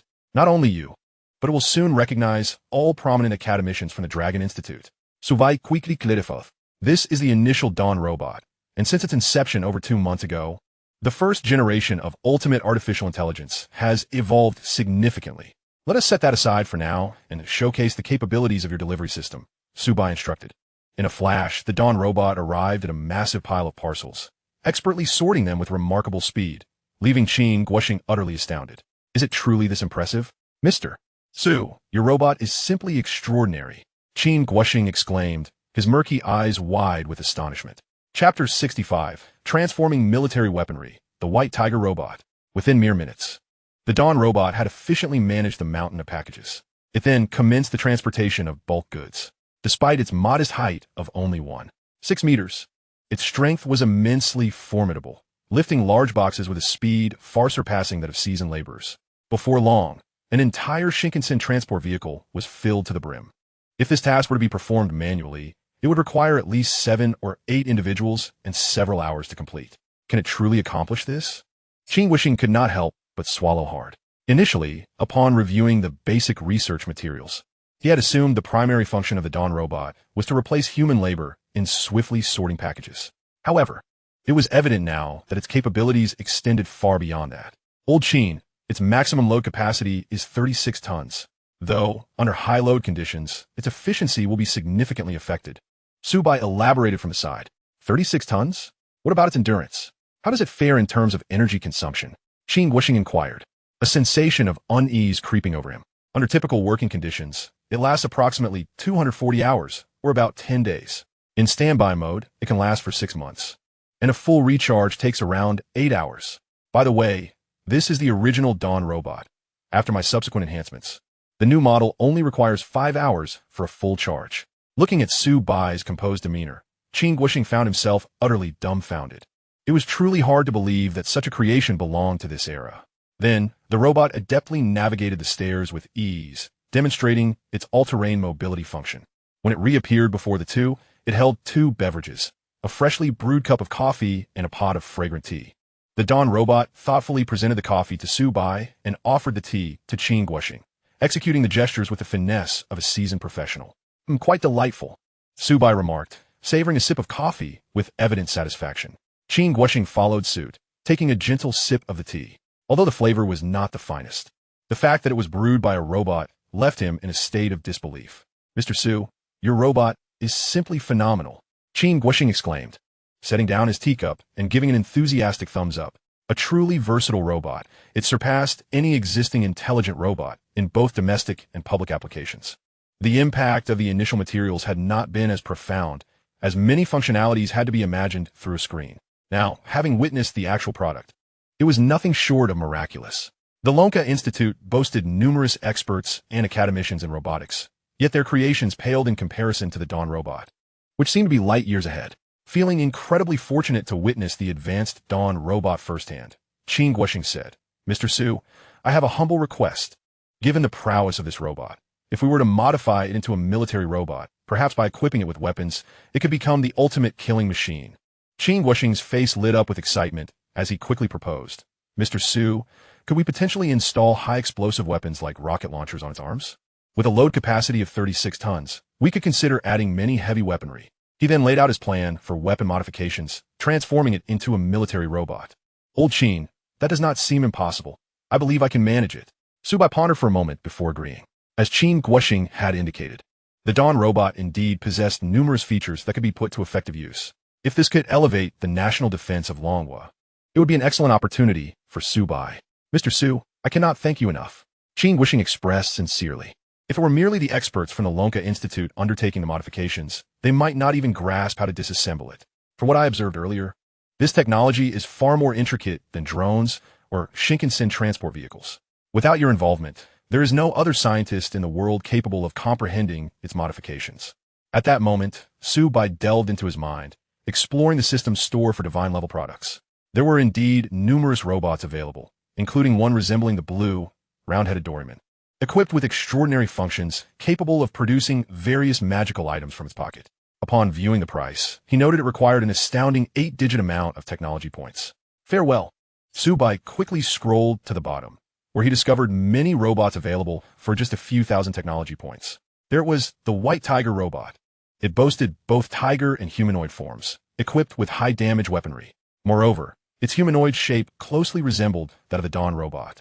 As Su Bai perused the White Tiger robot specifications, he found himself increasingly satisfied, realizing it perfectly met his requirements. The price next to it was a mere 30,000 technology points, and without hesitation, he purchased it. In an instant, a flash of golden light illuminated his mind, and a complete set of research materials for the White Tiger robot materialized before him. He immediately examined its performance attributes. Its exterior armor was remarkably robust, its speed astonishingly swift, and its power formidable. Utilizing it as a military weapon would fulfill all criteria. There was no further discussion needed. The next step would be to modify this robot. Old Qin, I have already devised a plan for the modifications. Su Bai remarked, a smile curling at the corners of his mouth. Oh, really? Mr. Su, you are astonishingly brilliant. Qin Guoxing's eyes sparkled with wonder. He marveled at how Su Bai, having contemplated for only a few seconds, had already conceived a transformation plan. Truly, he was a once-in-a-century military genius. In that case, Mr. Su, please be prepared to head to the Dongfeng Research Institute at your convenience. I must take my leave now to assemble some research personnel on your behalf. Additionally, the matter of the data leak has yet to be fully resolved. Qin Guoxing continued solemnly. Regarding Fan Hua, the individual had engaged a professional lawyer with a hefty sum. Having been a prominent figure in the delivery industry for quite some time, he possessed considerable financial resources.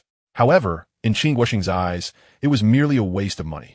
The sentencing would proceed as it should, and when it came to matters involving military enterprise secrets, no amount of struggle would change the outcome. Furthermore, the other involved parties, such as Wang Hao from Shunfeng and Fan Hua's associates who participated in the transactions, also needed swift resolution. As for the future development of Jidai Express and the transfer of shares, that was a matter for them to handle. The times are evolving, and technology is advancing. It is quite natural for such traditional courier companies to be phased out. Qinlao, do take care. Su Bai nodded and remarked. Chapter 66. The leading courier company of Longhua, whose stock market value has plummeted nearly by half. The following day, in the office of the chairman of Shunfeng. Mr. Su, did you summon me? Yang Shui gently inquired, her high heels tapping a melodious rhythm against the floor. Clad entirely in a sleek black business attire, with her hair tied in a high ponytail and her unadorned yet charming face, she was indeed hard to look away from. Young Sui, I need to visit the Military Research Institute soon. As always, while I am away, you shall be the highest-ranking official at Shunfeng. Su Bai swiftly instructed after savoring a cup of coffee. Mr. Su, are you embarking on the development of new weaponry once more? Young Sui asked, her bright eyes filled with a hint of melancholy. This young boss, one might say, is free-spirited and goes wherever he pleases. Less charitably, he resembles a carefree manager. Yet, who could deny his remarkable prowess in research and technology? The rapid advancement of Shunfeng can be attributed predominantly to him, who accounts for 99% of its success. Is there any reluctance on your part? Should I seek someone else? Su Bai quipped, glancing at her. Mr. Su, I never implied that. You may leave with complete confidence. I will manage the company without a hitch, Yang Shui asserted, shaking her head vigorously, her face radiating confidence. By the way, let me first report on our recent financial status. Mr. Su, the Shuwang robot has been operational for 2 months and 20 days, and it has significantly enhanced delivery efficiency. Its performance is nothing short of exemplary. Moreover, our drones have established a presence across all provinces and municipalities in the country. Monopolizing this sector, the Shunfeng transport vehicles are also performing admirably, having recently secured delivery contracts with numerous large online retailers and chain stores, with the largest order amounting to a staggering 26 million long coins. In summary, Shunfeng has successfully captured 38% of the courier market in Longhua, with a net profit of 1.4 billion long coins this quarter, firmly establishing us as the leading courier enterprise in Longhua. Yang Shui reported with palpable joy. The success of Shunfeng can be attributed to Su Bai's tireless efforts. Nowadays, the internet is rife with assertions about courier companies in Longhua, asserting that there are only two, one named Shunfeng Express, and the other simply termed other couriers. Some fervent supporters even claim that anyone not utilizing Shunfeng's prompt service is utterly foolish, lacking in intellect. For a moment, Yang Shui found it difficult to discern whether the comments were derogatory or complimentary, rendering her both amused and exasperated. Impressive. 38% market share, you say? I recall that the previous Direct Express once boasted over 40%, correct? Su Bai remarked, visibly pleased, pausing briefly. Indeed, Mr. Su. Currently, Direct Express is struggling, but their descent to a secondary position is imminent. Yang Sui nodded sleepily. Many small courier companies have either transformed or sold their stations to Shunfeng amidst this wave of change. In Yang Shui's view, Direct Express, with its substantial capital, can sustain itself for a while longer. Secondary position? No, I believe they are on the brink of collapse. Su Bai mused enigmatically before exiting the office. On the brink of collapse? What does that mean? Yang Shui, left with a myriad of questions, pondered for a long time, but failed to arrive at a conclusion. She ultimately decided to abandon her thoughts and return to her routine tasks. In Haiban City, Jiutianhuafu, this is a high-end residential area, dotted with standalone villas and adorned with towering ginkgo trees, boasting picturesque and pleasant scenery. Although Su Bai had not resided there for long, his study was already brimming with various documents and reference materials. Delving into the system space, Su Bai began organizing the research data concerning the White Tiger robot. The White Tiger robot possesses 2 combat modes, humanoid and tiger form. In its humanoid form, it resembles the Shuwang robot. One must admit that this data is indeed worth 30,000 technology points. The production difficulty has escalated compared to the Dongfeng missile vehicle, as this robot emphasizes versatility. If successfully completed, it would not only benefit the military, but also greatly enhance Su Bai's own standing. Surely, the system should reward him with over 100,000 technology points, allowing for the acquisition of even more extraordinary items. Meanwhile, a piece of gossip began circulating across various online forums. Initially posted on a financial forum by an anonymous user, it read, "Hey, have you heard? Recently, there's been a major news story. The chairman of Direct Express, Fan Hua, has been arrested for stealing confidential information from another company. For those holding shares in Direct Express, you know what this means. In the comments, some netizens expressed disbelief, while others began discreetly selling their stocks. The capital market possesses an acute sense of perception, and the following day, Direct Express's stock price plummeted, nearing a halving of its value. This drew the attention of a wider audience, and numerous speculative media outlets began reporting on the incident. Suddenly, the internet was abuzz with discussions. The chairman of Direct, Fan Hua, arrested for theft of confidential information? Is this true? The stock price is dropping so rapidly. It can't possibly be real, can it? Direct has been struggling for months, especially with Dongfeng Express emerging. Such an antiquated traditional courier company is bound to be eliminated by the times. A falling stock price doesn't necessarily indicate that their chairman has encountered issues. True, such a large courier company wouldn't need to resort to stealing secrets, would it? Besides, the chairman is someone who has been in the courier industry for so long. He should be resilient enough not to engage in such acts. However, at that moment, the Longwa government issued a statement. The chairman of Direct Express, Fan Hua, has been forcibly arrested on suspicion of stealing confidential information from Dongfeng Express. The related case is still under investigation, and Fan Hua may face up to 10 years of imprisonment. With the release of this announcement, the internet erupted in chaos, and the topic soared to the forefront of trending discussions. No way. It's no wonder the stock price is plummeting. Fan Hua really did engage in the theft of confidential information. At this rate, Direct is likely beyond saving, especially with such a chairman and a new era ushered in by Dongfeng. Prepare for delisting. Wait, he stole information from Dongfeng? Is he out of his mind? Dongfeng is a military enterprise. What gave him the audacity? Self-inflicted misfortune. Theft of confidential information is a criminal act, and targeting a military enterprise like Dongfeng escalates the severity. He is surely facing a lengthy prison sentence. It's clear that he was uncomfortable with Xuanfeng's rise, which threatened Direct's standing, so he resorted to desperate measures. One could even say good riddance. In an instant, the online fervor remained unabated. Chapter 67. Occupying half the market. Qin Lao welcomes a young visitor. The arrest of Direct's chairman sparked an influx of online discussions, catapulting it to the top of trending topics. The deep red explosion icon stood out prominently. Given that courier services are part of everyday life for nearly every adult, netizens engaged in fervent discussions. The express delivery service known as Jida is utterly revolting. It is appalling that the chairman would engage in such underhanded dealings. I had suspected that Jida's recent decline in quality was indicative of a deeper rot within the company. And now, it is clear that corruption permeates from the top down. I demand it be removed from my phone. Let us boycott Jida Express. Not only is its speed akin to that of a tortoise, but its moral compass is also misaligned. It deserves to be supplanted by more distinguished courier services. It seems Jida is destined for infamy, with its corporate image collapsing in an instant. In the future, encountering them will surely bring ill fortune. As a longtime patron of Jida, I can only bid it farewell. Are there any recommended courier services? I suggest Dongfeng, the most formidable delivery enterprise in the Dragon Kingdom, which I believe to be second to none in the world. Regardless of where you are in the Dragon Kingdom, delivery is guaranteed within 3 hours. Fortunately, I had the foresight to avail myself of Dongfeng's services months ago. What a disgrace Jida is. Such traditional courier companies have long since lost their efficacy. Jida's negative press has trended online, yet simultaneously, Dongfeng's performance has soared.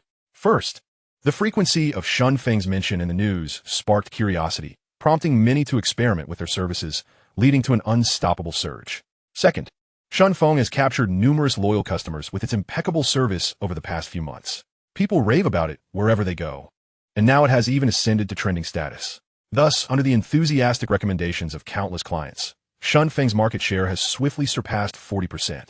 In stark contrast, Jida, beset by the forced arrest of Fan Hua, has plunged into a state of panic. Its stock prices have plummeted consecutively, perilously close to delisting.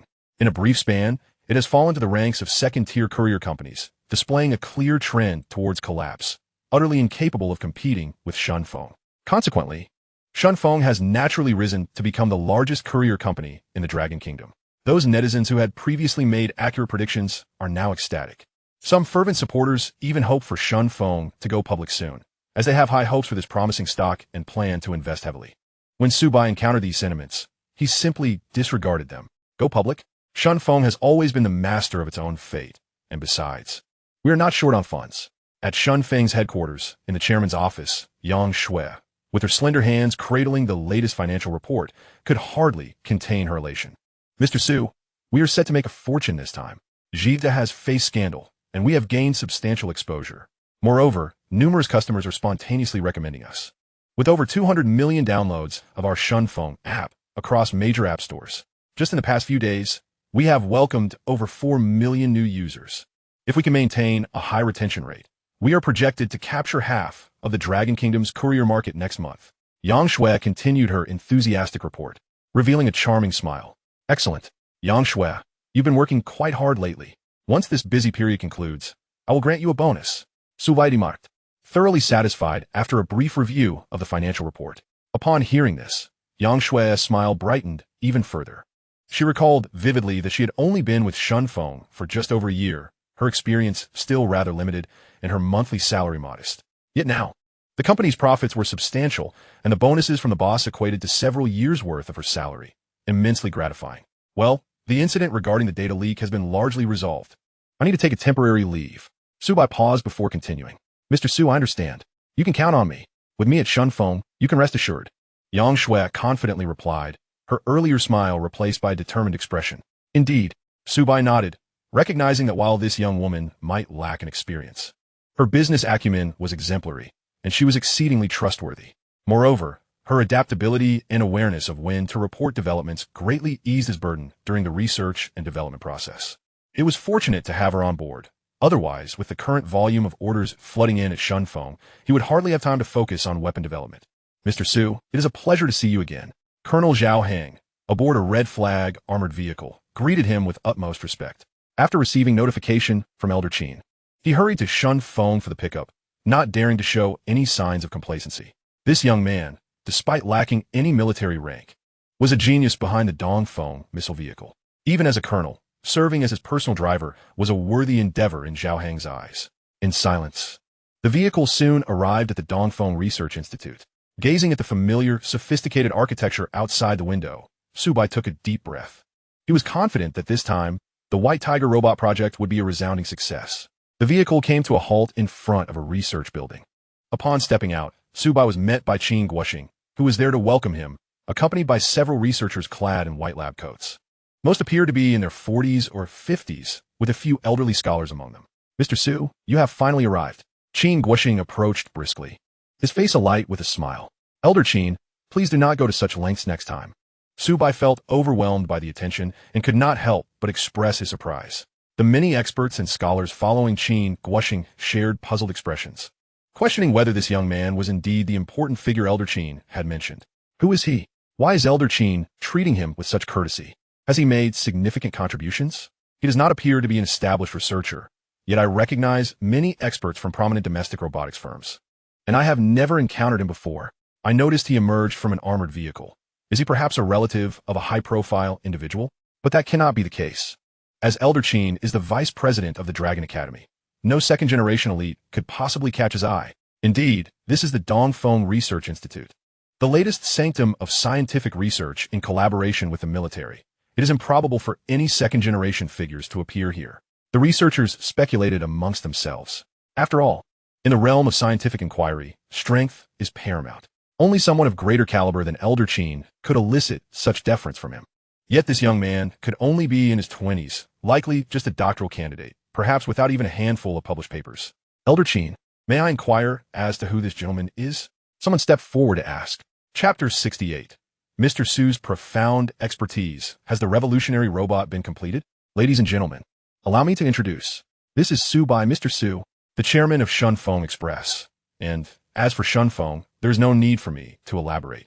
It is one of the foremost technological companies in the Dragon Kingdom. Qin Guoxing turned to address the group, speaking slowly. Upon hearing this, everyone present was left speechless. The name Shunfeng is synonymous with excellence, and their products are unparalleled. Many in the audience had long admired Shunfeng, even wishing to visit the company. However, due to the nature of military enterprises, such opportunities were rare. No one expected the chairman of Shunfeng to appear at the Dongfeng Research Institute. Judging by Elder Qin's demeanor, not only is Mr. Su the head of Shunfeng, but he is also a scientific prodigy. He is the owner of Shunfeng, the company that developed the Shunfeng No. 1, the kamikaze transport vehicle, and the rocket artillery vehicle is indeed his. Mr. Su, at such a tender age, has already pioneered an array of remarkable products, and I am truly in awe. Your company's drones are simply unparalleled, and the kamikaze transport vehicle is equally formidable. To have the opportunity to partake in Mr. Su's projects is indeed a rare fortune for me. Numerous experts and scholars stepped forward to greet Su Bai with polite salutations. Su Bai nodded in acknowledgement to each, recognizing them as esteemed researchers who have contributed significantly to the defense of the Dragon Nation, deserving of his utmost respect. Moreover, he noticed that many present were eminent figures in the field of robotics. For instance, the silver-haired academician Kong Fan is among the most distinguished robotics experts in the Dragon Nation, having received numerous international accolades and authored a plethora of works. Su Bai felt a warm glow in his heart, realizing that Elder Qin had invested considerable effort into this project. Subsequently, under the guidance of a host of seasoned professionals, Su Bai entered a medium-sized conference room that could accommodate approximately 100 individuals, which was already filled to capacity. The assembled researchers gazed intently at Su Bai, awaiting his presentation in hushed anticipation. Rumors had circulated about a particularly gifted military-industrial genius, and today they finally beheld him in person. Indeed, having developed the world's most comprehensive drone, the swiftest transport vehicle, and what is likely the most formidable rocket artillery vehicle, the depth of this young man's research prowess is unfathomable. What could the contents of this presentation entail? If it pertains to the development of weaponry, it would be nothing short of splendid. As Su Bai organized his materials at the front, some whispered among themselves. Thank you for your patience, everyone. Allow me to introduce our latest modified prototype, the Dawn robot. Su Bai announced in a deep voice. He then displayed various data related to the Dawn robot. The robot, round and compact, had particularly striking mechanical arms that could bend and grasp objects with remarkable dexterity, sorting items at a speed that would leave one astounded. With a payload capacity exceeding 3 tons, it effortlessly lifted a small car. Furthermore, the robot's mobility was astonishingly swift, capable of navigating stairs with agility akin to walking on flat ground. Lastly, its artificial intelligence system possessed an extensive breadth of knowledge, making it remarkably versatile. After viewing the related video, the expressions of the gathered scientific experts were filled with shock. This robot is absolutely incredible. Is this our target for development? It is undoubtedly a world-class robot. If it can truly be realized, it will surely garner countless accolades. How astonishing! I have never witnessed such an advanced robot. In comparison, my own products seem like mere scrap metal. They could not help but extol its virtues, their gazes towards Su Bai brimming with reverence. Truly, as the chairman of Dongfeng Company, his vision transcends the confines of conventional thought, far surpassing that of those seasoned academicians who have lingered too long in the Dragon Academy. Esteemed colleagues, it is not as you think. I have already developed a finished prototype of the Dawn robot. Our goal is to transform it into a military-grade combat robot. Su Bai shook his head and quickly clarified. Upon hearing this, the experts were left utterly bewildered. Could it be that such an impressive robot had already been developed? Please take a look, Su Bai said as he operated his phone, and a cylindrical robot entered the conference room under the watchful eyes of the attendees. It truly has been created? It looks exactly like the one in the data, murmured one astonished individual. Look, it effortlessly ascended the stairs. How is that possible? And is Mr. Su actually shaking hands with it? Is it truly that intelligent? The crowd's eyes widened in disbelief. Greetings, everyone. I am the Dawn robot, the latest product from Dongfeng Company. The robot waved its hand and cheerfully introduced itself. It then greeted each expert in turn. Academicien Kong Fan. It is an honor to meet you. The Dawn robot approached the audience, extending its human-like right hand in a courteous manner. Academicien Kong Fan, a renowned figure in domestic robotics, was visibly astonished. Having participated in numerous robotics research projects, he had never encountered such intelligence before. Why, you're remarkable. As his aged hands clasped the mechanical one, he instantly felt its exceptional nature. The golden palm was cool to the touch, yet in all other respects, it felt nearly indistinguishable from a human hand. This meant it possessed the advantages of both a human palm and a mechanical arm, which alone was a testament to its advanced technology. As for how it recognized identities and operated so smoothly, Kong Fan pondered for quite some time, unable to fathom it. Incredible. It even identified academician Kong, and it accurately recognized all the other experts present. How is this possible? Mr. Su's research technology is truly advanced. The vast majority were left in awe by the Dawn robot's performance, while some scholars, reflecting on their own research methods, could not help but sigh. In essence, Mr. Su should primarily be regarded as a businessman and secondarily as a research expert. Yet, this outsider has created a robot that eclipses the products they have painstakingly developed over decades. Truly, the comparison is disheartening. After the Dawn robot had made its rounds of greetings, it gracefully returned to Su Bai's side amid the astonished gazes of the audience. Su Bai had intended to showcase additional functions, but regrettably, the constraints of the conference room prevented it. Mr. Su, you mentioned we are to convert it into a military robot? What specific aspects will we focus on? What types of weaponry will be added? Someone stood up and inquired swiftly. I have prepared for this as well. It will be a comprehensive transformation. Su Bai contemplated before getting ready to present the data on the White Tiger robot. Is Mr. Su truly so skilled? Has he ventured into military robotics as well? Oh, and didn't he develop a certain rocket artillery vehicle? It seems he possesses considerable expertise in military applications too. The experts could not restrain their admiration. When Su Bai commenced his explanation of the White Tiger robot, their astonishment rendered them nearly speechless. The White Tiger robot features two combat modes, humanoid and tiger form, each with its distinctive advantages.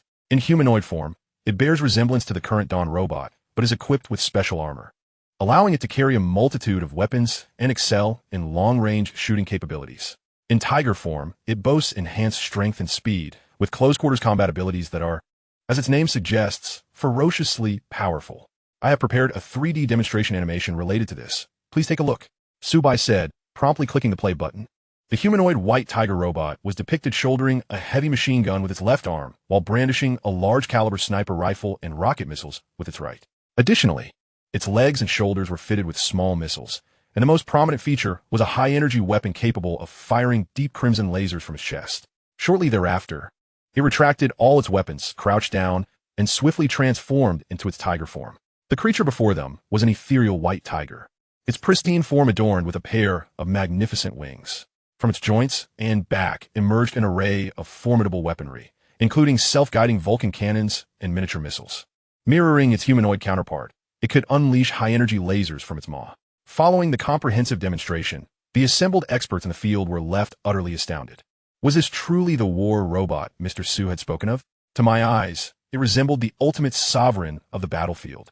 Surely, this was an awe-inspiring creation, far surpassing any contemporary product, especially given its dual forms. How extraordinary! This was the epitome of a military robot I had envisioned. And to think Mr. Su had brought it to fruition. Gasps of admiration filled the room. Yet, amidst the excitement, some voiced their apprehensions. Mr. Su, can we truly realize this White Tiger robot with our current technology? Indeed, I found the Dawn robot to be remarkably impressive, but the White Tiger robot seemed leagues beyond it, an invention not of this era. Observing their concerns, Su Bai spoke reassuringly. There is no need for excessive worry, as I have meticulously arranged the relevant research and development processes. As long as we adhere to the prescribed steps, the White Tiger robot is not insurmountable. Witnessing Su Bai's unwavering confidence, the experts regained their spirits. If Mr. Su believes it can be accomplished, then it undoubtedly can. We are among the most knowledgeable individuals regarding robotics in Long Country. What is there to hesitate about? With Mr. Su's assurances, I am convinced that the White Tiger robot will be a reality. The Dawn robot was also a marvel, and he succeeded in creating that. I firmly believe that through our collective efforts, the White Tiger robot will soon come to life. As the gathering disbanded, preparations for the subsequent research commenced. At that moment, Qin Guoxing entered with a smile. Say, Mr. Su, I regret that I cannot directly partake in your project.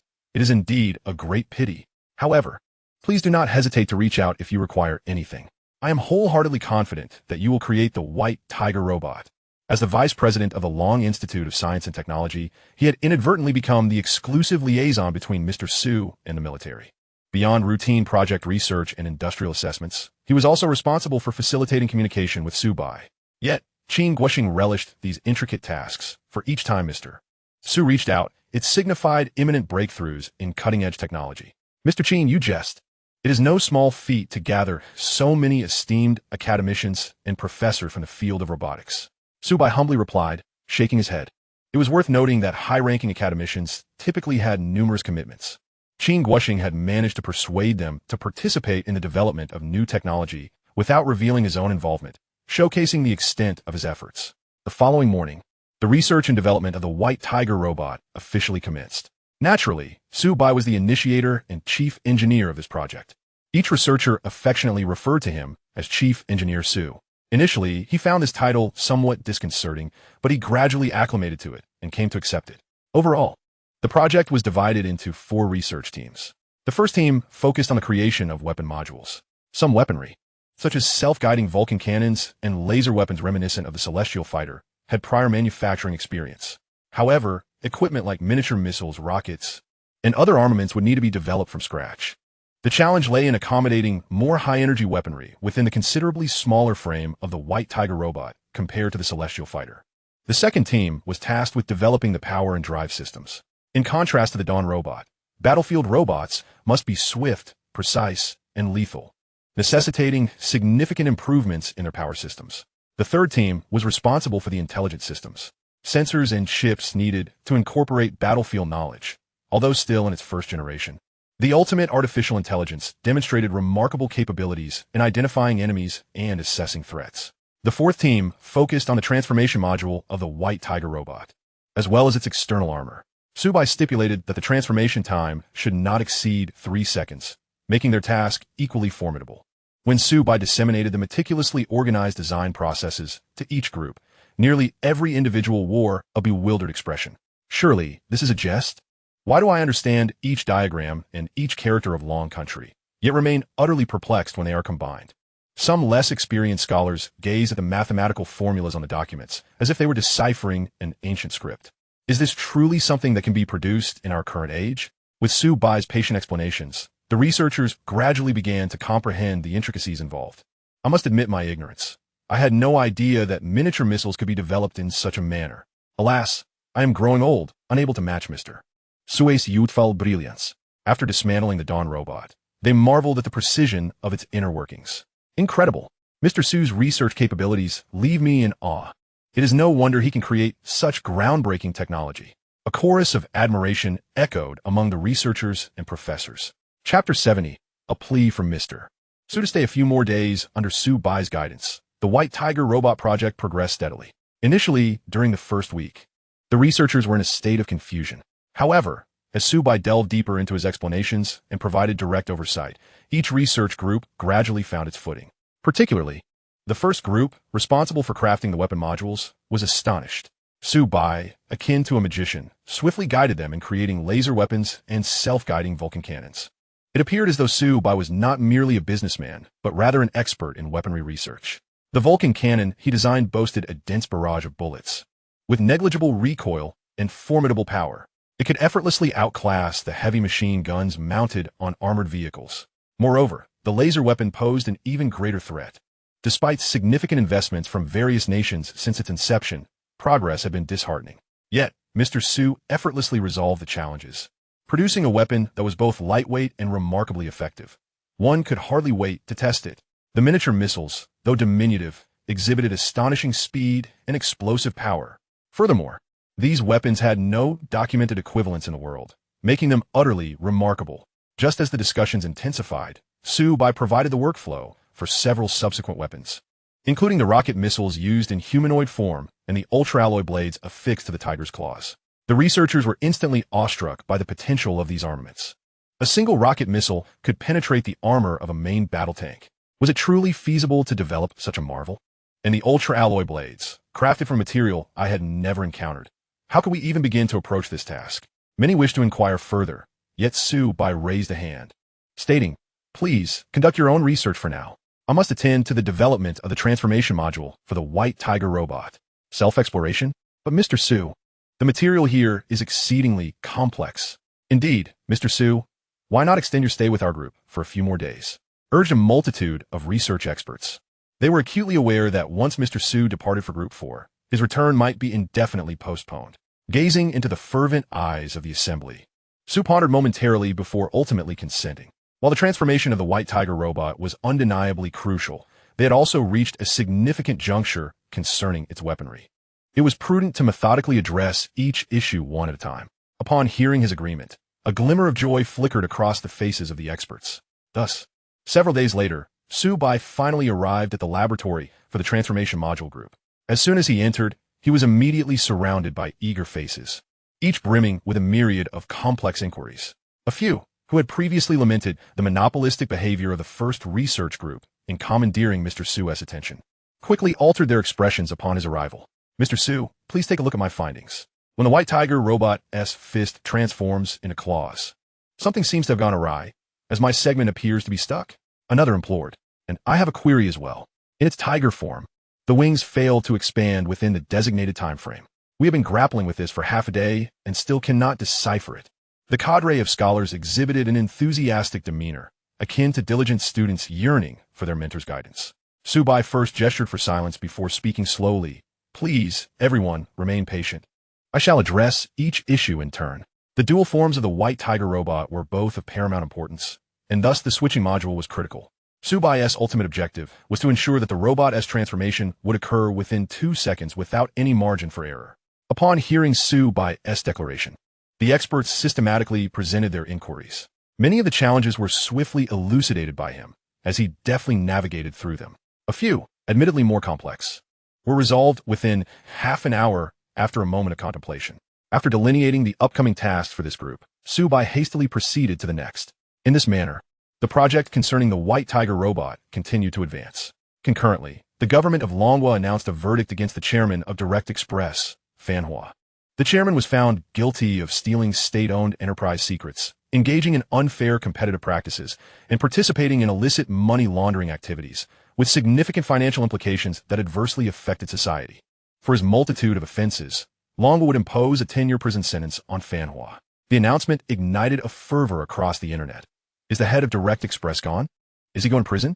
Direct Express is surely on the brink of collapse. What kind of unfair competition is this? And money laundering, too. This courier company must be deeply corrupt. They deserve it. No wonder Direct Express experienced such rapid growth in previous years. It seems they were engaged in dubious dealings behind the scenes. The government's investigation is commendable. Such criminals must face justice. I have already uninstalled the Direct Express app. How about you? From now on, I shall focus solely on one courier service, Shunfeng Express. I regret not downloading the Shunfeng app sooner. Compared to it, Direct Express doesn't even qualify as trash. I wholeheartedly support Shunfeng. Their courier service is exemplary, and they're a legitimate military enterprise. Truly a quality company that prioritizes customer interests. In an instant, the excitement soared. As before, numerous fervent fans of Shunfeng, upon seeing it trending, enthusiastically promoted it. Conversely, a surge in detractors also emerged, claiming that Shunfeng's dominance was detrimental to the development of courier services in Longhua, alleging that Shunfeng exploited its military ties to suppress other courier companies. A plethora of bizarre commentary erupted. Nevertheless, these critiques held no sway over Shunfeng, as the quality of their service spoke volumes, and the discerning public was well aware. "My goodness, our company's performance has surged once again," exclaimed Yang Shui in the secretary's office, her bright eyes filled with astonishment after sorting through recent orders. The influx of orders, both large and small, was overwhelming, and she found herself struggling to keep up. "It seems I must work overtime to tackle them one by one. These are from e-commerce, and these are from the fast-moving consumer goods sector. Even large furniture and moving services have approached us. There are numerous requests for pharmaceutical logistics and agricultural product logistics as well. Let us call it a day. I shall continue with the rest tomorrow." As she glanced at the clock nearing 11 in the evening, Yang Shui summarized the recent profits. In just the past couple of weeks, the newly acquired orders, combined with Shunfeng Express's original revenue, had exceeded 12 billion yuan. It was a monumental windfall. Chapter 71, Technology Transforms the Company, Intensifying Support for Shunfeng. Let us see what business we currently have. Yang Sui Mu said, "The core service is drone delivery, firmly establishing our presence in the Longhua market. In land transportation, we primarily utilize the Shunfeng transport vehicle, responsible for long-haul deliveries and large item transport, an indispensable tool connecting various courier stations. In this regard, Shunfeng commands over 60% of the market share.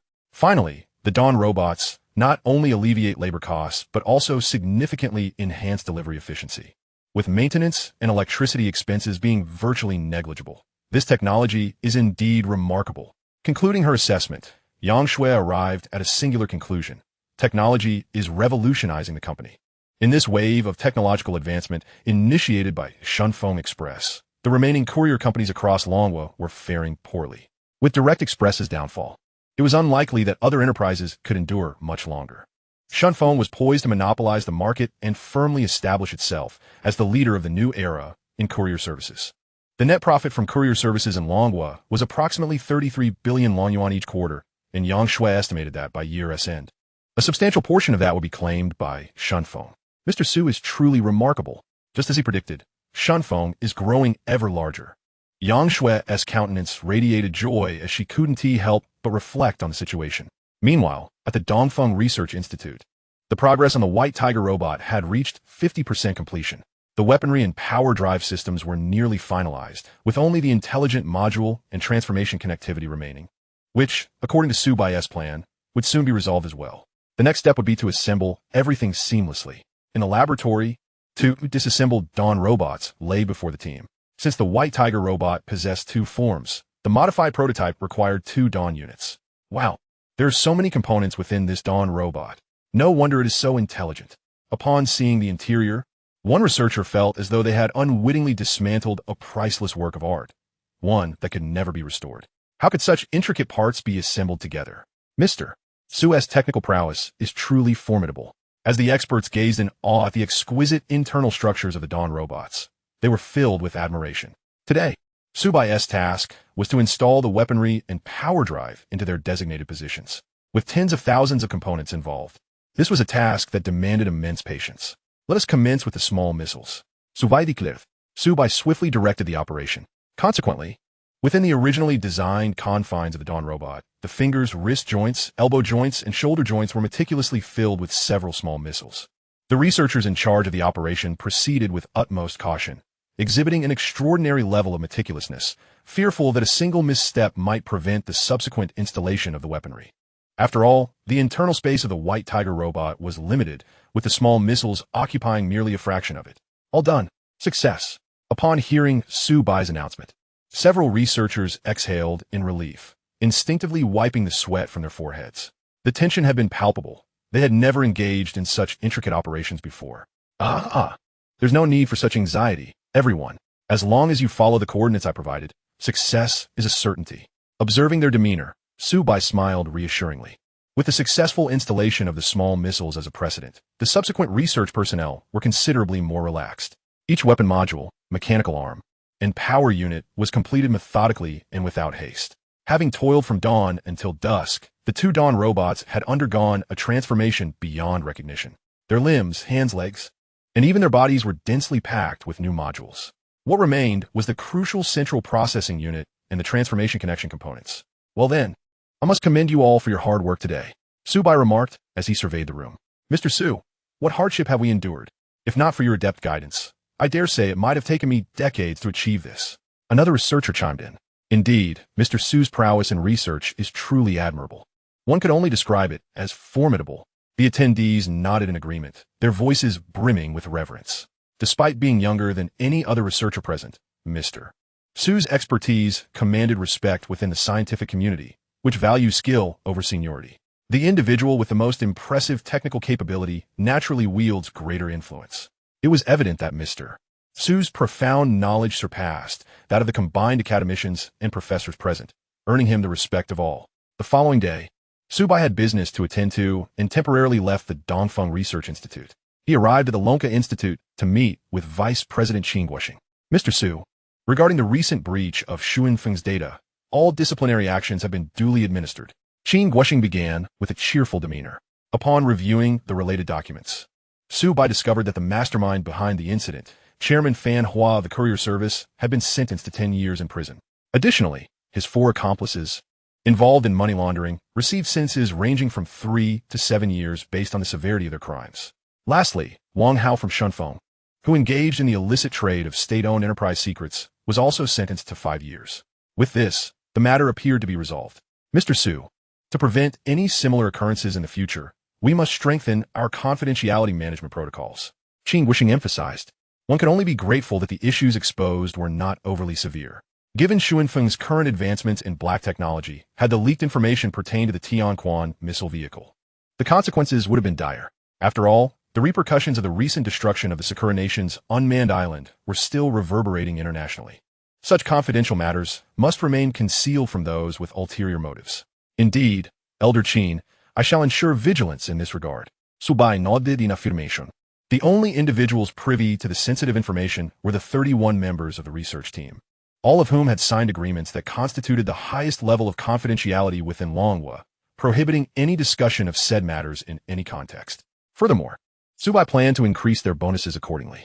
It was high time to address the vulnerabilities left over from the production of Shunfeng drones. Mr. Su, there's one more thing. With the downfall of Jida, Shunfeng has now become the largest courier company in our Longhua. Therefore, the state has decided to intensify its support for Shunfeng. This includes increased research, funding, and policy assistance. Qin Guoxing sincerely congratulated him. At this, a smile curved Su Bai's lips. To profit immensely while simultaneously receiving national recognition was an unparalleled boon. Chapter 72. The White Flash, a combat robot capable of flight. At the Dongfeng Research Institute. Following the established protocol, the White Tiger robot was set to be completed within a week. Indeed, the research progress had reached its final stages. The central processing unit and various connection modules had already been fabricated. It was now merely a matter of assembling them comprehensively. Unlike the Dawn robot, which stood at a height of 16 meters and weighed 100 kilograms, the White Tiger robot boasted a humanoid form that reached an impressive 24 meters and weighed over 6 tons, comparable to a small excavator. Consequently, the number of components in the White Tiger robot was several dozen times that of the Dawn robot. Each day, researchers arriving for assembly were compelled to marvel at the complexity of the creation, which was filled to the brim with an array of functional components, meticulously installed in a systematic order. This was all thanks to Su Bai's continuous guidance. Without his oversight, they would have struggled to identify any discrepancies in the installation. On this day, after all components had been successfully assembled and all programs had passed inspection, the White Tiger robot was finally completed. In the laboratory stood a 24-meter-tall giant, resplendent in white, featuring a circular laser emitter at its chest. Its eyes glowed brightly as it gazed at the researchers before it. The left arm was equipped with a self-targeting Gatling gun, while the right hand wielded a large-caliber sniper rifle. Of course, these were merely its initial configurations. It could swiftly transition to other forms, even retracting its limbs to resemble a human hand. As the White Tiger robot stood upright, exuding an aura of technological sophistication, Su Bai felt a sense of satisfaction with its imposing design. This should suffice. Our White Tiger robot is truly a premier creation, he declared. It is hard to fathom that I've been a part of this project, all thanks to Mr. Su's guidance. Another researcher exclaimed. Indeed, without Mr. Su's leadership, we would never have encountered such a miraculous robot. They echoed, their eyes filled with admiration. Mr. Su is indeed a genius. He has developed the civilian Dawn robot. Meanwhile, the military White Tiger robot was created with astonishing ease, without significant setbacks. Truly remarkable. The assembled researchers could not help but express their awe, directing their reverence towards Su Bai. You all have worked diligently. This robot is the fruit of our collective efforts. Su Bai humbly countered. He then turned his attention to the White Tiger robot, which was poised in a striking stance. Let us observe its movement. He swiftly entered commands into the computer. Greetings, everyone. I am the White Tiger robot, the latest warfare robot of Longhua. The robot waved its arm in greeting. However, the sound that reached the researcher's ears was a chilling and unyielding voice, reminiscent of a merciless assassin, causing some experts to shudder in fear. The moment the robot activated, it emanated an overwhelming sense of dread among all present. With the tremor of its left hand, the self-aiming Vulcan cannon presented a truly formidable sight. This aligns perfectly with the initial intent of its creators. A war machine that could be deemed invincible must exude an aura of power. Consequently, the team of researchers quickly acclimated to the spectacle. Almost forgetting the situation, they resolved to retract the weaponry. Observing this, Su Bai issued a vocal command. Instantly, the White Tiger robot spread its arms, retracting the weapons from its hands back into its body. What was revealed to the scientists were two hands resembling those of a human. The entire process transpired in mere moments, reminiscent of scenes from certain science fiction films. Many professors were left in awe. Thud, thud, thud. Following this, Su Bai signaled the White Tiger robot to walk back and forth, producing a heavy sound. The robot maintained a steady pace, and the footsteps gradually diminished until they were nearly silent. All present widened their eyes in astonishment, unable to restrain their comments. Goodness! This robot must weigh over 6 tons. It walks without making a sound. How is that even possible? It's hard to believe that such weight, comparable to a small excavator, can produce no noise. Isn't that a bit too unscientific? Can our robot truly achieve such an extraordinary feat? Remarkable indeed. In response, Su Bai turned to explain. In its humanoid form, the intelligent module of the White Tiger robot automatically adjusts to the environmental parameters, minimizing all emitted noise. After all, it is designed for battlefield operations, and its stealth capabilities must meet specific standards. The crowd nodded in agreement. This robot was inherently a powerful killing machine, and Mr. Su considered every aspect. Once it was confirmed that the White Tiger robot posed no issues in humanoid form, Su Bai subsequently commanded, White Tiger robot, transform into tiger form. In the next instant, the robot's head morphed from a human visage into that of a fierce tiger, the prominent royal symbol adorning its brow. Simultaneously, its limbs elongated, sprouting razor-sharp claws. It crouched low to the ground, resembling a ferocious tiger. Additionally, a pair of wings sprouted from its back, adding to the marvel. The entire transformation took no more than 2 seconds, leaving many spectators bewildered. By heavens, the king of beasts! The tiger form of the robot appears even more terrifying. Am I seeing things? That towering figure just transformed into a white tiger? This technology is truly astounding. Filming such a scene must cost an arm and a leg. The experts exclaimed in awe. However, aside from the wings, the White Tiger robot bore a striking resemblance to its animal counterpart in the wild. Yet, it concealed remarkable secrets. Each joint was equipped with miniature missiles, and beyond the wings, it could deploy the Vulcan cannon and other armaments. Moreover, the robot's most formidable weapon was the laser cannon situated in its mouth, capable of unleashing immense power instantaneously. Those wings were not merely decorative. The entire robot could soar through the skies, facilitating advantageous ground combat. All right, everything appears to be in order. We shall now proceed with the relevant tests. Upon concluding his statement, Su Bai directed the White Tiger robot to the testing area. The first evaluation was a speed test. In its humanoid form, the robot slightly bent its legs, resembling a human preparing to sprint. In the next moment, like a flash of white lightning, it darted toward the finish line. The average speed recorded was an astonishing 679 kilometers per hour. When the test results were revealed, all present were left in utter shock. Such speed surpassed that of the fastest sports cars, marking it as a pinnacle of robotic achievement. Yet, this was merely the first test. Many more awaited. And anticipation filled the air. Chapter 73. The White Tiger's Radiant Wave, the birth of the ultimate war robot. As the White Tiger robot crossed the finish line, Su Bai from afar issued the latest command, Tiger Form, Speed Test. It immediately switched states, positioning its limbs against the ground. Before launching, its posture resembled that of a tiger poised to pounce on its prey. Then, with a sudden leap, the White Tiger robot surged forward, its speed so swift that only a high-speed camera could capture it. A staggering 1,237 kilometers per hour, equivalent to Mach 1. When the results were announced, all scientific personnel stood in disbelief. The tiger form of the White Tiger robot had achieved such incredible speed. On the ground, it reached a velocity surpassing that of certain backward countries' fighter jets, truly terrifying. It is essential to note that ground speed and aerial speed are entirely different phenomena. But it was not over yet. Let's also test its flight speed. Su Bai, seemingly already aware of the astounding results, remained remarkably composed.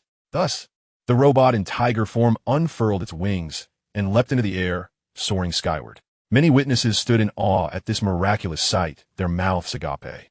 How could a mass exceeding 6 tons fly with such agility? It was not an aircraft with limited internal space. It relied solely on an incredibly powerful engine for lift. Soon, the results for flight speed emerged. Under extreme conditions, the White Tiger robot's speed could reach an astonishing 25 Mach. Of course, it could also fly in humanoid form, with thrusters mounted on its legs and back emitting flames, akin to Superman. However, in humanoid form, both energy consumption and speed paled in comparison to its tiger form. As the two forms emphasized different attributes, the tiger form prioritized maneuverability, while the humanoid form excelled in long-range offensive capabilities. Unbelievably fast. This robot is the quickest I have ever seen. Truly extraordinary, able to traverse the skies and the earth without limitations. The crowd could not help but exclaim in astonishment. In terms of speed, the White Tiger robot achieved a perfect score, successfully passing the test. Next came the endurance and range tests. As the White Tiger robot was destined for battlefield deployment, it had to withstand various extreme environmental conditions. Su Bai guided the robot to a specially designed testing chamber at the Dongfeng Research Institute. There, it was instructed to hover in place while the environmental conditions of the room were altered. High temperatures, low temperatures, freezing conditions, high humidity, and even electrified and distorted magnetic fields. None of these posed a challenge to the White Tiger robot, which experienced a mere 0.8% increase in energy consumption. In terms of endurance, the robot's performance was nothing short of exemplary. Next was the range test, and the data revealed left the entire team of researchers astounded. Under specific conditions, the White Tiger robot boasted a remarkable operational time of 330 hours.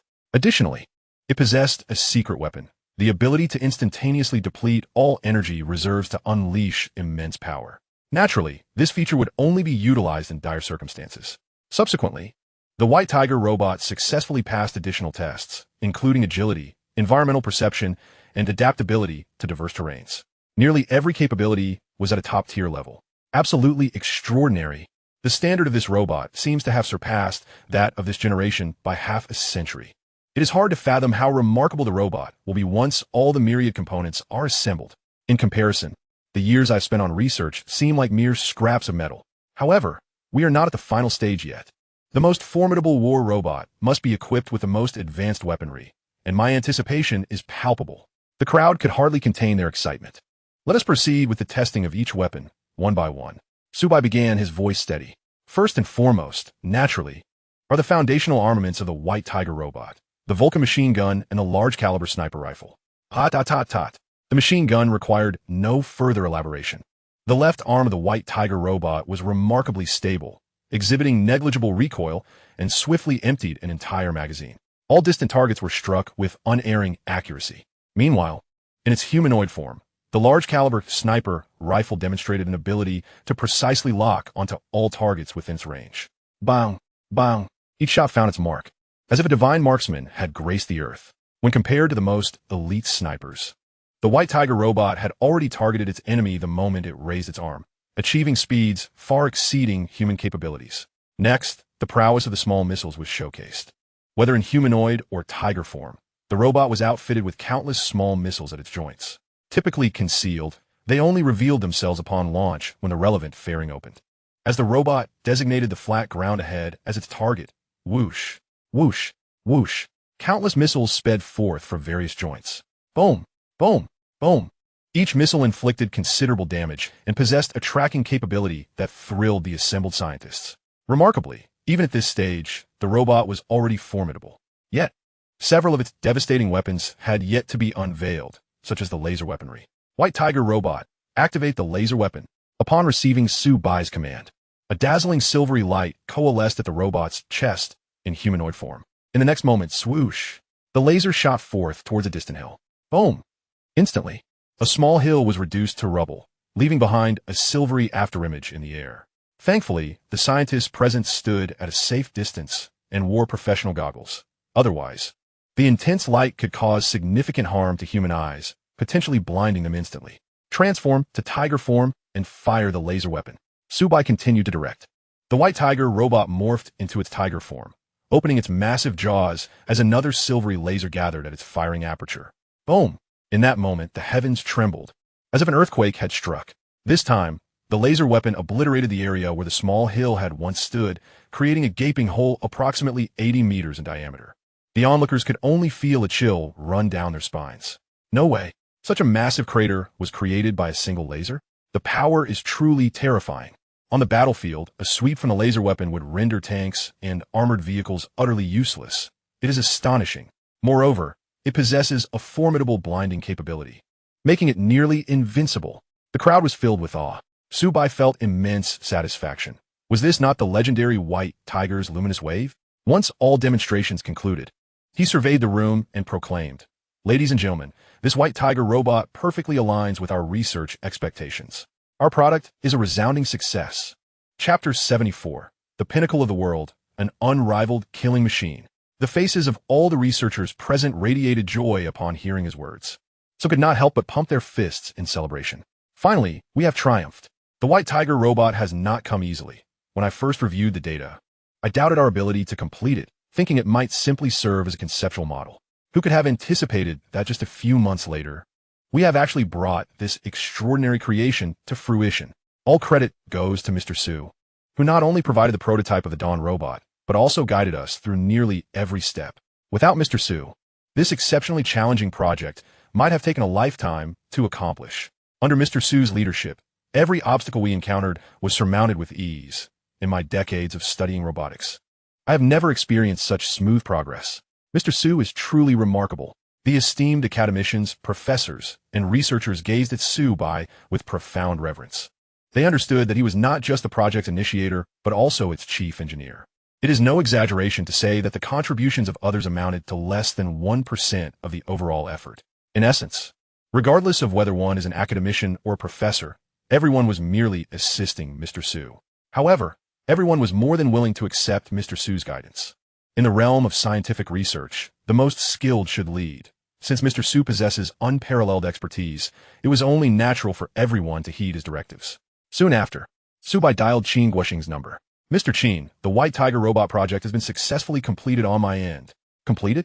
Qin Guoxing, who was in the midst of a meal, sprang to his feet upon hearing Su Bai's words.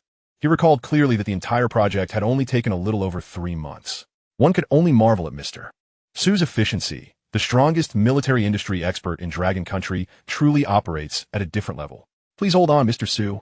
I will come over immediately. After hanging up the phone, Qin Guoxing, exhilarated, abandoned his meal, setting down his chopsticks and hurrying to the Dongfeng Research Institute. Moments later, Qin Guoxing arrived at the relevant testing site.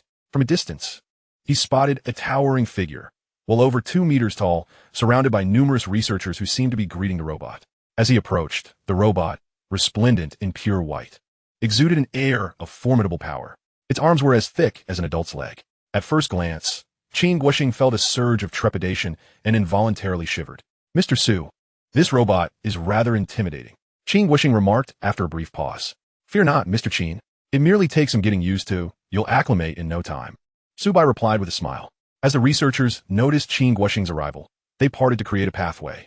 The White Tiger robot then stepped forward, extending its massive right hand. Greetings, academician Qin Guoxing. I am the White Tiger robot, the latest combat robot of Dragon Country.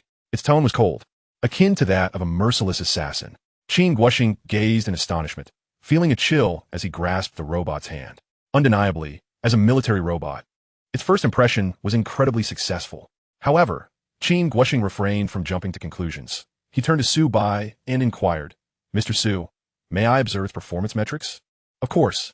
Su Bai nodded, then instructed the White Tiger robot to commence another round of demonstrations.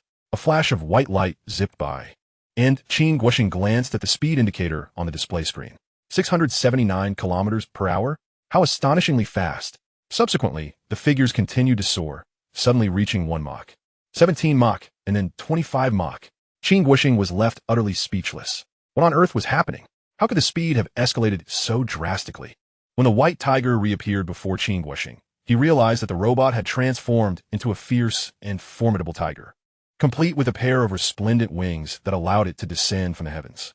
Could this contraption truly engage in aerial combat? Qin Guoxing couldn't help but swallow hard. In the next moment, the White Tiger robot swiftly morphed back into its humanoid form. The speed was so astonishing that Qin Guoxing thought his eyes were deceiving him. Upon witnessing the robot's endurance, range, and agility data, he was rendered speechless with shock. An uninterrupted operational time of 330 hours? That was utterly outrageous. However, what Qin Guoxing did not anticipate was that even more astonishing feats lay ahead. The White Tiger robot demonstrated its combat capabilities, extending its left arm to reveal a self-targeting Vulcan cannon, while its right arm transformed into a large-caliber sniper rifle. The transformation was imbued with a sense of advanced technology, akin to a scene from a science fiction film. Hot, bang, bang, bang. Every bullet struck its mark with pinpoint accuracy. But the display did not end there. After retracting its traditional weaponry, the White Tiger launched hundreds of small missiles. Whoosh, whoosh, whoosh. In an instant, smoke billowed as targets within a 5-square-kilometer radius were subjected to bombardment. It resembled a miniature version of the Shunwei rocket launcher, but with the added distinction that these small missiles possessed tracking capabilities. Next came the exhibition of laser weaponry. Once Qin Guoxing donned specialized goggles, he recalled a similar process that had occurred after the development of the Tianqiong fighter jet. Yet, the laser emitted by the White Tiger robot was quite different from that of the Tianqiong. Its laser was a brilliant silver color, and furthermore, the White Tiger could continuously fire until its energy was entirely depleted. In contrast, the Tianqiong fighter required intervals between each laser discharge. Moreover, since the Tianqiong always operated in the air, It could not recklessly exhaust all its energy. Upon witnessing an enormous crater with a diameter of 80 meters on the ground, Qin Guoxing was utterly astounded. Mr. Su, the white tiger robot you have created is an invincible killing machine. Its capabilities are unparalleled on a global scale, and I cannot find a single flaw. Truly remarkable, Qin Guoxing exclaimed, repeatedly giving a thumbs up and lavishly praising the invention. You are truly exceptional. If our dragon country's army could equip itself with such robots, our strength would undoubtedly escalate several tiers. We might even emerge as the world's strongest. Qin Guoxing's assertions were far from exaggerated. He estimated that one white tiger robot could match the prowess of an entire special forces unit. If thousands of such robots were deployed, the dragon country's army could assert dominance globally. However, the robots did possess certain vulnerabilities, such as their endurance and ammunition count. Yet, these concerns paled in comparison to the white tiger's formidable frontline combat capabilities. Should the army equip itself with the white tiger robot? Su Bai pondered, stroking his chin thoughtfully. Chapter 75. The military district leader is astounded. Commences mass production of the white tiger robot. Old Qin, absolutely. However, the subsequent white tiger robots must have enhanced intelligence modules. I can manage that quickly. After a moment's contemplation, Su Bai nodded. Since the army's operations primarily involved large-scale and cooperative engagements, the white tiger robots lacked certain experiences in that area. Nevertheless, for Su Bai, this was merely a matter of adjusting some code. Mr. Su, that will be splendid. Why don't we head to the army right now? Qin Guoxing's face radiated joy, nearly overflowing with excitement, thus taking the white tiger robot with him. The group made their way to the Baihu Military District, the closest to the Dongfeng Research Institute. Old Yang, I've recently developed a new piece of equipment. I wonder if it piques your interest? As soon as Yang Jun, the commander of the White Tiger, entered the reception room, he was greeted by Qin Guoxing's beaming smile. New equipment? Old Qin, can't you just say it plainly? Yang Jun scrutinized Qin Guoxing with suspicion. This fellow had been mysteriously secretive last time, as though harboring a treasure.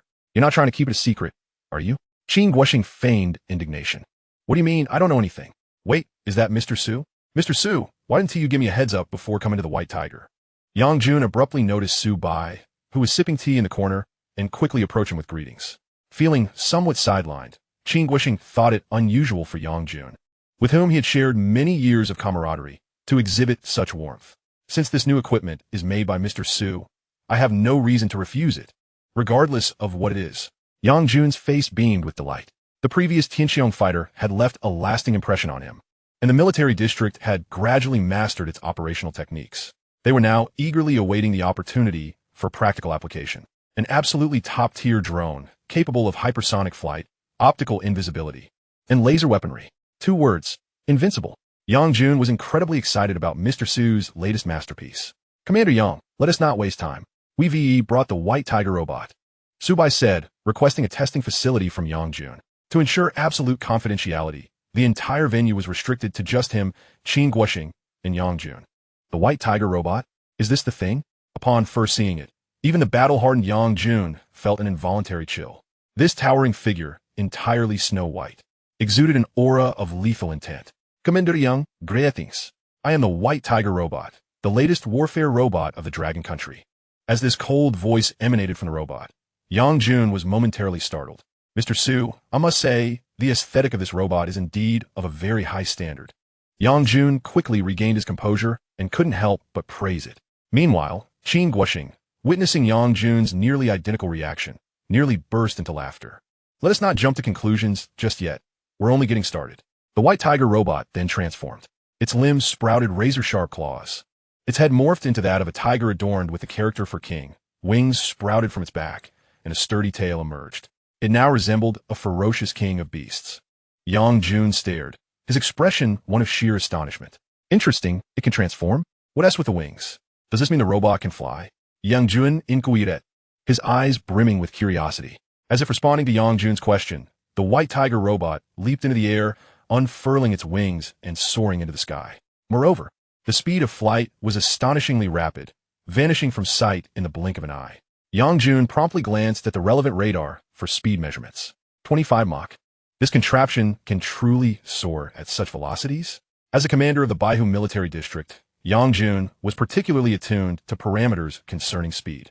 Such unprecedented supersonic capabilities surpassed most fighter jets. Furthermore, The Baihu robot possessed a distinct advantage. Its considerably smaller size made it exceedingly difficult to detect.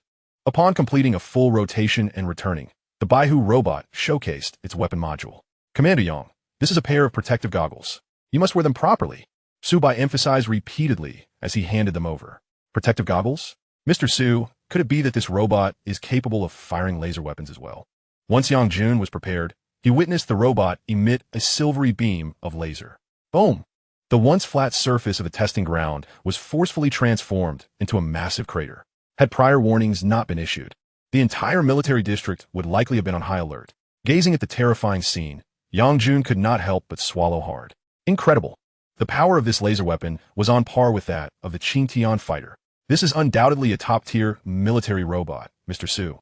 You have once again produced a remarkable piece of cutting-edge technology. I am utterly impressed. Yang Jun repeatedly gave a thumbs up, nearly elevating Su Bai to celestial heights. This Baihu robot is a must for the Baihu Military District. It rightfully belongs in the military, especially with Baihu in its name. By the way, Mr. Su, the military exercises I mentioned previously are about to commence. This is a colossal-scale drill involving all military districts of the Dragon Nation, with participation numbers reaching into the hundreds of thousands. Coincidentally, with the advent of the Baihu robot, I intend to deploy it alongside the Qingtian fighter. It shall catch the other military districts off guard. What do you think, Mr. Su? Yang Jun spoke with excitement, pausing momentarily. Commander Yang, that can certainly be arranged. Su Bai replied without hesitation. Qing Guoxing, standing nearby, was equally delighted. They were all eagerly anticipating the Baihu robot's actual performance on the battlefield. Then, Commander Yang, I entrust the application of this robot to you. Old Qin, we must establish a production line for the Baihu robot. Su Bai turned to the two men and spoke swiftly. With only a single robot, it cannot form a large-scale combat organization. Such a formidable weapon is undoubtedly more effective in numbers. If we can fully equip the entire Dragon Nation's army, it would be nothing short of extraordinary. Mr. Su, I wholeheartedly support this endeavor. Additionally, whatever funds or personnel you require, feel free to ask. As for the production line's workshop location, for convenience, let us designate it near the Dongfeng Research Institute. Upon hearing this, Qing Guoxing was profoundly excited. Chapter 76. The versatile military robot captures 60% of the Dragon Nation's courier market. At the Dongfeng Research Institute, under Su Bai's leadership as the chief commander, the Baihu robot production line was swiftly constructed. Given that the expertise required for the production line differed slightly from that needed for robot development, Su Bai specifically requested Qing Guoxing to recruit the most authoritative robotics engineers, systems integrators, and automation engineers from the Dragon Nation. With the first Baihu robot serving as a reference, the relevant production line was rapidly completed. Furthermore, Su Bai incorporated intelligent components related to large-scale operations and collaborative combat. Henceforth, the Baihu robots produced would be capable of executing individual missions, as well as forming entire robotic battalions, marching forth to deliver devastating strikes against adversaries. Moreover, the robots would be integrated for coordinated operations with aerial fighters and allied ground forces. In essence, the Baihu robots on the battlefield would not merely be tasked with assaulting and destroying targets. They could also engage in rescue operations and other functionalities. They would embody the roles of assault teams, special forces, reconnaissance units, and rescue organizations, truly showcasing versatility. The only aspect they could not fulfill would be logistical support. Once the production line officially commenced operations, the state provided substantial backing for this project, acquiring numerous raw materials and allocating manpower and funding. In summary, Baihu robots began to emerge in rapid succession, with approximately 4 units manufactured daily. Now, 10 days later in the warehouse, Su Bai surveyed over 40 white tigers resting on the ground, perfectly aligned and exuding an imposing aura, which filled him with satisfaction. The production line had stabilized, and his tasks at the Dongfeng Research Institute had reached a natural conclusion. Riding in a dedicated Hongqi bulletproof vehicle, Su Bai returned to the Shunfeng headquarters. Boss, you're finally back. Upon entering the office, Su Bai was greeted by Yang Shue's melodious voice. Today, she wore a sky-blue blazer paired with a short skirt and black stockings, her long legs accentuated. Her hair was elegantly tied up, revealing a neck as smooth and white as mutton fat jade, making it difficult to look away. Yang Shui presented him with a steaming cup of coffee, her face radiating a bright smile. Boss, if you hadn't returned soon, I truly would have been overwhelmed with work. Immediately, a hint of reproach flickered in her gaze. I couldn't help it. We created something remarkable, and the military can't seem to get enough of it. So, How have things been at the company recently? Su Bai took a sip of coffee and paused for a moment. Truly, Mr. Su, you are immensely popular. Yang Shui couldn't help but compliment, quickly delivering a report on the financial situation. Mr. Su, with the downfall of Su Bai Express, a significant portion of their orders has flowed to us. The largest share pertains to land transportation enterprise orders. Due to Su Bai's delisting and massive layoffs, many companies have struggled to fulfill their contracts, resulting in a series of contract transfers, allowing us to capture approximately 90% of the land transportation sector. As Yang Shui spoke, her bright eyes sparkled with excitement. Everyone knew that Su Bai, once the leading express delivery enterprise, had built its fortune on transportation vehicles. This sector had formed the foundation of their empire, preventing them from falling so swiftly. However, their CEO went astray, and Shunfeng effortlessly secured the majority of the profits. Fanhua has undoubtedly done us a significant favor, Su Bai remarked, a smile tugging at the corners of his mouth. Additionally, Mr. Su, in other aspects, the drone express delivery service has reached saturation nationwide, with growth gradually slowing. However, our Shuang robots have proven highly effective, significantly enhancing delivery efficiency, leading to several rapid developments in both drone and Shunfeng transport vehicle performance. This quarter, our company's net profit has reached a staggering 2 billion Dragon coins. This accounts for roughly 60% of the entire Dragon Nation's express delivery market. Moreover, given the vast scale of the market, we still have ample room for growth. Upon concluding her report, Yang Shui flashed a dazzling smile, revealing a row of perfectly aligned teeth. 60% market share, this quickly? Even though Su Bai had mentally prepared himself, he was still taken aback by the astonishingly rapid development of Shunfeng. No wonder Yang Shui claimed to be exceedingly busy, with her performance metrics soaring daily. It would indeed be remarkable if she weren't. Yang Shui, you have truly worked hard during this period.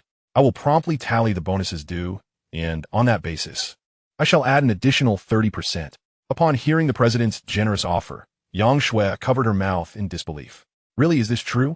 Thank you, President Su. Her face was radiant with joy as she spoke. President Su, young and handsome, is indeed a benefactor to be cherished. While Shunfeng Company has already reached a pinnacle within the courier industry, that is merely a stepping stone for Su Bai, whose aspirations lie in further expansion and fortification. Meanwhile, in Long Country, Nanyang City, at a certain Shunfeng courier branch, several short-stature scientists from Sakura Country were touring the facility. The leader, named Inoue, is a foremost authority in robotics from Sakura Country. Their visit was originally intended for tourism and learning, with an inclination towards investment exploration. They had discovered online that Long Country's Shunfeng enterprise was renowned for its astonishingly swift deliveries. However, Inoue and his colleagues were skeptical, as Sakura Country is one of the most advanced nations in global courier services, far surpassing others in both speed and service quality. While Long Country's Shunfeng might be impressive, it was not deemed extraordinary. At that moment, Inoue's attention was caught by dozens of round objects swiftly sorting packages on the conveyor belt. The speed was astounding, leaving him speechless. Wait, were those? Inoue's eyes sparkled with curiosity as he inquired. Are those robots? Professor Inoue, it appears they are specialized robots designed for sorting packages, but their speed is truly frightening. Moreover, they seem to be handling bulk goods as well. Look over there. The faces of the scientific experts were filled with astonishment as they turned their gazes to another area. In their line of sight, they beheld each robot lifting a massive box, a task that would typically require the strength of 7 or 8 individuals. They adeptly loaded the boxes onto transport vehicles, all while maintaining impeccable order, devoid of any chaos. Before long, an entire truck was completely loaded. Even more astonishingly, when faced with stairs, the robots navigated with the ease of walking on flat ground, leaving the assembled experts in utter amazement. Xinguang, the Dawn robot? This technology is exceedingly advanced. Inoue swallowed hard, his voice brimming with awe. Chapter 77. When did Long Country become so formidable? Stealing the Dawn robot. Am I dreaming? Today, I have witnessed an array of extraordinarily capable robots. Just look at its hands. They're nearly identical to human palms, remarkably dexterous. How is this developed? Standing at about 1.6 meters, it can lift such heavy parcels, boasting a world-class load capacity. Its intelligence and driving system allow it to navigate around obstacles as if stairs do not exist. These little marvels are nothing short of miraculous. Several Sakura Country researchers engaged in animated discussion, their faces reflecting disbelief. What they had anticipated to be a mundane tour had revealed something extraordinary. The Dawn robot, based solely on its performance in the warehouse, was nothing short of breathtaking, undoubtedly world-class. Even the advanced courier companies they had previously visited, such as Eagle Sauce and War Chariot Country, had not showcased robots of such prowess. "Excuse me, Manager Zhang, could you explain how your Dawn robot is manufactured?" Inoue turned to the nearby supervisor, Zhang Zheng, seeking answers. In his recollection, Long Country was one of the largest factories in the world, boasting a massive manufacturing scale and premier export capabilities. Yet, it seemed to lack in top-tier technology. However, the emergence of such an extraordinary robot suggested otherwise. When did Long Country become so formidable? "Ladies and gentlemen, this is a product developed by our chairman." Zhang Zheng promptly clarified. "The chairman of Shunfeng? Manager Zhang, might we have the honor of meeting your company's owner?" Inoue paused before responding. "Please wait a moment. I will first seek permission." Zhang Zheng, while casting a wary glance at the Sakura Country scholars, dialed Su Bai's office. "What? A few scientists from Sakura Country wish to see me?" Su Bai was momentarily bewildered. Could it be that Xuanfeng's reputation has already reached Sakura Country? After some contemplation, he deemed that possibility unlikely. Sakura Country, Eagle Sauce, and War Chariot Country are all nations with highly developed courier services, firmly established as veterans in the industry. Moreover, Xuanfeng's business had yet to expand to such an extent. Entering these overseas markets would be a formidable challenge. Let them come. With a mindset of curiosity regarding the intentions of these Sakura Country visitors, Su Bai acquiesced. The following day, Inoue and his colleagues arrived at Binhai City and hurriedly made their way to Shunfeng headquarters. Eventually, they met Su Bai in the reception room. The 7 or 8 Sakura Country scholars gazed intently at him, leaving Su Bai feeling somewhat uneasy. Su Bai, are you truly the creator of the Dawn robot?" Inoue spoke, his voice tinged with incredulity. "You are so young, barely in your 20s. Yet you're not only the chairman of Shunfeng, but also a manufacturer of cutting-edge robots?" Inoue and his companions found it hard to believe. Perhaps this young man has a research team supporting him? "The Dawn robot is indeed my creation. Why do you ask?" Su Bai responded with an impassive expression. "Your robots are simply remarkable. Indeed, President Su, they are perfection incarnate. The Dawn robot is the finest I have ever encountered. For someone so young to have developed such an impressive robot, we are truly in awe." The Sakura Country scientists continuously lauded him with thumbs up, expressing their admiration. Despite the numerous tensions between Sakura Country and Long Country, scientific inquiry knows no borders. They were wholly captivated by the Dawn robot. "President Su, here is the matter. We wish to acquire the Dawn robot. Please feel free to set your price.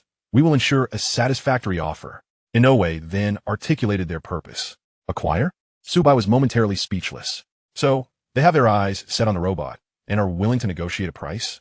Do these individuals understand the nature of Shunfeng as a company? I'm afraid, but it is not for sale." Su Bai replied coldly. Upon hearing this, Inoue, who had previously been all smiles, was taken aback. He had yet to state a price. Yet this young chairman was so decisive. However, he quickly regained his composure and continued. "Then, President Su, would you consider selling us one at a high price? We are incredibly interested. How about 50 million long coins?" In Inoue's view, 50 million long coins for a single intelligent robot was already a generous offer. However, the other experts held differing opinions. 50 million long coins? "Professor Inoue, we must exhibit a modicum of sincerity. This is clearly worth 80 million. 80 million is hardly sufficient. Let us double that. 100 million.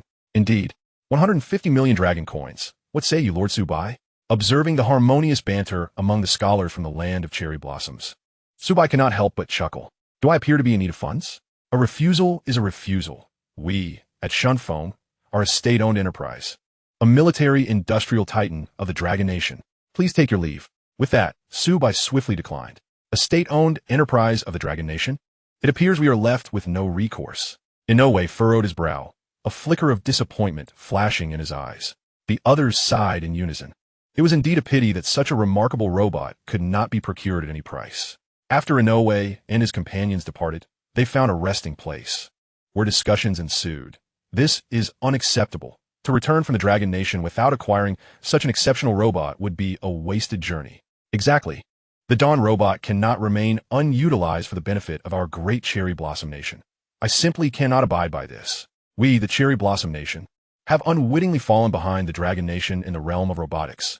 How can this be tolerated?" Thus, the group focused their gaze on Inoue. "However, gentlemen, The chairman of Shunfeng has explicitly stated that they will not sell to us. What shall we do? Inoue's brow nearly contorted into a frown, his expression grave. Shunfeng is a military enterprise of the Dragon Nation, indicating that their products traverse both civilian and military sectors. This Dawn robot is, in a sense, a state secret of the Dragon Nation. It is entirely reasonable for them not to sell it. In this moment, we truly have no alternative. Professor Inoue, if that is the case, why don't we pilfer one back? Someone suggested. Pilfer? You mean steal one? Inoue's eyes brightened at the prospect.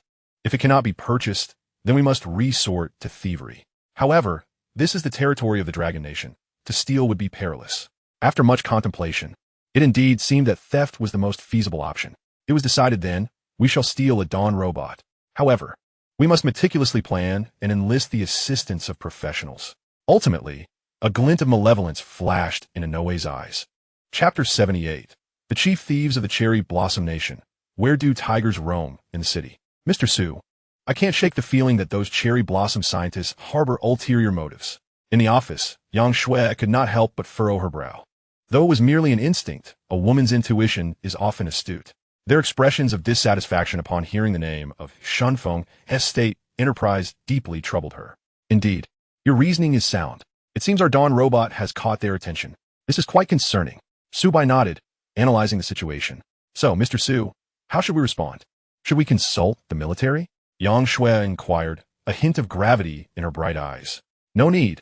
I already have a solution. Su Bai mused for a moment, a smile curving his lips. You already have a plan? Mr. Su, you never cease to amaze me. Yang Shui's eyes glimmered with admiration. Although she was unaware of the specifics of his strategy, she had faith that if Mr. Su said there was a solution, there undoubtedly was. Yang Sui, please reach out to Academician Qingguoxing. Su Bai quickly instructive. The Dawn robot is a civilian intelligent robot. Should it be forcibly taken, there would be little we could do. However, let us not forget the other Baihu robot, which can serve both as a war machine and a bodyguard.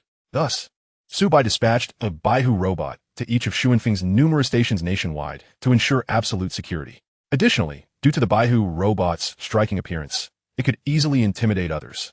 Therefore, these bodyguards were discreetly placed within the stations, concealed in corners, adopting a human-like posture. Unless one was particularly observant, they would remain unnoticed. Only in times of urgency would the Baihu robots spring into action.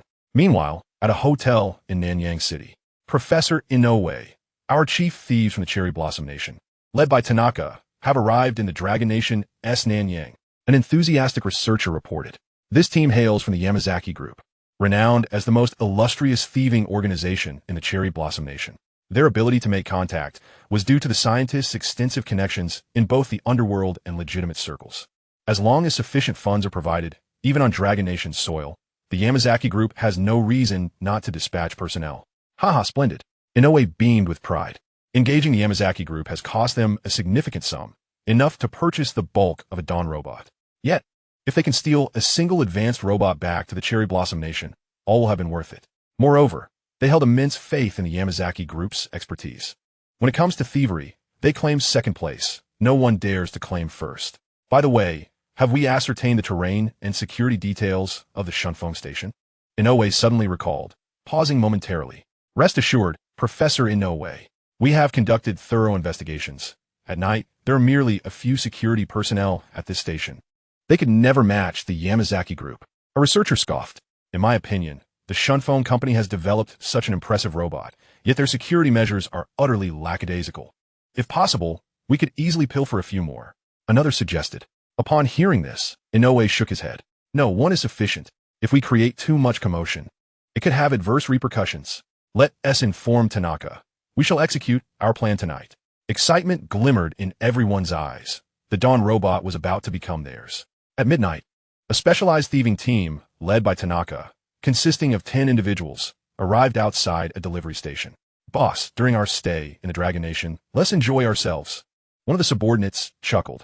Naturally, once this job is complete, I shall take you around the Dragon Nation for a grand adventure. Tanaka grinned at the thought of the generous commission from Inoue.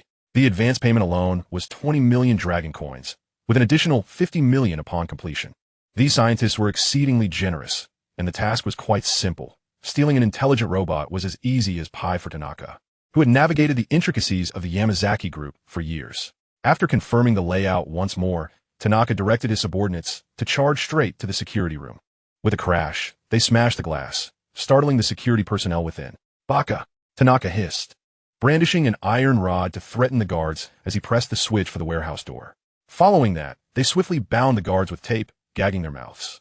The entire process was seamless, executed with remarkable fluidity. Once assured of no anomalies, Tanaka led his crew confidently into the warehouse. The next moment, they beheld a series of cylindrical robots working in impeccable order. For a moment, everyone was rendered speechless. "Nanny?" The hands of these robots appear astonishingly lifelike. "They feel just like mine." "Guy, what a remarkable robot. I've never encountered such an intelligent contraption before," exclaimed one of the bandits, awe evident in his voice. "Boss, is this the prize we aim to take? A diminutive figure capable of lifting a hefty box. There's something to it." The band of thieves could hardly contain their excitement. "Indeed, it is this robot," Tiangao declared with satisfaction. "If we could transport one back, our bounty will be substantial." "Just one?" a subordinate interjected. "Such a dazzling robot. Why not abscond with several?" "Fool!" Tiangao scolded, delivering a sharp slap to the back of the man's head. "The employer requires but a single unit, and thus we shall take one. To seize more would invite complications. Remember, we are on the territory of the Dragon Kingdom. Listen well, this bounty amounts to a staggering 40 million dragon coins. If we succeed, each of you could pocket several million." As the crowd heard this staggering figure, their eyes sparkled with anticipation, hands rubbing together in eagerness. Tiangao, witnessing their reaction, felt a surge of joy, with over 30 million left for himself. This operation promised to be immensely profitable. "All right, let us move towards that nearby Dawn robot," Tiangao commanded as he directed the group swiftly towards a robot sorting packages. However, just then a low growl echoed in their ears. What does that sound?" "Boss, it seems like an animal is calling," one of them speculated. "More precisely, it sounds like a tiger." "Boss, isn't the situation a bit off?" The group halted, all eyes turning to Tiangao. "A tiger? What nonsense are you spouting? We are in the city. Where would a tiger come from?" Tiangao frowned. Yet, he soon noticed several of his subordinates trembling and pointing behind him, as if paralyzed by fear. Confused, he turned around. Beneath the lights loomed a massive, snow-white figure, fixated intently on them. Chapter 79. Defeating the professional team from Sakura Country. All captured. "Baka, what on earth is that?" Tiangao exclaimed, drenched in cold sweat as he took a large step back. "Boss, it seems to be another robot. Look at its eyes, they're gleaming." One of his subordinates hurriedly explained. The group finally comprehended that it was indeed a remarkably crafted robot, though its design appeared excessively intimidating, evoking an unsettling chill. "What is going on? What should we do, boss?" Someone questioned anxiously. "Continue. Why halt? This thing is not our target. Just ignore it." Tiangao, true to his role as leader, swiftly regained composure. A robot, nonsensical as it may be, could not possibly thwart their mission. With 10 seasoned members of the Yamasaki group, they had faced many trials before. Their confidence was unwavering. "Boss, we're almost there," one subordinate exclaimed, just as they were about to reach the Dawn robot. In that instant, the white tiger robot's eyes shifted from white to red. Intruder detected. Activating combat mode. Commencing eradication. Its intelligent programming activated instantaneously, and it charged forward with breathtaking speed, delivering a fierce kick that sent one man flying 7 or 8 meters away. The unfortunate soul clutched his chest, howling in agony, blood spilling from his mouth before he promptly lost consciousness. What? "Boss, that giant robot has attacked. What should we do?"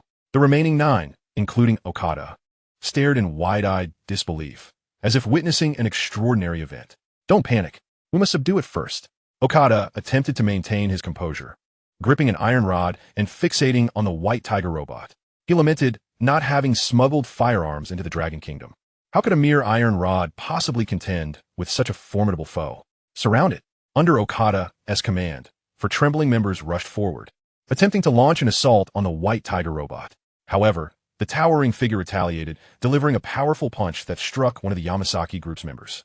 In mere seconds, the 4 were left bruised and groaning on the ground, while the remaining 5, witnessing the absurdity of the spectacle, felt a chill run down their spines. "Is this a joke? We are the elite of the Yamasaki group, skilled and formidable. How can we be bested by a robot? Boss, we should retreat. This thing is too powerful. We're no match. Withdraw quickly." In a panic, Tiangao's voice trembled as the remaining 5 members scrambled out of the warehouse, fleeing into the street. Yet the white tiger robot was relentless, swiftly pursuing them. A swift kick sent one unfortunate soul sprawling face first onto the ground. What is happening? Why is there a commotion? What is that? It looks like a giant is chasing and attacking people. No, that's not a giant. It's a robot attacking people. Meanwhile, some bystanders began to grasp the gravity of the situation. Out of curiosity, they pulled out their phones to record. It seemed that a delivery hub had been invaded. Those individuals aren't from our Dragon Kingdom. They appear to be from Sakura country. Someone quickly deduced and explained. In an instant, the White Tiger robot showcased its extraordinary combat prowess, knocking two more members of the Yamasaki group to the ground. Wow, is that a security robot? Its skills are astonishing. Exceptional speed, precise strikes, and tremendous strength.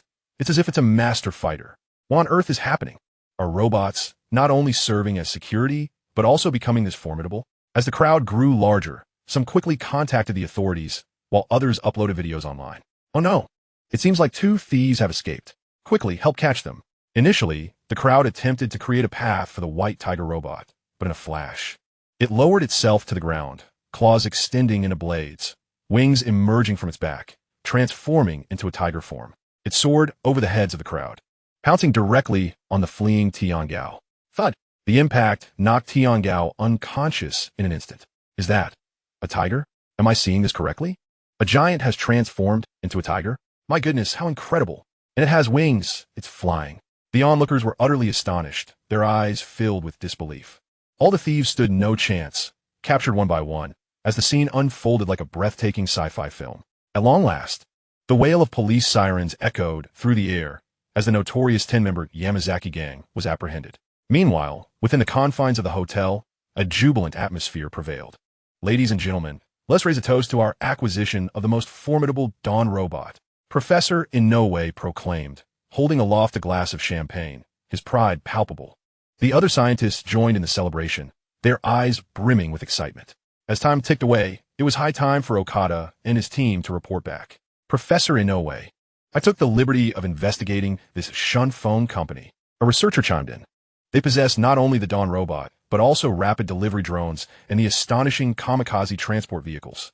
He handed over the latest report, brimming with details. Drones for swift delivery? Kamikaze transport vehicles. Inoue furrowed his brow, quickly perusing the document. Upon discovering the speed and load capacity of the Shunfeng 1, he was momentarily taken aback. What? This drone is capable of such velocity? Nearly 300 kilometers per hour? And this transport vehicle is nothing short of extraordinary. Inoue's lips curled upwards, akin to one who had unearthed a new world. To his astonishment, Shunfeng had not only the Dawn robot, but also two other remarkable technologies at their disposal. Once we have thoroughly examined the robot, we must devise a means to procure some drones. His excitement was palpable. Professor Inoue, we have a situation. Suddenly, one of the researchers, panic-stricken, interjected. The Yamazaki group and Team Tauka have been discovered. They have been completely wiped out. What? How could Team Tauka have been annihilated? This is preposterous. Inoue retorted, incredulous. They are seasoned thieves of a Yamazaki gang. Surely you jest. We have invested a considerable sum to hire such a capable team, and they have proven inept. The group of scientific experts furrowed their brows, unable to fathom the notion of failure, given Team Tauka's expertise.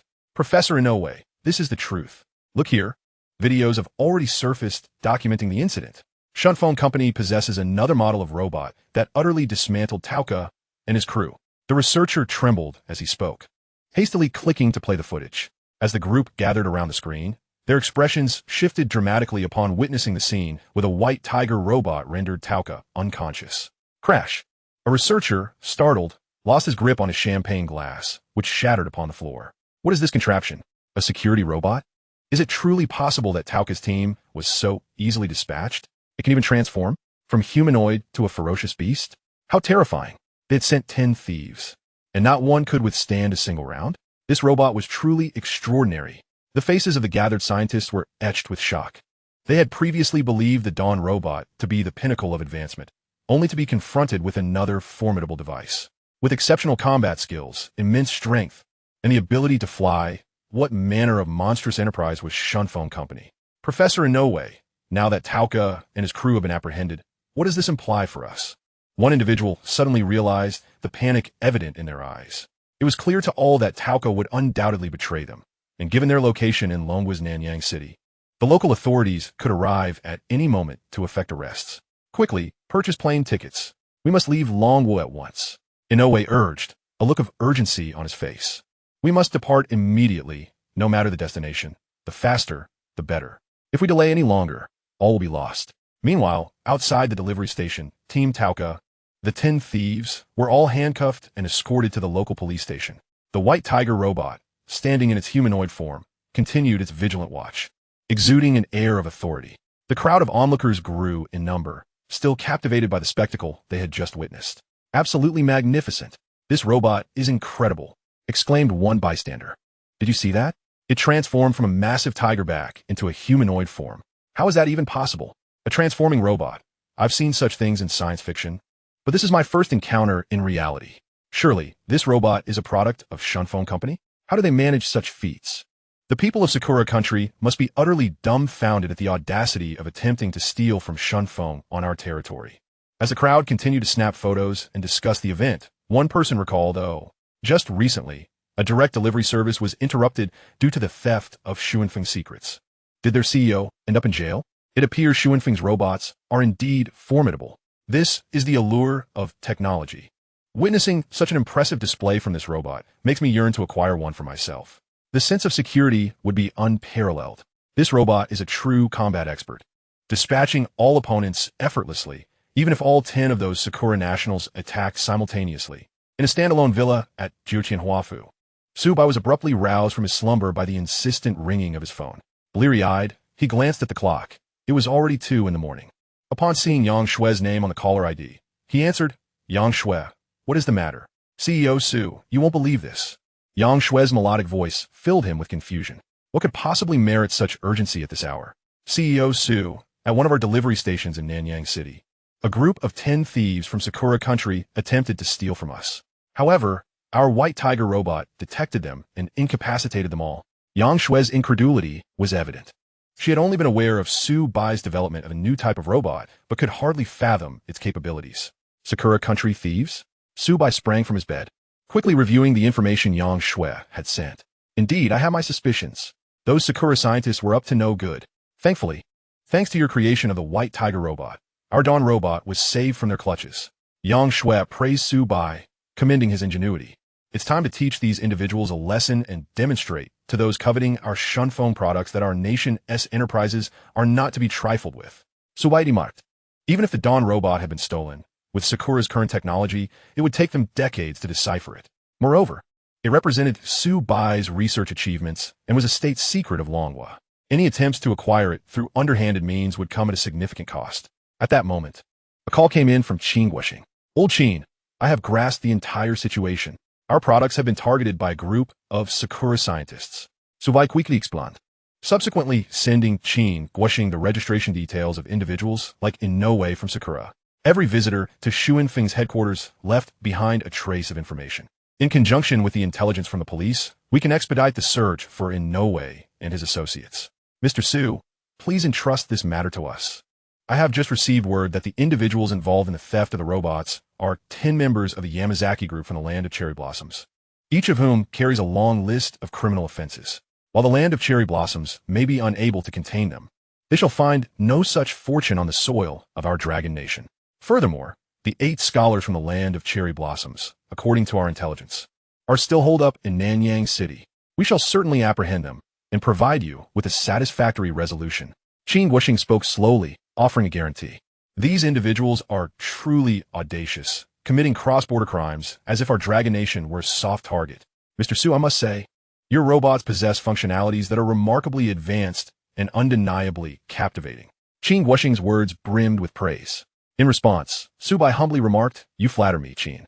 Whether it is the Dawn robot or the White Tiger robot, they belong not solely to Shunfeng Company, but are also treasures of our dragon nation. Chapter 81. The Resilient Security Robot, the Audacity of the Land of Cherry Blossoms. At 3 a.m., numerous netizens from the Dragon Nation remained fervently scrolling through updates. The reason? This new model from Shunfeng Company is simply extraordinary. The internet was abuzz with comments. There were even more fervent locals from Nanyang City who ventured out to delivery stations in the dead of night to check in and take photographs. What? Thieves from the land of cherry blossoms attempted to steal robots from Shunfeng Company? This is a monumental incident. Their operation failed, and all 10 thieves were apprehended by the security robots of Shunfeng. How impressive is that? Are robots today truly advanced enough to serve as security personnel? Oh, it is Shunfeng Express, so that explains it. It would not be surprising for them to unveil such innovative inventions. I was on site, and that robot was an imposing figure, towering over 2 meters. Moreover, it could transform into a colossal tiger, sprouting wings and soaring through the skies like a mythical beast. Subsequently, many people came across related videos. The white tiger robot swiftly incapacitated the thieves with remarkable efficiency. The most thrilling moment was when it transformed into a tiger and descended from above, colliding into one of the thieves, rendering him unconscious. This spectacle was more exhilarating than a blockbuster film. A flurry of netizens engaged in fervent discussions. No, this cannot be real. Did Shunfeng actually develop such an astonishing robot? This is utterly insane. A combat expert, defeating opponents barehanded, moving with the speed of lightning. Surely, even many martial arts masters cannot rival this robot's prowess. I saw those thieves from the land of cherry blossoms, ferocious as they were. Yet they stood no chance against the robot. Truly extraordinary. The fluidity of its movements, devoid of any hesitation. Its agility surpasses all current robots. I hereby declare this device to be the pinnacle of robotic technology. Who agrees? Who disagrees? Shunfeng Express is simply formidable. Not only do they possess lightning-fast drones and divine wind transport vehicles, but they also seem to have rocket artillery. Now, they've introduced a security robot. I scarcely know how to commend them further. Beyond marveling at the prowess of the white tiger robot, many netizens vociferously condemned the shamelessness of the land of cherry blossoms. Have these individuals from the land of cherry blossoms gone mad? How could they be so audacious as to attempt to steal product from a state-owned enterprise of the Dragon Nation? The thieves must face severe punishment. What could they possibly covet from a mere delivery company? It perplexes me what they were after. These 10 individuals are truly shameless, coming to our Dragon Nation to pilfer from a delivery enterprise and failing to succeed while getting caught. This will surely become a laughingstock. Meanwhile, at the Nanyang City Airport, the 8 scholars from the land of cherry blossoms, all clad in black attire, were behaving furtively. In a corner of the waiting area, they glanced around anxiously, unable to conceal their unease. At this hour, being 4 in the morning, there were very few passengers arriving for flights. They were utterly incapable of using the sparse foot traffic to mask their presence. Even when a janitor passed by, they were startled. Everyone, do not panic. We should be safe for now. Inoue quickly reassured them. The earliest flight would depart in 40 minutes. They merely needed to endure this interval. However, Inoue's words clearly held little comfort. The researchers present wore expressions of deep concern, unable to fathom how Shunfeng Company had unveiled a security robot. Not only did it thwart their attempt to abscond with the Dawn robot, but it had also apprehended the entire Takawaka team. Originally, they were reputable researchers, but now, members of the Yamazaki group would surely divulge their intelligence. The situation had taken a dire turn. A moment of misguided ambition had transformed them into criminals. Even if they managed to escape from the Dragon Nation, what awaited them upon their return to the land of cherry blossoms? The Dragon Nation would undoubtedly disclose their identities, and they held esteemed positions in various research institutions. Many of them occupied high social standings, and now their futures were irrevocably jeopardized. Just as the group was engulfed in anxiety, the sound of rapid footsteps echoed in their ears. A contingent of police officers from the Dragon Nation swiftly approached from all directions, surrounding the 8 individuals with unrelenting precision. The scholars from the land of cherry blossoms had never encountered such an overwhelming display of authority, their faces turning pale with fear, trembling uncontrollably. Upon witnessing their reaction, the police chief of the Dragon Nation could hardly suppress a chuckle. Is this all they have? Lacking any courage, yet daring to engage in theft within our Dragon Nation? Without expending much effort, they swiftly deduced that the group was attempting to flee the country, apprehending them at the airport with ease, an effortless victory. What do you intend to do? Inoue blustered. I am a distinguished researcher from the National Materials Research Institute of the land of cherry blossoms. I will relay the injustices I have faced in the Dragon Nation. Despite his inner turmoil, Inoue brandished his credentials, striving to maintain his composure. Inoue, you are suspected of stealing our national secrets. According to the laws of the Dragon Nation, we are placing you and your 7 accomplices under arrest. Take them away. The police chief responded curtly, refusing to entertain his protests. What does it matter if he is a distinguished researcher from the land of cherry blossoms? Even if the leader of the land of cherry blossoms were present, Anyone committing offenses on the territory of the Dragon Nation must face consequences. It was over. Inoue felt utterly defeated as their true identities were ruthlessly exposed. His countenance, akin to one who had suffered from constipation for a month, reflected his despair. This was no ordinary theft. It involved the theft of state secrets from the Dragon Nation, a matter of grave significance. This was unequivocally a serious crime. The 8 of them could very well find themselves imprisoned, with their only hope of returning to the land of cherry blossoms resting upon diplomatic means. Moreover, whether they would be able to continue their research as before was now a question shrouded in uncertainty. Everything was in ruins. Inoue shook his head helplessly, lamenting his earlier choices. At the Jiutian Huafu, a standalone villa, Mr. Su, we have apprehended all the scholars from the land of cherry blossoms at the Nanyang City Airport. We shall discuss the specific measures for their handling with you tomorrow. It is quite late. You have worked hard. Listening to Qin Guoxing's words, Su Bai instinctively fell down. Truly, when it comes to state affairs, efficiency is unparalleled. If these individuals were to successfully escape from Longhua, the subsequent complications would indeed be formidable. These scientists from Sakura country not only squandered Longhua's public resources, but also deprived Su Bai of a peaceful night's sleep. They truly deserved a lesson. For both personal and professional reasons, Su Bai was determined to teach them a proper lesson. Elder Qin, you should rest early as well. After hanging up the phone, Su Bai swiftly succumbed to slumber. Chapter 82. Who made robots so advanced? The Sakura country experts acknowledged their fault. The incident involving the theft of a courier service escalated online with astonishing speed. Some early risers were astonished to discover the White Tiger robot, while simultaneously vehemently denouncing Sakura country. How despicable and lowly are the people of Sakura country. To resort to stealing from a courier company. What madness is this? They uploaded these videos to international social platforms, eager to witness how Sakura country would explain itself this time. Is it impossible for these individuals to change their ingrained bad habits? Sakura country is still one of the few developed nations.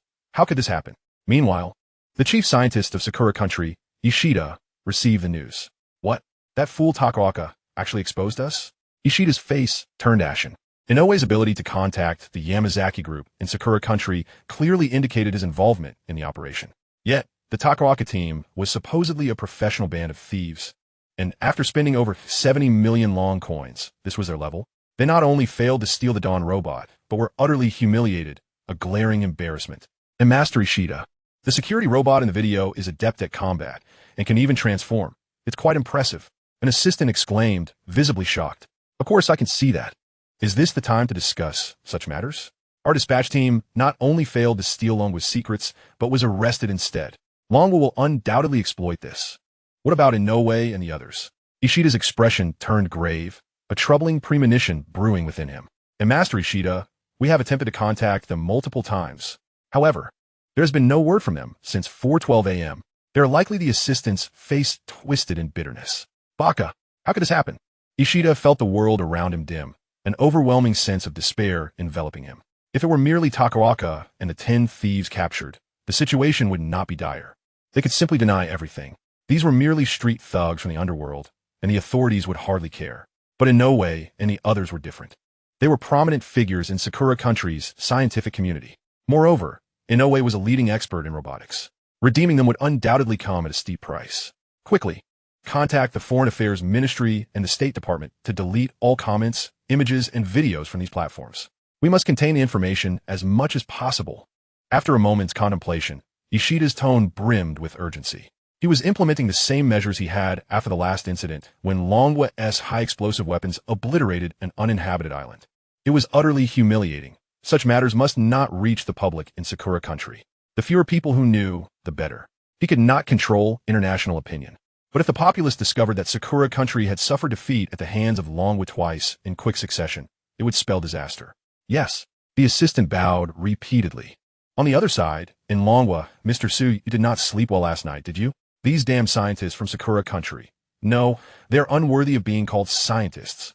We feel truly remorseful for the disturbance caused by these thieves. Qin Guoxing rarely displayed anger, but his frustration was palpable. He then proceeded to interrogate Inoue and several police officers regarding the incident. Upon seeing Inoue again, he appeared haggard, as if he had aged 20 years overnight. Inoue, confess honestly, you hired the Yamazaki group from Sakura country and Takaoka, along with 10 thieves. Did you attempt to steal the confidential matters of Longwa's courier service? Do you admit it? A police officer coldly inquired. Su Bai glanced over Takaoka and the others' profiles. The Yamazaki group was indeed notorious, a well-known criminal organization in Sakura country. It could only be said that Inoue had truly spared no expense in hiring a highly professional team. Had it not been for Su Bai's thorough preparations, the Dawn robot might have indeed been stolen. Yes, we admit it. It was us. Inoue nodded, a look of resignation on his face. At this point, the Longwa police had thoroughly investigated all aspects. There was no escaping the truth. Why did you attempt to steal the Dawn robot from the courier service? What were your motives? The Longwa officer continued to question, his expression as cold as ice, piercing through Inoue's defenses like needles, causing him great discomfort. And motives? Who made the courier's robots so advanced? As a robotics expert, I was simply too envious. Inoue seemed to plead his case. They wouldn't sell it for 150 million long coins. What other option did we have but to steal it? Looking at Inoue and his companion's shameless demeanor, Su Bai found himself at a loss for words. They clearly harbored ill intentions, yet they seemed to shift the blame onto the courier company. What? Does Sakura country lack the ability to create similar robots? The audacity of these shameless individuals to call themselves scientists. If the experts in Sakura country scientific community were all like them, it would be a rotten foundation indeed. Due to Inoue and the others' candid admissions, the matter was swiftly resolved. Su Bai completed the necessary documentation, only to hear Qin Guoxing solemnly declare, "Mr. Su, we will handle this matter with utmost seriousness. These 8 individuals, along with the 10 thieves, will be dealt with by the Foreign Affairs Ministry in negotiations with Sakura country.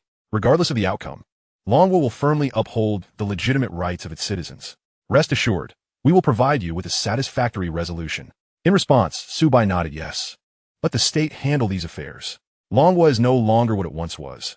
Those coveting Longwa, especially this time from Sakura country, must pay the corresponding price. Qin Guoxing silently praised Su Bai in his heart. This young man, not only achieving commercial success, but also developing numerous cutting-edge technologies, had made remarkable contributions to enhancing Longwa's defense capabilities. Even more admirable was his fervent patriotic spirit. By the way, Mr. Su, the military exercises across Longwa's major military districts are about to commence. Prepare yourself. We can attend the demonstration of your 2 products together. Qin Guoxing suddenly recalled. At that time, both the Tianqiong fighter and the White Tiger robot would make their official debut. The Tianqiong fighter, an advanced drone endowed with astonishing capabilities such as hypersonic speed and optical stealth, would have no equal in aerial supremacy. Meanwhile, the White Tiger robot would also showcase its full capabilities. Top-tier military robots, true machines of slaughter, are merely showcased in exaggerated videos across the internet, representing only a fraction of their formidable capabilities. Chapter 83. The Azure Dragon Gene Serum, a comprehensive enhancement of physical attributes. The following day, Su Bai returned to the Shunfeng headquarters. After savoring a sip of rich coffee, he raised his head and asked, "Yang Shui, which aspects of our company's operations do you believe require refinement?" "Which aspects?" Yang Shui pondered, her pristine brows furrowing in thought. Today, she donned a pure white professional outfit that accentuated her figure remarkably. Her silky hair cascaded over her shoulders, framing her fair complexion, rosy lips, and delicate nose, rendering her exceptionally alluring. "President Su, I must admit, I cannot think of any immediately. Our Shunfeng Express holds a monopoly on drone services nationwide, outperforming even those dedicated to drone research. In terms of land transport, we have the formidable Shunfeng transport vehicles, capable of carrying substantial loads at astonishing speeds.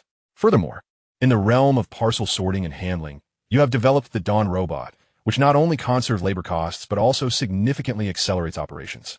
Even in security, we boast the robust White Tiger robot, effectively eliminating all petty theft. If I were to suggest an area for improvement, I believe focusing on our delivery personnel could yield benefits." Yang Sui articulated fully. "Please continue." Su Bai encouraged, nodding in acknowledgement. "As you are aware, our Shunfeng transport vehicles are large-scale vehicles. However, maneuvering through the narrow streets of many cities in Longwa proves quite inconvenient. Consequently, in certain cramped or congested areas, our delivery personnel rely on tricycles, motorcycles, and small vans for transportation. Enhancing this aspect could further expedite our delivery times." Yang Sui elaborated. "Small vehicles for our delivery personnel?" Su Bai furrowed his brow, contemplating. At that moment, Yang Shui delicately covered her mouth with her slender hand and sneezed. Are you unwell? Su Bai Wei. Concern etched upon his face. I'm fine. I've just caught a slight chill recently. It seems we've entered flu season. Please take care of yourself as well. Yang Shui replied with a gentle shake of her head. Su Bai then noticed that her once delicate nose had turned a bright red, indicating that her cold was rather severe. Given this, it seems we ought to enhance the physical fitness of our employees. Su Bai mused. As for the vehicles, there is no rush. We can explore that gradually. A sudden thought emerged in his mind. He immediately delved into his consciousness to examine the system's marketplace. He distinctly remembered that it was filled with an array of extraordinary technologies, including serums capable of enhancing physical attributes. Ah, there it is. The Azure Dragon Serum. Su Bai swiftly glanced at the description. The Azure Dragon Serum is a gene serum that significantly bolsters the human immune system. After consumption, ailments such as colds and fevers become a negligible concern. Even if one were to fall ill, the formidable immune system would facilitate a swift recovery. Furthermore, with consistent use of the Azure Dragon Serum and a reasonable degree of exercise, various fundamental physical capabilities could be enhanced, including strength, speed, reflexes, endurance, and flexibility. It is truly a miraculous potion. Upon checking the price, he noted it to be 30,000 tech points, comparable to the White Tiger robot. Excellent. I shall take this. System, I wish to exchange. Following the deduction of the requisite points, a complete set of golden research materials appeared before Su Bai's eyes. He promptly perused the first page. The development process of the Azure Dragon Serum was not overly complex, requiring advanced knowledge in clinical medicine, human physiology, and pharmacology. Additionally, the materials were exceedingly detailed, prompting Su Bai to immediately commit to its development. Yang Shui, I have conceived a new idea. I must visit the Shenfeng Research Institute. For now, everything remains as usual. The company is entrusted to you. Su Bai concluded with a smile. Upon hearing this, Yang Shui's face briefly flashed with a hint of melancholy. The little boss truly cannot remain idle. He has only just returned and is off to conduct research again. Rest assured, President Su, she assured him. Ashu. Yang Shui interrupted herself with a sneeze, her demeanor adorably charming. You've worked hard. Do not overexert yourself these next few days. Focus on recovering. Su Bai remarked, departing the office without a backward glance. Days later, at the Shenfeng Research Institute, Su Bai gathered 31 research personnel, reiterating the terms of their upcoming contracts, which adhered to the highest confidentiality standards of Alonghua's SSS-level protocol. Upon seeing the letters on the cover, several individuals instinctively swallowed hard. It is strictly prohibited to disclose any related information in any form or context. Observing the hesitance among the group, Su Bai clarified, you are free to decline signing. Once the necessary procedures are completed and the bonuses for the previous Dawn robot project are distributed, you may leave. Upon hearing this, the researchers quickly signed their names, recognizing that without President Su's guidance, they would struggle to achieve notable results elsewhere, especially considering the substantial bonuses offered by Shenfeng. President Su, what precisely are we undertaking this time? One individual raised their hand to inquire. Ladies and gentlemen, please observe this. Su Bai promptly displayed the information regarding the Azure Dragon Serum. The group was instantly taken aback. Is this correct? A gene serum? Isn't that something only medical institutions can produce? Are we really to develop this? They gazed at it, bewildered, as it appeared akin to an oral solution. They questioned its efficacy. However, as they delved deeper into the details, their mouths dropped open in astonishment, capable of accommodating an apple. What? It significantly enhances the human immune system? Is this akin to being impervious to all ailments? With prolonged use and exercise, it can elevate various physical metrics? This is astonishing. Shock filled the faces of the researchers. Ladies and gentlemen, should we successfully develop the Azure Dragon Serum, we shall never again suffer from the afflictions of colds, fevers, or other prevalent illnesses. Moreover, it will effectively maintain our health. With diligent exercise, our strength, speed, and endurance will see remarkable improvements. Su Bai gradually elucidated. Upon hearing this, the researchers gazed at Su Bai with deep reverence. This was no ordinary gene serum. It represented another pinnacle of technology, at least half a century ahead of its time. One could not help but marvel at President Su's brilliance. Chapter 84. The Commencement of Serum Development. A masterpiece from Mr. Su. Is the Azure Dragon Serum truly so miraculous? I struggle with the flu every year. If it can enhance my immunity, it would save me a considerable sum. Oh my goodness. The potential to significantly enhance human physical capabilities is simply astounding. It appears that there is no pharmaceutical product in the world that rivals the efficacy of the Qinglong gene serum. If this potion comes to fruition, our Shunfeng company will undoubtedly acquire yet another lucrative business venture, poised to dominate the market. The crowd was abuzz with excitement, their eyes shimmering with anticipation. The Qinglong gene serum, once launched, is likely to cause a dramatic decline in sales for numerous medications. Moreover, various departments in hospitals and clinics, such as internal medicine and respiratory care, will witness a substantial decrease in patient numbers. After all, the effects of this serum are nothing short of miraculous.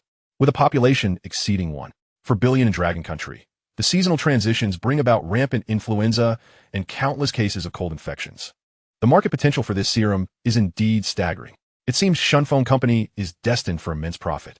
Mr. Su, your vision is absolutely brilliant.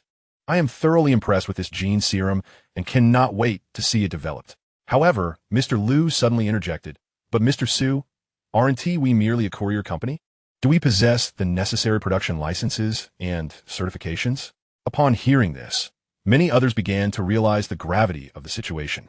The development of a gene serum requires strict adherence to various regulatory processes before it can be marketed. It necessitates preclinical research, clinical trials, and a series of evaluations to secure market approval and sales licenses. In summary, the journey from research and development to public availability can be protracted, often taking 4 to 5 years, and in some cases, over a decade. You need not worry about that. Mr. Su swiftly reassured them. Our Shunfeng company has garnered substantial support from the government, and we will soon acquire the necessary permits and licenses. He continued, if anyone claims that Shunfeng is straying from its core business, we can easily establish a subsidiary like Shunfeng Pharmaceuticals. It's not even that complicated. Who says Shunfeng can only operate in the courier sector? How marvelous. Truly, Mr. Su, your ingenuity shines. Are we not embarking on a journey towards becoming a comprehensive enterprise? It certainly appears so, especially since the drones and Dawn robots are not products that an ordinary courier company could develop. The team of researchers expressed their admiration. Indeed, we are a state-owned enterprise, and with Mr. Su at the helm, the authorities will undoubtedly facilitate our progress. Thus, the research on the Qinglong gene serum commenced without delay. The first order of business was to establish a specialized laboratory. When the Kamikaze Research Institute initially expanded, its focus lay predominantly on electronic engineering, computer networking, and mechanical engineering, leaving no room for biological or cellular research facilities. Fortunately, Mr. Su had preemptively communicated with the higher-ups and secured a plethora of specialized instruments, including PCR machines, incubators, and nuclear magnetic resonance devices. Additionally, a high-standard sterile laboratory was rapidly constructed, complete with a sealed buffer zone, reflecting a level of professionalism that rivaled those of large medical institutions. Once everything was in place, Mr. Su distributed their workflow to 31 employees, organizing the research into groups. The first group focused on gene cloning, utilizing synthetic DNA technology to insert selected genes into specific vectors, setting the conditions to observe gene expression in host cells.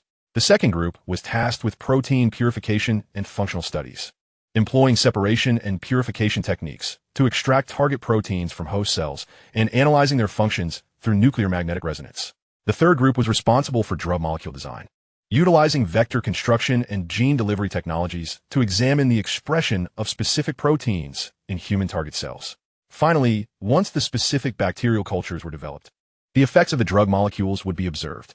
If all standards were met, animal testing could commence, utilizing species such as macaques and mice to continuously monitor the serum's effects, as it is ultimately intended for human use and must adhere strictly to established standards. Upon successful completion of animal trials, a series of clinical trials could then be initiated, bringing them one step closer to commercial release. As the team reviewed their respective segments, many felt overwhelmed, as although they recognized each character in the Chinese text, the overall meaning eluded them. Mr. Su patiently clarified their doubts, revealing his remarkable expertise in human physiology. His knowledge seemed capable of outshining numerous biological experts. Is there no challenge too great for you, Mr. Su? How do you possess such a vast array of knowledge? They marveled. Mr. Su, could you please explain that again? I haven't engaged with biology since high school, and I'm afraid I don't understand the theoretical concepts at all, exclaimed several individuals, particularly those who were not well-versed in this field. Mr. Su, recognizing their predicament, understood that each person has their own area of expertise. The original recruitment of these employees was for the development of Xuanfeng's first drone, and expecting them to grasp clinical medical knowledge within a short time frame was indeed unrealistic. Consequently, he adjusted the team composition, ensuring each group included several researchers with relevant professional backgrounds. Under Mr. Su's guidance, the production of the Qinglong gene serum gradually found its rhythm. A week later, Mr. Qing Wuxing paid a visit. In the reception room, he greeted Mr. Su with a warm smile. "Mr. Su, it has been a while. I have come to invite you to observe our upcoming military exercises. Mr. Qin, I'm currently engaged in some new research. How long will your military exercises last?" Mr. Su pondered briefly before responding. It was rumored that this military exercise would involve hundreds of thousands of Dragon Country soldiers. "Rest assured, it won't take up too much of your time," Mr. Qin replied with a broad smile. He increasingly admired this young man who had achieved remarkable success in the business realm at such a young age, while remaining unflustered and focused on new research. A rarity indeed. Although he was curious about the nature of Mr. Su's current work, he refrained from asking, trusting that anything Mr. Su produced would be of exceptional quality. Time would reveal all. "Then let us be on our way." Mr. Su readily agreed. After briefing Mr. Liu and the others on subsequent matters, he boarded a plane, swiftly heading towards the exercise location. Chapter 85. A grand-scale military exercise, 2 secret weapons of the blue side. Upon disembarking from the plane and boarding an armored Hongqi vehicle, several hours later, they finally arrived at the venue for this exercise, the Zhuri He Contract Tactical Training Base, located in the northwestern region of Dragon Country. It spans over 1,000 square kilometers, making it not only the largest in Dragon Country, but also the largest in the entire continent. The terrain is complex, featuring deserts, grasslands, mountains, and trenches, allowing for the accommodation of various military branches in joint exercises. As Mr. Qin led Mr. Su into the command center, many attendees took note of the young man accompanying the elder. Some high-ranking officials could not help but whisper to each other, "Who is that young man next to Mr. Qin? Is he Mr. Qin's assistant?" It is unclear, but they appear to be only in their 20s. Perhaps they are a promising talent. Subsequently, the rules of this exercise were introduced. The participants are divided into 2 factions, red and blue, each comprising 300,000 warriors, encompassing a myriad of military branches including infantry, armored troops, artillery, and communications personnel, among others. Additionally, the Air Force's aviators, paratroopers, and radar operators are involved. In essence, both sides will engage in a comprehensive confrontation, with the ultimate test being their collective combat prowess. The condition for victory is that when either side eliminates over 80% of the opposing forces, they will achieve success in this military exercise. Thus, this drill promises to be a protracted and arduous battle. Not only will the soldiers on the battlefield be tested, but the command centers behind the lines must also tread carefully, devising relevant strategies to gradually erode the enemy's strength.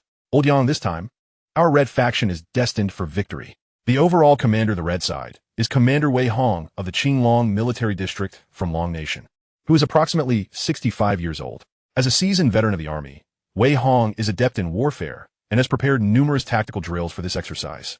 Particularly, his elite troops from the Qinglong Military District are exceptionally valiant, instilling him with great confidence. Is that so, Old Wei? I shall await the outcome with great anticipation. The commander of the blue side is, of course, Commander Yang Jun of the Baihum Military District, who smiled and continued introducing the attendees. By the way, this is Mr. Su Bai, the chairman of Shunfeng Company. Upon this announcement, the senior officials present were momentarily taken aback. Shunfeng Company is currently the most prominent enterprise in Long Nation, unmatched in its technological advancements. Each innovation it presents stands at the pinnacle of excellence. Not only has it established itself as the leading company in the realm of logistics, but its myriad inventions have also made significant contributions to the national defense of Long Nation. Many were utterly astonished to discover that the head of Shunfeng is such a remarkably young individual. Mr. Su, it is an honor to finally meet you. I am in awe of your developments, such as the drones and the kamikaze transport vehicles. Witnessing you today is indeed a delight. Your accomplishments in both commerce and military technology are truly commendable, a testament to your exceptional talent at such a young age. With Mr. Su's presence at this military exercise to provide insights, our national defense capabilities will undoubtedly ascend to new heights. The assembly of dignitaries praised, their gazes towards Su Bai filled with admiration. I am grateful for your kind words, esteemed generals. Su Bai humbly shook his head. Following this, Yang Jun led Su Bai, Qing Guoxing, and others to the blue command room. Given the involvement of an enormous force of 300,000 personnel, it was not limited to the troops of the Baihu Military District. It also included units from the Xuanwu and Qilin military districts. Therefore, in terms of military rank, Yang Jun and the other commanders were of equal standing.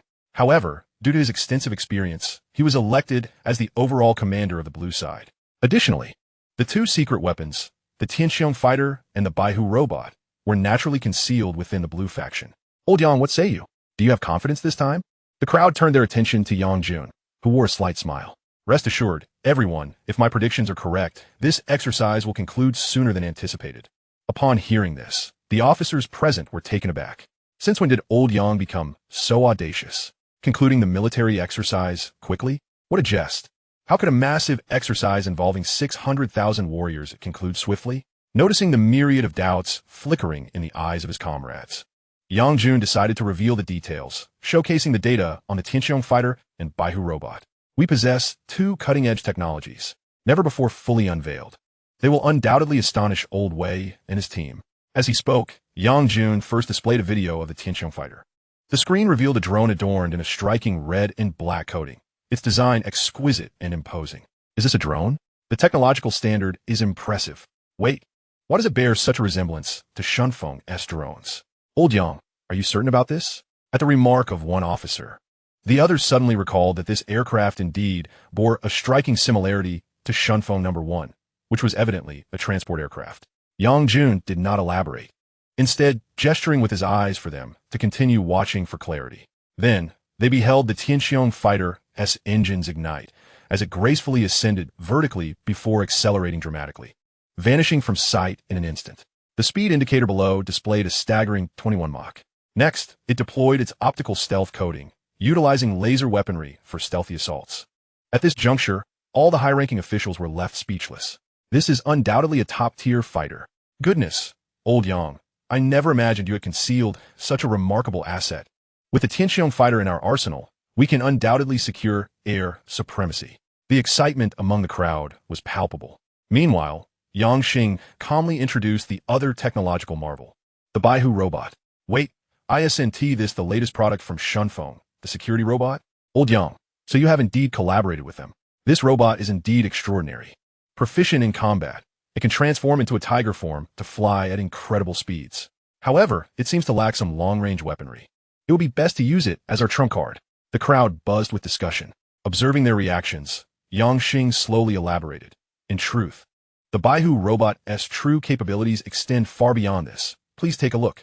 In the next moment, as the Baihu robot showcased all its weaponry, everyone's eyes widened in astonishment. Its left arm housed a Vulcan machine gun, its right an oversized caliber sniper rifle, and its entire body was adorned with small missiles. Even more astonishing, it could continuously unleash high-energy beams akin to laser cannons. Following this demonstration, the command room erupted in a chorus of awe. Goodness gracious, Old Yang. You kept this under wraps.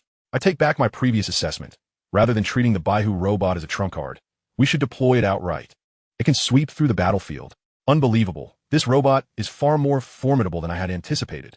Chapter 86. Securing Air Supremacy. The Blue Forces decimate the opposition. The two premier weapons, the Tianqiong fighter and the Baihu robot, left the officers in a state of shock.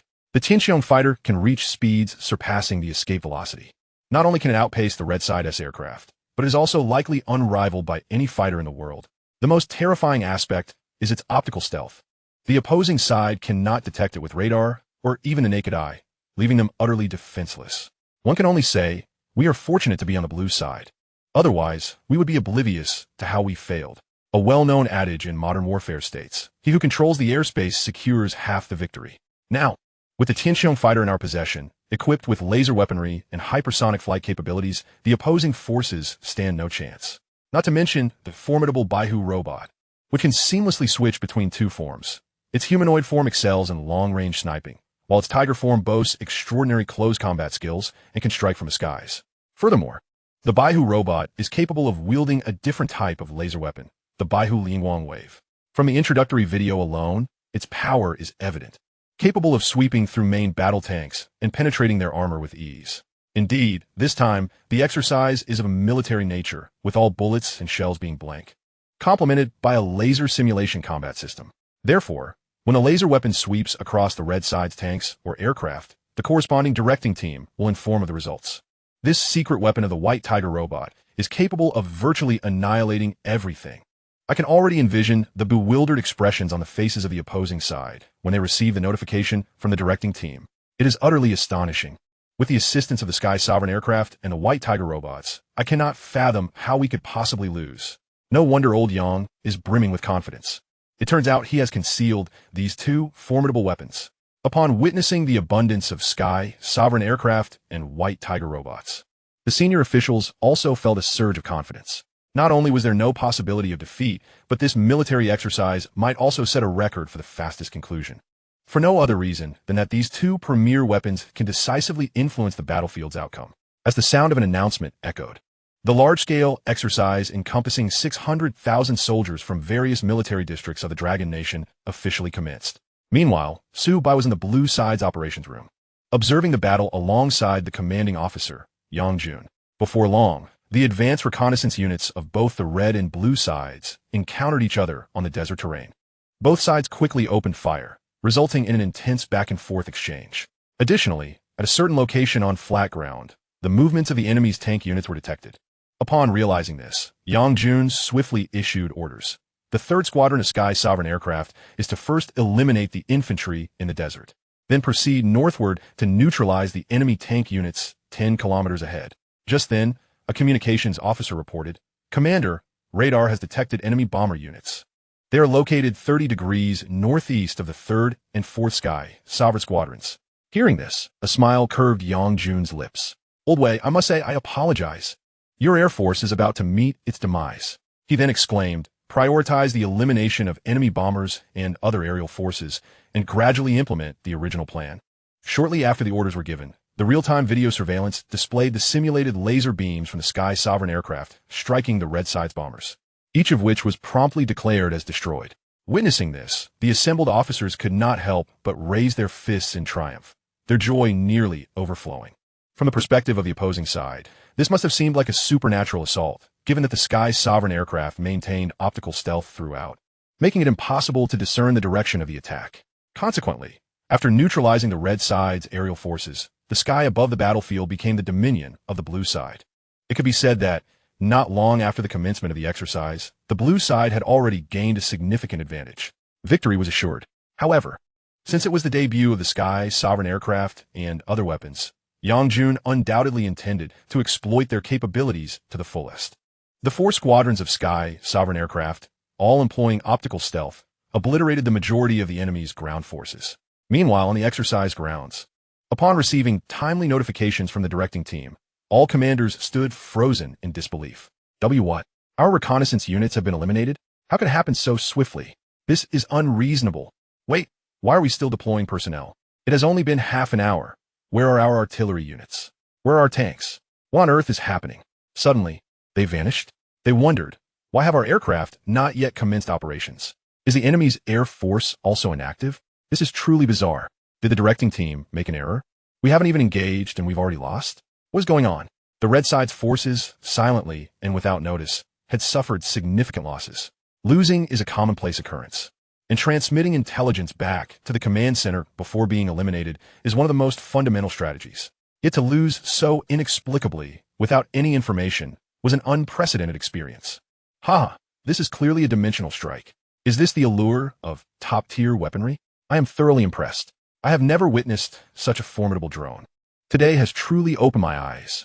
The Blue Side senior military officials were filled with exhilaration. All right, it's time for the White Tiger robots to showcase their prowess. If this continues, they may not even get a chance to take the field. Subsequently, Yang Jun commanded 6 robot units to commence their charge towards the Red Side's trenches, fortifications, and other positions. The surveillance footage revealed towering robots transforming into tiger forms, advancing with great momentum and formidable presence. Then, with wings unfurled, they leapt into the air, creating a dense formation that obscured the sky. They incessantly unleashed streams of simulated laser beams upon the Red Side's positions. The seemingly robust defensive structures and fortifications were instantly obliterated upon being struck by the White Tiger's radiant waves. The soldiers within, along with numerous military equipment, were compelled to vacate the exercise area. In an instant, The directing team of the military exercise found themselves overwhelmed with activity, hastily relaying elimination notifications to the Red Side's forces. Despite their extensive experience, they had never witnessed such a one-sided scenario. The Blue Side's robot units swept through the Red Side's defenses with relentless force, while the Red Side primarily relied on traditional ground forces, leaving them ill-equipped to counter the assault. In a matter of moments, approximately 80% of the Red Side's aerial fighters, ground tanks, and armored vehicle units had been eliminated. The remaining forces could no longer contend with those two superweapons. Despite still having two-thirds of their numbers, the Red Side's defeat was inevitable, with no hope for reversal. Chapter 87. The Exhausted Red Side Commanders. Have we been defeated by high-tech monsters? On the front lines of the Red Side's battlefield, the commanders within the trenches finally discerned the true nature of their adversary. Mechanical tigers soared through the air, continuously firing laser weapons from their mouths. They quickly recognized that these were none other than the security robots from the recently popular Shunfeng Express.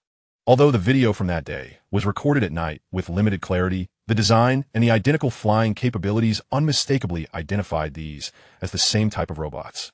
How are we supposed to contend with this? The opposition has concealed a horde of mechanical tigers, and we are expected to charge headfirst into them. The directing team has deemed all facilities struck by the simulated beams as destroyed. Are the laser weapons of these mechanical tigers truly so fierce? No. The Blue Side is clearly cheating. We were annihilated without even having the chance to engage. This is not a contest of equal levels. A multitude of Red Side soldiers wore expressions of bewilderment. Upon uncovering the truth, their gazes reflected a mixture of shock, frustration, and defiance. After all, many soldiers had prepared numerous tactics for this military exercise, yet they had barely warmed their weapons before being declared out of the game. Who could accept such a fate? This is utterly ludicrous. I initially believed that the robots' prowess was limited to their online exploits of defeating thieves. I was gravely mistaken. The Blue Side has concealed such advanced equipment that we could not withstand their onslaught. Who could possibly contend with this technology? Losing in such a manner is simply intolerable. Unless I can witness the true power of the light they emit, I cannot accept this defeat. Regardless of the emotions felt by the Red Side soldiers, once eliminated, they were obliged to withdraw from the exercise area, as per the most fundamental protocols. Meanwhile, within the command room of the Red Faction's base, a report was delivered to the commander. Sir, our 1st and 2nd Bomber Squadrons have been entirely obliterated. Additionally, our 6th and 8th Tank Squadrons, along with the 13th Armored Vehicle Unit, have encountered an unidentified assault. Sir, the situation is dire. Our total troop strength has diminished to approximately 220,000 and continues to dwindle rapidly. We implore you to issue the next directives. The exercise had barely commenced when a barrage of reports of losses flooded in. The Red Faction's commander, Wei Hong, felt as if his head was buzzing. He could scarcely believe what he was hearing. Could this be a jest? Was the directing team mad, or was he merely hallucinating? In less than an hour, many units had yet to respond, and numerous strategies had not been deployed, leading to such a swift defeat. What had transpired? Why was there not a whisper of intelligence from the front lines? What weapons or forces did the enemy wield? Wei Hong's brow furrowed, his expression a tapestry of confusion. Sir, we are uncertain. The enemy appears to be employing some form of advanced technology, and we are suffering significant casualties. The front line is in total disarray. A communications officer lamented bitterly. Advanced technology? Nonsense. This is absurd. We must urgently contact the directing team to ascertain whether there has been some egregious mistake. Wei Hong exclaimed, his ire palpable. This is utterly ridiculous. Our side has invested tremendous effort into this military exercise, only to be told we were defeated before the battle even began. But sir, that may not be permissible. Communicating with the directing team during the exercise is a violation of protocol and will incur penalties, the communications officer replied, his face betraying discomfort. To hell with the consequences. I will bear any repercussions. Such a swift defeat. Do you dare suggest this is merely an exercise? Wei Hong slammed his fist upon the table, his tone rife with indignation. Sir, the enemy has deployed the mechanical tiger units. Our forward bases 4, 6, and 9 have all succumbed. They possess a formidable laser weapon that decimates everything in its path. Just then, another piece of news entered the operations room. Wei Hong and the senior officers were momentarily taken aback. Mechanical tigers and laser weapons? What manner of warfare was this? Sir, we have received real-time video from the front. Please observe. As they beheld the white robotic tigers appearing in a scatter across the front lines, The eyes of everyone present widened in astonishment. Particularly striking was their ability to soar through the air, continuously unleashing beams of laser fire. Wei Hong felt as if they were not engaged in combat against human adversaries, but rather facing a horde of high-tech monstrosities. When the world is happening, the enemy employs such cutting-edge technology and possesses weapons of such overwhelming might. We are utterly outmatched. Sir, it seems the blue faction's forces are the ones violating the rules. Such formidable technology is akin to a dimensional strike. We are not defeated by human warriors, but by machines. How shameless of the blue faction to resort to such underhanded tactics. The red faction's senior officers felt a chill run down their spines. In Wei Hong's murky gaze, a complex expression surfaced. On one hand, if the blue faction triumphed through the use of advanced technology, he would categorically refuse to acknowledge it. On the other hand, after years of military service, this was the first time he had directly witnessed the awe-inspiring power of technology, an entirely unreasonable force, existing on a different plane altogether. In the face of such circumstances, Wei Hong felt an overwhelming sense of helplessness. Who could possibly have developed such terrifying new weapons? The white robotic tiger was undoubtedly among them. Yet, Wei Hong sensed that there was likely much more at play. After all, the destruction of their bombers and ground tank units had occurred in rapid succession. Could these robots be responsible? If so, why had there been no intelligence relayed back? If not, what other forms of advanced technology were at work? Unbeknownst to them, their crucial strategic forces had been eliminated by an unseen hand. Was there truly technology so advanced in existence? Wei Hong pondered for an extended period, his mind weary and fatigued. Sir, what are our options? A general could no longer contain his curiosity. Can we withstand this? How many troops do we have remaining? Wei Hong's expression grew grave. Approximately 180,000. The communications officer replied. However, as the enemy's white robotic tigers pressed deeper into our lines, our numbers continued to dwindle dramatically. Upon hearing the report, Wei Hong felt utterly numb.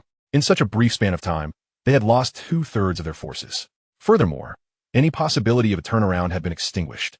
Their aerial capabilities had vanished, and heavy weapon units were entirely decimated.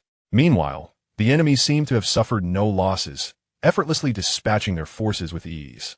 Wei Hong had contemplated the possibility of defeat, yet he had never envisioned such a catastrophic collapse. In the next moment, a voice filled with panic erupted. Sir, we cannot hold. The enemy is nearly upon us.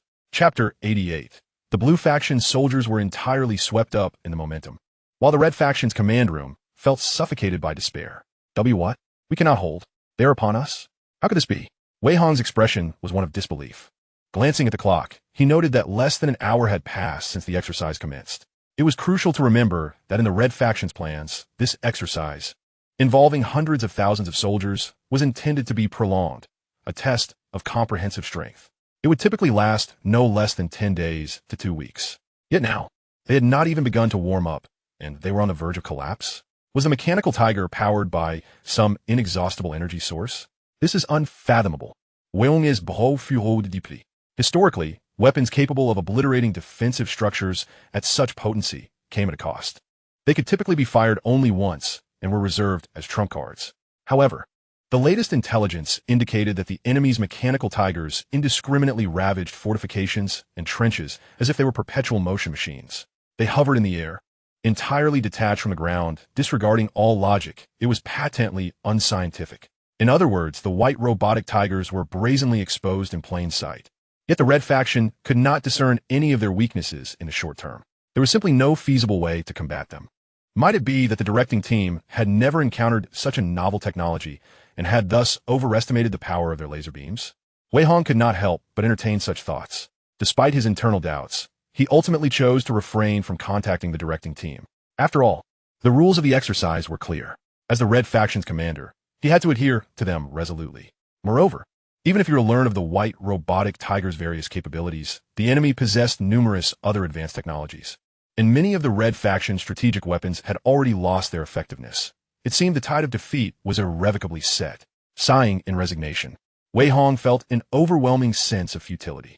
Meanwhile, on the battlefield, the situation had devolved into a one-sided affair. The blue faction soldiers, with many units closely following the white robotic tigers, charged into battle with fervor, completely caught up in the momentum of victory. They experienced for the first time the astonishing ease of warfare. The overwhelming majority of individuals remain oblivious to the formidable weapon concealed within their ranks. Their faces etched with astonishment. Goodness, this robot is truly remarkable. It surpasses anything seen online by 100-fold. It has been relentlessly striking from the sky, leaving the enemy utterly powerless. Laughter erupted as one exclaimed, "I never anticipated that we possessed such a trump card."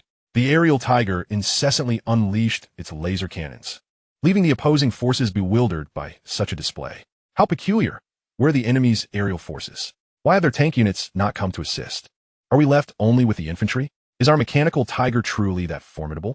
Thankfully, I am on the blue side. Had I been on the opposite, I would have been utterly dazed. This mechanical tiger appears to be linked with Dongfeng Corporation. Could it be one of their creations? Meanwhile, the red forces were retreating in disarray, their ranks crumbling. Numerous commanders had come to realize the necessity of a robust defense while rallying their firepower, intending to obliterate the white tiger robot. Yet, their hastily devised tactics were swiftly discerned by the first-generation ultimate artificial intelligence embodied in the white tiger robot. The 4 robot squads at the forefront dispersed rapidly, engaging in targeted strikes. Some maintained their tiger configuration, continuously firing white tiger energy waves to thwart the red forces from regrouping, while others transformed into humanoid forms, utilizing small missiles and other weaponry for comprehensive assaults. Consequently, the red forces faced relentless slaughter, with a multitude of soldiers forced to vacate the training grounds every second. Is it possible that the enemy's robots possess such an abundance of energy? How can they sustain this onslaught without resupply? This is utterly astonishing. They lamented, "We can no longer fight. This robot not only wields lasers but can also launch a plethora of missiles. Escaping has now become an unattainable luxury." What is this?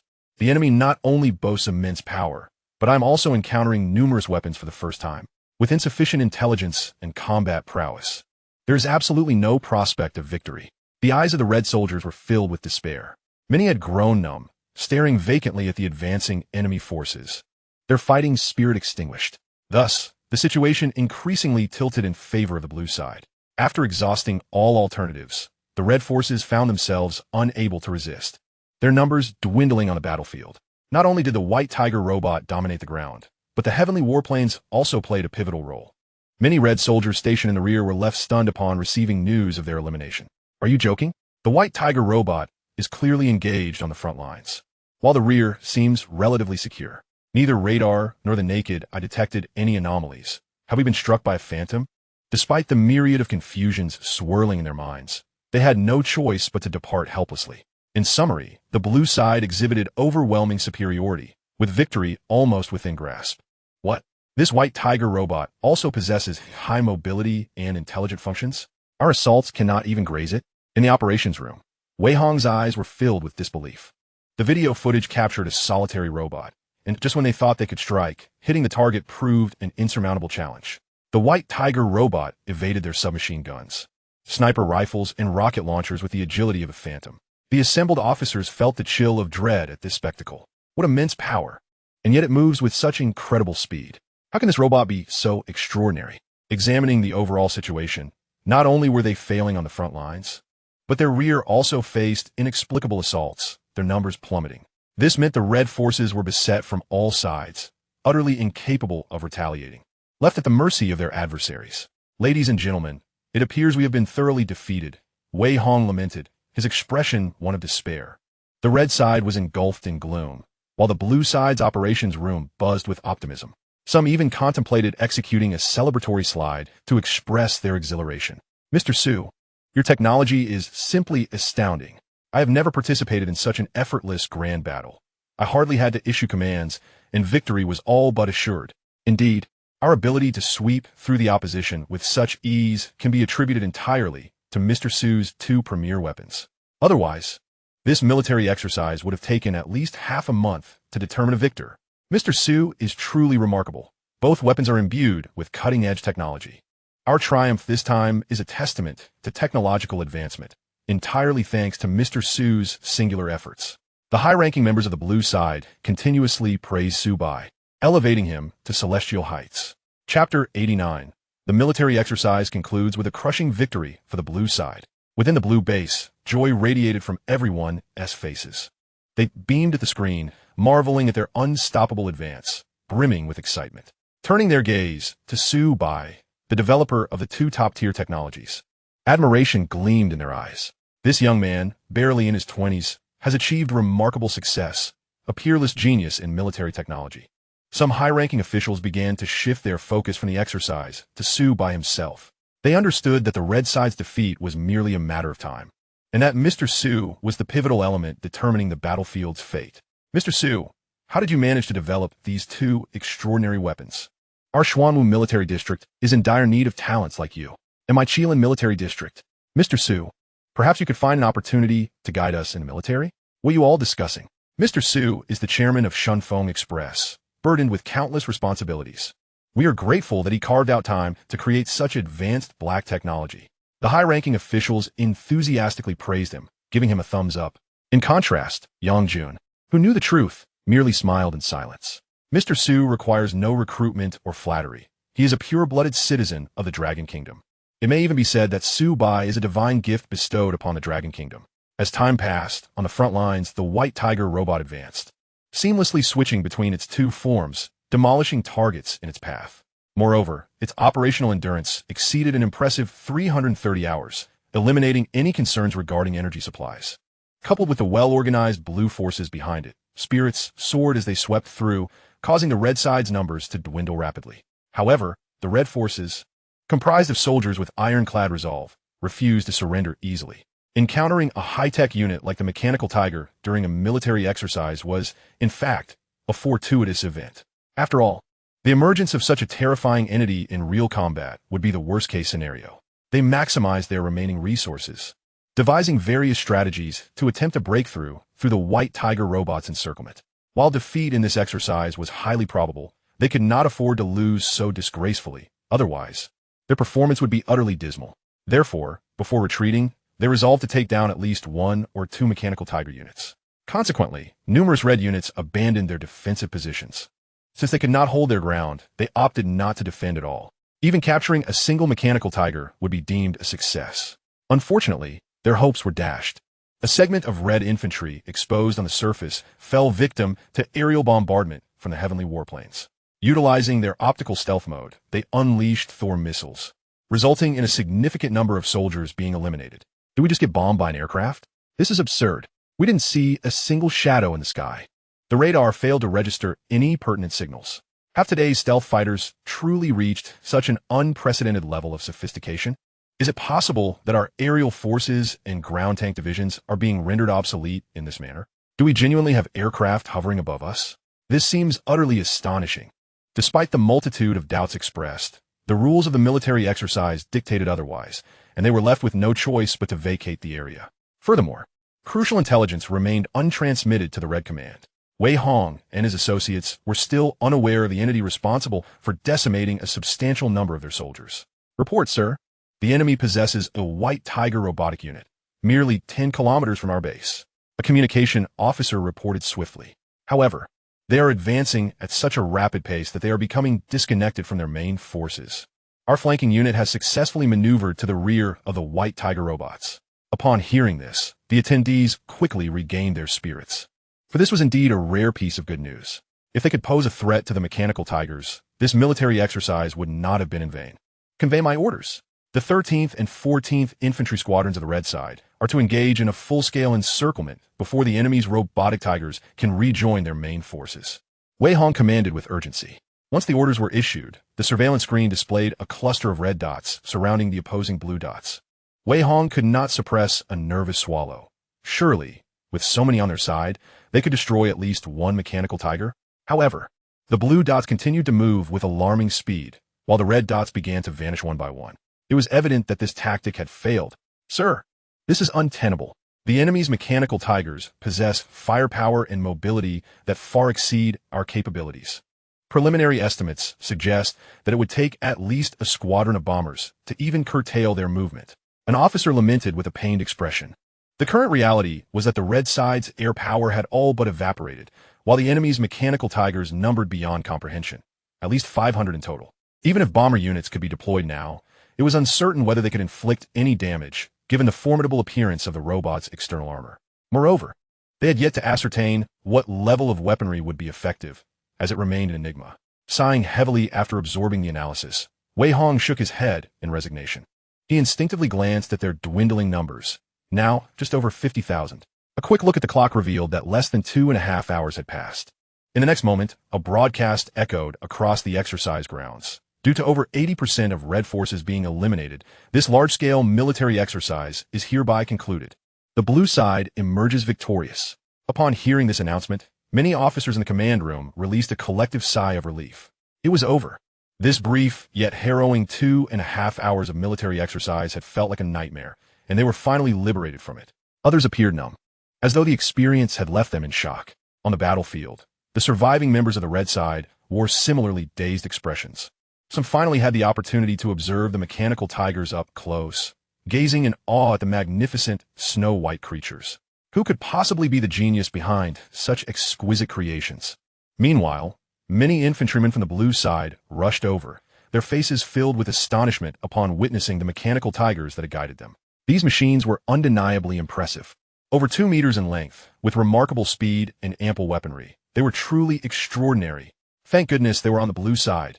Had they been on the opposing side, they would have been utterly defenseless against these formidable machines, likely driven to despair. Good heavens, there are hundreds of mechanical tigers. They can even transform into humanoid form. It is no exaggeration to say that a single one of these towering figures is more formidable than my entire tank division.